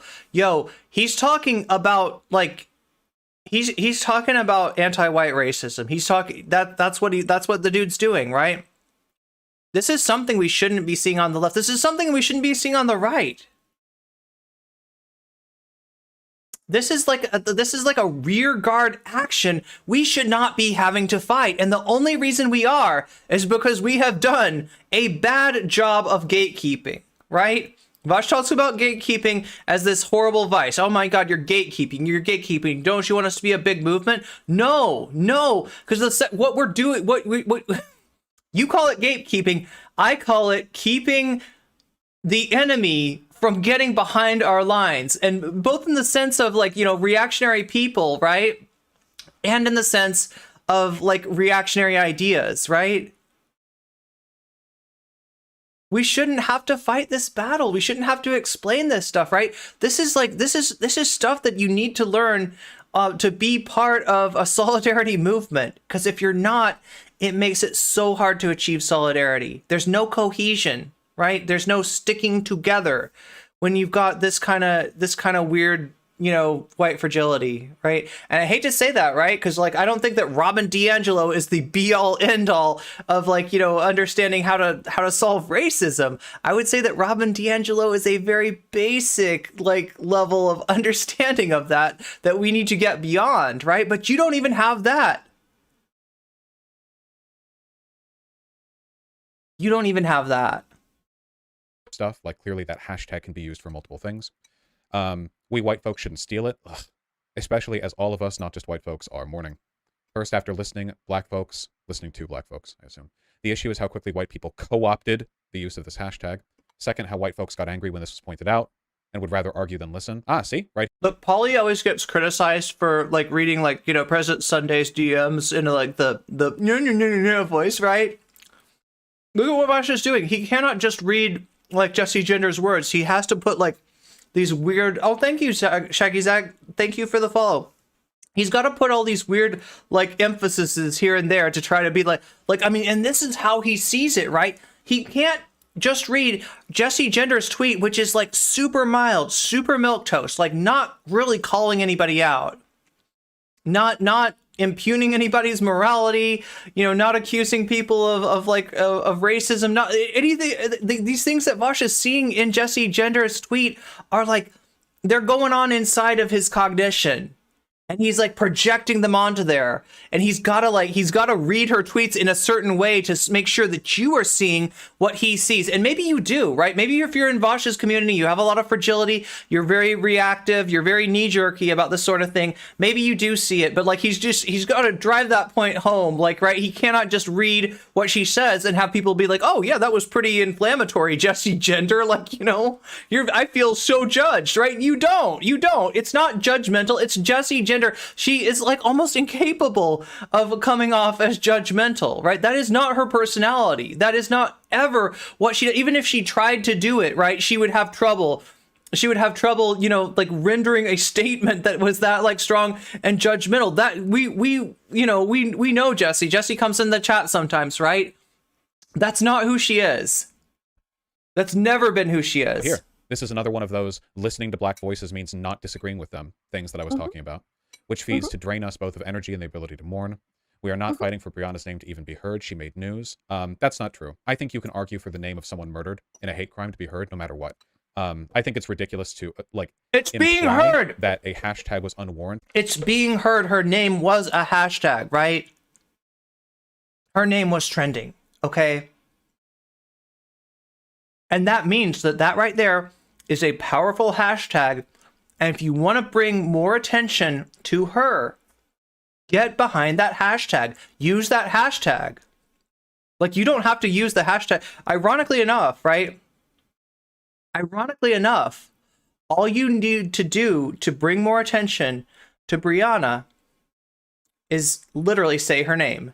Not co-opt the hashtag say her name, but say her name in a tweet. That increases the magnitude to which this hashtag trends. Now, like, right, there's some other considerations, like if you want to emphasize, the misgendering posthumously, if you want to emphasize, like, the British media's ghoulish dead naming of Brianna, you can come up with other hashtags for that if that is what you want, if you need to have that in the hashtag. But I would say get behind the hashtag that's already working. There is no reason to split up, like I said before, well, think of it this way too. The more you split up like an issue into separate hashtags, the more you dilute its power, right? Her name was trending. Gosh. People were saying her name. That's the difference. Because the trans girl who was murdered ended up getting more attention after backlash. That was in part because of the people who were using the hashtag say her name. I think that's a very dumb thing to say. The hashtag is for black women who are ignored by the mainstream. That hashtag split up the power of it, right? Now, like, Twitter can do things like, like this phrase is trending with that phrase and stuff like that. But you got a hashtag that's already working. You want it to be more powerful. You want it to be more noticed. Say Brianna's name in your tweet. Just say it. That's all you need to do, right? It's already working. It's already trending. You don't need to take somebody else's hashtag. Especially when, it's got a purpose, and that goal is so far from completed. Which is kind of funny because black women who are ignored by the mainstream. Breonna Taylor was not ignored by the mainstream. Breonna Taylor is one of the most well-known victims of police violence in the history of the United States. So yes, yeah. And the issue is that most black women who are brutalized by police. Vaush, let me remind you, you're talking about the woman whose name you couldn't remember. Okay? And you're, like I said, you're not the only one. I'm not blaming you for that. I think you're far from the only white person that has to, oh wait, what was, right, that's an all too common response. We don't know their names. That is what the hashtag is for. They were saying it about Brianna, though. So so you keep saying what the hashtag is for. That's just not how it works. Slogans may have general trends and purposes, but they get repurposed and reused all the time. And I don't think there's anything wrong with that. Do I need to smack you in the face with the Wikipedia article again? This is not an organic hashtag, right? This is not some random thing. This didn't happen from a million places all at once. This was, like a...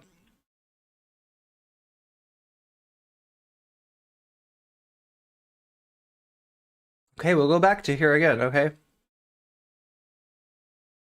This was the African American Policy Forum and the Center for Intersectional and Social Policy Studies coming up with this slogan, as you call it. This was not a bunch of random people on Twitter that just happened to think of this at the same time. As long as there's nothing like counterproductive or harmful happening. So, again, and I'm sorry if I'm not making myself clear, I agree that jumping on people's throats about this, even if they were ignorant, is not the correct take. But my critique is very specific.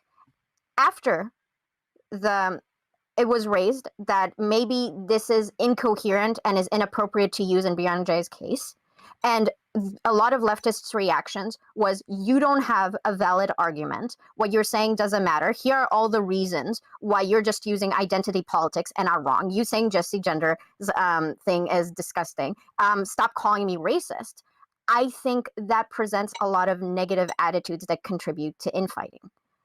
Well, you need to deal with that this is stuff. my critique. You need to deal with this stuff appropriately in order. I mean, I agree. Like, right, the infighting came from not people making others aware of the fact that this hashtag had a purpose, this hashtag had a goal, this hashtag had a mission, and that mission is not yet complete.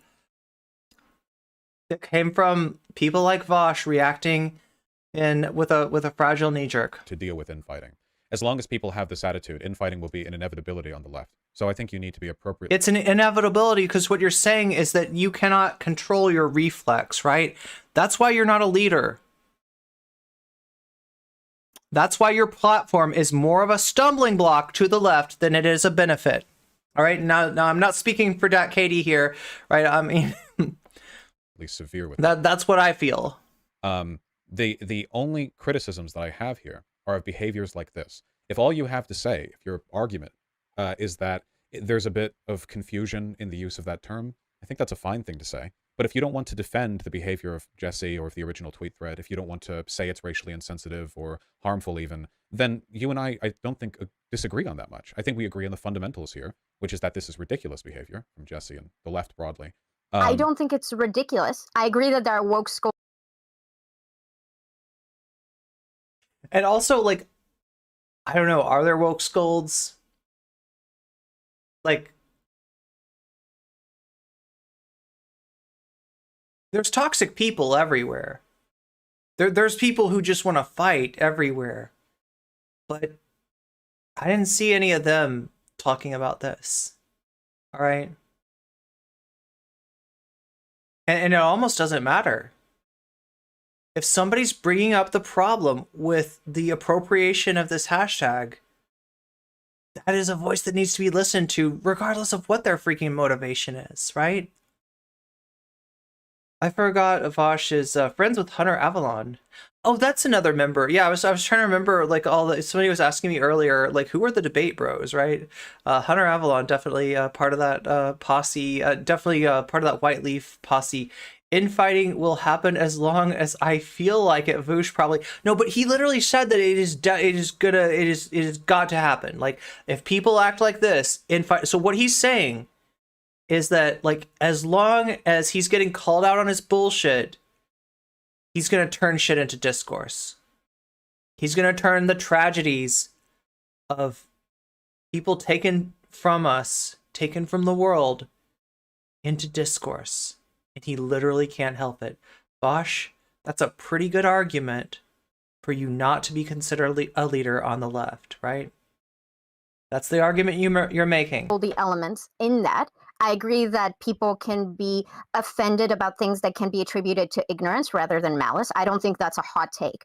I do think, though, that, again, and this is why I asked to talk to you, you have a lot of power and you could have shifted this narrative in a better direction, but you chose not to. Yeah, not only did he not shift the narrative in a better direction, he shifted it in a markedly worse one.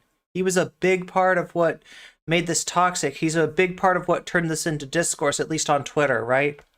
And then you blame her for being a clout goblin, where it was also more materially advantageous for you to continue on your own arc of, like, leftists are just addicted to losing. They are addicted to losing.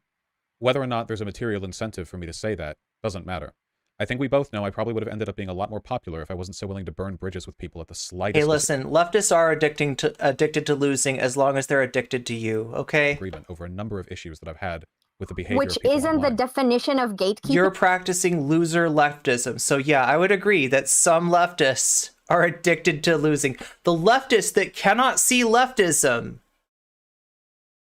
outside of Vaush, right? Without Vaush, without these debate streamers, right? They're addicted to losing. That you're so upset about? No, they burn bridges with me. I don't block other people. Jesse blocked me before making this thread. Oh my God. Wait. No, sorry. That's not true. So I agree with you that you don't do the blocking, but if you are, I'm pretty sure that's not true, right? I'm pretty sure Vaush does block people, right? I mean, that shouldn't be the issue. Like, you know, like, there are good reasons to block somebody. Like, there are people, you know, you probably should block, right? But he's trying to use, like, the fact that Jesse blocked him after his toxic fans came after her, right? Literally harassed her off the internet. As some kind of vindication. Bullshit, Vaush. All that is vindication of the toxicity of a lot of your community. I won't say all of your community, because like I said, there are people watching this right now that are like, yeah, Katie's right. And I want to make a space for them, right? If you are tired of losing, If you are tired of being led by these loser leftists, I want to make a space for you, okay, in my community, because I get that this community is not serving you anymore, even if it ever was, right? The degree to which it ever was is marginal, but it's definitely not serving you right now. If you want to get off this toxic train, if you want to stop being part of the community that's harassing trans creators off the internet, then welcome in, okay? I think we can accommodate you, right? And I'm saying this like I know that like I know that chat is like, I don't know if I want Vaushites, right? Look, like, trust me, okay? There's some Vaushites that have seen the light at this point. There's more and more every day. Ever since, like, what he did to Professor Flowers, there's been more and more people whose stomachs are getting turned by this, who are like, this is not what I signed off for. This is not what I signed off on. There's more and more, like, you know, sociology majors that are like, how does he not get this, right? There's anybody who understands intersectionality, anybody who cares about solidarity, they're getting massively turned off by Vaush's toxicity. And I want to make a space for them, both to drain some of the swamp over there, and to also, you know, create momentum behind what we're doing over here. He basically is saying, as long as people disagree with me, there's gonna be trouble. Exactly. He's friends with Blood Libel Shoe on Head. You can gatekeep without actually blocking someone. I swear he loves chilling with. Oh yeah, no, he does love chilling with. And like the former, you know, right wingers, right? Avalon has said the most racist and sexist things ever, and Vaush just swept it under the rug. Yeah, this is so cool, isn't it, Jules? I'm so here for this. I'm so glad that Dat Katie, like, you know, reached out to Vaush. I didn't expect this. I really didn't expect this. Like, right? Not that I'm like underestimating, you know, Dat Katie at all, but just like, oh my God, the environment that you're in over there is so hostile, and his willingness to, like, you know, take anybody that makes him look bad and absolutely, like, you know, lie about them, demonize them, and set his community to attack them is ridiculous. You should. I watch your shit daily. Gotta say, I respect you, even if I don't comment a lot. Well, that's really cool, Corwin. Thank you for saying that. That means a lot to me. Meow. Didn't he hug Charlie Kirk and Tim Pool? I don't know. This guy is like a hair away from just taking a job at Rumble. He's becoming a professional anti-SJW type. That's the problem. That's the problem. It's when you look at Vaush, you look at Demon Mama, you look at Xander Hall, you look at the whole White Leaf Network. That is the innovation that they have made in leftism, is combining anti-SJW bullshit rhetoric, combining Gamergate harassment tactics with leftism because they think it makes us strong, when really all that is a white flag. All that is a white flag to the right. There's nothing strong about it. Which you know a lot more about than me. And it is your job to create good relations with people. And then you choose to attack them in a way that isn't charitable and makes them look really bad. They might block you. That food was so good, V. I'm glad you asked. Like, so, you know, I was a little bit worried about, like, how overdone, you know, like, because I did have some onions on the edges that just got burned up, right? But it turns out they kind of caramelized, right? So, you know what I'm talking about? When onions, like, cook down, like, you know, get really, really, like, charred, you get this caramelization effect, and that definitely, like, improved the flavor. Like, I'm not used to eating things with, like, this, like, complexity of flavor, right? Like, I mean, I usually just put, like I said, rice, beans, and then, like, pour some kind of sauce on top of them, or some kind of seasoning, or even just, like, salt and pepper, or, like, tahini, right? I usually only have a few flavors in there. With this, you had like distinct flavors, like the onions, you know, the caramelization of the onions. You had the you had the Turkish spice in there. You had the not just the lemon juice, but also the lemon zest, and then you had the parsley and the chives. That, like, it's just like, I'm not used to eating this, like, nice of food, right? This is kind of spoiling me. He totally did that convo with Pim Tool and other disgusting. Yeah, he flew out to Tim Pool's compound, to the skate mansion, as we call it, right? Oh my god, I love that it holds your you said disgusting shitlords, and it like holds your comments for bully. Yes, you're bullying Vaush. That's right, City of Doris. You know that. That's what Twitch moderate auto mod thinks. But to claim that you weren't part of that interaction, that you couldn't have made actions to better run that interaction, I don't think you can make that argument. You're a lot smarter than that. She blocked me after the negative things I had to say about her video on the Hogwarts Legacy boycott, which I stand by. I'm not going to withhold from critiquing people if I disagree with what they do or say. Like, if you watch Jesse Gender's content, you know why Jesse Gender blocked Vaush, okay? His criticism is one thing, right? I think Jesse self-criticizes a lot. Like, right? Jesse can take criticism from Vaush, okay? She might even overinterpret it. She might even like, take it to heart more than she really should or she really needs to, right? She can do that, right? But what comes with your criticism, with your public criticism, is attacks from the most toxic elements of your community. That's what Jesse blocked you for, Vaush. That's why Cat Black blocked you. That's why ContraPoints blocked you. Because they didn't want any piece of that. They had no interest whatsoever in that, and I don't blame them, okay? People know this. I don't know anything about Vaush's personal life. I really don't know. She is so right. Yo, this is beautiful. This is beautiful. We got to get Dat Katie on to talk on stream sometime soon. This week we're gonna talk to Dat Katie because this is amazing. I am literally like floored by like the inroads that Dat Katie was able to make. I think this is going to have real effects on the Vaush community, right? The only other thing that I would have asked is like, give an NCC shout out. No, just kidding. But like, honestly, like, I mean, it like if anybody from Vaush's community is seeing this, like, I'm serious. You're welcome here, okay? If this is turning your stomach, if you're not with this, if you don't want to be part of the community that harassed Jesse Gender off Twitter, like, my doors are open to you, right? But I'm not the one who burns the bridge. I'm always willing to talk to people off stream as well. I've never declined an opportunity to do so. If somebody has a disagreement with me, or they'd rather I take it a bit easier with them, I'm usually willing to accede to those points. Okay, now Vaush, I'm not leaking any DMs here, okay? But I can think of one exception to that. I've deleted videos because people asked me to because they felt it made them look bad. I've refrained from posting videos from my stream because they, again, didn't want the negative attention. I'm usually pretty willing to accede to other people's sensitivity when it comes to disagreements I have with them. The problem is, I'm just not a gigantic cuck. And I refuse to completely but you are, though. From disagreeing with people because you are actually a gigantic, what you said. Yeah, you are actually a gigantic cuck for the right. And part of the way I know that is your willingness to use right-wing terminology. Now, you say it's some kind of like psyop that you're doing through the right wing to like acclimate them. They're going to feel like I'm a right winger. They're going to think I'm one of them. Bullshit, Vaush. You got this in your brain. You think of it that way. You think that standing in solidarity with marginalized people, which actually takes a lot of courage, right? Actually, it's kind of the opposite of he's saying cuck, and I don't want to get into like what's wrong with that, right? But acceding to the prevailing forces, right?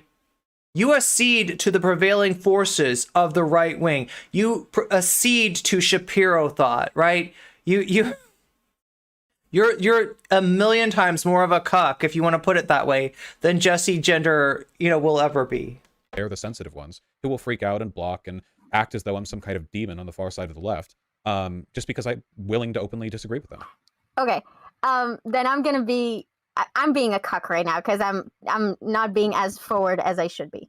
I think that it is unusual for me to see you, although it's becoming more frequent. I think it's a very almost reactionary sentiment to be like, damn, hey, I'm critiquing you, so I'm shots fired. I don't understand why he's willing to be slightly more charitable towards the fascists that he hates. Yet people on the left are woke skulls. Yeah, I'm gonna call you disgusting, and I'm now gatekeeping what I think you're doing wrong. So like, you can critique. That's not that's gatekeeping. Fine. That's just critique. No, absolutely. But if you are talking about leftists are addicted to losing, you're kind of shooting inside of your own tank right now, aren't you? Which you're allowed to do, but I'm arguing that the way you're doing it is inflammatory rather than helpful to the cause that you say you want to promote. I understand why you might believe that, but I disagree. I used to have different attitudes on the best way to deal with this kind of behavior, but unfortunately, I just don't think there's a constructive way of going about it.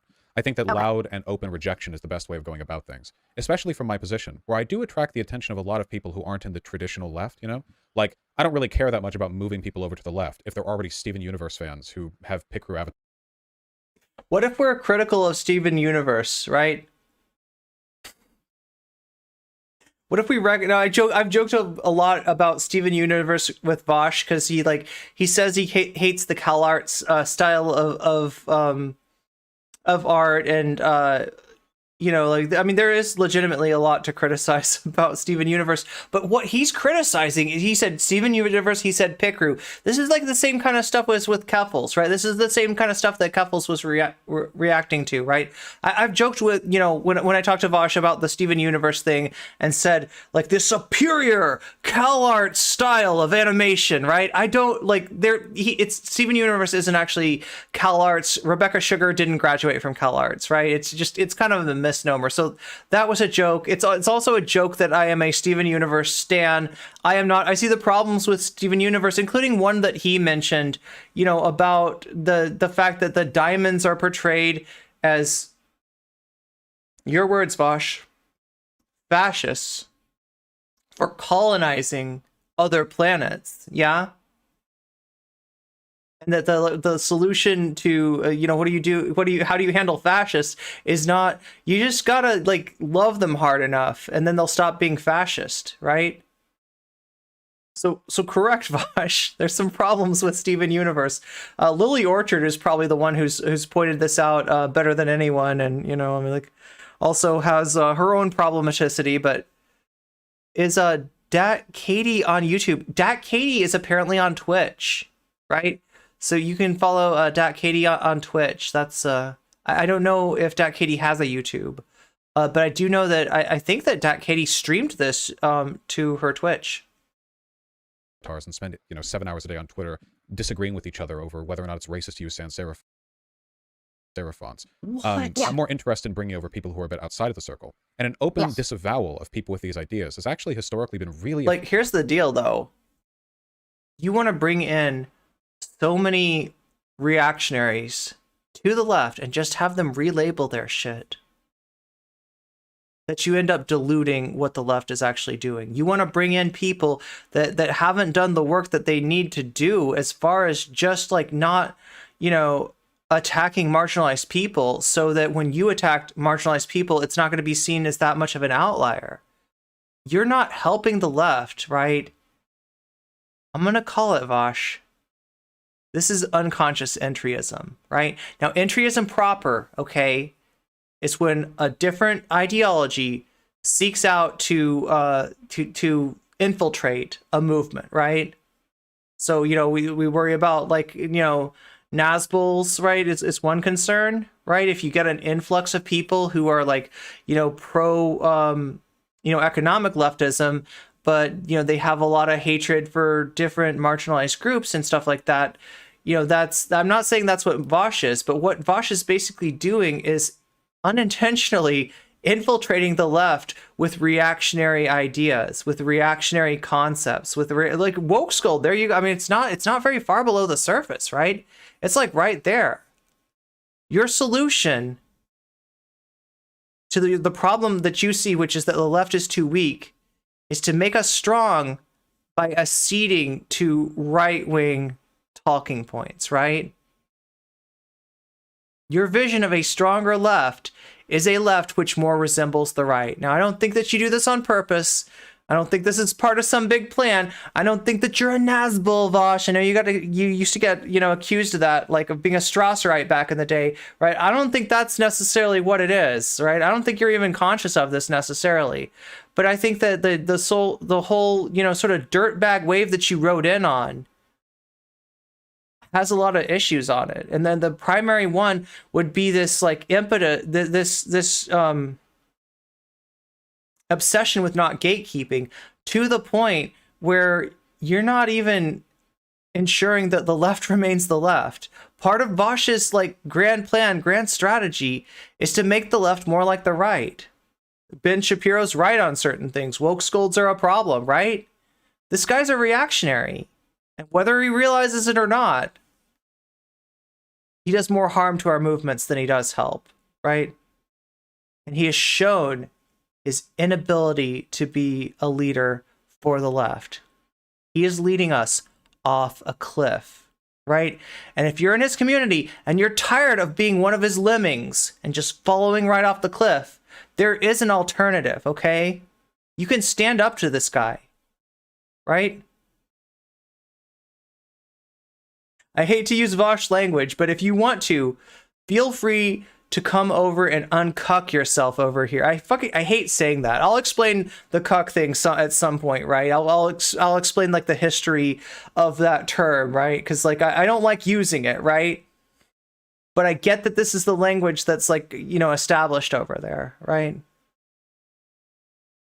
Effective in convincing people that it's not always like that. Oh, there is a YouTube channel too. Thank you, Natalie Marie. I do the same thing with the anti-white tendencies for some people on the left. Mostly black people, but not always. There are a lot of those anti-white. Yeah, that's a big problem on the left is anti-white racism. Seriously. They don't guide leftist policy. It's so hard to be a white person on the left. Oh my God, Vaush, tell me about it. Conservatives suggest they do. It's not like Bernie Sanders was going to bring about like white concentration camps or whatever. But it is an ideological weakness worth addressing. Yeah, so I think that if you're willing, which I think you have, to just say, look, I'm willing to... This is ideological weakness from a guy whose ideology is pure weakness, is pure surrender to the right, yeah? You want to tell me about ideological weakness, Vaush? Like, vocally and potentially in a more, like, vitriolic way to kind of make sure very clearly that I'm separating myself from some people in the movement. Yeah, people on the left are woke skulls. Oh, Steven Universe, Future at least deserve. Look, there's good things about Steven Universe too. Okay, there are there are good things about Steven Universe. Like, right, it's frustrating. In fact, that's probably the reason that people are so frustrated with it. Is that there's a lot to like about that show, and then you know some of the way that the plot, you know, went, you know, show maybe some ideological weakness on the part of Rebecca Sugar. But, you know, I think that she created really cool characters, a really cool show, and the future, yeah. I haven't finished that one. The movie, oh, I love that. Wait, the movie's the one with Spinell, right? I really like that. And I don't even like Vaush. You would like the Steven Universe movie because it starts with electro swing. According to Vaush, that is the only valid form of music. All other music that is not electro swing sucks. I'm kind of kidding, but not totally. Wait, what did he say about anti-white racism? And did he say anti-white Nazis? I didn't even catch that. Both are bad, but there's extra yuck. Oh yeah, smearing Luna as a yeah. I mean, like this is what he does. Putting Steven Universe Defender in my NCC folders, yeah. To make sure that I can like be appealing to a slightly different demographic. I think that's valid. It's also my sincere feelings, by the way. Wait, do you mean what did he say was an ideological weakness, or what does like ideological weakness mean? Dishonesty there. It's not like I'm I don't believe that there is. I don't think that you're an insincere person. Thank you. I don't think that should matter to you what I think. But yeah, personally, I sometimes refer to myself as the Vaush whisperer. You probably have heard me whisper in your ear sometimes. Anyway, that was weird. I apologize. My point is just that I think our main disagreement at the end of the day is that there are certain things that you believe are more beneficial to your advocacy. And personally, as a progressive, I think you could do things differently. And you say, I used to have those attitudes, but I have come to different conclusions about what's most effective. And like, I can respect that. I think I disagree with you, and I think it alienates a lot of people who want to be on your side. But I also agree that that's not who you're trying to appeal for. So I understand that wouldn't necessarily be your main concern. Do you think people like Jesse Gender want to be on my side? I've never really gotten that fuck your side much of a camaraderie attitude from some communities on the left. Yeah, because you're not on our side. All right, it's not all about you. I hate to break this to you, Vaush, but it is not all about you. Like, I know that you're heaven banned, right? I know that you're surrounded by yes people, but it is in fact not all about you, right? The project of leftism isn't the personal ego project of one Vaush Ian Kaczynski, right? People, God, Jesus Christ. Well, she's never supported. Yo, dude, you're not the left. Okay, like not only are you not like the be all end all of the left, and being aligned with you means being aligned with the left, and being disaligned with you means being against the left. But you are not even left, bro. Do you even left? The answer is no. The answer is no. Who is this person talking to Vaush? Right? That is Dat Katie. That is Dat Katie, and you can follow Dat Katie on Twitch, and you can follow Dat Katie on YouTube. And I predict big things for Dat Katie, because this is an amazing. Like, look, I'm not a big fan of debates. I don't do, a lot of debates anymore. But Dat Katie knows, like Dat Katie's got this, right? I was even like, I'm somewhat skeptical about, like the possibility of like the utility of ever debating Vaush, because I saw what happened with Professor Flowers. I've seen what happened with so many people. I've seen how he demonizes people. I've seen how all he has to do is kind of like tag them. God, there's like a video game like this, right? Where you Minecraft, right? If you hit a mob in Minecraft and you got a bunch of wolves with you, yeah, the wolves will go attack that mob. That's what Vaush does. He only has to do one little and all of his wolves are on you, right? That's that's what we're dealing with here, right? And so that's why I don't recommend that anybody does that. Like, I would, if Dat Katie had come to me and being like, hey, you recognize me from chat? Yeah. And I'm like, yeah, right? Well, I'm thinking I was inspired by your words to go over and have a conversation with Vaush. I would have been like, Dat Katie, don't do it. Don't do it. I want you to get hurt like that, right? I would have said, no, don't do it. But apparently I didn't entirely know what I was dealing with Dat Katie. And I don't think that Vaush knows what he's dealing with, right? I think he's sweating bullets right now, right? I can smell his fear through the computer screen, yeah? Always come across to me like they'd rather be rid of me if at all possible. I'm interpreting this from the very subtle hints that I get, like the inbox is full of death threats that I receive from the left. I've seen some tag Chad Chat into Vaush's tweet. She makes some really good videos. Stuff like, we should care about someone, yeah. I don't really get the feeling that my I'm not on the left either. Camaraderie is being sought after here. So I definitely think that some people, welcome to the chat, Monotypical, especially in the older realm, are not necessarily interested. I think a lot of people remember you from I don't know. I don't want to maybe you were saying that to Vaush. Who knows? I heard the story memes take me back. Or Origin Days, which I wasn't a part of. Maybe if I was, I would have liked you less or no. That is I don't know if I can push back on that rhetoric. That's a pretty tough debate point. Jesse Gender sucks. Okay. No, I don't know. I came in straight into right after the height of the debate arc. Right when you and Destiny started having issues. So that's where I'm coming from. If you're asking specifically about Jesse Gender, I'm really impressed. I'm trying to put this into perspective. This is I think she's saying summer of 2021. That's I think when Destiny and Vaush had their final falling out. Wait a minute, when they started having problems. Maybe it's a little bit earlier. When would that be? It's somewhere in between. Okay, so she said 3 years, so maybe it's 2020. Maybe it's summer of 2020. I don't know when the problems started between. That's weird though, right? Because right off the bat there were problems.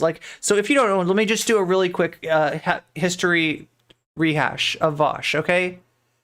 You got Vaush in Destiny's community, in Destiny's Discord, harassing people, sexually harassing people, right? This didn't come to light until later because this was in DMs, right? But he's a member of Destiny's community.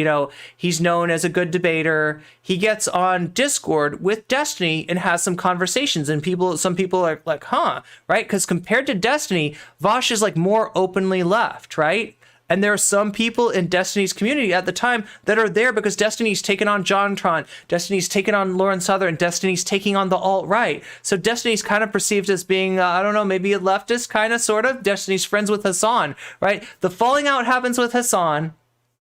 Vaush is to the left of Destiny. And then you're seeing more and more of Destiny's community kind of I kind of like Vaush. I kind of like Vaush. Now, then what happens is that the DMs are released, okay? Despite the best efforts of people like White Nervosa, these weirdo like LARPers that called themselves the Vaush Intelligence Agency, these weird bunch of Vaush stands, right? That were like, we're going to protect him. And despite changing the name from Irish Laddie to Vaush to try to escape the notoriety of like the sexual harassment he did in Destiny's Discord, Destiny brings him on stream, looks at the DMs, and says, what the fuck is up with this, right? Now, I don't know what Destiny's motivations were. There's every chance that Destiny only did that because he's worried about losing a certain portion of his community to Vaush. But at the same time, you know, Destiny doesn't really want lefties in his community. You know, he's getting more and more jaundiced and more like becoming more and more like anti-left. You know, definitely doesn't like, you know, socialism. Definitely looks at the left as being like shambolic and idealistic, right? But yeah, he brings Vaush on and just like blows him the fuck up, right? But Vaush leaves and takes a decent sized portion of Destiny's community with him. Now, right, there's a lesson learned here by Vaush, right? Vaush saw what happened, and what happened was Destiny had a bunch of people to the left of him that were in his community. Vaush, you know, did content with Destiny and then broke away from him.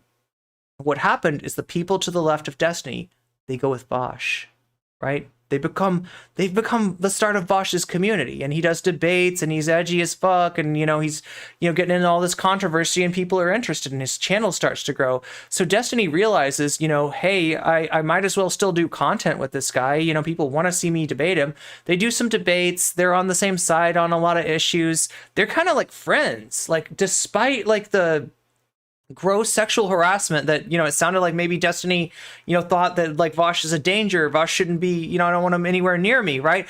Destiny decides that Vaush is more useful than he is pernicious and starts to do content with him. At some point they had a falling out, right? And I think it might have had to, I think the last straw is kind of like that Vaush's partner at the time makes a tweet calling out Destiny for his famous like what's it gonna take, you know, like the whole mowing down dipshit protesters thing, right? I'm not gonna repeat it because that's literally what Destiny lost partner over, right? Was saying that. But I think I think most of you know the clip, right? If you don't, you can probably find it on Twitter, right? It was a pretty big deal, right? Destiny loses partner over that, and the person, one of the biggest people tweeting that out was Vaush's partner, right? I don't know if they're still partners, but like I said, I don't know anything about Vaush's personal life, right? I don't keep track of that, right? But Destiny at that point, he's done with Vaush. Vaush sends Xanderhal over to talk to Destiny to try to maintain that bridge. And Destiny, like, just rips Xander's face off, rhetorically speaking. Just, like, destroys him, right? And, you know, that's pretty much where the bridge is burned. That, I think, what is that? Is that summer of 2021? But yeah, that's a basic synopsis of the history. So what Katie, the person debating Vaush here, is saying is that she's been with Vaush since the falling out with Destiny, basically. 2020, when Rittenhouse shooting, yeah, it was around, yeah, 2020. Okay, that makes sense. Yeah, when the Rittenhouse shooting happened. When Vaush and his fans hate someone, they really, yeah, true, they really hate someone. They view them as an existential threat, right? They view everything critical of Vaush as an existential threat.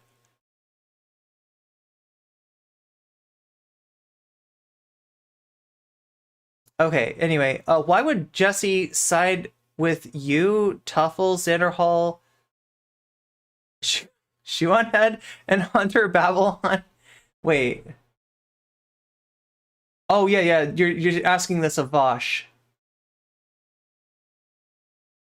So Jesse hasn't offered him enough camaraderie. Vaush, you don't know the meaning of the word camaraderie, right? That goes hand in hand with solidarity, which you have none, right? You don't understand the first thing about leftism, bud.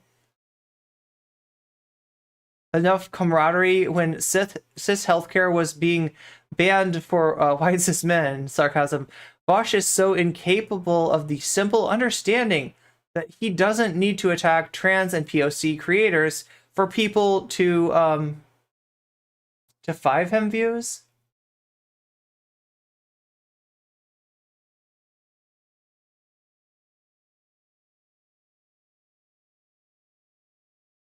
By her as a human being. I think she's one of the most genuine people on this space that are truly looking to do praxis and unity. You guys might disagree on things, but I don't think she'd ever turn down something she believes would be. So we're talking about Jessie Gender here. Yeah, and Jessie Gender will go above and beyond. We'll reach out to people that she doesn't agree with on a lot of stuff in order to, you know, if she thinks it's going to do some good. Jessie Gender absolutely does that, right? That's who she is. To the movement. What if her I beliefs do think are compromised? What do you mean? What if her beliefs Motherfucker, what if your beliefs are compromised? I'm not impugning her sincerity here. I don't think that she's a you know, malevolent person. But I don't think a lot of people on the left really understand what needs to be done to get real progressive victories out here. I don't think you understand. Oh, progressive. Wait, what? What? Vaush, we're not trying to do like. I don't know. I'm really like this is not the first time that Vaush is like implied, and I can't tell for sure, right? He didn't come out and say it, but like the degree to which he emphasizes progressive over leftists is you know something to take note of, right? I'm sorry I make Vaush fans so. Online. I mean, God, that stuff about. I'm sorry it makes Vaush fans so mad, right? Monotypical. I didn't mean to upset you. Legacy I didn't mean to ruin your day. I'm sorry. It just to be crazy, you know. Yeah, like that's just one. Yeah, she's really cool, August Dexter. In the average online lefty's ability to decide what's good for them in a political sense, you know, like a lot of them really do seem to be. Yo, Vaush thinks NATO is a good thing. Marching blissfully. Forget NATO. He's towards oblivion because they have no idea what actual coalition building looks like. And do you mind if I quickly answer just the general sentiment that you presented? I'm Sure. sorry, I'm interrupting you. You're not. I would say that your concept of coalition building is antithetical to solidarity. In other words, the people that you want to squad up with are people that are going to prevent you from forming bonds of solidarity with the people you should be working with, which are marginalized people. You, like the Democratic Party, take them for granted, assume that they have no place else to go. That's bullshit, Vaush, and that's why you're a loser leftist.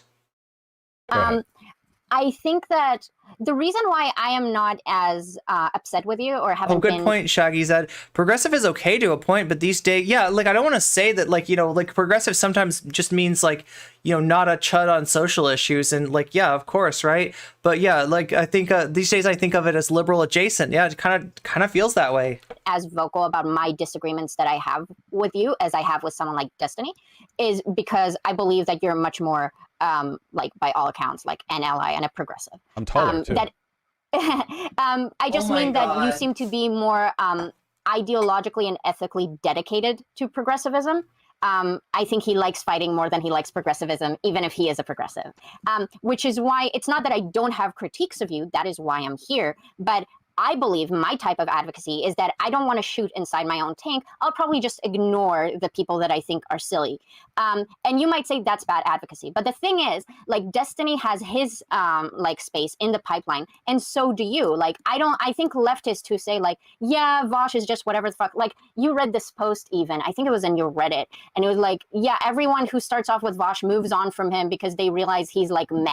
And like, even if that's true, that's like a valid part of the chain. Like, we need that. Like, I'm here because at the beginning I was impressed and now I'm less impressed. And that's okay. Like, that doesn't mean that you're invaluable to the movement. But I do have strong disagreements because, like, obviously I'd want you to advocate in a way that I think is more ethical. But I think you're very ethically rigorous, and I just personally appreciate that, you know? But I do think, and I'm sorry to bring up Destiny again, I just don't want to see you turn into this like hate monster of like, oh, progressives and what. It's like hard to tell how much you know, she's playing to the crowd, and how much, you know, she's serious about, like, you know, seeing Vaush as being a valuable part of the pipeline. The idea that she's I mean, this is something that people used to say a lot, that like, you know, the left should work, we should have leftist unity, we should have like less leftist infighting, and part of that is like accepting that people like Vaush and Xanderhall are going to be there to kind of bring in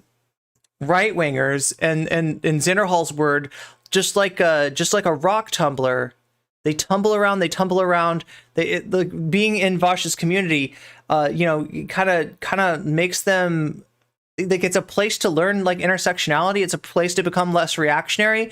And then once they become less reactionary, then they like move on to like, the NCCs and the non-competes and the, actual intersectional leftists. I definitely don't believe that. I never really bought into that, right? I always saw that as problematic, and now it's even worse. Like now I'm even more skeptical about it, right?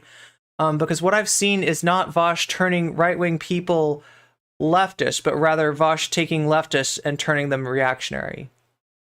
Him enabling and coddling our worst reactionary tendencies, when what we should be doing is unpacking these things, unpacking our privilege. Yeah, I know it's a total SJW to say that, right?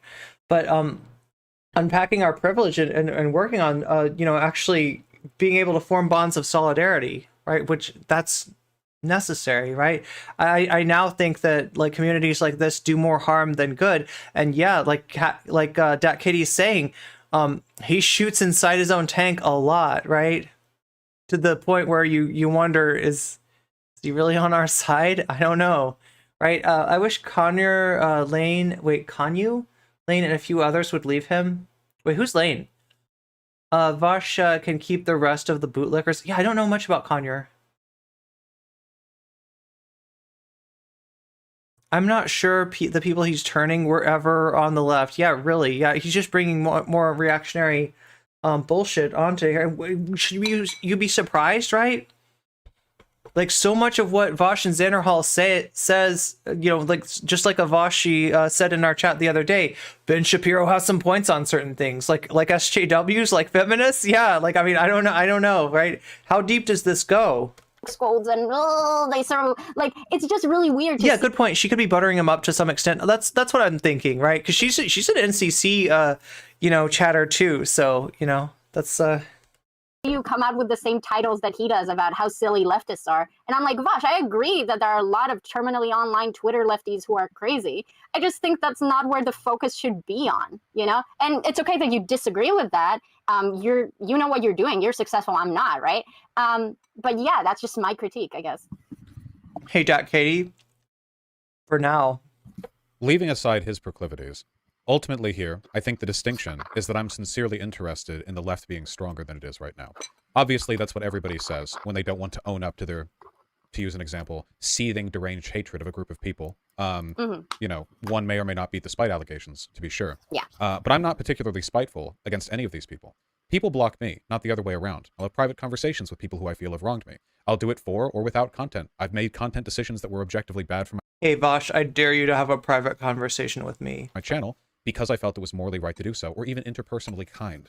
I promise not to leak the logs. That's why I appreciate you. I know that you do all these things. So right? my interest in I shouldn't say that. and I don't really want to attacking talk to Vaush. More reactionary element of the left, I'm just calling his bluff here, right? I'm just calling his bluff. the woke scolds or this or that or whatever. It's not born out of some kind of grand crusade that I'm orchestrating against them or anything like that. It's just a simple product of my critiques and the ways in which I think it's most effective to levy them. I don't think kindness is really on the menu here. I'm certainly not treated with it by them, but I don't hate them for it. Some of them are just stupid, which isn't a crime. A lot of them are just constantly exposed to latent social Look, I don't care about kindness or spite, okay? I'm a trans person. I don't have the luxury of wasting... Those are like things I can't waste time on. Like, right? How I feel about you, like, as a person is not the issue, believe me. What you're doing to our community is, though. antagonism to me. In an environment like He's that, so damn most pedantic. people will just accept it. Very few people will hear from all their friends, compatriots, content creators they like, oh, this Vaush guy is terrible, and then think to question it. Some will, but for the most part, people have to take things at a given at times. We just don't have enough time in the day to independently research everything we're told. We have to pick and choose. No, But I get that. with Yeah, all of sorry. that being said, and I just want to cap... Lance, you were saying... So, yeah, you were saying, I wish Conyer, Lance, and a few others would leave him. Vaush can keep the rest of the bootlickers. Hey, I agree with you. Like, right, Lance made a really good thread the other day. And Lance was a friend of mine a long, long, long time ago, right? Lance was really, I used to call him Lance Senpai because I looked up to him, and he would always tell me not to because he was like, no, you're a content creator, Irene. Like, he was so nice. And there's a few things that he's done that I harshly disagree with, right? One is the debate with Lauren Southern, right? I think that was a horrible idea. And the other was joining onto the Vaush Clout network, right? But when you read the tweet that he made the other day, it was basically it kind of belied the fact that he's a little disgusted with what Vaush and Keffels have been doing. I don't want to speak for him, right? This is gonna get it right. He didn't add anybody. He didn't direct it. He didn't say, Vaush and Keffels, right? But he mentioned, some of these things, like the say her name discourse, and he's on our side when it comes to that. I would love to see Lance leave the White Leaf Network. That would be awesome, okay? And Lance, hopefully someday there'll be an alternative to White Leaf. And if you'd like to know more, my DMs are open. This off. With all of this being said, I have been wildly unsuccessful in trying to reach out to these people. The last time that I did so with any success, reach out to a person who I felt had some kind of pre-existing dislike of me over an issue that I could have made into a content bomb but did not, or at least didn't try to, was with Kat Black, who was misrepresenting a position that I had with regards to the J.K. Rowling sexism thing. I DM'd her on Twitter. That. Yeah, and I spent about an hour trying to talk to her directly. You're talking about somebody who did not mention your name, okay? There was no mischaracterization. What you did was a tactical takemeister, right? I know what you were doing. I understand. I understand what you were doing, right? And as a trans person, I hate it. I hate it. You were advocating for trans rights. You were fighting J.K. Rowling, but you were doing so by being purposely and unambiguously misogynistic, right? Vaush, you're a feeder, okay? You are a TERF feeder. You gave them ammunition so that you could get J.K. Rowling to reply to you. That's craven. With fucking allies like that, who needs enemies, right? Fuck that shit, okay? Kat Black didn't name you. Kat Black wanted to talk about the issue that you raised with that tactical takemeister. Yeah? And you couldn't just leave it. You slid into her DMs and would not leave her alone, right? Hey, this is what I think. I think you're misrepresenting me. And she essentially just made fun of me. Xander Hall hates Lance? Oh, I didn't know that. The entire time. Which, yes, I remember. Right, my ego is strong. I'll be fine. But then, the next morning, she posted a 100 Is it though? tweet thread, including links to archives of all the things that I had said with her. Not that I was wrong in any of them, sure, but still, Jesus. And then went the whole thing, and that ended up burning the Contra Bridge with me. That was the last time I tried to reach out on good terms to somebody who was behaving in that way, and it literally... You burned the Contra Bridge with you. Vaush, you did that. That was you. Don't blame Kat Black for that. Kat Black didn't mind control Contra. What the fuck are you talking about, you joker? Led to Contra blocking me. I understand. Just very quickly, I think What a that jackass. I completely hear what you're saying, and I know what you mean. He's in my chat, isn't he? I think that we both disagree. I think that there's a way to critique the... I think both... Chat, I can feel his presence. I feel it. I'm not saying that you're hateful of lefties and that's why you critique them. I just personally don't think that the critique, the way you do it, is what I think is helpful necessarily, but we are working off very different demographics, and you're successful and I'm not, so you know better than I do. But to address the Kat Black thing, yeah, I think Eris brought up a super interesting point about how Kat Black probably went into that because you told her that you don't want to drag her on stream, and that was the first message you sent her. And Eris brought up actually that Kat Black probably thought you were threatening her, and that's why she was so aggressive. But I'm bringing this up because I was actually really upset about the Kat Black situation. I was also upset with you that when she brought up, you guys being sexually, involved at some point, you kind of laughed it off. And I thought it was completely inappropriate of her to do so. And I really wanted you to, make that clear as well. The Contra Bridge is a weird way of telling him, a telling way of saying that. Oh yeah, yo, listen, I mean, like, he's not the, like, look, this is, like I said, the apple doesn't fall far from the tree, right? Where does that language come from? The Contra Bridge? That's a Destiny phrase, okay? That's what Destiny's, the Mr. Girl Bridge, right? That's another example, the Hassan Bridge, like, right? That is a Destiny, that's Destiny language, right? That Vaush, you know, just kind of adopted. And I mean, you know, fine, whatever. I don't think that that's necessarily the problem, but you're right that kind of belies the, you know, looking at people as like, what can they do for me? And people have pointed out the transactional nature of Vaush's, you know, relationships with other content creators. They're not wrong. He acts like, just like Destiny, he wants to make content out of other creators as a debate bozo. What sucks is it's all leftists. He only cares about himself. Damn. Because that was a very clear case of like, if the genders were reversed, we would be very upset. And I just didn't think that deserved to be laughed at. Now, I can't tell you how to deal with like people airing your dirty laundry, and I get that you're a dude and stuff. All right, and I want to remind people that with the Cat Black situation, right? Vaush accused Cat Black of sexual harassment for, like, you know, mentioning the relative inadequacy, the relative lack of length on Vaush's part. But understand that was after Vaush talked about Cat Black's boobs on stream, okay? So who shot first? Vaush shot first, all right? I mean, like, you know, you shouldn't talk, you know, like, I don't know, like, I mean, I wouldn't talk about that stuff on stream. I wouldn't, you know, relay that kind of information in public. But if anybody started it, it was Vaush, not Cat Black. I just found that a missed opportunity to like raise awareness in that moment. I only wish she had leaked my nudes. I looked incredible in them. I will not comment on that. But to maybe like, you'll hate me for this. Oh my God. I'm quite upset about the Professor Flowers stuff. Here we go. I can't hate you for it. It keeps getting brought up against my will. I mean, you could call that But another... I think it's getting brought up because, again, maybe the critiques are not being levied towards you in a way that is accessible to you to hear. I don't think they're invalid. Maybe I have different critiques. I don't know. But the fact that it keeps getting brought up and you keep batting it away the way you do indicates to me that's like, okay, he doesn't understand what the critique is, because I know that if he would understand, he would see the issue. So yeah, I guess that's just like a personal... What if I see the issue and I just disagree? I think that, okay, if you have the time, would you mind explaining to me what you think the issue is? I don't know what the issue is. People just seem to take issue with the fact that I disagree with a black woman.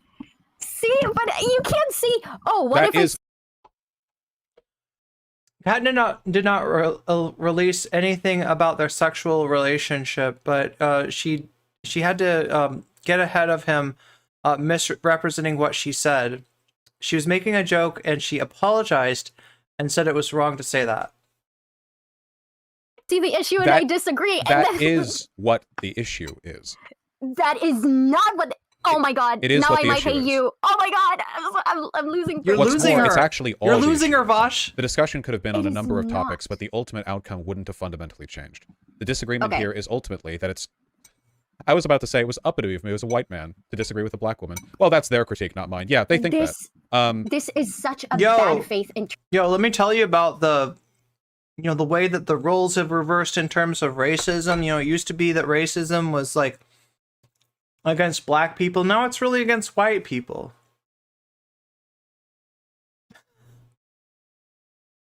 That's what he said. You're basically calling me uppity for speaking back to my social better. Vaush, that is a Peter Coffin take, okay? That is unironically a Peter Coffin take. Now, right, I said before that I don't think that you're a Nazgul. I said before that I don't think that you're a Strasserite, but holy shit, dude. Holy shit.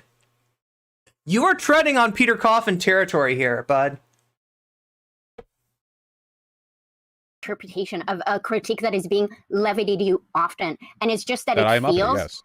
No. Which I am, to be fair. It's not necessarily wrong, but I was still right in that discussion. If you don't want to talk about this, that's completely fine. I can make like genuine critiques, but if this is like more of like a thing that you want to like put aside, I won't press you on. Hit me with your best shot. I think that you might be rightfully upset that people are claiming that you're racist.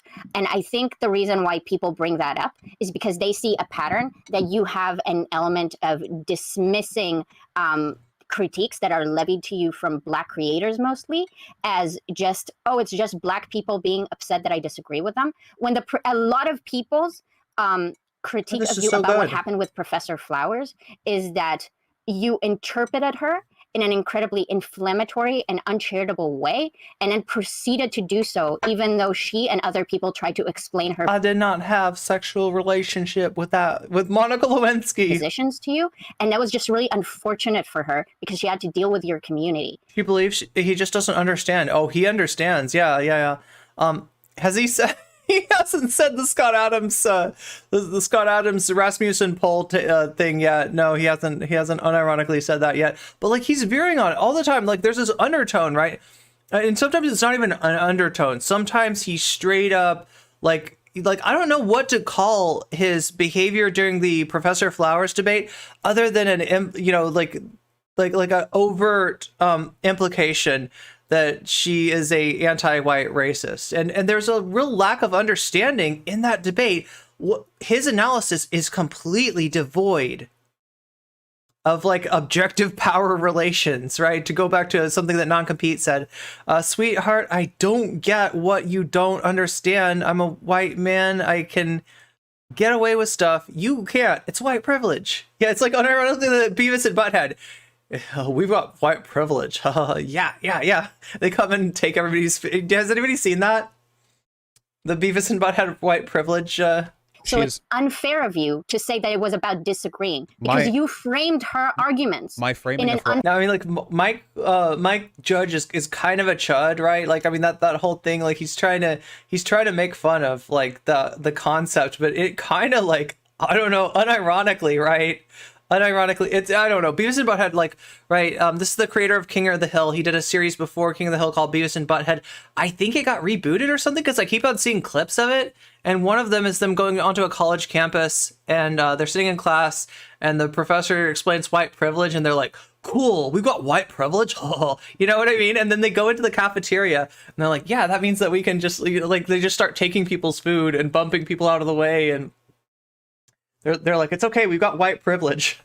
Fair way. My framing of her arguments. The movie from '96. She is either too stupid or too dishonest. Oh my god, is that how old the original series is? Forthcoming about her positions, but I've accurately identified them. If I know her better than herself, then that's embarrassing for her, but I won't back off it. You don't know her for. Don't you think? You don't know her for shit. You don't know her for shit.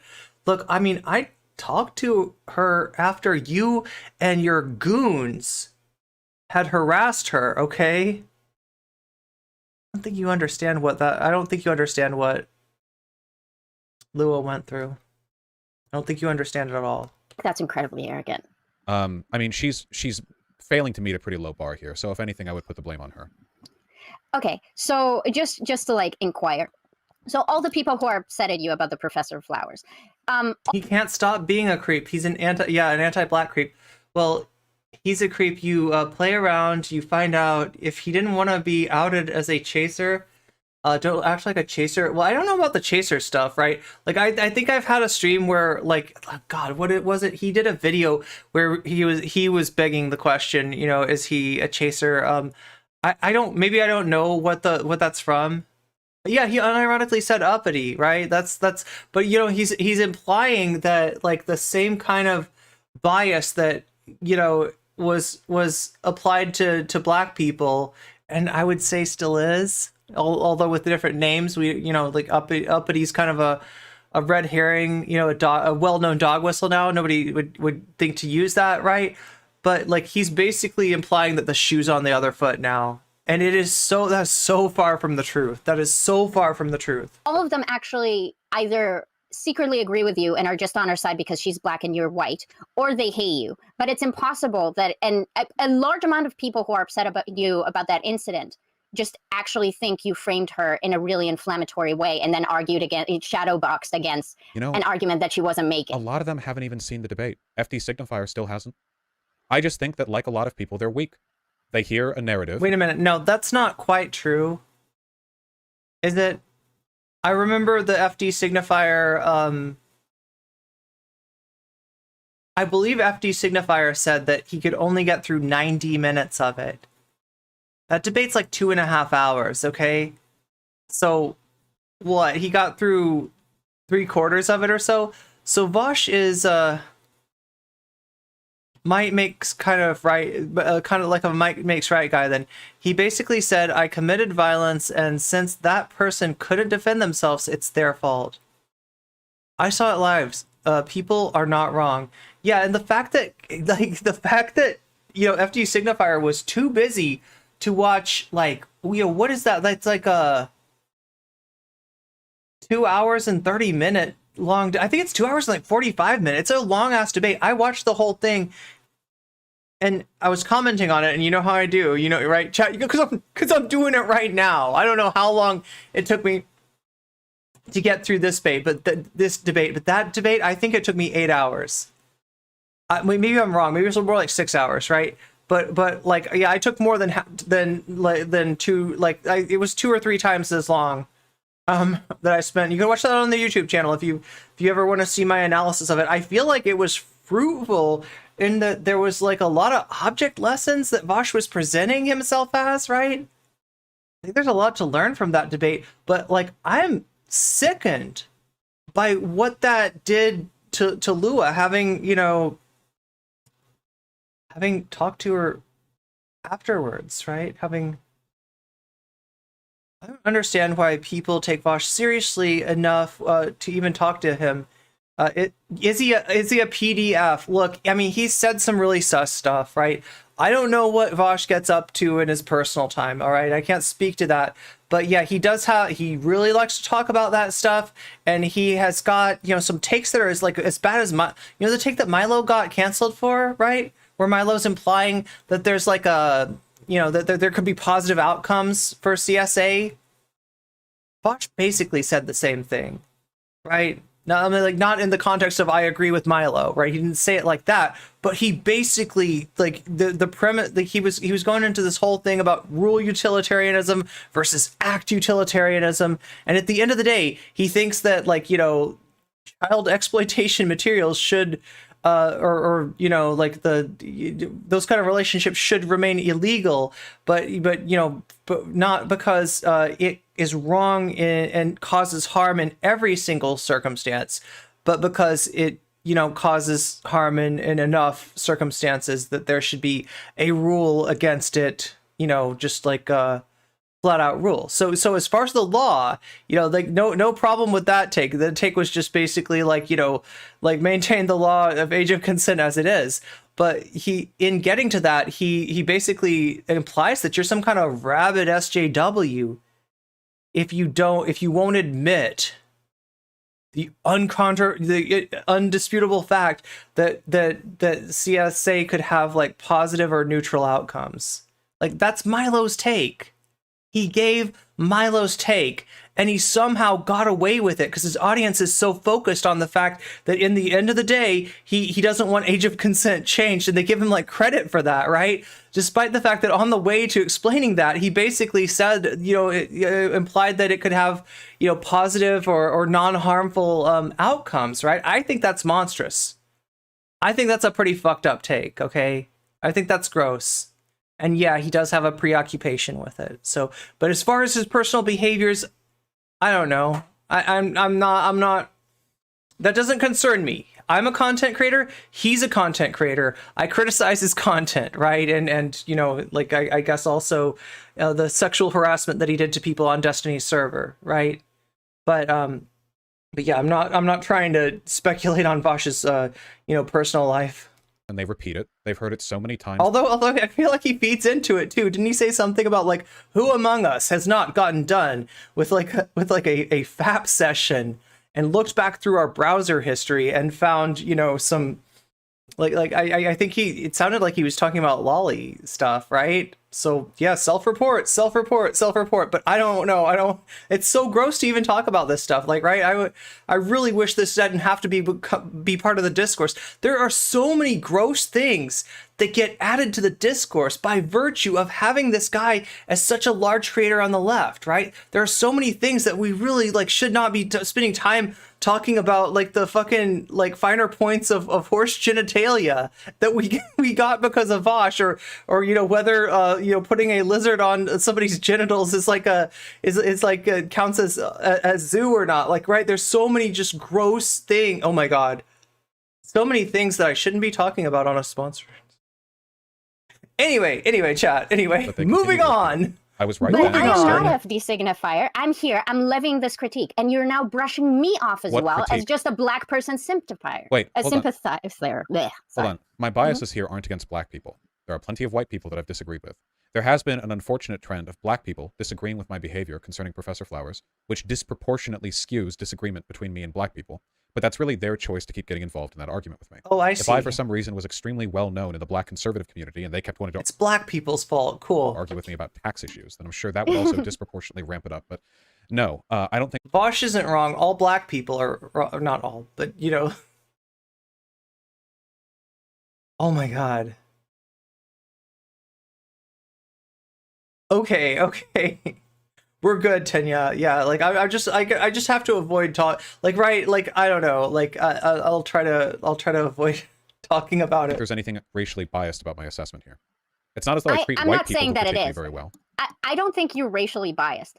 I think you saw an opportunity to make a good video that make you seem really good. Oh, by the way, I said I was gonna eat half of the food, right? Because it gives you 2 servings, like, right? So you buy, you know, the basic box is like 2 servings, and you know, you get like 2 meals a week, right? So essentially like 4 meals. I just ate both meals because this is so good. This is so good. Like, right, yeah, the other thing I forgot to mention is like the golden raisins marinated in lemon juice. Like that is genius, right? That is absolute genius. Like, first of all, I love raisins in food. I don't get enough raisins in food, right? I'm a proponent of raisins in food, but I never would have thought to take my raisins, soak them in lemon juice so that you get that little bit of tang like inside the raisins. Like, I don't know, somehow that just sets the whole thing off. So yeah, it's really good. This one, yeah, this was the Turkish spice chickpea bowl that I got, and I'm kind of interested to see now what else they have. I remember watching, and it was pretty painful. But if you're interested in watching it at your own discretion, I almost had a quarter life.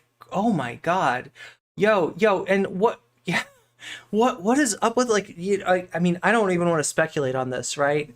But when FD signifier talked to Lua, like, right, the end of that video was FD going to the hospital for what he thought might be a stroke. It turned out it was a panic attack, right? It was like a panic attack that he, but like, I mean, I could kind of understand why talking to Lua about Lua's experience, you know, with Vaush, I could understand why that would be really stressful. That makes sense. Like, even the conversation that I had with Lua, like,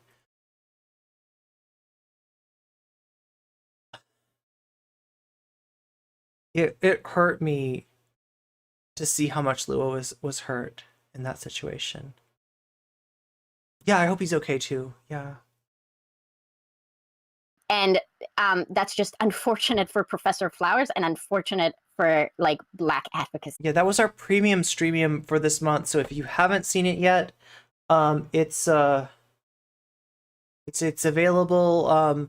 If you're a Twitch sub, or you are a Patreon, or you're a YouTube member, you've got access to that, right? So that was the one thing. And the reason that I did that was because I I knew that was a very controversial video that FD Signifier made. Now, obviously, the debate bros will tell you that this was like FD Signifier loves drama and he's trying to exploit the drama and he's a big, like, right, he's a drama chaser, he's a clout chaser or some shit like that, right? The truth of the matter is that I think the biggest, contingent of people who had a problem thought that maybe FD was a little too nice to Vaush and, let him off the hook too much, right? I think if anything, that video was like an olive branch based on, based on FD seeing how, like, these fights have affected a lot of people, right? And FD even brought Merrick on, somebody on Vaush's side, right? Somebody that a lot of people, still have a lot of problems with. And like I could say, I don't like a lot of the stuff that Merrick has done. But FD was trying to build bridges. FD was not trying to burn them. FD was offering an olive branch, if anything, right? So that's why I have that under, that's why I made that our premium streamium, right? Is that I feel like if I put it out as a video into the world, that it feels too much like I'm critiquing, FD from the intersectional left side of things, when he's already getting so much shit from these like debate brozos, right? And I just didn't want to contribute to that, like, especially after I saw, like, how stressful it was, and the fact that he had to go to the hospital. So yeah, check that out on the premium streamium. I need to put that up on the, like, right, because like I don't think I did a good job of like it's part of another VOD, right? So the recent VOD that I did that's paywalled, that's members only, that's the one. The second half of that VOD is like, the FD Signifier video. So I probably need to just like put it out as a standalone on. But yeah, you'll find it really easy if you're on Patreon. You'll find it really easy if you are on if you're subbed to me on Twitch in highlights. Okay, make sure to check out highlights. I don't emphasize that enough. There's a lot of good stuff in highlights. At this point, I try to like highlight almost every segment that I do. So for my own good, so I'll know what all I've got, what I can make videos on, and also for you to be able to enjoy too. And that's one of the highlights. Like that's the premium streamium. I need to do a better job on publicizing that, so everybody knows that, like, that's what you're getting if you're a member, if you're a Patreon, or if you're a sub, right? You're getting we're going to try to do at least one of those every month, right? So I want her to change her mind. Oh yeah, I mean, look, we're reaching out to a lot of people, so I was and I exceedingly resent kind that to you her. chose to do that. I was exceedingly kind to her in the 3-hour debate. It was her fault for being who she is, either being too, again, stupid or dishonest, to own to her points, and to repent for them, frankly, given how bad they are. I mean, that debate opened with her doing a brownie points joke with me. Like here's a brownie, like, oh, Vaush, you white boy, here's a good boy point for... You really took the brownie thing, like, okay, am I wrong? Was the brownie thing in any way passive aggressive? Like, if anything, that was like Lua's attempt to like kind of defuse the tension. When I was a Vaush fan, I showed my mom one of his streams. Wait, what in dishonest?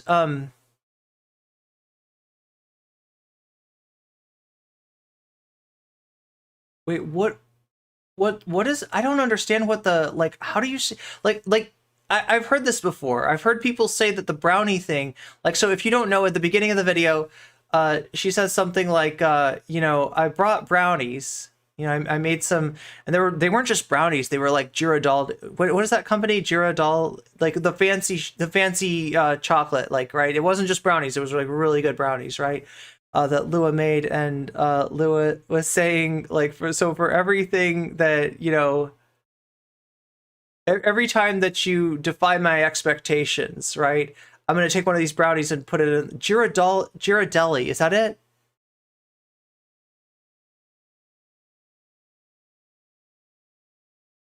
Oh my god.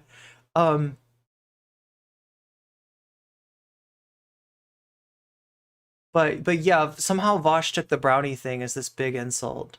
No, I think you're right. I think you're right. I mean, I can never, I know what it looks like. It looks like that. I just never remember how to say it.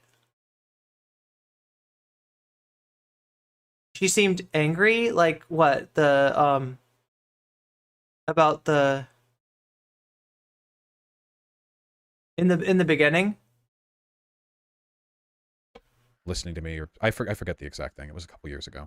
Okay, if that's how you feel, and I know you're done with the Professor Flowers discourse. No. I haven't What? finished my You're Deli. point. Thank What you. did I miss? Let me talk. Thank you. All I was going to say I love this. is that I love this. if you are interested, I would either publicly or privately sit down on the transcript with you, and I will show you where you inflammatorily inserted things that were not needed. Oh, that she did I seem know angry? you're done with that, so you probably wouldn't want to do this, but I don't think I'm wrong. Like, I mean, I could have read this wrong, right? But I thought at the very beginning of the video that she was somewhat surprised by some of his responses to things. And that I thought that she had planned to be, a little bit inflammatory and to just go off on him. And that part of what made that video, not just her like dunking on Vaush, was the fact that in the beginning, he looked like he might be willing to actually talk. He looked like he might be willing to actually listen a little bit, right?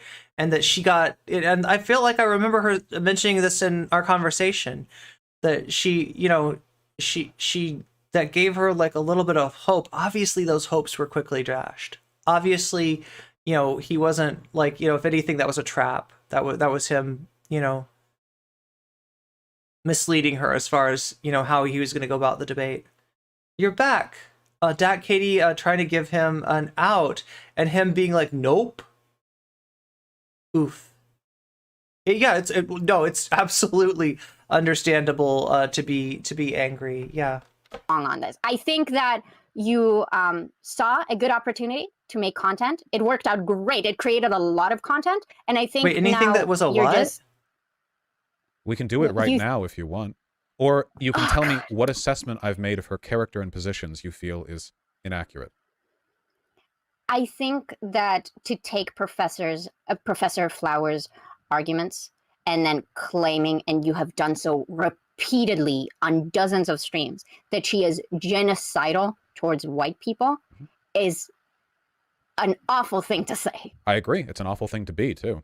She was justifying... But that's not what she is. She was saying that the black people in South Africa had a moral right to mass deport the white people who lived there because the colonized should not have to suffer the indignation of continuing to live. You tried to back her into a corner and force her to fucking tone police victims of colonization, right?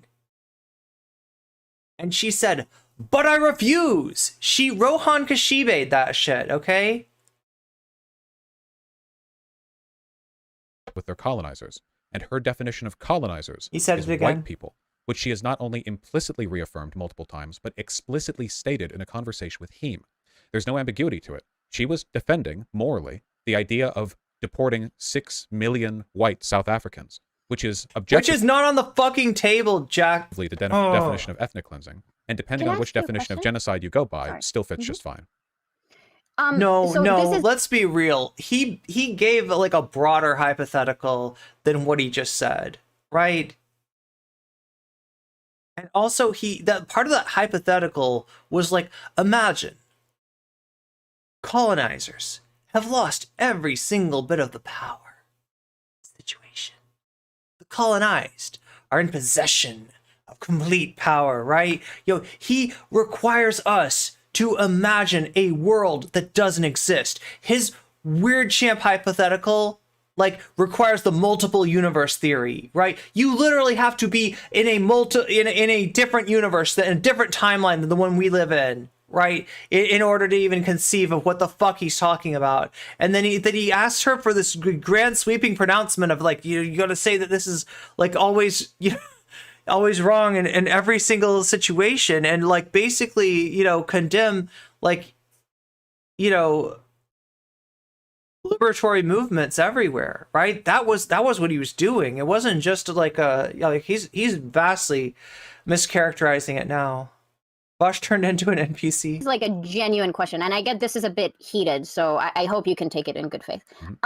Because I've recently been engaging with Destiny, so people want me to learn what descriptive and prescriptive means. So I'm still like learning how to use those terms, basically.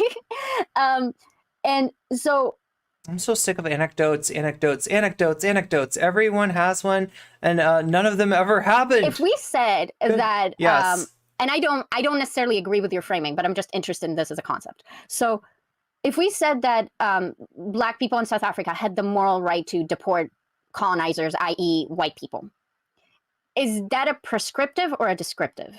By saying, so first of all, we need to take a step back from the specifics and talk about how we would interpret these claims in any other context. So if somebody was saying, well, Hitler had the right to deport all the Jews from Germany prior to him settling on the final solution, or if somebody was to say, well, Americans had the right to mass excise Native Americans from their territory, you would fairly interpret that as an endorsement of that behavior. No, in colloquial language, and again, Professor Flowers isn't some philosophy professor. Colloquially, when you're saying somebody or something has the moral right to do something, what you are actually doing is saying it's up to them, it's their choice. Not in a descriptive sense, because ultimately, obviously, everything is up to their choice. I mean, even up to the Holocaust, technically, it was literally the decision of the government that led it to happen, right? Like, we're not talking about, oh, well, we exist in a system with free will. We're talking about a moral choice, as in, it is right that they have the ability to do this, and it is right that they have the option to exercise it. In colloquial language, that is what people mean when they say that. I don't think a descriptive interpretation of her framing makes any sense. What was her field of study? I actually don't remember. Because if that was the case, she could have been saying just as easily, well, I think the white people of South Was it philosophy? Africa have the moral right to deport all the black people. Because in the fast talking doesn't make him, intelligent. Descriptive sense, that statement would have been equally coherent. A flat statement of the power of government and the ability for it to do big demographic changes like that. But obviously she wouldn't and didn't say that because she wasn't talking no. Oh my God. It might have been, it could have been philosophy, That's silly. She was, okay. If we're It's been so long, I literally don't remember. assuming that it is a descriptive, and I do agree with you that to just claim it's a descriptive, so you're not implicitly making a prescriptive as well with a descriptive that is loaded, that is questionable. Her claim is prescriptive. She's defending the right for the black people in South Africa to do that. She would not Defending- say... Like, look, the whole example of South Africa was like a small part of the argument. It wasn't the totality. The bigger picture is he was asking her to basically disavow like any liberatory movement and to basically say, like, colonization happens, colonizers are there, generation changes. Can you then say that these people, that have colonized this land have like the old unlimited, like, right to it, and any sort of resistance, like that goes beyond just words is morally repugnant and wrong and like, basically akin to Hitler, right? That's what he wanted her to sign on to. And she just said no. She took him at his word and she said no. Now he might have meant, like, he might have, like, they're like, I'm trying to remember, like, I guess, like, I thought at the time that, like, maybe it was just an issue of how they, like, grok those words differently, but he was asking her to sign on to something morally repugnant and rhetorically setting her up so that saying no was a de facto endorsement of this, like, fucking phantom, ethnic cleansing of like, that could never happen. Everything about his arguments ignored the objective power relations of the situation, right? That's why I would say don't talk to, like, that's why if Dat Katie had asked me, I'm inspired by your stream, I heard what you said, get inspired, I am inspired, I got a fire lit in me, and I want to go debate Vaush now, I would have been like, don't do it, right? Because I've seen him do this kind of stuff before. I don't know, she is a fucking Vaush whisperer. Because the fact that he hasn't tried to, like, slime her with and demonize her is a minor miracle, right? At this point. I can't think of a time that I've seen a debater make him look this bad. I can't, if it ever happened, I can't remember it. Right? Maybe like Demon Mama on like the Kink at Pride thing from not last summer, but the summer before that, from like 1.5 years ago. Maybe that, but I don't even remember that debate that well. I just remember, you know, like I felt like he was on his heels against Demon Mama. And honestly, with this Clout Network, for all we know, that was kayfabe. For all we know, that was set up, because he did eventually change his tack on Kink at Pride. And the next year when it came up with Shoe on Head, he was, you know, at least on the right side. Vaush really likes to set people up in an absurd loose. Yeah. That's basic debate bro tactics. That's what they do. And that's why their shit is so worthless, right? It's pure dominance. It's a game. It's a game. And what they don't realize is that they're playing games with people's life. They're playing games with people's lives, because the people that occupy this space are either, you know, people with like at intersections of privilege like Vaush, or they're people trying to get picked by those people, right? And so yeah, they're playing, they turn like real life, they gamify real life in an absurd and ghoulish way. And that is at the very basis my problem with debate bozo. She would not say, well, I also think it's the moral right of white people in South Africa to deport all the black people. She would never say that, because she's not just making a descriptive statement of what government Natalie Marie, are you still here? This was such good content to recommend. Thank you so much. are capable of doing. She's talking about what morally is permissible. She But wasn't ambiguous with this. She was talking explicitly. The colonized people should not have to suffer to coexist with their colonizers. Like, these are not like this would be like saying like you like realistically, what he's setting up is a situation where the colonizers are intransigent, not just because of the morality of the situation, right, which is bad enough, but they are intransigent and in neglect of a changing power situation. That means that they're not just ghoulish morally, but they are foolish, right?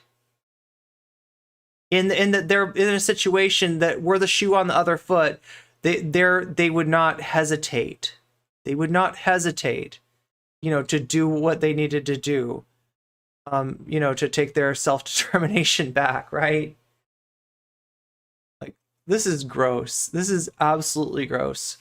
I've heard her talk like twice, but I love the way that Katie refuses to take anybody's permanent online bait takes and just shuts them down like the overly talkative chat GPT argument processors they are. Oh my god, I love this. I love this. I love this. Vaush really, he watched one too many episodes of The Leftovers. Neo-Nazi transcript, and they're saying something like white people should not have to bear the weight of the Jew, and they're like, oh well, technically they're just saying that they don't have to. It's like, no, obviously they're making a statement, you know.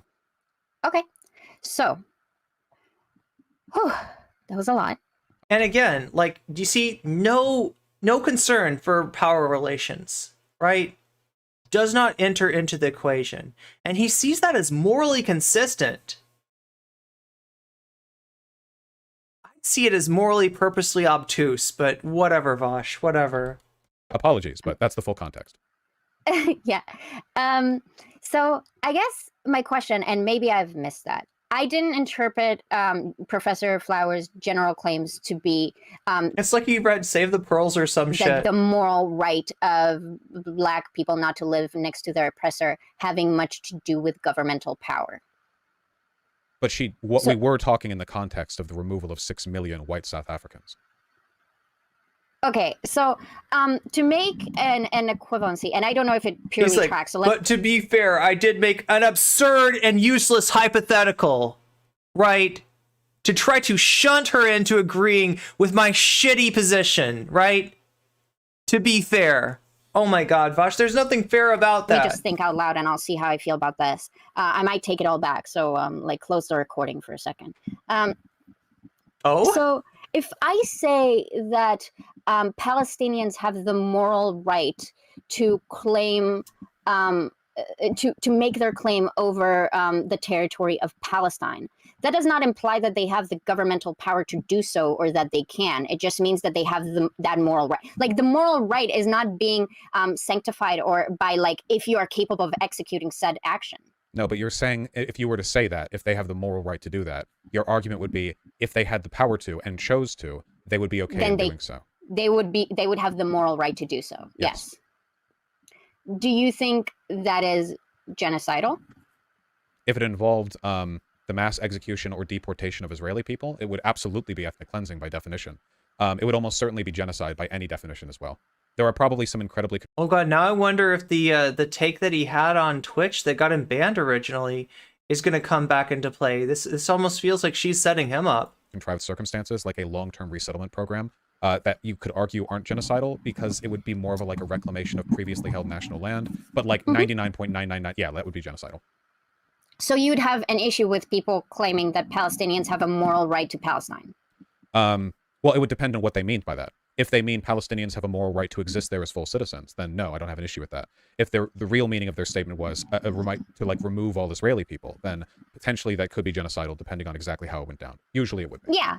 So wait, but what about the situation in which, the assertion of self-determination and full citizenship, as you say, which is currently being denied to them by the government? And more than just that, right?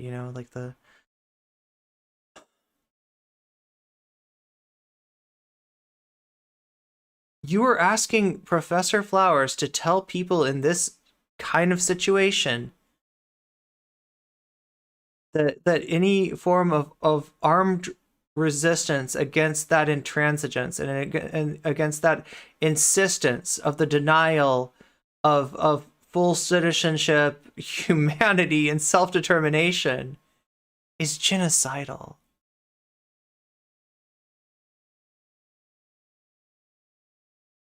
I argue basically that considering all the context and extra conversations and potentially even in that conversation with you, although I'll be willing to bite the bullet that maybe Professor Flowers was not best at expressing herself during that specific debate with you, but just there's so many so much content of hers and yours was made around her. There's another thing to be said about Vaush's constant railing against cancel culture, and then what do you call what he did to Professor Flowers? What do you call that? Listen, cancel culture in most cases I think is stolen valor, right?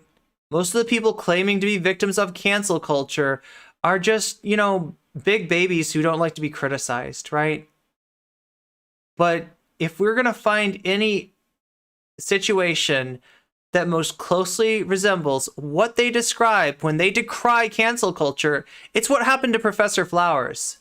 Claims. And there was an infinite amount of time to let her explain what she means by moral right, to get out of this genocidal narrative. And my critique is just that maybe you don't feel like she ever provided that context. I just disagree with that, and I just think that's unfortunate. I think your disagreement is incorrect.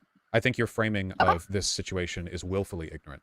In any other context, if somebody was to say, yes, by colonizers I mean white people, no, non-white people should not have to suffer to coexist with white people in this space. Yeah, I think they have the moral right to get rid of those, to deport those white people if they want. You're acting like they're offended in this hypothetical by the proximity to the white people, right? There's more reverse racism, right? There's more I don't know, where do these hypothetical black people in Vaush's mind come from?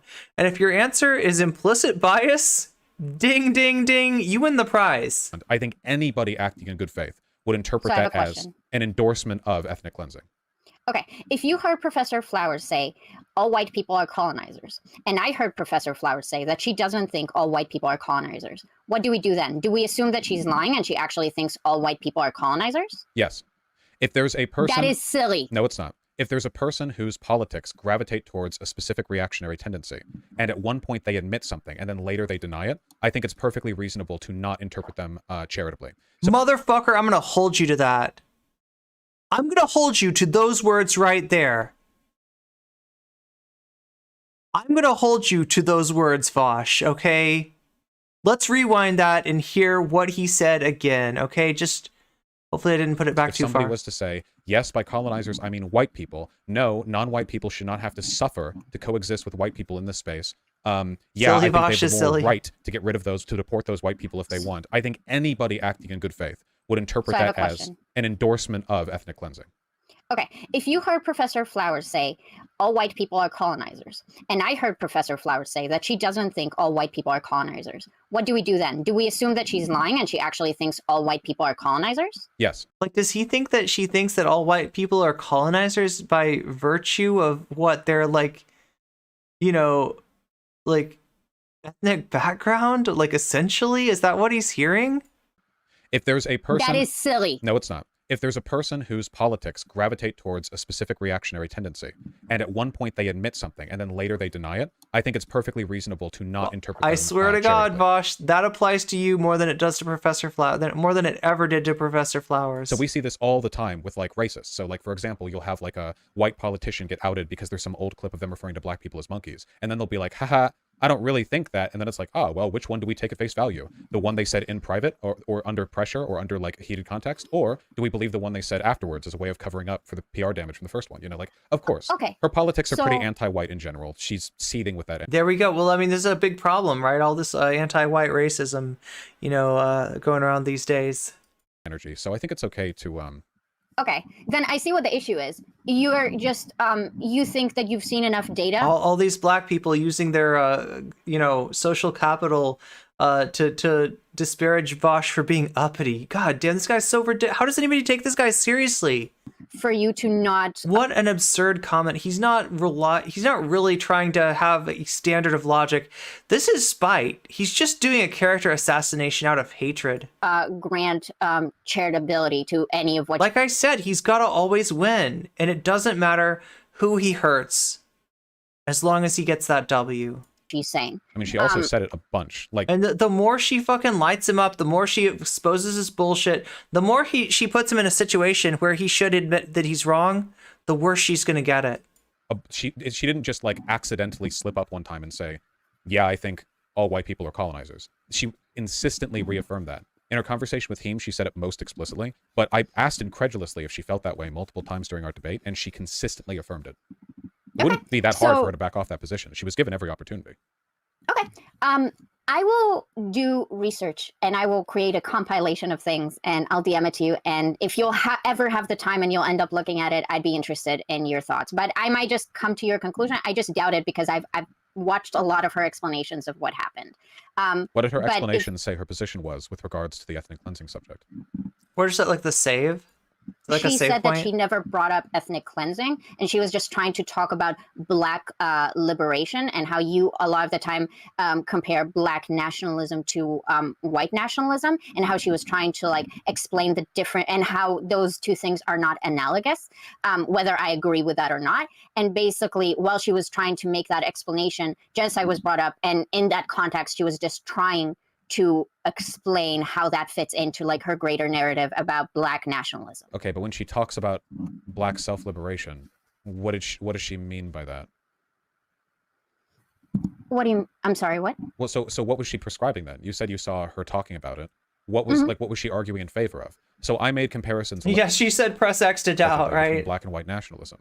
Okay, what did she say that I... Vaush understanding wars and colonization challenge impossible. Use... Agree. City of Doors, V agrees with you. To make that comparison. What position was she defending? Did she just abstractly say, I support... Yeah, many African countries did it. And I was like, aha, just like Hitler. Or did she say something else, maybe pertaining to a specific country with specific demographics? I believe she did in your discussion with her, but I believe the content, from what I understood that she said, it seems that was brought up to, like, give an illustration to her point, right? To deport all white people from South Africa? If you want to look at it uncharitably, then I guess. Wait, but what other thing was she saying? Because she explicitly said that. So it wasn't an interpretation. That was a statement that she made. Let me try to... Yeah. He's very explicit. Maybe I'm not communicating. He is very explicit about that, Ian DJ Cooper. He thinks that, yeah, white nationalism and black nationalism are the same thing. Yeah, like this is his analysis, devoid of any understanding of power relations, right?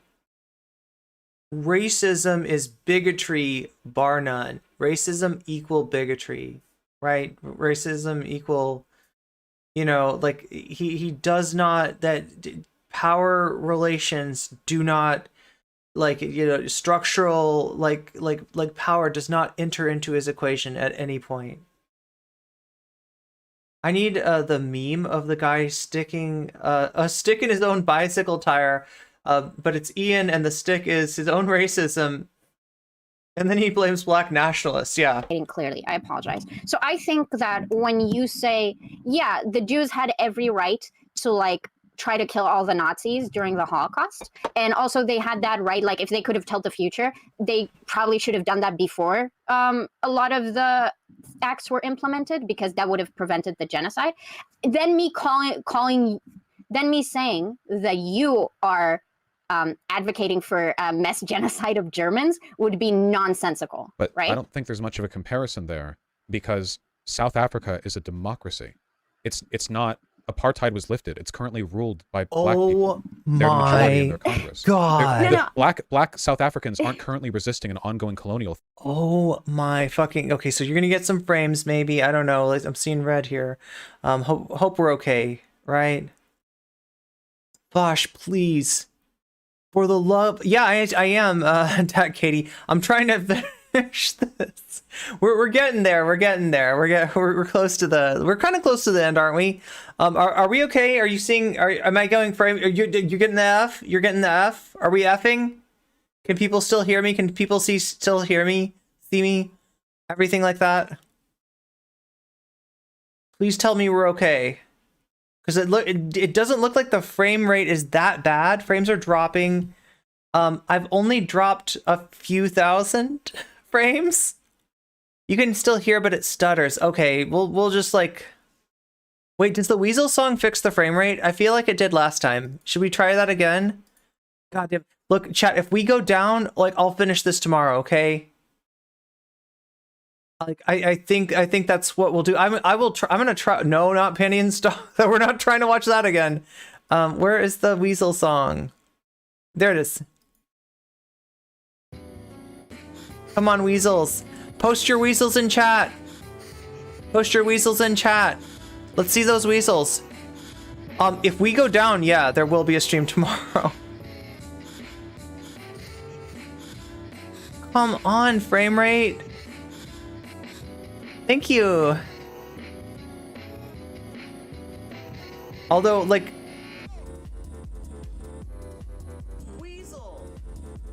Oh, yeah. You want to know when to do your exercise. It would be... if we go down, like, we'll do this at, like, 11 Pacific, 2 Eastern. I don't want to go down, though. I want the frames... Oh, there we go. There we go. Yes, yes, yes, yes, yes. Are we back? Are we good? What a weasel. Look, does this fix it? Does this actually fix it? Does this work? Anytime I start to lose frames, I just hit the weasel button? Weasel! Oh my god, knock on wood, it's looking good though. It's looking really good. The weasels fixed it. Who knew? I didn't know they could do that. What is that emote? Oh, nice. Wait, it's an alpaca? Wait, I haven't seen Tink's emotes in a long time. Is this Tinku-woo? Or Tink, some other Tink?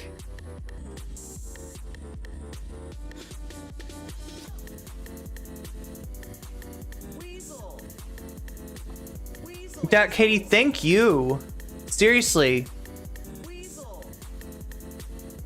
Like, I was talking about how if you had come to me and said, NCC, you lit a fire in me and I want to do something, and I think that thing is that I'm going to go and I'm going to debate Vaush, I would have been like, don't do it. I would have told you not to do this. I would have been so worried about you. I would have, you know, told you about, like, you know, what happened to Professor Flowers, you know, how that impacted Lua, and just, like, told you that there was no good that could possibly come out of this. I don't know how you did it, but you indeed are a Vaush. You do seem to be a Vaush whisperer. You do seem to be a Vaush whisperer, right?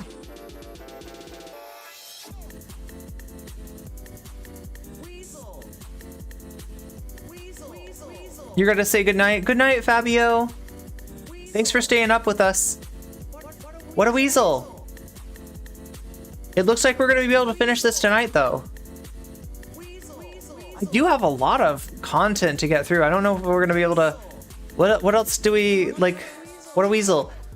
I want to do, Soul Bunny and Professor Flowers.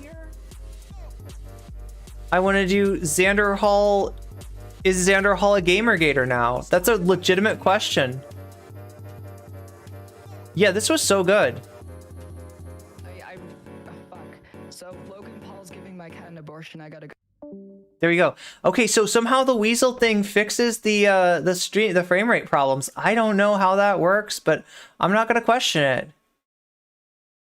I'm not gonna question it.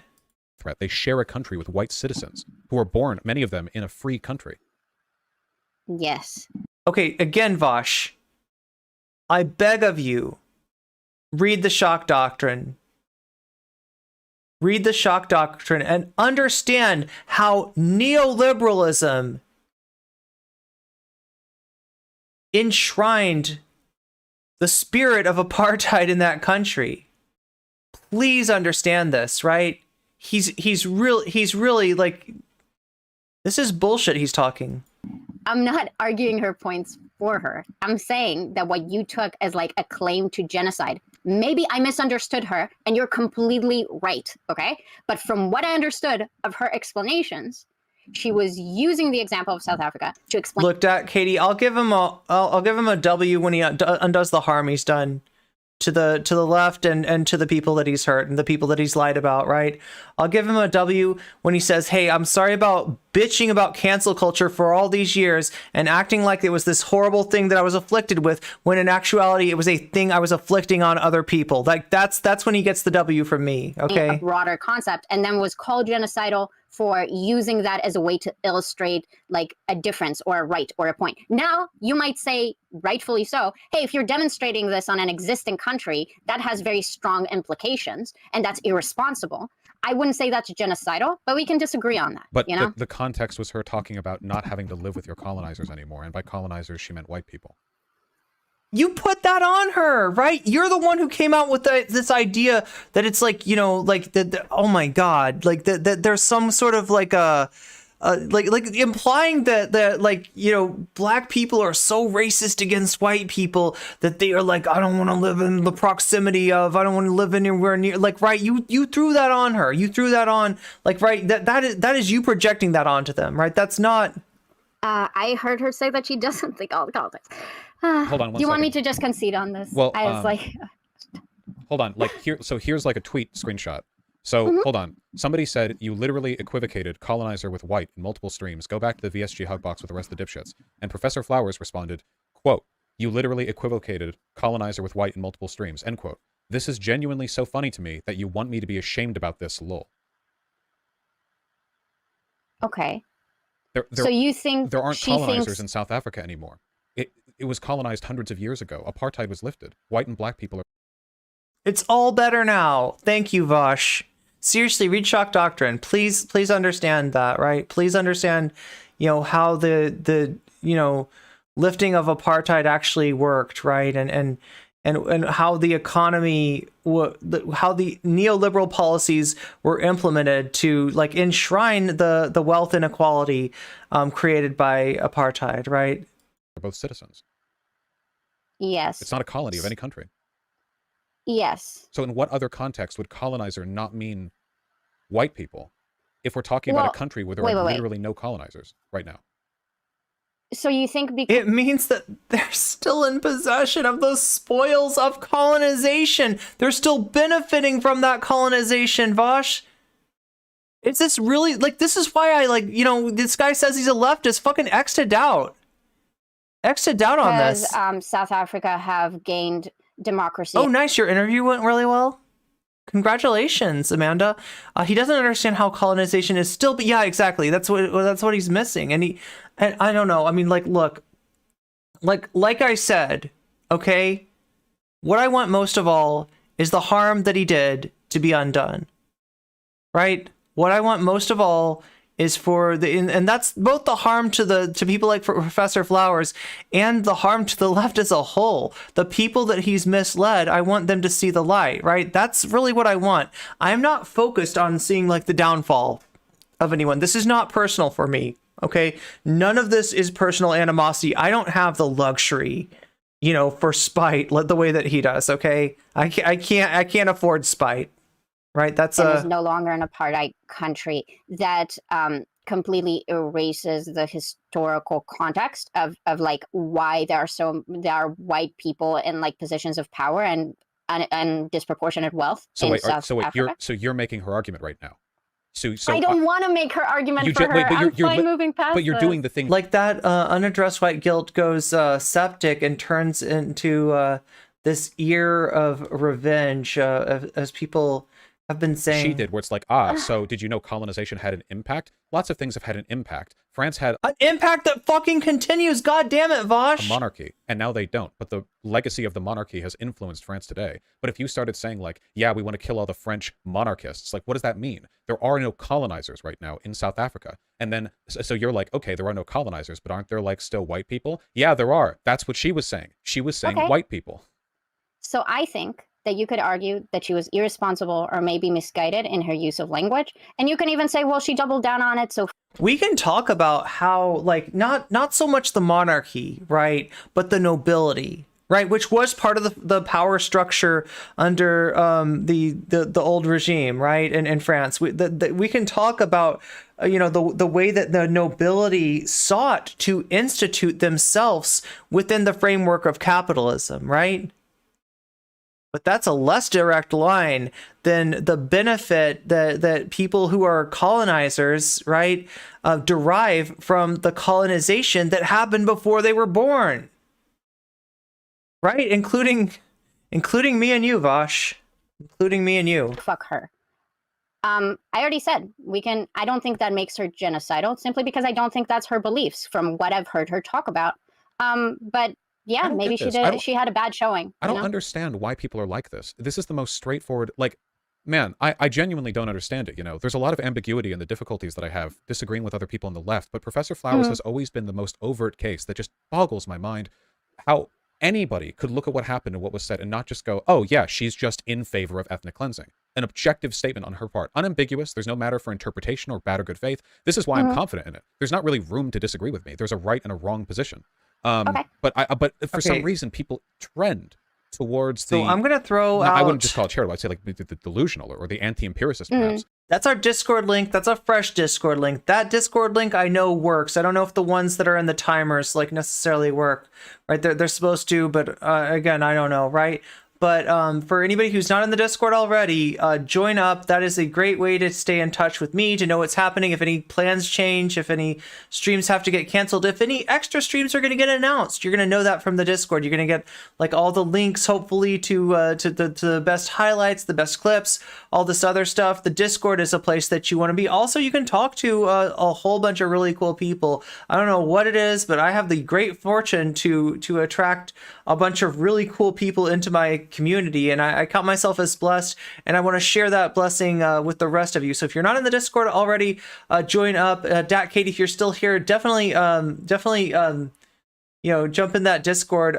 If we don't like, it's getting kind of late tonight, I'm sure, for myself and for you as well, but I definitely want to talk to you on stream, and you know, would love to you know, hear more about this, the fallout from this. You said that you've gotten a lot of good reception from his community. That's extremely encouraging to me.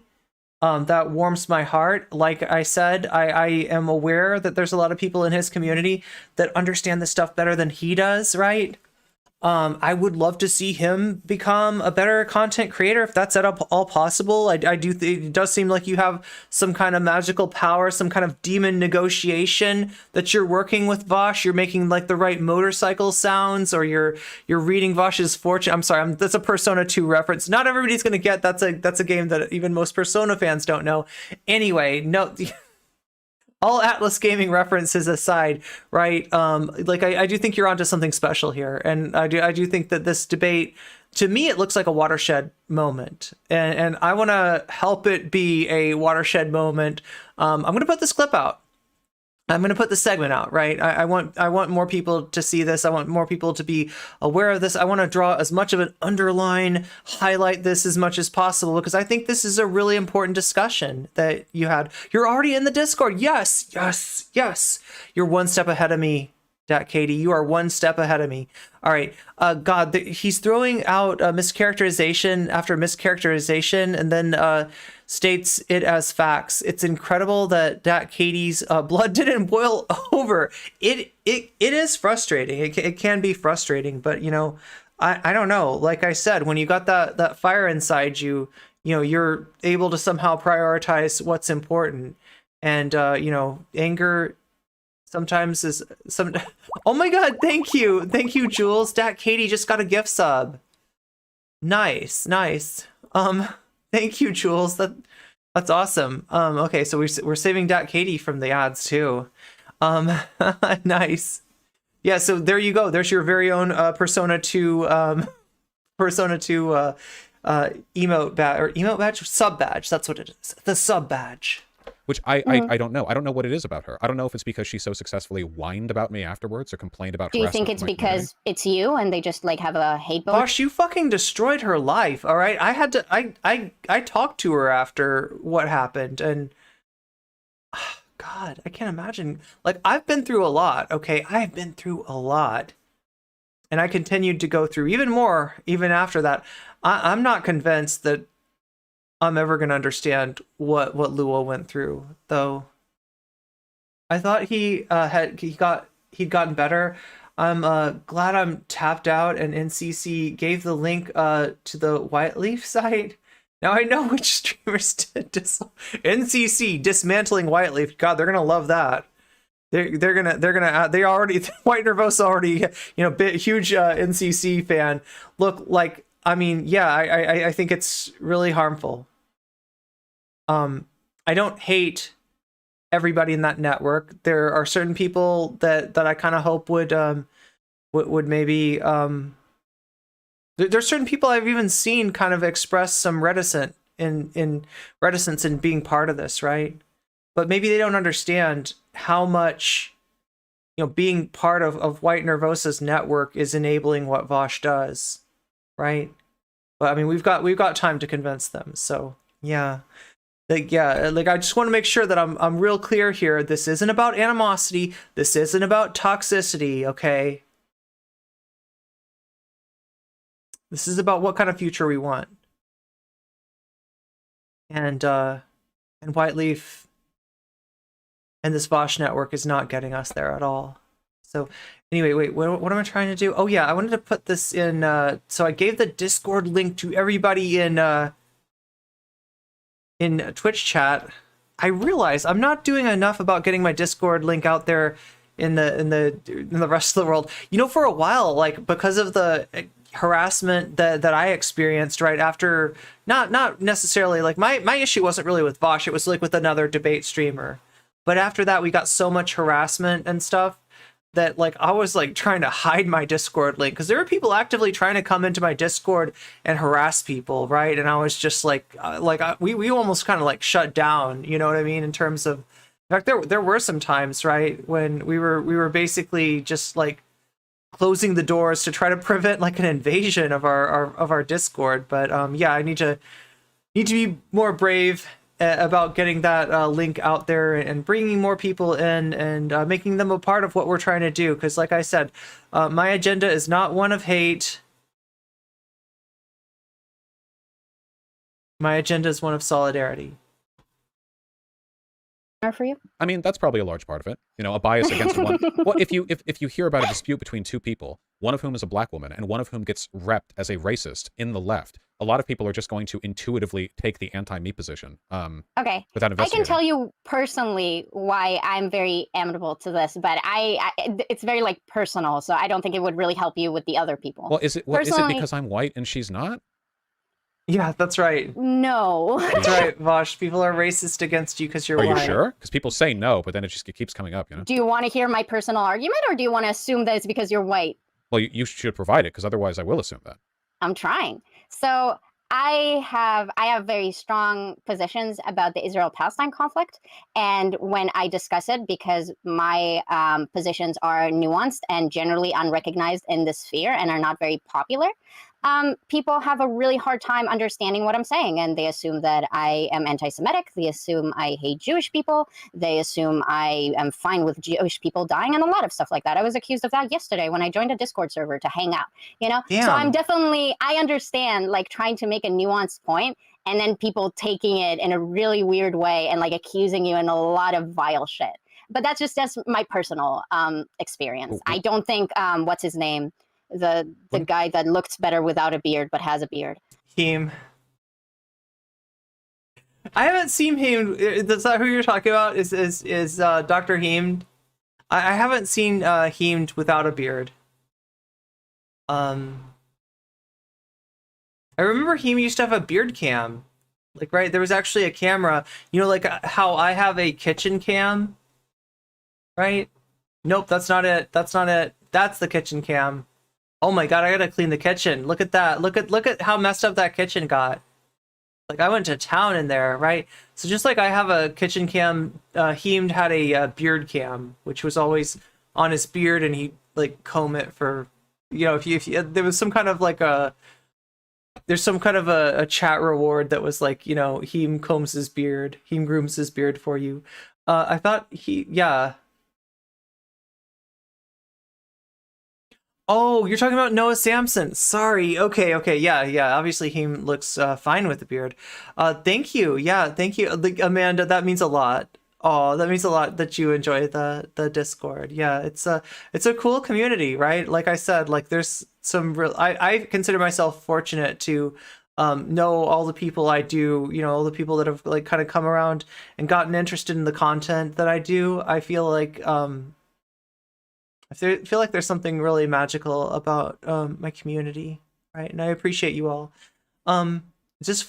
Discord is full of nice chat cats being cute and cool. That's true. That's true.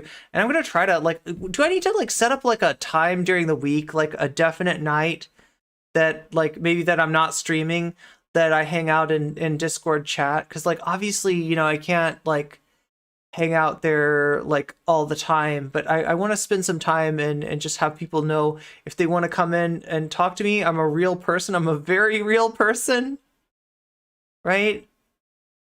Very real, very flawed, very silly. And you know, I would love to get to know you know, more of the community through hanging out in voice chat, right? Or just, you know, there's a lot of channels there's a channel specifically if you want to post cute pictures of fluffy animals. There's a channel for that. If you got art that you do and you want to share it, you want other people to take a look at it, there's a channel for that, right? If you got music to share, if you got videos to share, if you got content to recommend to me. Hey, what's up, Sarah? Good to see you. Meow. Yeah, Natalie's confirming that the VC is a lot of fun. And it's fun, you know, it's fun primarily because of how cool my community is. So thank you, community, for being so cool. And thank you for being so supportive, right? I've been through a lot of stuff, like, over the past, you know, few years, like the past year or so, right, has been really tough for me. It's hard to even explain. And like, there's a lot of the harassment that I couldn't even talk to you about, right? Because the people doing it, they're looking to hear about how it affects me. That's what keeps them going. So I had to kind of shut up to deny them that pleasure. But yeah, no, it wasn't easy. It was not easy at all. Heem? I think Heem's beard looks nice. No, I don't care about him. Noah. What's his name? The guy that you hate, that you got upset that he made the video God, about you. I love this. Noah I love Samson. this. I love yeah, this. I don't think Noah Samson has the same perspective I do, right? But that's just like, I understand how trying to make a nuanced argument and maybe not You're in being the a good Discord debater too? can Nice. make you seem a lot crazier than you are. But that's just like my personal sympathies, you know? If your sympathies are towards the person who gets accused of having the worst position, I feel like you'd be biased in favor of me. The majority of people who are familiar with the me and Professor Flowers thing will probably side with Professor Flowers. My community is big, but it's not as big as the entirety of the people who hate me. That's a much larger community than I can field.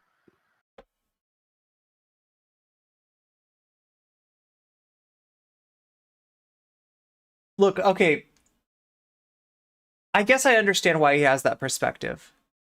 Because there are a lot of people whose stomachs were turned by what Vaush did to Professor Flowers. Right? But, like, the damage that he did to her reputation and the harassment that he instigated against her, I feel like he might be underestimating. If he thinks that what he got as comeuppance for the Professor Flowers thing, you know, even compares. The sad thing is, Vaush, what you're selling in terms of you know, white fragility and hate against Professor Flowers, right? Sadly, without knowledge of, you know, real knowledge of intersectional leftism, which does take some understanding, which does have a bit of nuance to it, which is not something that like that's as intuitive, right?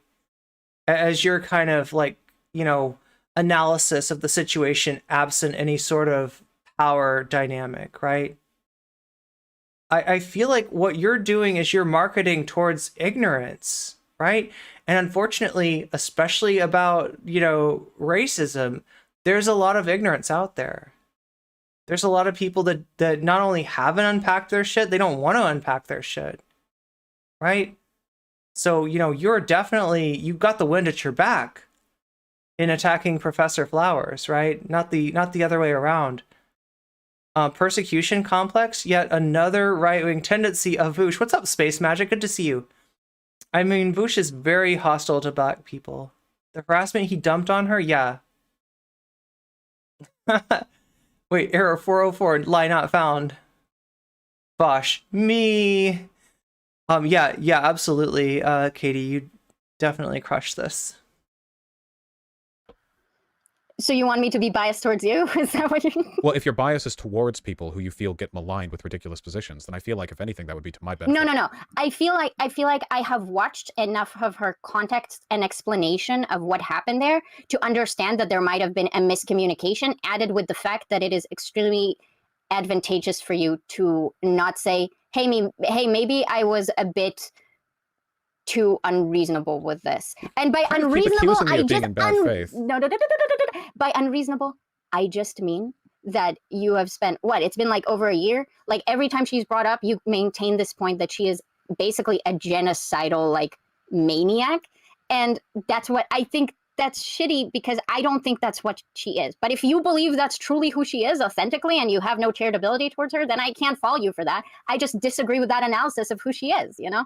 I don't think it's really an analysis. I just think it's a straightforward read of her positions. I don't really think it has to do with charitability, but, you know, if you want to compile those points, you're free to. I have seemingly a limitless capacity for revisiting this one conversation. She's always free, of course, to have a second one with me, though obviously she never would. She got a lot of hate. No, yeah. This is. Okay, I'm not going into this. I just want to make a final point. Because I'm already here, so why the fuck not? Yeah, you need to do your research and come up with a coherent position on Israel. Because you got banned off of Twitch for saying some shit, and then you talked to Eris with the whole bad empanada nonsense. And you are flip-flopping, dude. And I need to debate Israel with you, and it's hard when you don't have a position. God. So do that. Are you going to accuse me of being pro-Israel? You're probably more pro-Israel than I am. Like, then what on earth could you... Whatever position I arrived at, I mean, didn't he basically agree with Eris on Israel? Like, right? Didn't he basically agree, like, defend the things that, like, you know, like, and as many problems as I have with bad empanada, right? And this is somebody that blocked me on Twitter, right? This is somebody that, like, you know, like, I don't know, people, like, you know, accuse me of being some kind of, like, Bad Empanada like fangirl. I think that Bad Empanada has brought up some good points on some bad people, but I also think there's a lot of stuff that Bad Empanada just does not get. I think there's a lot of situations where Bad Empanada needed to stay in his lane that he didn't. I think that, as much as I say that Vaush, doesn't listen when he needs to listen, right? And just goes off with these uninformed viewpoints, Bad Empanada's done the same thing, right? But, in terms of what he was, what he clipped Eris saying, that shit's indefensible. And Vaush sat there and defended it, so. I have no idea what kind of insane TOS flagging disagreements you would want to have with me. You almost went, oh, you're in a crowded, oh my god, oh my god, oh my god. You almost like audibly reacted in the middle of a crowded train in Japan. Wow. I'm probably in favor of a two-state solution, not because I think it's morally preferable to a one-state solution, but rather because I don't think a one-state solution is a realistic policy goal. I agree with you. Yeah. So if we agree, a two-state solution is like considered I think a moderate liberal solution long-term. What positions do you have that are getting you accused of being an anti-Semite? I don't believe Jewish people have like an inherent right to Israel or shit like that. Well, I mean, I agree with that. I don't think anyone has an inherent right to any land based on their race or ethnicity. That's what I say, yeah. I also claim that it whiffs of like white supremacists the way that the Israeli ethno-state is. It's basic. The arguments that you made about like the Professor Flowers makes about black people. That's how I feel about Jewish people in Israel. Oh, but no. people conflate. What happens is, and I've learned this late, unfortunately. In America, talking about Jewish people is punching down, but I was born and raised in Israel, so we, Jewish people are the dominant, hegemony. So for me, talking about Jewish people in the context of Israel is punching up, but I'm in an American space, and when I talk about Jewish people, Americans get, very shaky in their boots because they're ignorant. So they think I'm being anti-Semitic when I'm just criticizing racist Jewish people in Israel. I do think it would be anti-Semitic to say that you should deport all Jews from the Middle East or from Israel. I would never argue for that. I think that's silly. Okay, so while there are some anti-Semites that try to do entryism in pro-Palestinian movements, right? While I that does happen, yeah, there's a lot of bad faith in the United States regarding Israel-Palestine in terms of weaponizing, and here's what's fucked up, right? The anti-Semites often try to conflate Israel with the Jewish people, right? And the far right in Israel tries to do that too for different reasons, right? But they're agreed on that one talking point, and it's actually really creepy. And in recent years, we have seen bonds forged between the far right in Israel and just groups that are traditionally just known anti-Semites, right? And it's weird to see them working towards the same goal, and a lot of that goal is the conflation of those two ideas, right? And also the making the rest of the world so hostile that Jewish people don't feel okay living there and feel the need to immigrate to Israel. So yeah, I mean there's some complexity to this issue too, but yeah, you're right about Vaush being completely inconsistent and not really having a coherent viewpoint on Israel. And yeah, I was gonna bring up his Twitch ban, right? Because it does seem to some of the things he said in the past seem to fly in the face of his current and granted that was a take meister, that was him trying to create controversy, but Professor Flowers probably believes. Doubt she's a scientist. I don't believe she believes in that. But just to very quickly, so the part of the disagreement is that I get that you're friends with Eris. Eris is a really cool person. I thought the takes you chose to have in that whole situation, I get you don't like Bad Empanada, but Eris have said things that clearly support like the concept of an ethno-state and the concept of Jewish people having an inherent right to the land of Palestine, and like they're continuing of like dominating that space. And whether she is for a two-state solution or not, which I believe that she is, which is the correct solution, fact of the matter is she does support the ethno-state of Israel to remain. And I guess that we both like pragmatically say, yeah, whatever, let the Jews have that. But the fact that she doesn't morally condemn that concept is reprehensible to me. And I feel like as a progressive, it should be reprehensible to you. Maybe it wasn't important for you to make that point, but I just found that. Like, I don't want to get into this because like I've had some really bad faith interactions with Eris, like, you know, for bad faith from her, right? Really, really bad faith interactions to the point that I do not want to have anything to do with Eris going forward, right?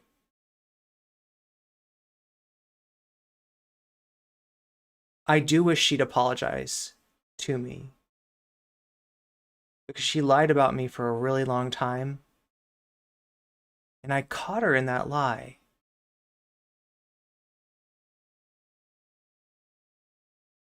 And she just used her bigger platform to just like, no, like, you know, right? She had a mod that claimed to have heard me say something that I didn't say, right? And you know, in a VOD that, for all accounts was gone, you know, there was no trace of it, right? But we did manage to find 5 minutes of it hiding out on some of Twitch's server and on some of Twitch's, like, so when a VOD is deleted, now I don't know if this works this way anymore, but it used to be that like data on Twitch was saved in like, what was it? Like a certain number of second increments, right? In small little chunks, right? And so, you know, you could have something that was deleted, you know, from your channel, but that still, you know, the whole of it or parts of it could still exist on the Twitch servers, right? We were able to recover a little bit of that. And in that little bit, we found this mod who claimed to have heard me say something, come into chat at the last minute, state that she just got here and didn't know what was going on, and ask for people to explain it to her, right? That was Eris's star witness. That was Eris's mod that was confirming, you know, her unsupported, you know, lies about me. And, you know, we exposed her for lying. And, you know, not to revisit a point that's already been made, but I never got an apology for that, right? So yeah, like I don't have any interest in having anything to do with Eris, right? To be unfortunate considering how I thought you felt about Israel. I mean, I just didn't get that. I'm sure she has positions on Israel that I would disagree with, though I would have to see specific ones to really like say anything. However, positions, every position that I've ever heard about Eris, even ones I've disagreed with, haven't been any more radical than what's considered a moderate Zionist position here in the States, you know? Yeah, a kind absolutely. of lightly pro-ethno-state attitude towards Israel is basically the default position in America, unless you're some kind of radical. Absolutely. Which means that, like, even if I had those disagreements with her, it probably wouldn't be something that I'd feel like a need to call her out on. I mean, there are lots of things I don't call people out on when I'm directly talking to them. I don't even remember what I talked about with her the last time I did. I do find her to be quite an agreeable, you know, lady. She's wonderful. She's so lovely. She kisses your ass really well. Yeah, that's true. That's true, right? She's there, you know, right? I mean, she was part of that Vaush clout network, right? And it didn't even matter that she, you know, not far be it from being like a leftist, she was she's, you know, got far right views.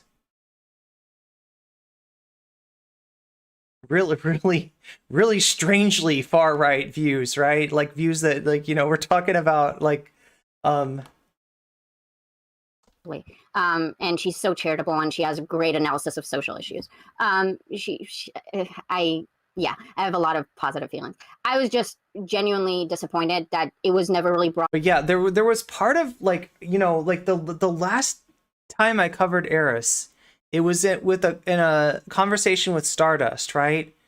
And there was something that Eris said that I never quite figured out that made me wonder if there was some kind of, unfortunate situation that she was in, with being compromised by another content creator who is incredibly toxic. Some of you might remember this person's JQ take, going on Wick's panel to say maybe Kanye had a point about Jewish people, and I never understood, the sort of the relationship between like Eris and Doobie, but something in that Stardust conversation like made me think that there was something really bad, going on with Doobie. So that's another reason that I don't want to have anything like, right, if somebody's acting because of like, stuff that somebody like that has on them, like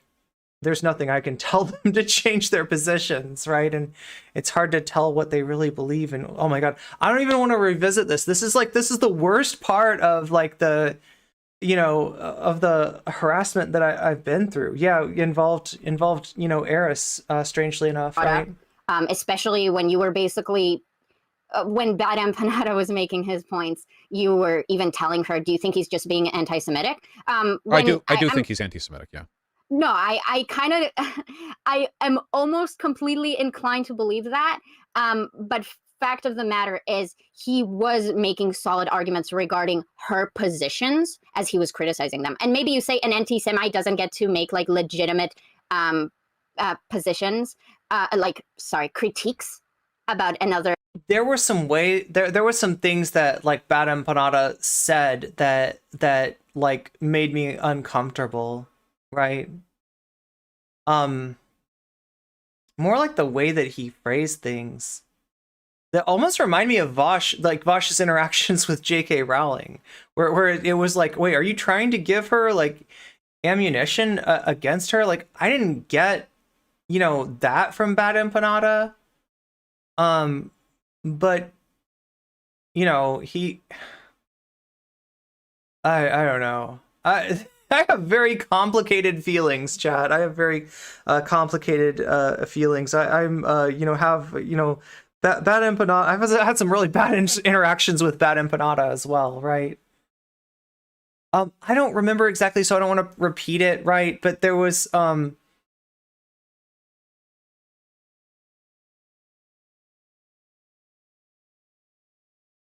yeah, I don't want to even like, right, it's been so long and I don't remember, but yeah, there, like, granted, there was some things that Bad Empanada said, I think in his initial like video on Eris that like, just made me uncomfortable. We're veering towards what I thought was a danger of being, misinterpreted, but I could see how people, like stuff that like, when you deal with these issues, you don't want to be in a situation where you're saying something that, could be interpreted as a dog whistle, right? And there, yeah, like, I don't know, like, this is yucky. Like I said, if I could never deal with like Eris again, all right, I would be happy. That's it. She's just not somebody that I want to have anything to do with, right? Eris or the rest of that group, right? The rest of that Twitch politics Discord crowd, I don't want to have anything to do with them. Like that is some Jewish person's like content, but I just found it personally irking. Wait, you got some good vibes? You got some good vibes for us, Sarah K? We might need those. We might need those. Say, yeah, because you were watching and you were hearing the statements that she was saying, and the entire time you didn't even like sorry, I'm a bit I don't remember. Now. Did I go over a drama video about Eris? If so, I have no recollection of this at all. You were just like having her on to talk about the drama with Bad Empanada, but you didn't watch the Bad Empanada video or her video, I don't believe. And if you have, you did not look, he didn't care. That's the problem, right? It literally didn't matter what Eris's position was. None of that stuff mattered. What mattered was that Eris said the right thing, which was Vaush good. All right? That's why Vaush likes Eris. And, you know, I feel like people need to recognize, like, if you're Eris, like, I wouldn't feel super comfortable about the transactional, like, nature of that, of the fact that, like, Vaush's support with you is resting on your approval of him, right? Because I feel like on some level, like, there may be some disapproval that Eris might of Vaush that Eris might be biting her tongue on, right? I would be very surprised if there wasn't. You did not like rebut her position. Oh my god, this is wild. This is for wild. a Jewish ethno state. Yeah. I really didn't expect this to come up. Okay, like I said, I don't want to have anything to do with these people. Like, right, Doobie, Eris, the rest of them. I don't want to have anything to do with them. Videos in my off time. Sorry. Yeah, that's fine. As for her positions, I don't know. Even if I found stuff that I disagreed with, like, entirely, I don't really know what relevance that has to the specific conversation we were having, you know? Like, agreeing with something Bad Empanada has said because he incidentally stumbled into a position that may or may not have been correct would be like listening to, like... Good night, City of Doors. Thank you for being with us. Meow. Like Nick Fuentes say that dependency on OnlyFans girls is like bad for guys' mental health, and then for me to do like a whole thing agreeing with him or gotta hand it to him or whatever, which of course I don't. I've never really felt it that compelling to look. I guess, you know, it's not about gotta hand it to them. It's look, let's not make, and this is the other thing. Everything with Vaush is about who likes him and who hates him, right? And like the problem is the person who liked him had some really fucked up viewpoint, had some really fucked up, you know, made some really fucked up statements about Palestinians. And you know, it doesn't matter, like, that Bad Empanada, like, if you don't want to give Bad Empanada any credit, don't give Bad Empanada any credit, right? Like, I kind of don't want to deal with him either, if I'm being real, right? Like, it's not worth it. It's like, it's really not worth it, right? But you have a responsibility as a large content creator when you signal, you know, like you're, you know, like my problem is you giving Eris a pass on these things, not with you not agreeing with Bad Empanada on these things, right? Like these are reasons for maybe you not to have, you know, kind of signaled approval of Eris the way that you did. These are really problematic things that she said. And there's just no getting around them, even with Bad Empanada bad, okay? You still don't get around it.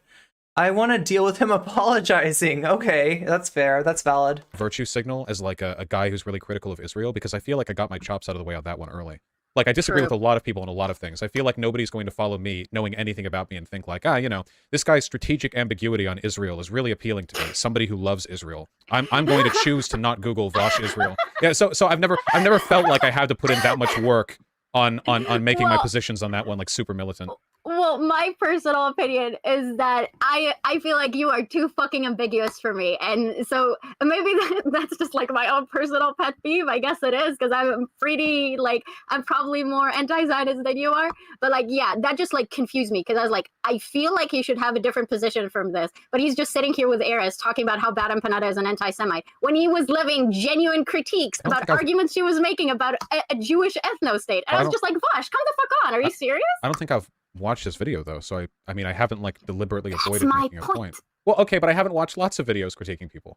No, okay, this is unfair. Well, look, Vaush, if you don't want to watch the videos of Bad Empanada, like I understand that. If you don't want to deal with Bad Empanada, I kind of understand that too. But like, fucking watch the clips, okay? Watch the clips. All right, look at, like, watch Eris's video that came from. Actually, you can. I think it's deleted, right?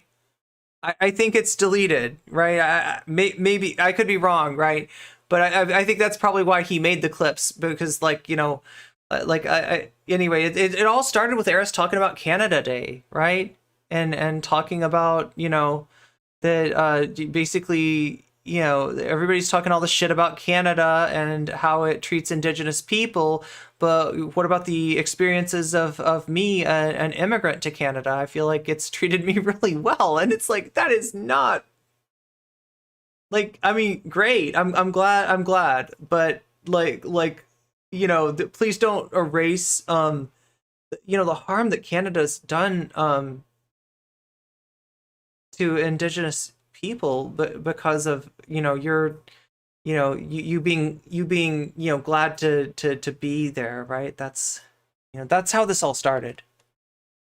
You had Eris on to like do a little like allyship thing, and it's fine if you don't want to watch the video. I'm sorry I said little and it sounded condescending, but like my point is you had her on sympathetic to her plight with Bad Empanada. You didn't watch the video, but fact of the matter is Eris has pro-Israel, pro-Zionism positions. Well, and maybe I know that. wait, please, I'll be done. I'm so sorry.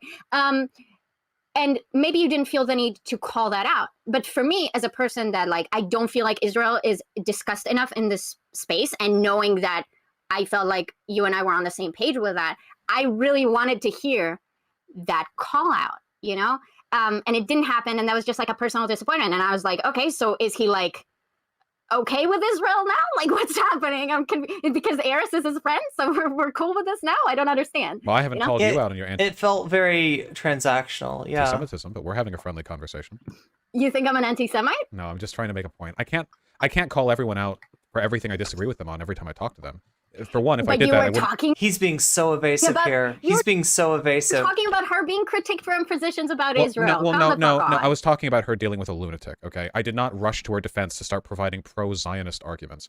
I don't even remember the context of the conversation. Here's the thing. Like I said, like I've had like less than stellar interactions with Bad Empanada. Okay. I mean, I've seen him make some really good points that nobody else was making that needed to be made. I've seen him call people out that everybody else was afraid to call out, right?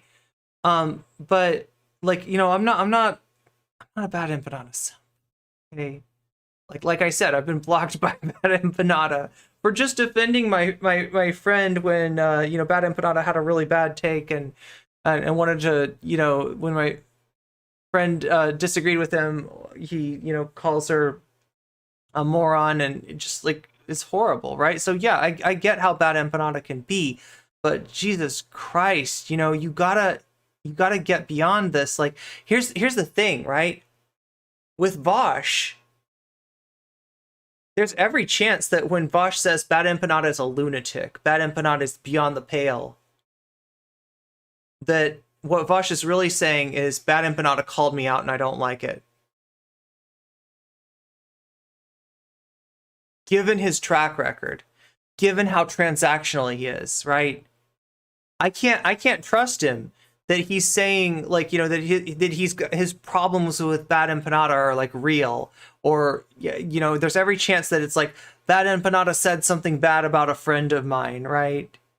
Bad Empanada you know, called out my friend when my friend was having a monster take, right?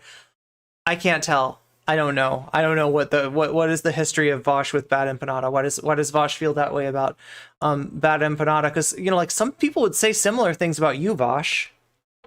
But yeah, like, how are you doing, chat? Are we dropping frames under any circumstances? I mean, I talk with Keffels recently. Keffels has been subject to a lot of drama.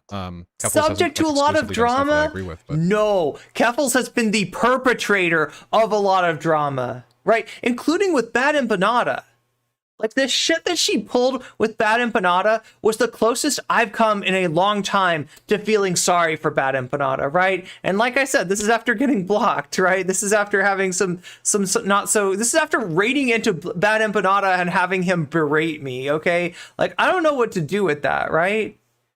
But yeah, Keffels managed to make me feel, you know, like Bad Empanada was the victim in that situation. And it's kind of wild. It's okay now. Oh, God, it doesn't look good.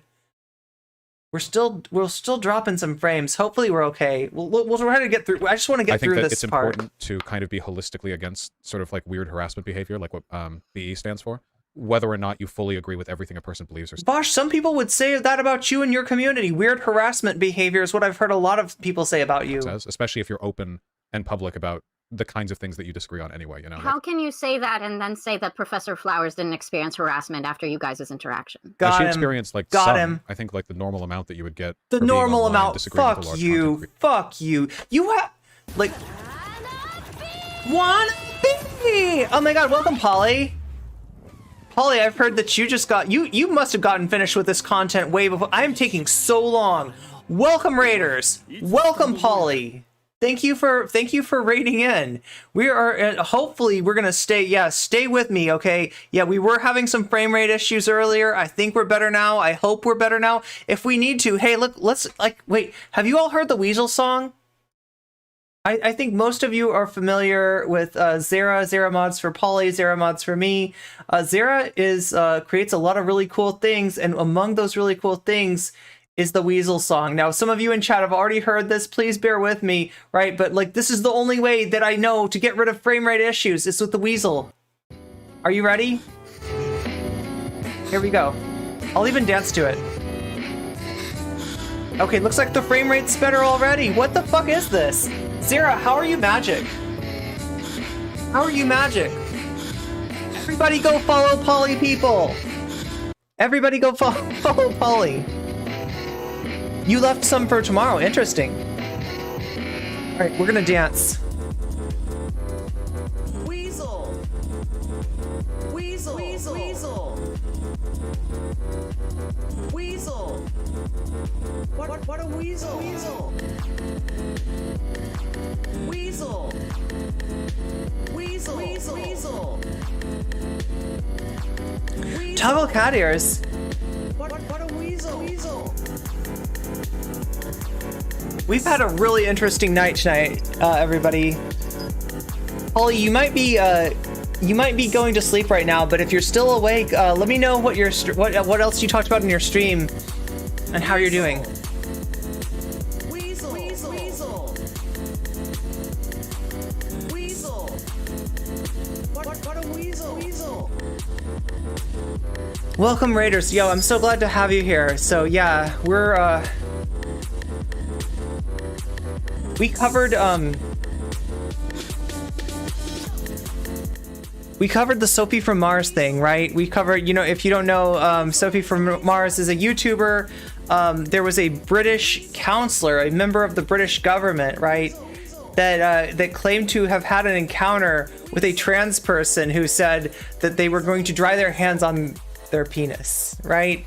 And it just so happened that Sophie had run into somebody in that bar that night and had a very similar experience. The only difference being she said, I'm going to dry my hands on my jeans, right? Because I don't know if you know this, but penises aren't very absorbent. They're not very good for drying your hands off. I don't see how that would possibly work, right? It makes a lot more sense to think that a person's going to dry their hands off on their jeans. That's what Sophie said. So yeah, we covered that tonight, and we're right in the middle of, I guess, what Polly covered as well. Yeah, give a follow to Polly if you're not following Polly already. Give a follow to Dat Katie also. Yeah, Sophie is really cool. But yeah, we did that. We did some cooking with HelloFresh, right? I already finished all my food. It was so good. Like, right? I made 2 portions and I ate them both because like I just couldn't. It was so good. I had to eat both. And yeah, that's our sponsor. So if you want a deal, 60% off through my affiliate link, it's !HelloFresh. Oh, you finished the Alex Murdaugh trial? Fuck. So Logan Paul's giving my cat an abortion. I gotta go. Anyway, yeah, Cuffles. I can't explain Cuffles, but yeah, there's the affiliate code. There is the coupon code. You can get 60% off and free shipping, and you can give HelloFresh a try. And you know, I recommend the Turkish spiced garbanzo bowl. Wait, Turkish spice chickpea bowl. That's what it's called, right? That was what I had tonight, and it was so good. Anyway, let's see. Let's get back to this. We're still finishing up this amazing conversation between Dat Katie, who's in chat with us right now, and who you should definitely go follow on YouTube and on Twitch, right? And Vaush himself. We've gotten into a discussion about bad empanada and heiress, right? This is a far-ranging discussion. We started out talking about the say her name discourse, which of course I think Vaush has done immeasurable harm to, right? The whole reason this is discourse in at all is because of people like Vaush. It's because of reactions, fragile reactions like the one that Vaush had, right? This should have never become this big point of contention, this big point of debate, because honestly, like what we should be concentrating on is the tragedy of what happened to Brianna, right? But we're not. Instead, this is discourse, just like the Hogwarts Legacy thing. Vaush, chose to attack trans people on that issue, and he's choosing to attack Black people on this issue. So yeah, we're finishing up here. We've talked about Professor Flowers, and if you don't know, okay. Well, you do know. You were watching this, right? Polly was watching some of this, so you sort of do know. Dat Katie is absolutely destroying Vaush and doing it with a smile, right? There's no malice. This isn't about spite, right? This isn't about hating. This is about honestly wanting a creator that I think, Dat Katie, you've watched a lot of Vaush's content and you kind of want him to be better.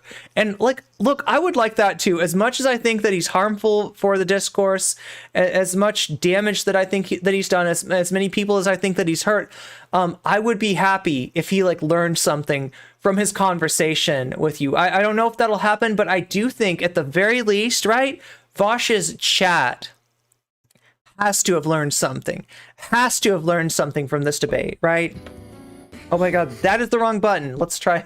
We're just going to go right back into the weasel. But I don't think she experienced much at all. But yeah, welcome, Raiders. See it. Wait, you can't say some and then experience much at all. Come on. Polly was also impressed. Nice. A very small amount. My community's pretty responsible.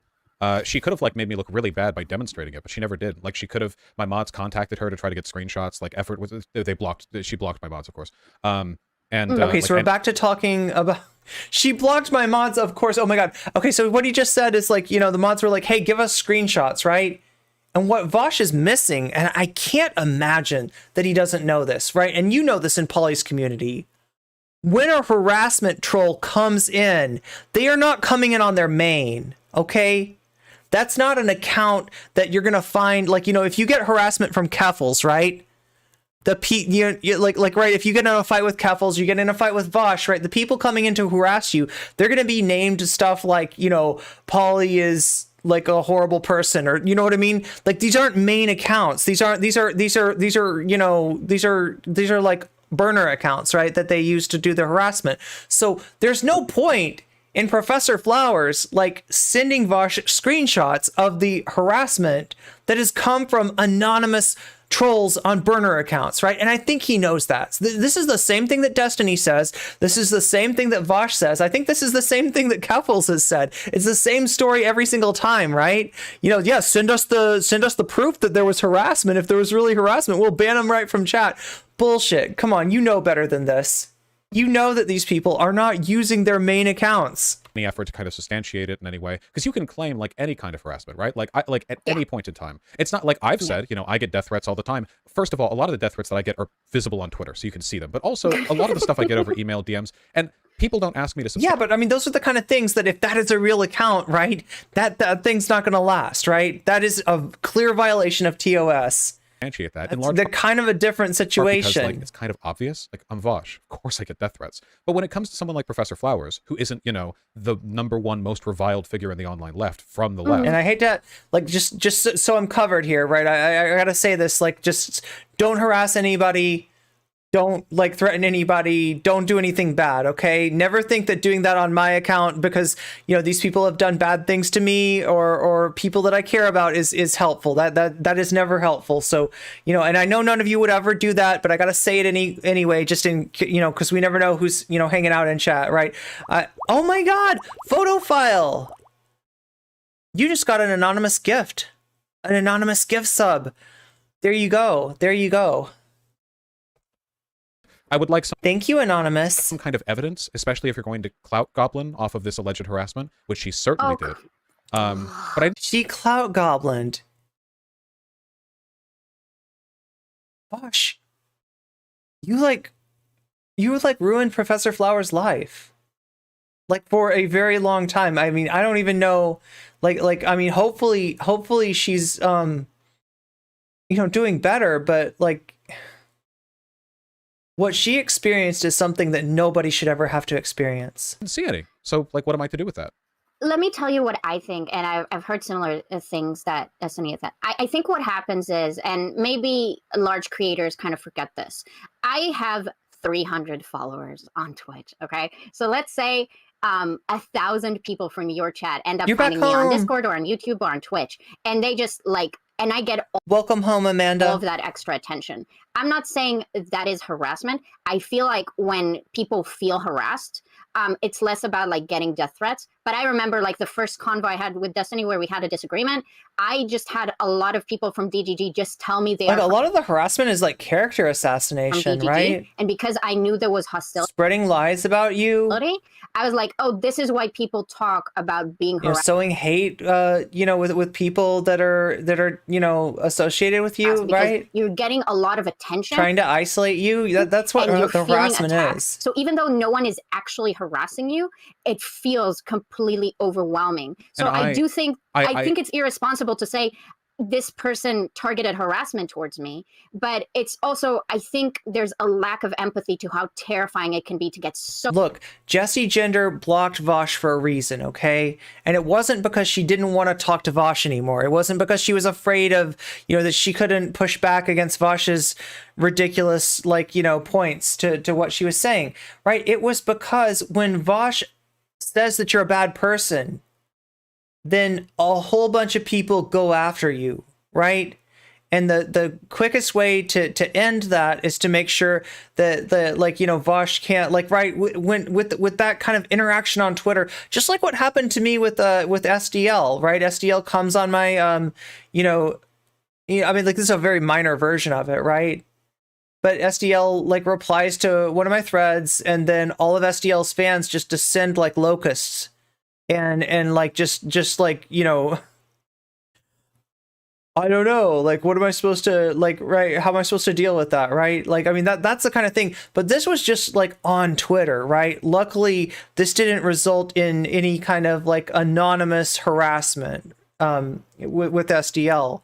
But with other creators, especially my situation with Dylan, it has, right? It has resulted in very not okay people pursuing what they feel to be justice against me through constant harassment via burner accounts, right? Constant spreading of lies about me, constant attempts to stir drama, trying to get streamers to attack each other, right? This is what we're talking about, right? This is how bad it can get. And I'm pretty sure that Professor Flowers experienced a lot of that kind of harassment. This doesn't result from every single inter-creator conflict, but it does result from a lot of people's conflicts with you. And you need to understand that, Vaush. Think of it like Minecraft, okay? If you've got a bunch of wolves, right? You've given the wolves bones. These wolves are now your pet. When you hit something in Minecraft, those wolves are going to attack that thing until it is no longer, until it is unalived, right? So much of that hostile attention when you're a random so if you're not burner accounts whispering to everyone who comes in chat, used to getting death threats. I am sympathetic. For example, the issue was she took it to a point where I feel like I can't take it seriously anymore without some kind of substantiation. She made a point about how she was borderline suicidal from the harassment. She made a bunch of points to this effect. Now, there's a limit to this. If she said, after the Vaush discussion, I've received a lot of negativity, I'm not going to disagree with that. Okay, all right, I can believe that. But if you're going to go so as far to spend months talking about how my community has been racist, she said she'd been called the N-word more in the past month than she had in her entire life beforehand or something like that. I love how Vaush, after just you said an example in your community, right? And look, I would love to say that the N-word doesn't play into this, right? But you said the N-word. You tactically said the N-word in order to what? Own some Nazis? To show them that you're not scared of a word that you can say the no word too, right? Right? you set an example for your community and they follow, right? I was about to cut him off, and be like, well, obviously he's not doing anything like that. No, he actually did. He said the word and then he defended it. This is the tactical inward. This is Vaush's tactical inward stuff. So, there's every chance that, they are following the example that you've set. But even if you don't go that far, even if what you say is basically implying that like she is some kind of, some kind of a black, ethno-nationalist, equivalent to the black equivalent to, somebody on the far right, you're still sort of setting this up. You're still sort of setting your community up to harass them. Like, right. Whenever anything like this happens, right, especially when I'm dealing with a smaller content creator, and I have dealt with really toxic small content creators, right? I have dealt with people who lied about me in the most grotesque way possible, right? I am even more careful in those situations, like, right? Generally, I will not show their name on screen because I know even doing that, right? And telling people, what they did, like, I don't control my community entirely. If somebody thinks that like this person's being a scumbag to me, feels really awful for what happened to me, and they want to like, enact justice against this person, right? I don't have control of how far they might take it. That's why when I'm dealing with a similar situation to the one you did with Professor Flowers, right, with a much smaller content creator lighting me the fuck up, in my mind, like maligning me, lying about me, right? This is what you accuse Professor Flowers of doing. I take every precaution against targeting, harassment in their direction. I don't see you doing that, right? I have a much smaller community than you do. My community, I think, is less disposed to that kind of toxicity and harassment than yours is. And I still take more care to prevent that sort of thing from happening than I ever see you doing. She was talking about how like miserable made her. Past a point, Sorry, I need to. I got there's a stun level locked. of discretion I'm willing to offer. And keep in mind, we're talking about a person who I know is dishonest. Like we're talking about. For that matter, whenever these people say woke scold, my brain interprets it as the N-word. Person that I'm inclined to already think is a piece of shit. So, adding to the grand list of crimes here, being genocidal, lying for internet clout is definitely not that far off. And unfortunately, despite extensive effort from my mod team, no evidence was found. Oh my god! I'm sure she got some mean emails. It's not mean fucking emails. Look, I got those too. Okay. But yeah, that is not like past a point. God, if only it was just mean emails. God, I mean, Polly knows what I went through. Polly and my mods and certain people have some idea what I went through. I couldn't even talk about what I was going through, right? When it was happening, I could not talk about it. I could not talk definitely about the way that it affected me because I knew that everything that I said about that was fuel for the trolls. They love to hear that kind of stuff, right? So I'm having to kind of suffer in silence, like, right? Obviously, like my mod team knows and people that are close to me know, but there's a lot that I cannot say to my community, right? So I just have to like put on the bravest face I possibly can and go forward. That's not easy, Vaush. That takes a toll on you. Degree of substantiation is necessary, Yeah, no, I agree with you. I genuinely think that when smaller creators talk about harassment, wait, I feel like there's like alerts that I need to read off here. Wait, did you want me to miraculously? Thank you for the follow. Wait. H2OGDS303. Thank you for the follow. Also correct me. Feel free to correct me if I've pronounced anybody's name incorrect. I heard Dat Katie was in chat. Yes, the Vaush Destroyer is it. I don't know. Dat Katie's still here. Dat Katie is still here.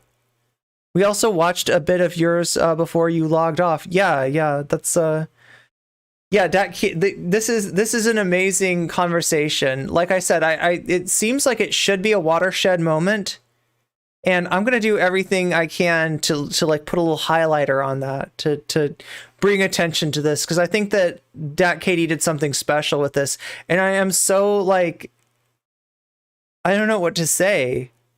I'm so flattered that you felt inspired by stuff that I had said on stream to go and do this. And like I said, if you had come to me and asked me, should I do this? Or like, just said, I'm going to do this. I'm going to go talk to Vaush. I was inspired by you. Now, no comment chick. I'm going to go have a conversation with Vaush. I would have said, don't do it. Don't do it. Don't do it. Right. Like I would have told you about, what I'd heard, that Lua went through after Lua's conversation with Vaush, and just said it's not worth it. You're not going to get through. He's not going to listen. His chat is just like an iron curtain, and there's just no getting through to these people, right? But I feel like, in fact, I would be incredibly surprised if you hadn't made some serious inroads with his community in this conversation, right? I feel like if he had any, just even concern for his own optics, right? He should be thinking about walking back some of the toxicity that he brought to Professor Flowers, some of the unironic cancel culture that he enacted on her. And this is after 2 or 3 years of bitching about how he's canceled, right? About cancel culture and gatekeeping, all this purity, culture and woke scolds and all this shit. That's stolen valor, right? Vaush doesn't know what cancel culture is. Right? Vaush unironically enacted cancel culture on Lua after that debate, and Lua's not far from the only one.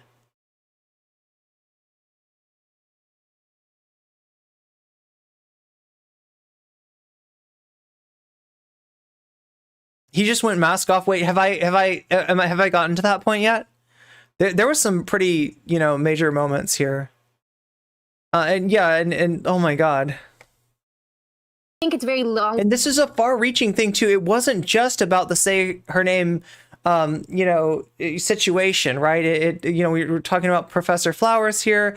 We even talked about Vaush's, endorsement of some of the weird stuff that Eris said about Palestinians, right? So like this is not just a delicious what is it, like a succulent HelloFresh meal.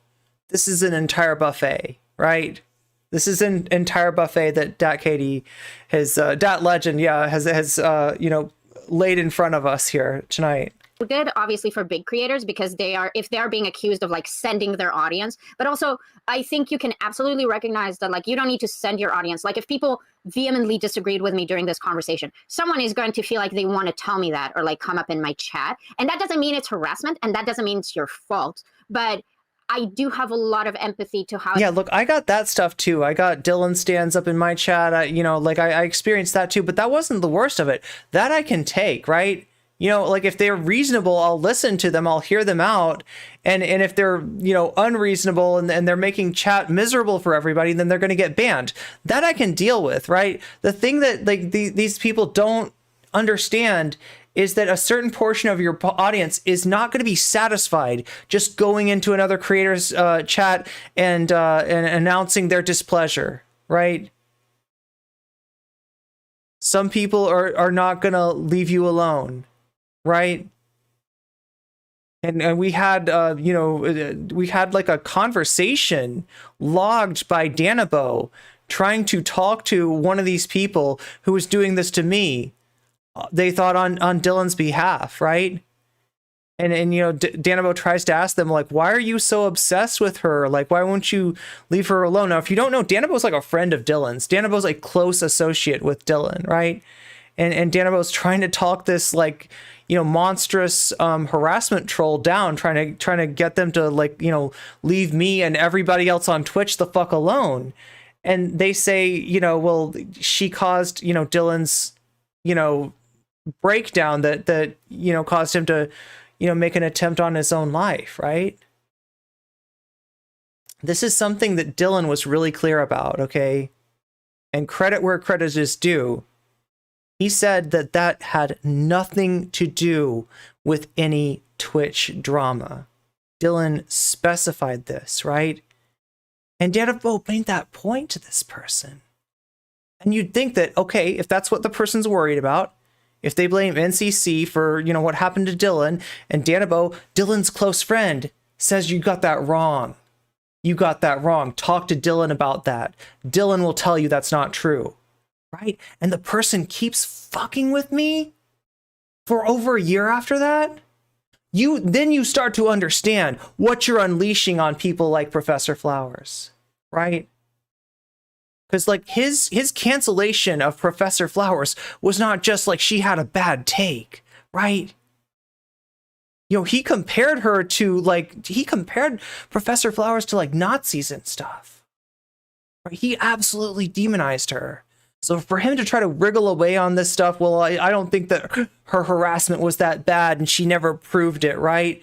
Oh my God. And you're going to ask somebody who's being overwhelmed with harassment, no, get me the screenshots. Holy shit. Look, under those conditions, you're lucky if you can even hold it together to keep doing content or, you know, communicate with your friends. Like, right, this is asking them to like, yeah, get those receipts together. And if you do, they're going to be receipts of burner accounts.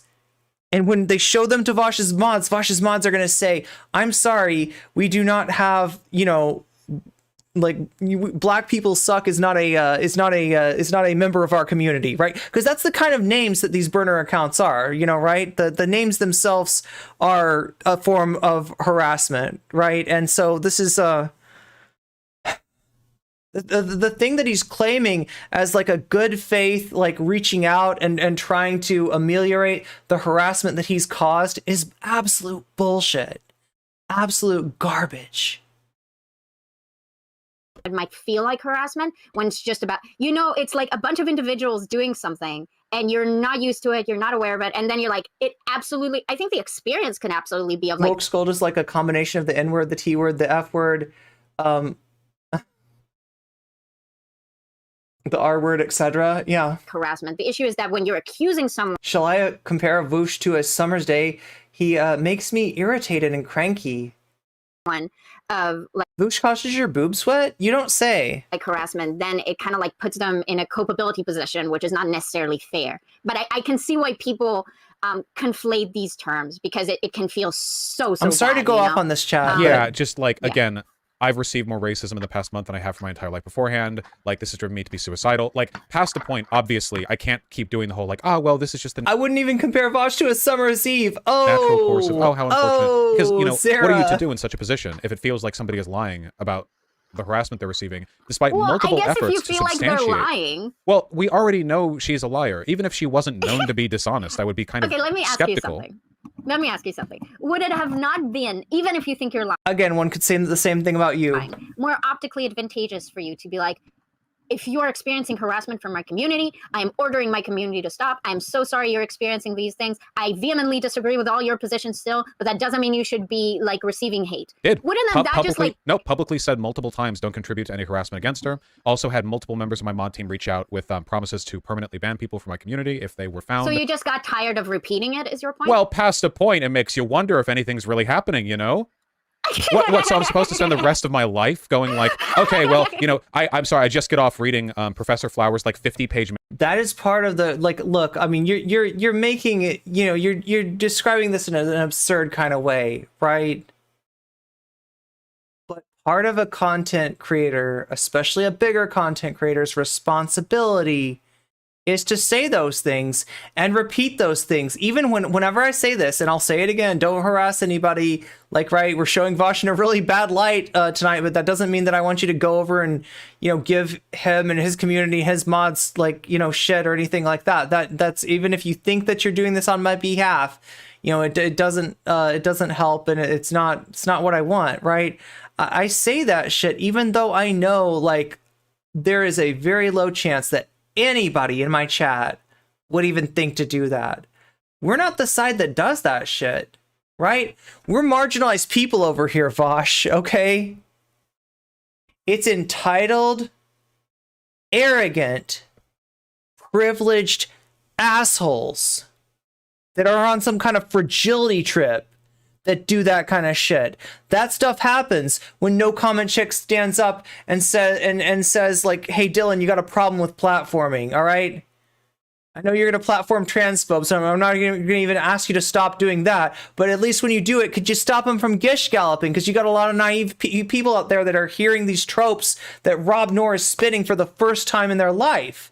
And it would be nice if there was at least a limit so that that your other debaters had even a chance to push back. Because even when they push back on like 3 or 4 of those points, if Rob Nora has put out like 8 fresh tropes, 8 fresh brainworms, those are brainworms going out into the wild, right? So, you know, you say you're a trans ally. I want to believe you on that. Please, if you want to do right by us, like limit this gish gallop because we're getting killed on this. This is hurting us, right? It's that kind of shit. Or Professor Flowers, you know, calling you out on, you know, on your mischaracterization of black liberatory movements, for instance, right? That's where the harassment comes from people that are breathing and eating, drinking, and breathing entitlement, right? That's where this is coming from. Please understand that. Manifesto on how like death squads were sent to her house who all wore like VGG merch, and then I'm like, oh yeah, I'm sorry about that. Yeah. Also, if you repeatedly label somebody a Nazi, saying "Don't harass the Nazi" would not be helpful. I'm going to issue another warning to my community to not harass you. Okay, sorry about that. Like, Okay, obviously, okay. past so the I'm point. asking you to be a cuck, and you're not willing to be a cuck, is what you're saying. Fundamentally, yes. Okay, I mean, I can't. That's just like I can't fault you for that. You know, if you don't want to be a cuck, like cucks are great. I mean, other than to the right wing, he doesn't want to be a cuck, right? Don't let anyone tell you otherwise. Like he's repeating Ben Shapiro talking points, right? If you don't want to be a cuck, that's fine. Yeah, I mean, you know. He's like, you don't understand. I'm only a cuck for reactionary shit, okay? Not any of that SJW woke nonsense that, yeah. should be consensual if you're going to be a cuck, right? I would assume. Usually I'm pretty pro consent. That's how that works. Okay, he's well, a cuck for the wrong people. Situation to being a cuck, so I'm not going to promulgate that narrative to my community or give them the You're impression. no fun. Just consent. I'm coercing you to consent. And again, we'll talk about that word later, okay? You know, because there is a problematic history behind that term, right? And I'm just saying it because that's like his that's the language in his community. That's you know the way that they say these things. But really, what he's trying to say is just kind of being. The meaning of that is you know somebody that gives in, right?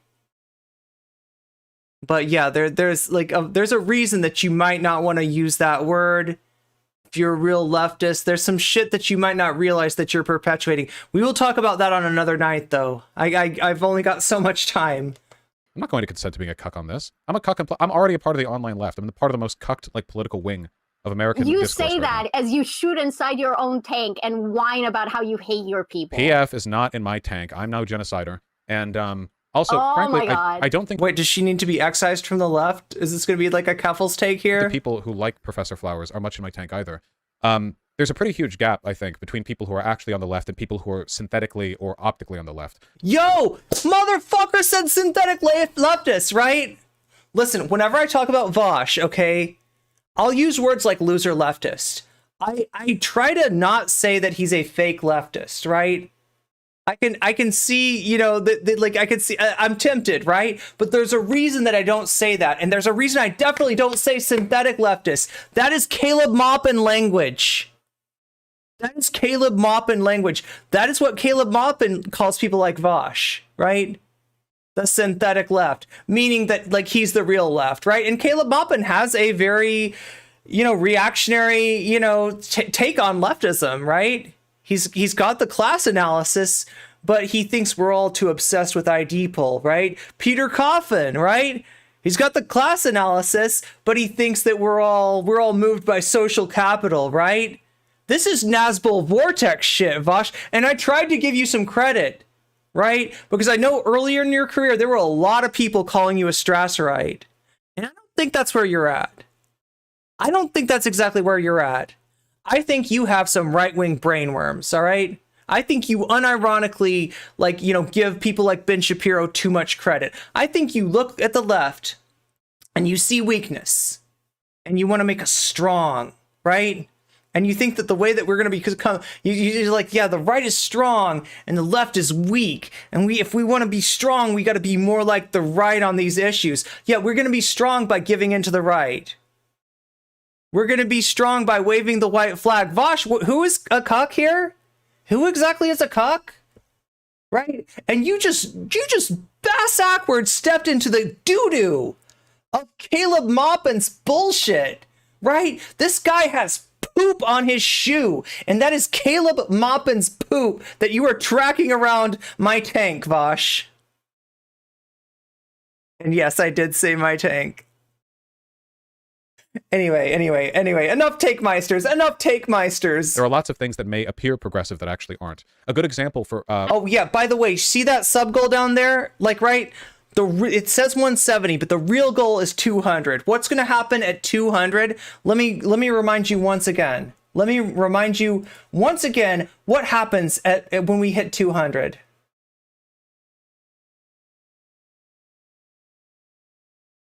Not penny and stocking. That is not what happens.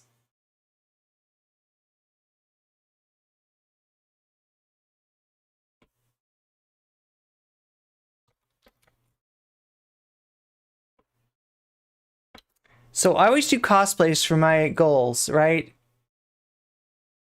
And this is the cosplay that I'm gonna do, right?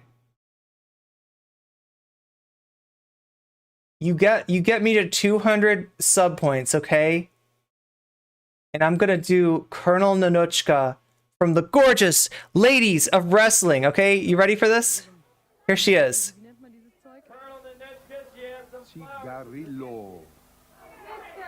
Wait, is there somebody doing react to this? I feel like there's somebody talking over the tape.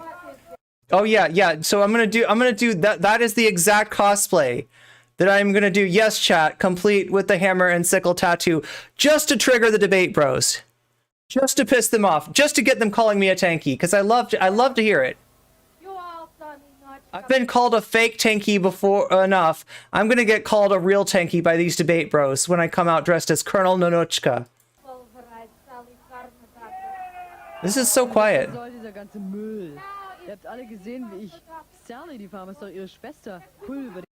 You know what this is, chat? Do you hear the voice? That's a German translation of what's being said. That's somebody translating this into German. Sag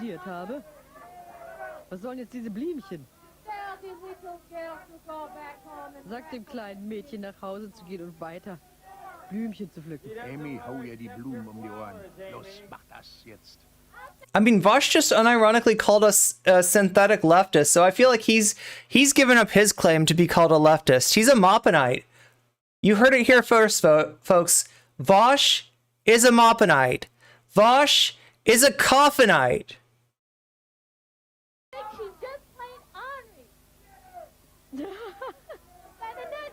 Sie sagt, es ist einfach nur schlecht erzogen. Die Notchka, das ist hier ein Geschenk, meint sie, das nimmst du jetzt an. Geschenke hat man auch. But yeah, there's the cosplay that I'm gonna do, Nanuchka. Zigarre da jetzt reinsteckt.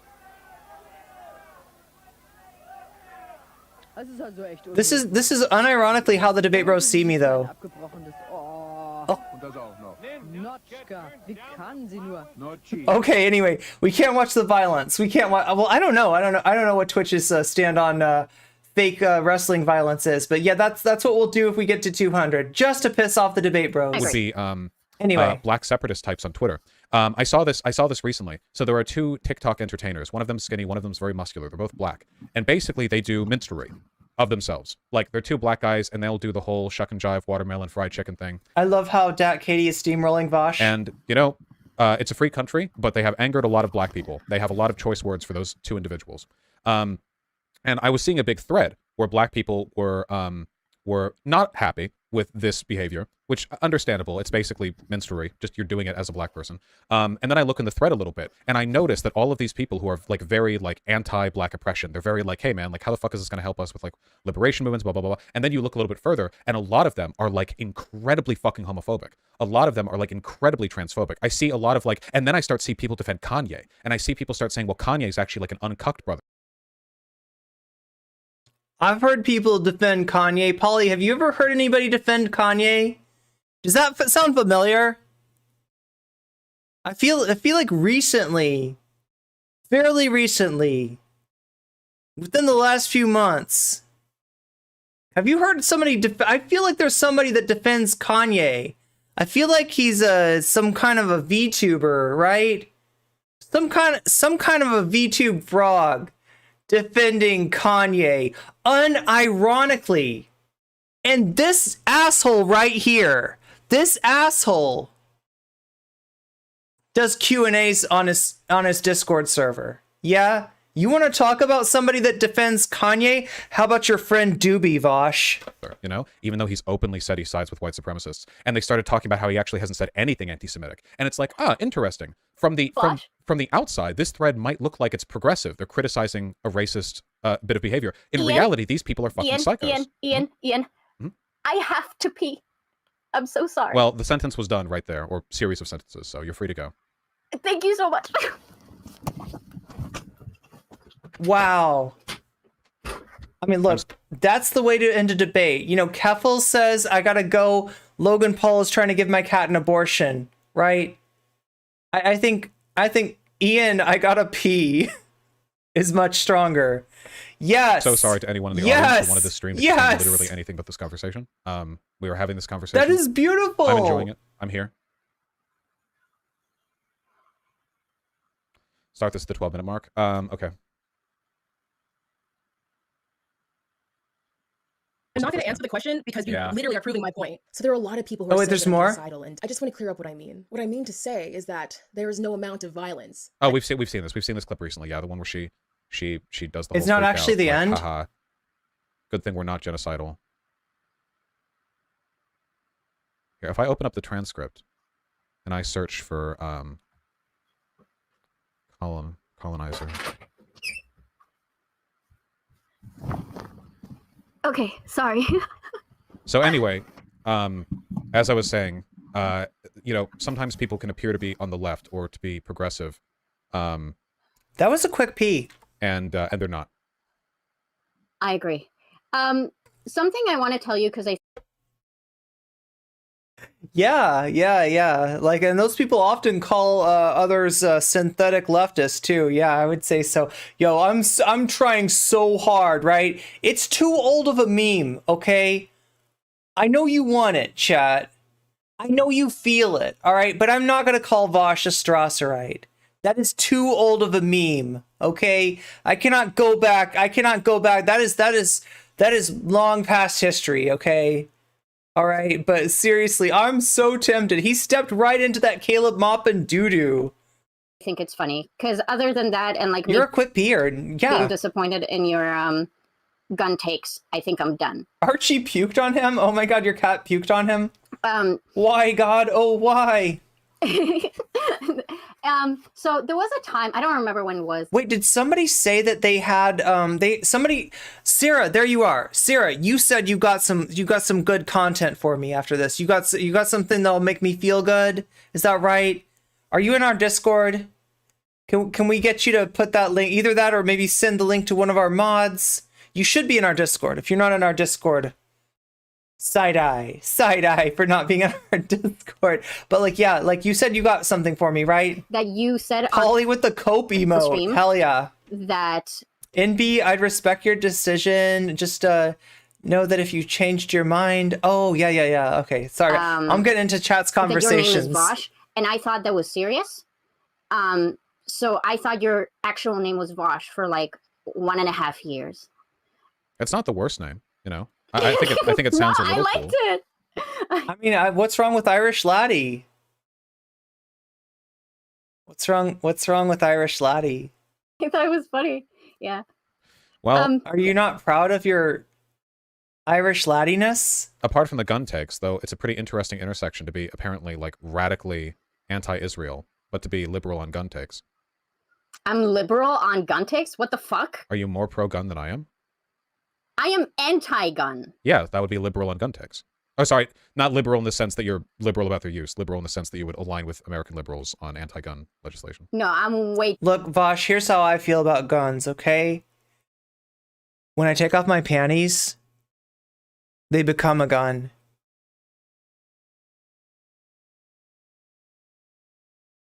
Okay? To the left of like... He's so brain broken. Well, I guess you would claim that some leftist anarchists are pro-gun. I would say the leftist position is to be pro-gun, and that it's a liberal position to be anti-gun. Okay, well, my progressive position is that... No, the real leftist position is you gotta fillet guns, right? You gotta put a condom over the nozzle and just go down on that bitch. Guns are dumb, and I think it's considering This is such an American thing to say, Amera how brand. you've literally stated that you agree and have looked at the research, and there I don't think you like guns like I like guns, Vaush. I have a very intimate relationship with guns. is more harm in having guns in the general population. For you to be willing to sacrifice that for the leftist context, and I would get that sacrifice anything for the leftist context. Well, I believe that. God, am I being extra edgy tonight? What's up with me? Chat, who do I blame for my edginess? Your explanation to why you ended up kind of having the position that you do is because you think it is. I'm just feeling extra edgy. I don't know. I don't know. To like confiscate the guns from the general population, right? Well, there's like 400 million guns in America. Any practical effort to disarm the population would not be successful. What's more, the population that I want disarmed isn't just random people, it's far-right militias who would literally rather die than give up their guns. So no, the guns are here to stay. But as long as these guns are already here, I would rather them be in our hands and not theirs. Well, then just a quick clarification. Would it then be fair to say that you are anti-gun on a moral level, but like pro-gun on a pragmatist level, kind of like how you are pro-one state, but you don't think it's a legitimate like IRL solution, so you are actually for two states? It depends on the circumstances. Look, to be honest, I don't have much of a choice when it comes to guns. Like, we live in a state, the United States. And that state is full to the brim with hog cops, all right? And any kind of legislature, you know, taking guns away from people, they're not going to take the guns away from the hogs, right? They're going to take the guns away from the marginalized people. Like, any gun that's in a truck rack is staying, okay? Realistically speaking. And like I said, like, look, I've got a lot of heaven coin to collect, okay? Before I can get back to heaven. And I'm gonna need those guns. We got Elf, we got Cat Girls. But do we have that content that you were telling me? You had some really good content for me, right, Sarah? You had something for me to watch after this, because I'm going to need something. I'm going to need something to take my mind off of this garbage that Vaush is spitting. Yes, it's in my DMs. Yes, Sarah, you are so on this. You are so on this. Sarah, you are on this. Dat Katie, you are on this. Everybody is on this, right? And here I am just trying to cook my food, getting stun locked by everything, talking about collecting heaven coin with my panty gun. Like, that's where we're at, chat. That's unironically where we're at. And both of my conditions here are pragmatic. I've like literally got a gun in my panties. That's how pro gun I am. Morally, my belief that people owning guns is good or bad is going to be determined by the outcome. It is a hype day. Yeah, it kind of is. I don't think that people in like the UK, like lefties in England, I don't think they should be like fighting for laxer gun laws. I don't think there's any purpose to that whatsoever. I think it would be completely yeah, people in UK just need to be working on your MMA skills and your no, just kidding. Do that. But in America, where gun ownership is already near ubiquitous, I'm fully in favor of making sure that the right people have them. Okay. I assume you don't have anything to say to me since I came to shit on you. Well, I'm not as familiar with your prescriptions, so probably not. But I'd say it's been a pretty robust conversation. Yeah. Yeah, I really appreciate the time and the space. Is that how you characterize it, Vaush? I'm really happy. Robust. I feel like it was productive, even if you might not. So, yeah. No, I enjoyed the conversation. Thank you. Do you want to shout yourself out? Yeah, I think I did the beginning. I'm on Twitch. It's Dat Katie, DATKATEE. It's always hard for me to spell that out because I'm an ESL. One T, two E's, right? Wait, no, technically three T's. No, two T's. Because there's one in... Anyway, chat, I don't know what I'm trying to say here. You know what I'm trying to say, though. So I think I got You know it what right. I'm trying to say. And yeah, thank you so much. I enjoyed it. Yeah, have a wonderful day. I did as well. You too. I will absolutely DM you the bullshit about Professor Flowers. Feel free. Thank you.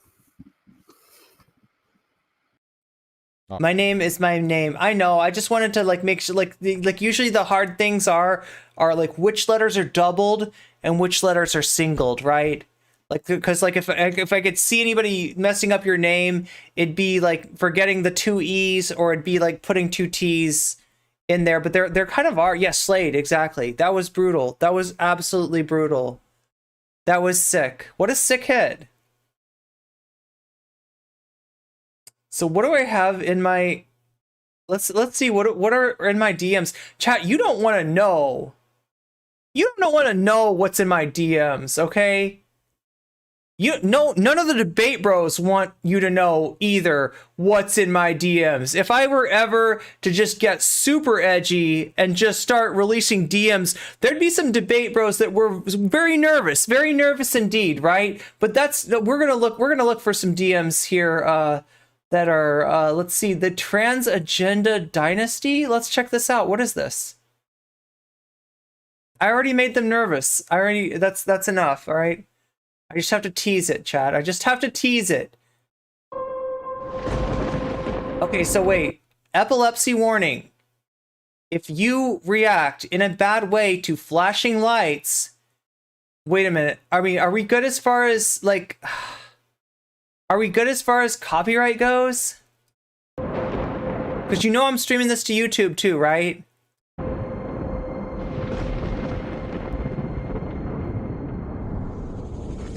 What is in the DMs indeed? Don't you want to know? Oh my god, I'm trying to remember. Wait, level 1. Like we gotta find. Okay, like look, we gotta like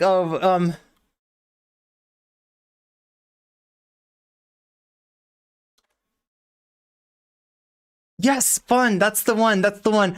Oh my god, chat. Okay, look, if we're gonna represent some German, we gotta represent some Spanish. Are you ready? Are you ready for this?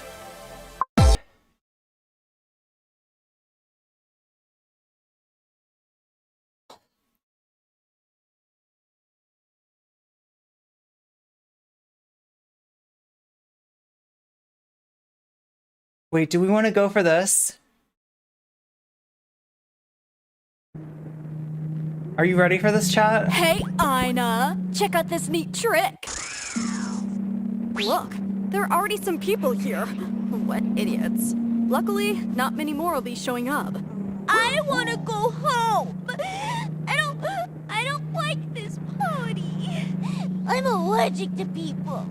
You know, it smells like I'll finally be able to make my wish. Come on, Anna. Jenna. Come on, don't ruin my moment. I keep hearing voices inside my head. They tell me to eat my veggies. I just had the bestest idea. We'll make a bet. Whoever reaches the top of the Great Runas and makes their wish first has to pay the debts of the loser. Pay your debts? That sounds awful. Yeah, but it's a proper punishment. I mean, that's fair. You hear that? It's the Runas! Oh my god, chat, it's the Runas! We gotta make it to the top! No way! The Great Runas is here! The bet's on! Now let's get him!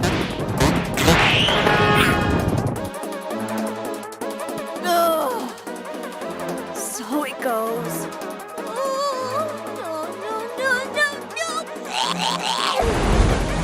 I can't go on! I want to change anything! Someone, please, end my suffering!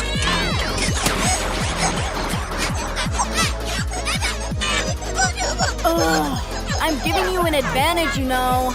Just go. Okay, are you ready? Let's go! Let's go! Let's go! 48 seconds, let's go! Let's go! Alright, let's go through there. Yeah, there we go, there we go. Okay, oh yeah, over here. Over there. No, wait, not there. Oh, over there, yes, go there, yes. Okay, yeah. Oh, wait, what's over here? Oh, wait, yes, there we go. Yeah, my intro. We gotta pick up some items. It was very, very impressive. Stunning. I suppose you're here to save the youth. Nice weather. What conspiracies are we cooking on the menu today? Finally, language I can spit at. Anyway, it seems you are trying to climb the Great Runas to get a wish. My only hope is you achieve your righteous mission before this event expires. Verily, you preach true, honest words. Pretty much. I will watch over your quest from here. Seems legit, Flying right? makes me itchy. Plus, you know, it's fun to watch all the bodies falling.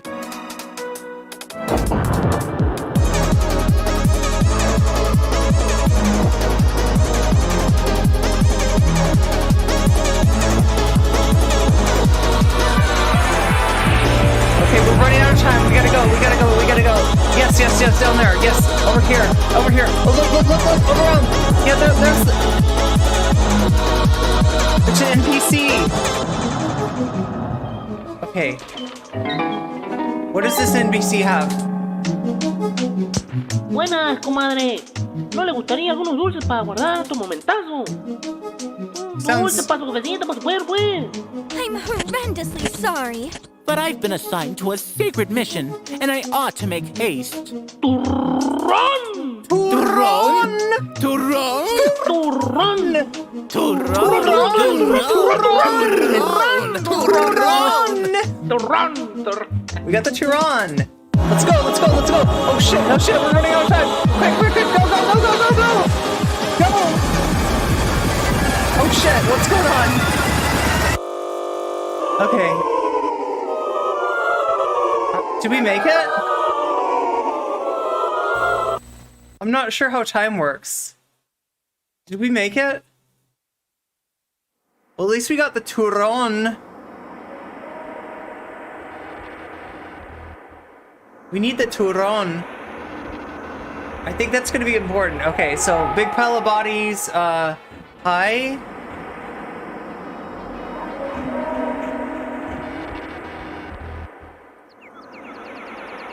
Okay, what's that? Oh yeah, doorway. Let's go there. That seems like the good place to go, right? Okay, here we go. Up the stairs.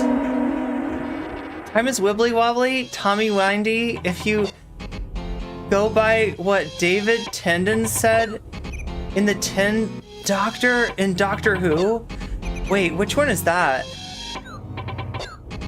I don't remember the I can't keep my doctor straight. Oh shit. Okay, so here we go. I bet they can help us find the runas. Hark, I believe I'm in dire need of your services to learn my current whereabouts. The celebration is over, but it seems your greedy soul brought you here. I do have a greedy soul, yeah. You are bearing witness to the incredulous residents of our Great Runus. Unfortunate for you, the divine door is fully closed now. No! Must I assume there is no escape from these lands until that door opens? Well, how much longer until the next celebration? Years. That's a lot! Nevertheless, I will find a way to reach the Great Runas and make my wish. I have a bet to win. In that case, your way to our great Runus is through the holy code behind you. But heed this warning. Warning! Desires are never fulfilled. Nor quenched. You will fail. Fail. Like the rest of them. Like the rest of them.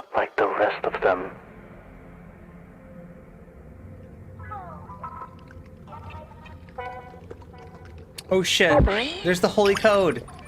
Punishment is imminent. Wait, I mean, I'm already in eternal punishment, right? So I feel like nothing is lost. That was the sentence, right? Eternal punishment for my innocent sin. It's kind of a bop.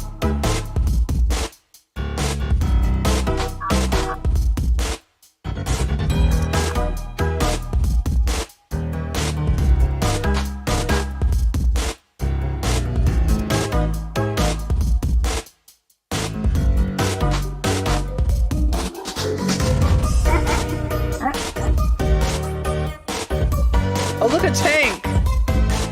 Is that the tank that I'm not supposed to shoot inside of?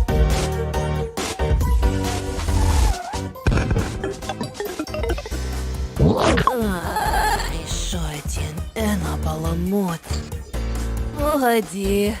Наш великий Рунас уже не Oh my дает. god, thank you, Dual M. Dare I ask you for Thank you some for the private 400 time with the bits. famous entity? Тише, тише, сопляк. Никто не пройдет. Великий Рунас был бы очень злой, если бы какой-то простак, как ты, появился в его любимом месте. А? Это Турон? Турон? Турон! Турон! Турон! Турон! Возможно, ты выиграл How do I эту stay войну, awake но this проиграл long? битву. It's 'cause I'm magic. Это значит, ты собираешь щедрее предложения для нас. Ooh. Продолжай. И род, и внеси святой кодекс. So cute! Найди голубой. How are you that cute? What is this spectacle? Good question, right? This is Ina? Ina? I'm not sure how you pronounce it. Anna?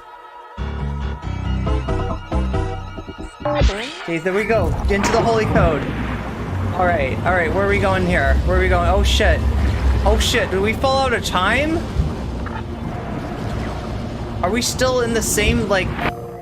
Oh, there we go. Okay. Okay, I feel like I've been here before though, right? Are you getting... Oh shit.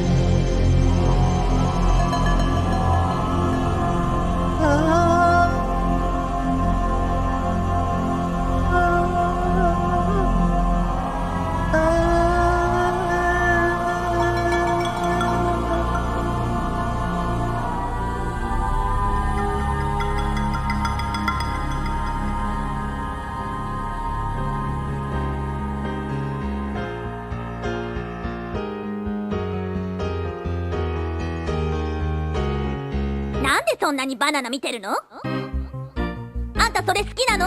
悪趣味ね。Yes, that's right. Yes. まずあんた誰なの？この自分大好き妹バナナ信者が。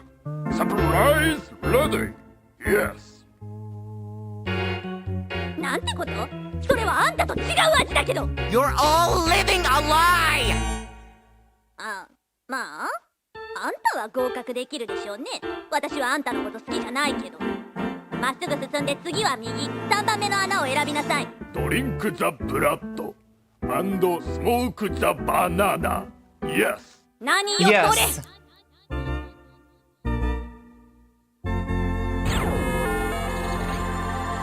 Here we go, here we go. Okay. Okay. What do we have here? Okay, so not the first door, not the second door, but the third door, that one. Yes, yes, that one.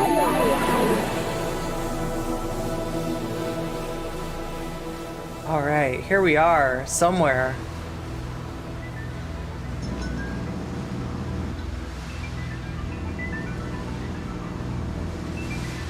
Eat the...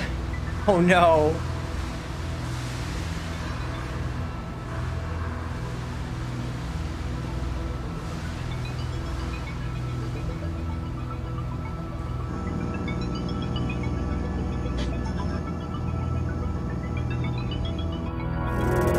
Oh hell yeah! Oh hell yeah! Here we go. Are you ready?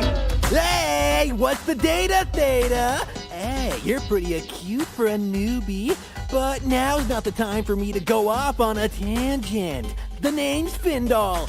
Don't wear it out. Do you know why Got it camels don't memorized? do professional wrestling? Because they... Ha!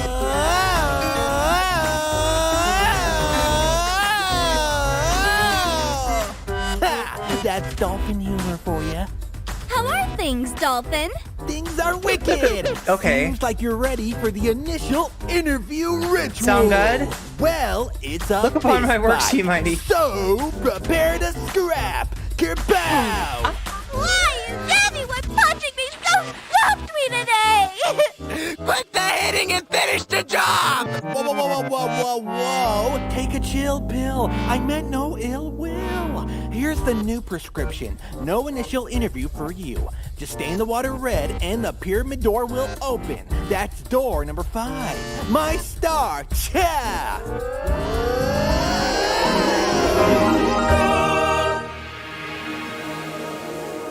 Okay, stain the water red. I don't see any water though. We gotta find the water somehow.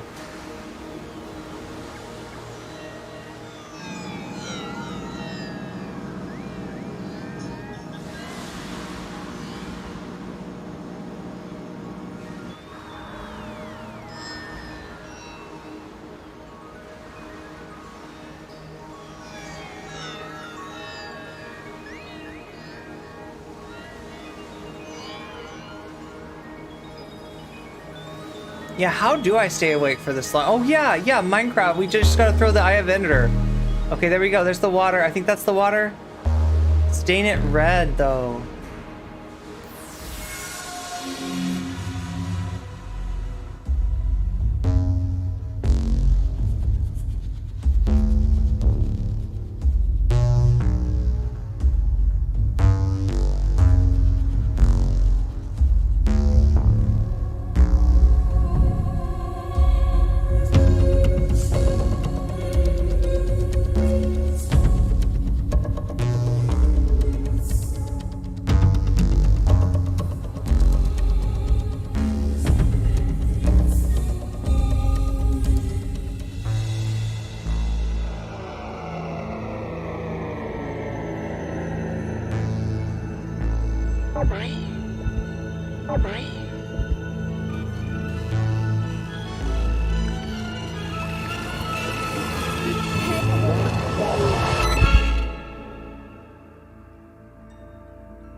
Yeah, I mean, I hope that was food dye. Oh no, here I really feel like I've been here before. Does it seem familiar, chat? Do you remember this place?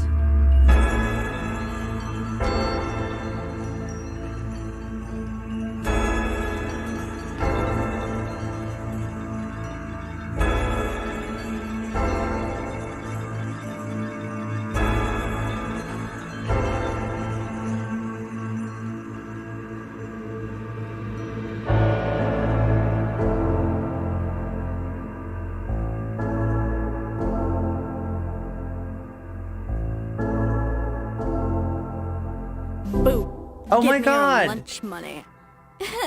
It looks like I'm the best and you're the worst. Wonder who got the chest hair. Chest hair, yeah. Where are we anyways? I don't know. Seems like the bedroom of the great Runas. I mean, it's look. pretty lame though. And by the way, Runas doesn't look all that handsome in person. Dearest chum, could I inquire how your physical form was able to reach this place in such a short duration of time? You are asking too many questions, buddy. Can I ask for one more? Yes. Would you kindly reveal the wish you made to me? I'm not telling you. You are going to make fun of me. No. I would never make fun.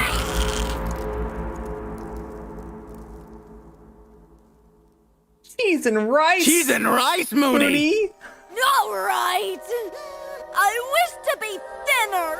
So what? I mean, I can't say I wouldn't make the same wish. I know it's shallow, chat. I should really think of something better to wish for.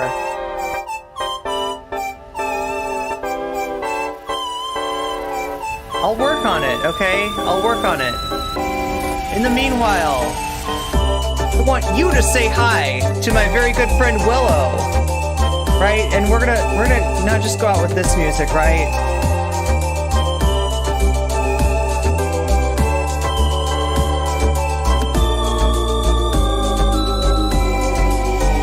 Meow, Amanda Pan. Oh, wait.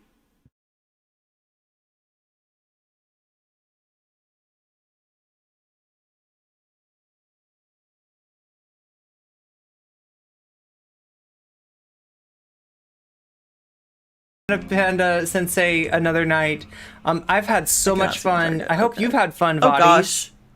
And I hope you're not expecting any hot mics, I mean, it's right? too late for you, but it's like no hot mics tonight. I see you're trying to get I need to get down people's streaming schedule so I can hit up the people that become better at intimidation. Oh, okay. Oh my god. Well, we're already Did I actually intimidate him? Is that it? I thought I switched the raid. I thought I canceled the raid to Willow and oh god. I mean, I want to raid Willow. I want to raid Amanda. I want to raid everybody. But we will. I just have to stream more, okay? And I need to get Amanda Panda's streaming schedule, right? And Cryptid Mage and all kinds of people. Oh yeah, Nabil. We need to raid Nabil. There's so many people that we need to raid. So many people. No Comment Chick is raiding with a party of 6. What? Hello. Okay, I raided both. How did that happen? Irene, how are you doing? Oh my god. I thought you raided into Willow. I'm what? I'm so confused. So how are you doing? How is everyone? Yes. We did. For anyone who's new here, I'm Amanda Panda Sensei. I am so confused too. So I guess we did 2 raids. That's okay. I mean, I'm not gonna complain. So how are you all doing? For anyone who is new here, I'm Amanda Panda Sensei. I stream from Yokohama, Japan. Today we are playing some EverQuest. So it's a fun, free MMO, and I am a rogue. I'm just trying to get good at stabbing the undead. We did 2 raids. I was gonna raid Willow, but saw you last minute and tried to redirect. I guess it split us up. Okay. That's so wild. No, well, I mean, it's the thought that counts, so I'm really happy that you're here. Oh my god, what a weird night. So yeah, I I guess it's kind of epic. Wait, what are you playing? I was talking a little bit about my my whatchamacallit, my my interview that I had today. So yes, that was fun. Yeah, so I'm like, you know, trying some old school stuff. Oh gosh, mummified corpse just found me. No, I don't wanna. Yeah, it's like, I heard it's like really in depth and stuff, and like, you know, it does seem like it's, you know, there's a lot of like stuff to do, but oh gosh, this mummified corpse I do not want to deal with. But yeah, I have XX Jeep has been helping me because a lot of people who are more familiar with the game have been like joining me because I, you know, advertise that I am very new to this game and don't know what I'm doing. So luckily people have been very kind and pointing out nice things. But yeah, so well, Irene, I know that your stream went well, but because I was there and I was hanging out a little bit. Yeah, this is an MMO. This is, I'm just like not really good at MMO things, so I'm like, okay, I'm gonna give it a try. Hello, Sarah! Yay! Yeah, it is really awesome. So I'm just stabbing away and let me elbow strike. And then been playing this game since like 2003. I'm glad I can provide at least some help. Oh gosh, I got like a bunch of people on me right now. A bunch of these things are just like, oh no, some things have just spawned. I'm probably gonna die. Okay, yeah, just please keep on trying to attack my healer and just let me backstab you all. That sounds like a really good idea.